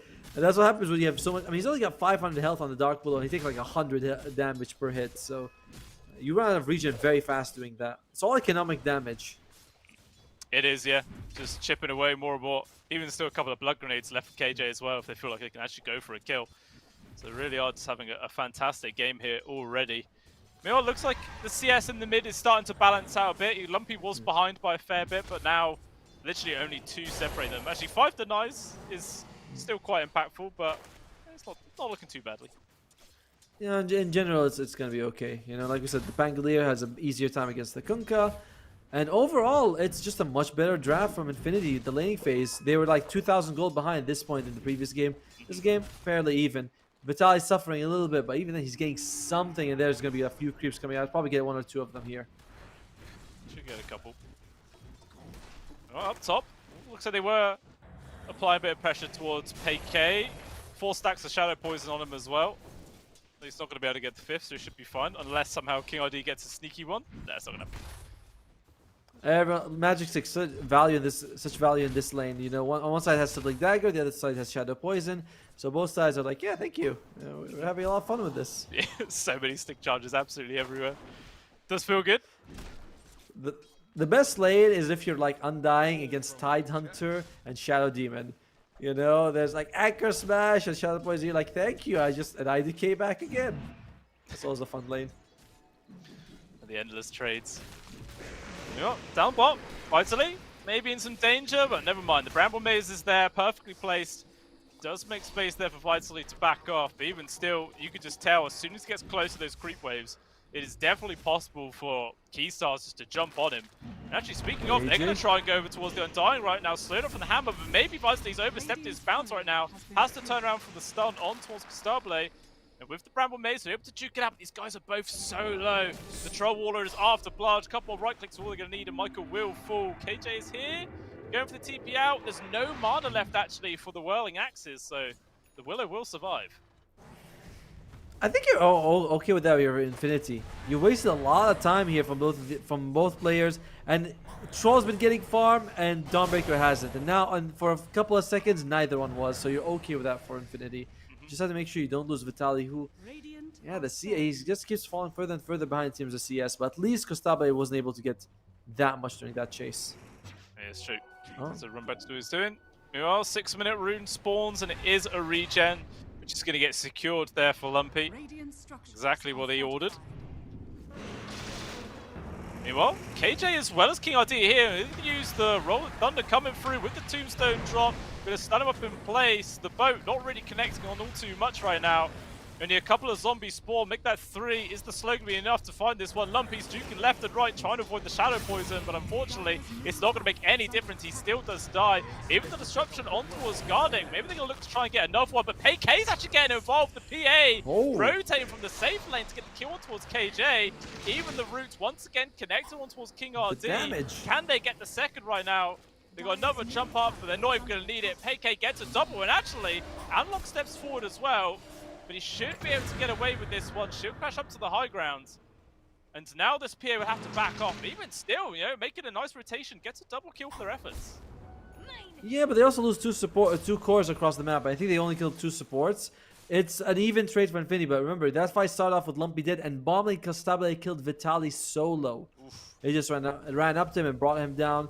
Yes, mid lane, like, the rotation was overall fine, but yeah, Infinity, they don't walk out ahead of that. They just come out even over in terms of the map. Yeah, 100%. Especially when you compare the fact that Vitally is still level 4. Meanwhile, Constabile is on his level 6. Fantastic, nice. Yeah, FCR trying to do what he can, get on top of his Gardic, but he was so slow, he doesn't get a lot of those trample connections. But never mind, Analog is here. Quick delete to the face, disruption as well, making sure they get the grab on towards the PA. They kill the courier for extra effect, and eventually this PA will just get ran down. Not really many ways to get himself out of this one. And that's another 2 kills there for Keystars, taking out the enemy carries. Absolutely huge. It's very funny how in Dota one lane affects so many others.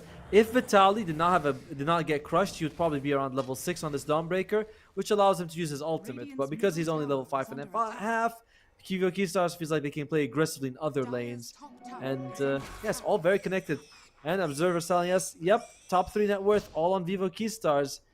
Infinity, they are not happy with how things are going right now. They really aren't, and they actually rotate to try and find Starblade, but he manages to get through the gate just in time. Lumpy even X-marks himself. Oh, if they could have found that kill, that would have been absolutely massive to help themselves in this game right now. And actually, they're going to try and take this fight underneath their own tier 1.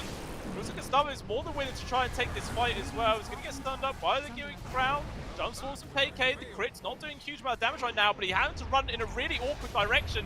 Can the rest of Keystars make space for the Strong Wall to get out? Off to the side, King RD falls. FCR as well, also in danger. A crit to the back. They find the kill on towards the Primal Beast, and now Analog going to get caught out underneath the tier 1. Too many people on top of him to get away.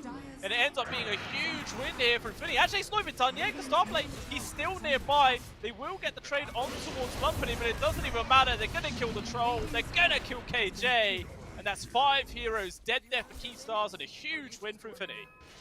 And for first time in this series, Infinity has the net worth advantage. The problem, they start off the fight with the tombstone next to the twin gate. They're like, yeah, we can ignore that. We don't really care. And from the beginning, Kostava, very low health, trying to sort of make space for his team, not waste his ultimate. Like, this is such a risky ultimate to use. I do believe there was a kill on the Dark Willow here by the Primal Beast, but you know, a bandage on the bleeding that's been coming out for Vivo Keystars. Yeah, 100%. I guess, like, I thought Castable would have just TP'd out a long time ago, but I guess because there was the Kunker on him the entire time, he couldn't TP out unless there was going to be a turret or an X mark. So, yeah, it does obviously cost the life of Lumpy in the end, but even still, you know, securing that grab on towards the troll was hugely beneficial. It is. And PK, he is #1 in terms of net worth for this portion of the game, which means that he's going to be very close to his battle. Fury, I mean, I say very close, he's going to be the closest to it compared to the Troll Warlord, so he's going to be able to snowball his farm.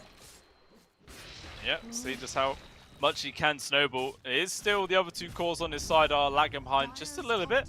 Not by a significant margin by any means, but even still, it's just a very slight net worth advantage at this point for Keystars.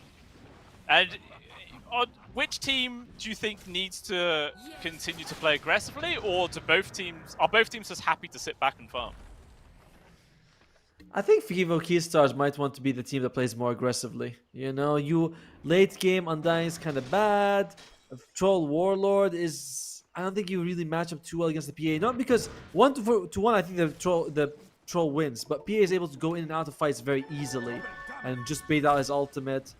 You know, so I think that you want to play a bit more aggressively on Vivo Keystars. You want to be the one who is proposing, basically. That makes a lot of sense. We'll see what they are actually waiting for. I mean, obviously, Xabile, I think he has his Battle Fury completed, coming out of the courier. I think he's still missing one more item, but he's getting close to it. Meanwhile, Analog still 1,000 gold away from his completed up diffusal blade, so he's not going to be too interested in making any plays happen himself. And I mean, SCR is close to his own blade mail, but definitely feels like he needs some other cores to help play around with him. Once the diffusal blade comes up, though, that'll be a big power spike for Vivo Keystars. Just be able to, first, it's a lot more damage. And secondly, you are able to limit what Infinity can do. And we said this game is going to be a lot closer than the game one, and so far it's living up to that. You know, at this point, Keystars was 11,000 gold ahead. Yes, they were. It was beyond one side at this stage, so glad to see 8-7 scoreline, less than 1k gold advantage. Doesn't feel like it could be much more even if it tried. I think even like the win probability was pretty much bang on 50-50 as well, so it really could go either way. But we do see a smoke move here. Lumpy as well as Gardic. They're actually going to find the opening here on towards Analog. They've terrorized it with the swamp! A bit of miscommunication there. Gardic actually drags Analog out of the initiation. Now all of a sudden, Infinity are the ones who have to run away. This is an absolute disaster situation right now. They do have the Dawnbreaker coming to maybe try and turn this fight around and jumping past everybody. They do find King DR, but it doesn't even matter. The huge roll from left Analog. He kills two, make that a third. And now Vitally, he's the last surviving member here of Infinity, trying to run himself away, but eventually, surely he will just get ran down and killed. This is going to be a 4 kills? No, this one goes to FCR.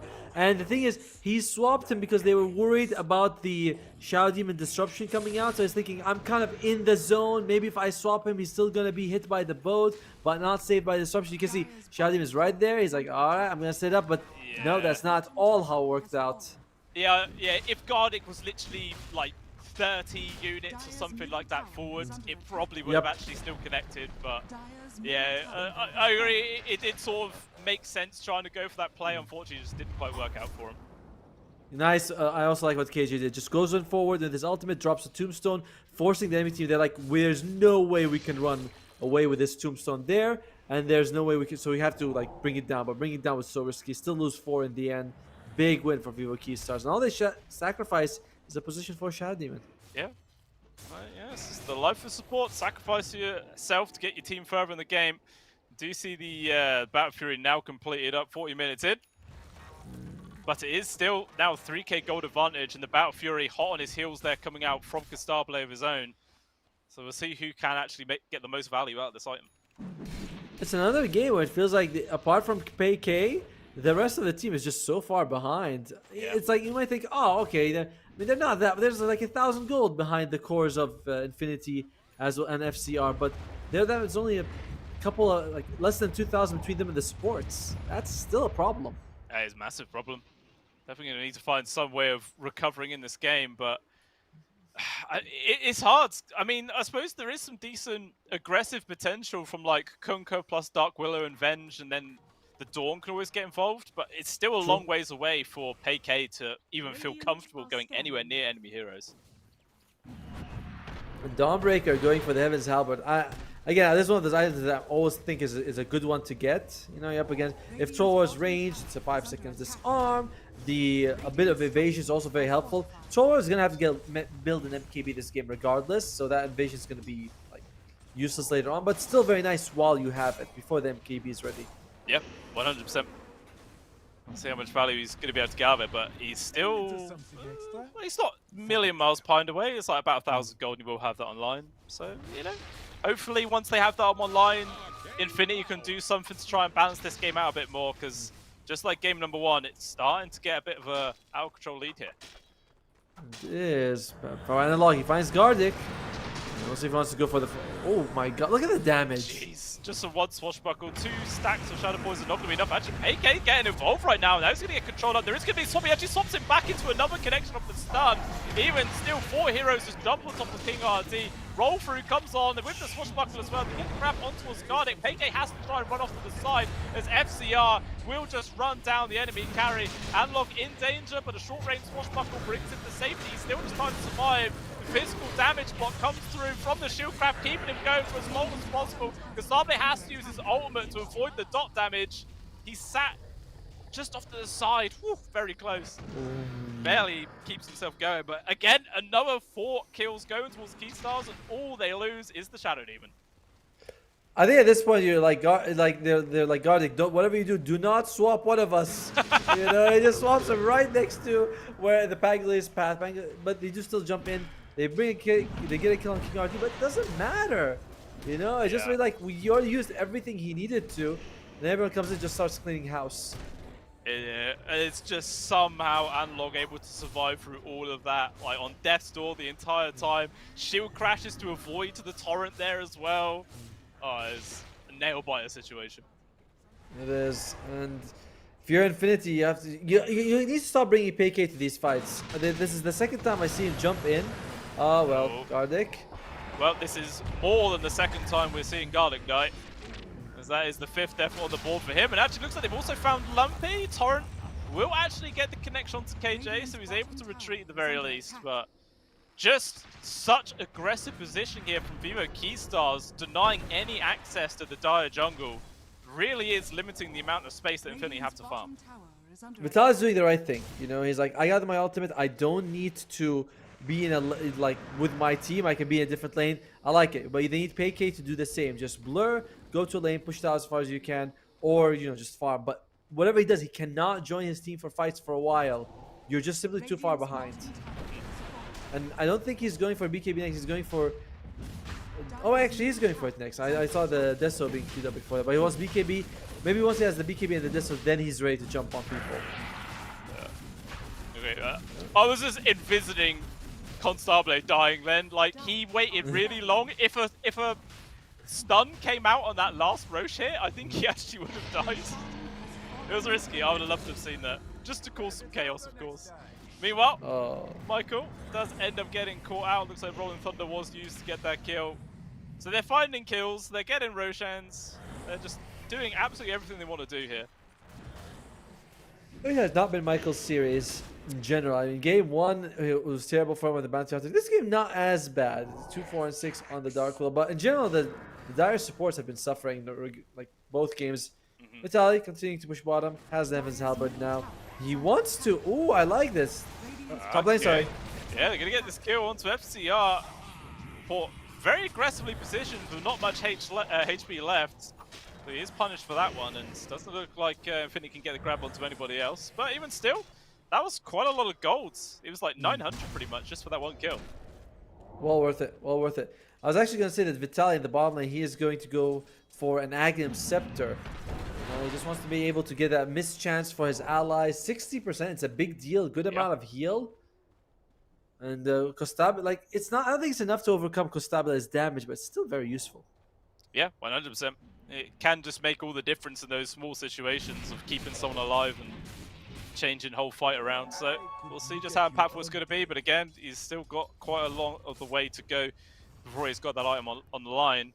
And PK looks Observer like... doesn't like that talent. He's like, 2 dagger, is it better? I'm like, well, I mean, I think so too, but I'm seeing everyone take the jump duration. I'm like, all right, they must know what they're working with. That's why I can never be a carry. I feel like I always pick the wrong talents and items. I don't know. I'm not quite sure what the stats say, or like win rate compared to like talent pickups and stuff. But I don't know. I mean, on paper, you'd think the 2 seconds removed on Stifling Dagger would be pretty awesome, though, right? Yeah, I mean, even just like in the real later parts of the game, extra, because like, what's that? Every 3 daggers that you throw, it's basically you get a free one cooldown wise. Yeah. Yeah, so yes, it does add up. Yeah, I mean, going from 6 seconds to 4 seems pretty good, especially when you take the Stifling. You know, you're throwing out 3 daggers every 4 seconds. That's seems pretty good. Yeah, but maybe PK, you know, he realizes they're behind, so he's doing this different build to what can help him now, you know, because he's also gone for an early BKB as well, so he knows he has to get involved, and maybe that 0.5 seconds is a bit more value. He's got it, yeah. We'll get a swap on towards his teammate. He's going to keep himself alive, but not for much longer. He still just gets caught out. And look, actually go for the Rolling Thunder as Lumpy caught underneath his own tier 2. Well out of position. Maybe he opens some of his teammates going to nearby. Good terrorize. Doesn't seem to be happening right now. Michael also getting aggressed underneath the tier 3. Will get found out from Analog and eventually does just die. Meanwhile, down to the south, Lumpy is still alive. Okay, I do jinx him as he does fall eventually. But it's just another 3 kills there going over towards Keatstars. You know, you could say space created. You know, PK is farming. And Vivo Keystars appreciates the space that's being made. You know, they're like, could you keep doing that? PK is... It's another game where he's like, he has to go 1 versus 5. If you gotta get rid of the Shadow Demon is the problem. Primal Beast, yeah, he's unkillable. Costabile's got Aegis, he's unkillable. Pango. You gotta take out these supports. If you can, maybe you can get something coming out for you. If FCR activates his uproar though, he's just too powerful. Yeah, he's just a real beefy ass frontliner, just gonna go straight up, keep hitting these buildings. And it's very difficult for Infinity to do absolutely anything to stop it. Vitally does actually get dragged in there from the old Celestial Hammer, but not gonna get caught out and punished this time. Even still, this tier 3 will just fall. X mark plus into the torrent. No sort of follow-up, but even still the tidal wave actually does pull FCR out of position. Follow-up stun comes through, but even still there's just no control, no decent source of damage to get these kills. Constabile as well, just focusing on towards the buildings, takes down the range barracks for free. Do they fall back or do they continue to fight? Doesn't really look like Vitally want to let them fall back for nothing. There is going to be the pulverize connecting on towards one, but the swamp is there for Gardic. Makes some space for his off-lane to get on out. Unfortunately, Gardic, that will cost him his life. Going to carry on charge towards the tidal wave, actually dragging the Starblade FCR closer. Meanwhile, off to the back lines. Analog Man doing so much work on his own, it feels. There's 4 people gone there, and Keystars don't lose a single person. This is a full set of barracks, and luckily they're a tier 2 still standing. They can afford to play aggressive just because the Aegis is going to expire in about 2 seconds. So they're like, if Costabile is in trouble, it's fine. You know, we've got the Aegis expiring in just a bit. We saw they do that in game 1 as well. And oh god, they bring PK. He can't do anything. Just he's been showing up in these fights and losing his life. It's like, no, be greedy. Play like it's a pub. Yeah, mate. It's hard. It's like it feels like you're a million miles behind, so maybe you have to get involved with your team. But I don't know. I don't know if the rest of the 4 members would be able to hold out the game long enough for the PA to get farmed. So it sort of has no choice but to get involved. You can see Keystars, even without the Aegis, they're very willing just to start hitting high ground. Pangolier, dude, for Analog has been doing work. FCR just stands in the front. Heart Blade Mail. He has a Shadow Demon protecting him if things get dicey. And of course the heal coming out without dying as well. Look at that. He just charges it, doesn't care.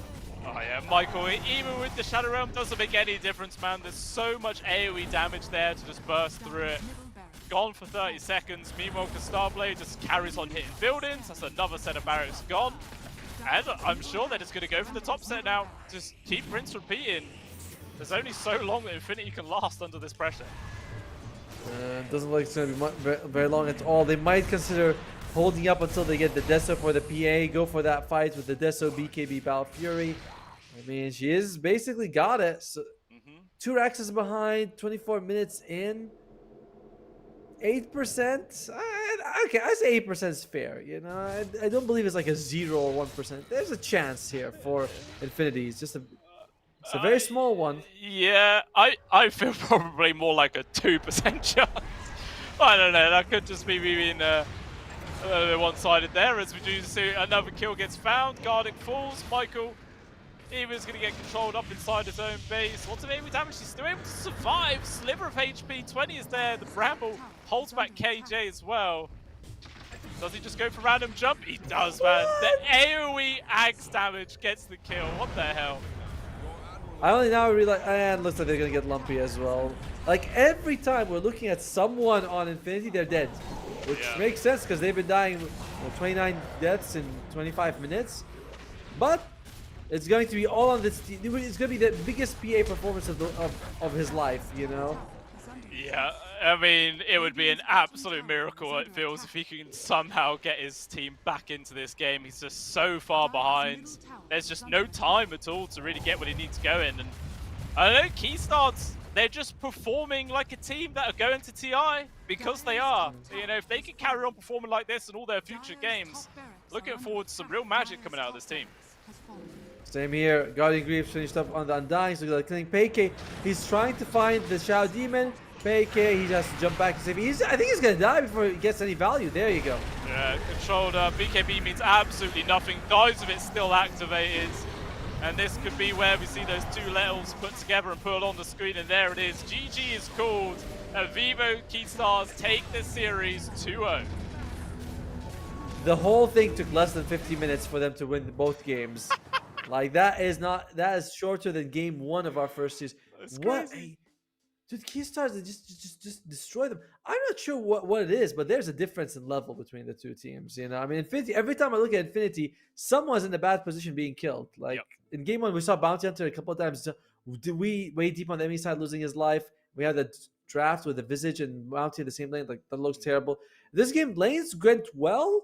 And then it just crumbled. I don't know how it is. It was just crumbled at some point. I don't know if it's you or me, but I think you might have been muted or something like that. But yeah, I mean, it did just seem like Keystars were the better team of the day by a mile and a half. Just really did look one-sided. I don't know. It just...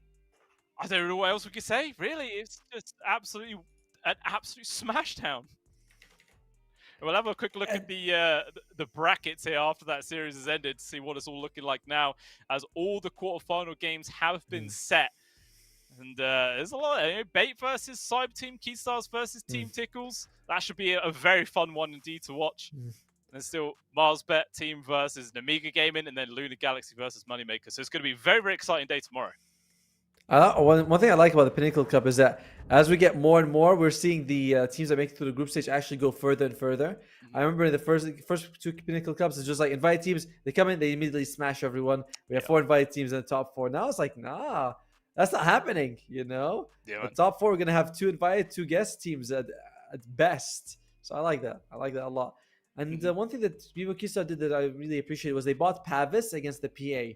They're looking at it like you got a lot of physical damage. Pavis, it goes a long way to mitigating that. And of course, they get the Guardian Greaves, but that's kind of a luxury item for most supports. But the Pavis, I'm liking it. I think that might be one way that we see teams adapt to the PA. She's very strong. She should be nerfed, but until then, Pavis could be a solution. Yeah, 100%.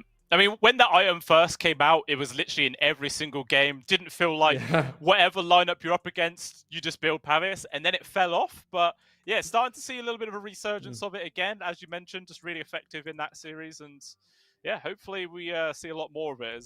It is a nice little turnaround. It's so cheap as well. I love cheap items as a support player. It is. What is like 300 shield gives you 175 health. No, 2.5 much gives you 3 armor. It's really nice when you're up against those. I feel like Glimmer and Pavis together, you're just able to block a good amount of damage from everything. Yeah, they are a real strong combo. But yeah, that is obviously the end of that series, ladies and gentlemen. Infinity come on in as the invited team, and they immediately get knocked out, just like Nouns, as this day was just all 2-0s. Just Yeah. just one side was just destroying everybody the entire day. Crazy to see. I mean, look at that. And 2-0s for the invited teams, for 2 of them, 2-0s for the teams that make it through the group stage. And remember, these are teams that barely scraped by, both Marstep and Keystars. That's why they're here. The teams that did really well in the group stage, they already automatically go to the second round of the of the playoffs, the quarterfinals. These are just the decider teams. They're like, still just as good. Yep. Although I'll be honest, I'm not sure that Keystars should have been a group stage team. You know what I mean? I feel like they should be an invited team. I mean, yeah, just going off of how they were able to perform today, I definitely agree. But I mean, they did actually suffer a fair bit in the group stage. Out of 12 maps they played, 12 games, they only won 6. So they didn't have the strongest performance. But maybe that was just figuring things out. And now it's actually into the playoff section. They are really here to play Dota. Well, but Team Tickles is, like you said, a different beast. So I expect that match. I mean, I don't mean to be rude, but I don't think it can get it's going to be closer no matter what. Yeah. This is as one-sided as it gets, so I do expect a closer match there. And we'll see what Vivo Keystars can really do then. Yeah. And it is a bit different. You can look like a strong team when you're playing up against people who aren't really meshing well. I'm not saying Infinity is a bad team. They've obviously been performing great in the past, but today they just weren't really on it for some reason. And yeah, just fantastic way to capitalize there from Keystars to shut them down in a very clean 2-0. But it will be the test for them tomorrow, where they will be going up against Team Tickles. I'm sure we'll probably get to load up the schedule for tomorrow for you guys. We can have a quick look to see what games we got coming up. We cannot do that. No, we don't want to. We'll let them guess here. But yeah, we're gonna look at what the matchups are again one more time because we all have Alzheimer's. We forget things fast, right? So we can look at it. But me and you will be casting the first 2 games of the day. I do believe that. I'm thinking, is it gonna be B8 as well versus? No. Yeah, so I think the first game of the day is Keystars versus Team Tickles, and then it is Bait versus Cybe Team, and then followed up. Okay, there's Namiga versus Marsbet, then it's Bait versus Cybe, and then Moneymakers versus Lunar Galaxy is actually the final series of the day there. So yeah, still a lot of excitement to come. Obviously, we will be casting the first 2 games of the day, won't we? Yeah. Then it will be Kips and Hair Freak for the. So we'll do the middle 2. Then they'll do the the sides, the top and the bottom. So I like it. I'm glad we're gonna be able to follow. Yeah, we're gonna be following our teams. Marsbet and Keystar. See if they can go any further, or if it's at the end of the line for them. Yeah, it'll be very exciting to see. I'm kind of sad that I don't get to cast a Dendi game. I mean, he's not the real superstar player as he once was, but I mean, it's always great fun watching that guy play, and casting is something else as well for him.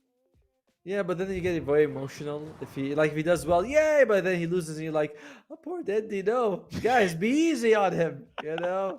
He's not what he used to be. Yeah. Stop last hitting. Yeah. So just let him win. But then again, he did very well he did well in the past. Hopefully he can do well in this tournament.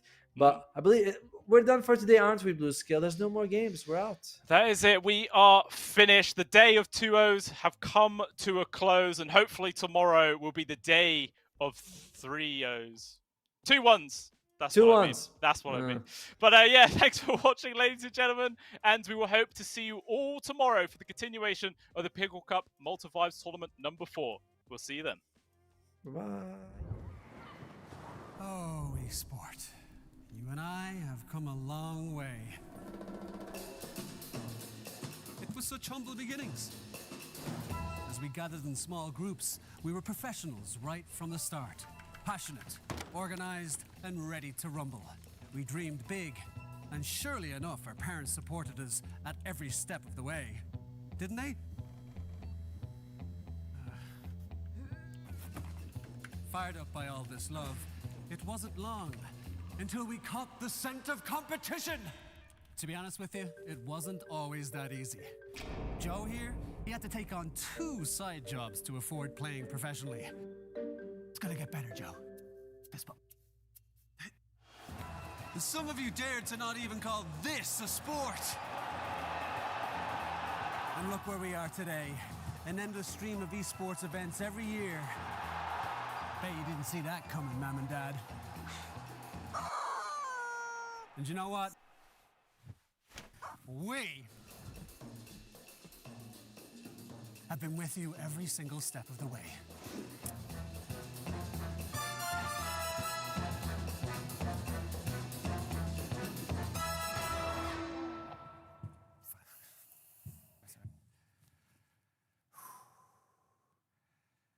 Go on, go back. That's it. That's better. Keep going. Let's bring that down here. No. Keep going. Go. Roll. And cut. Cut the thing. I'm going. Where are you going? Where are you going? Hey, come back. Guys, ladies. I don't know if that's correct. No.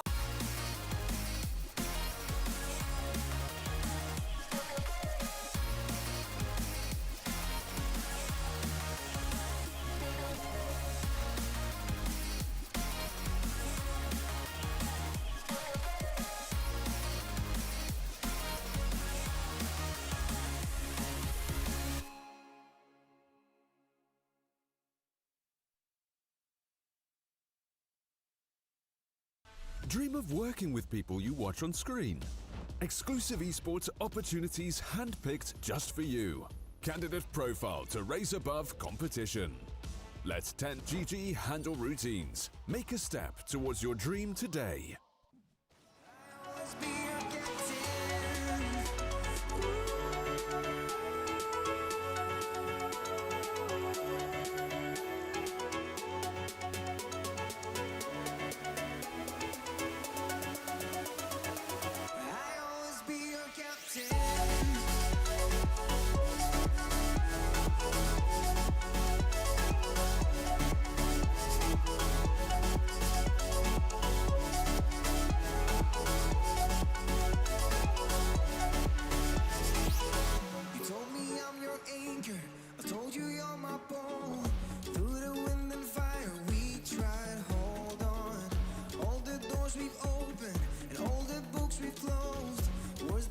Together, story that we never told.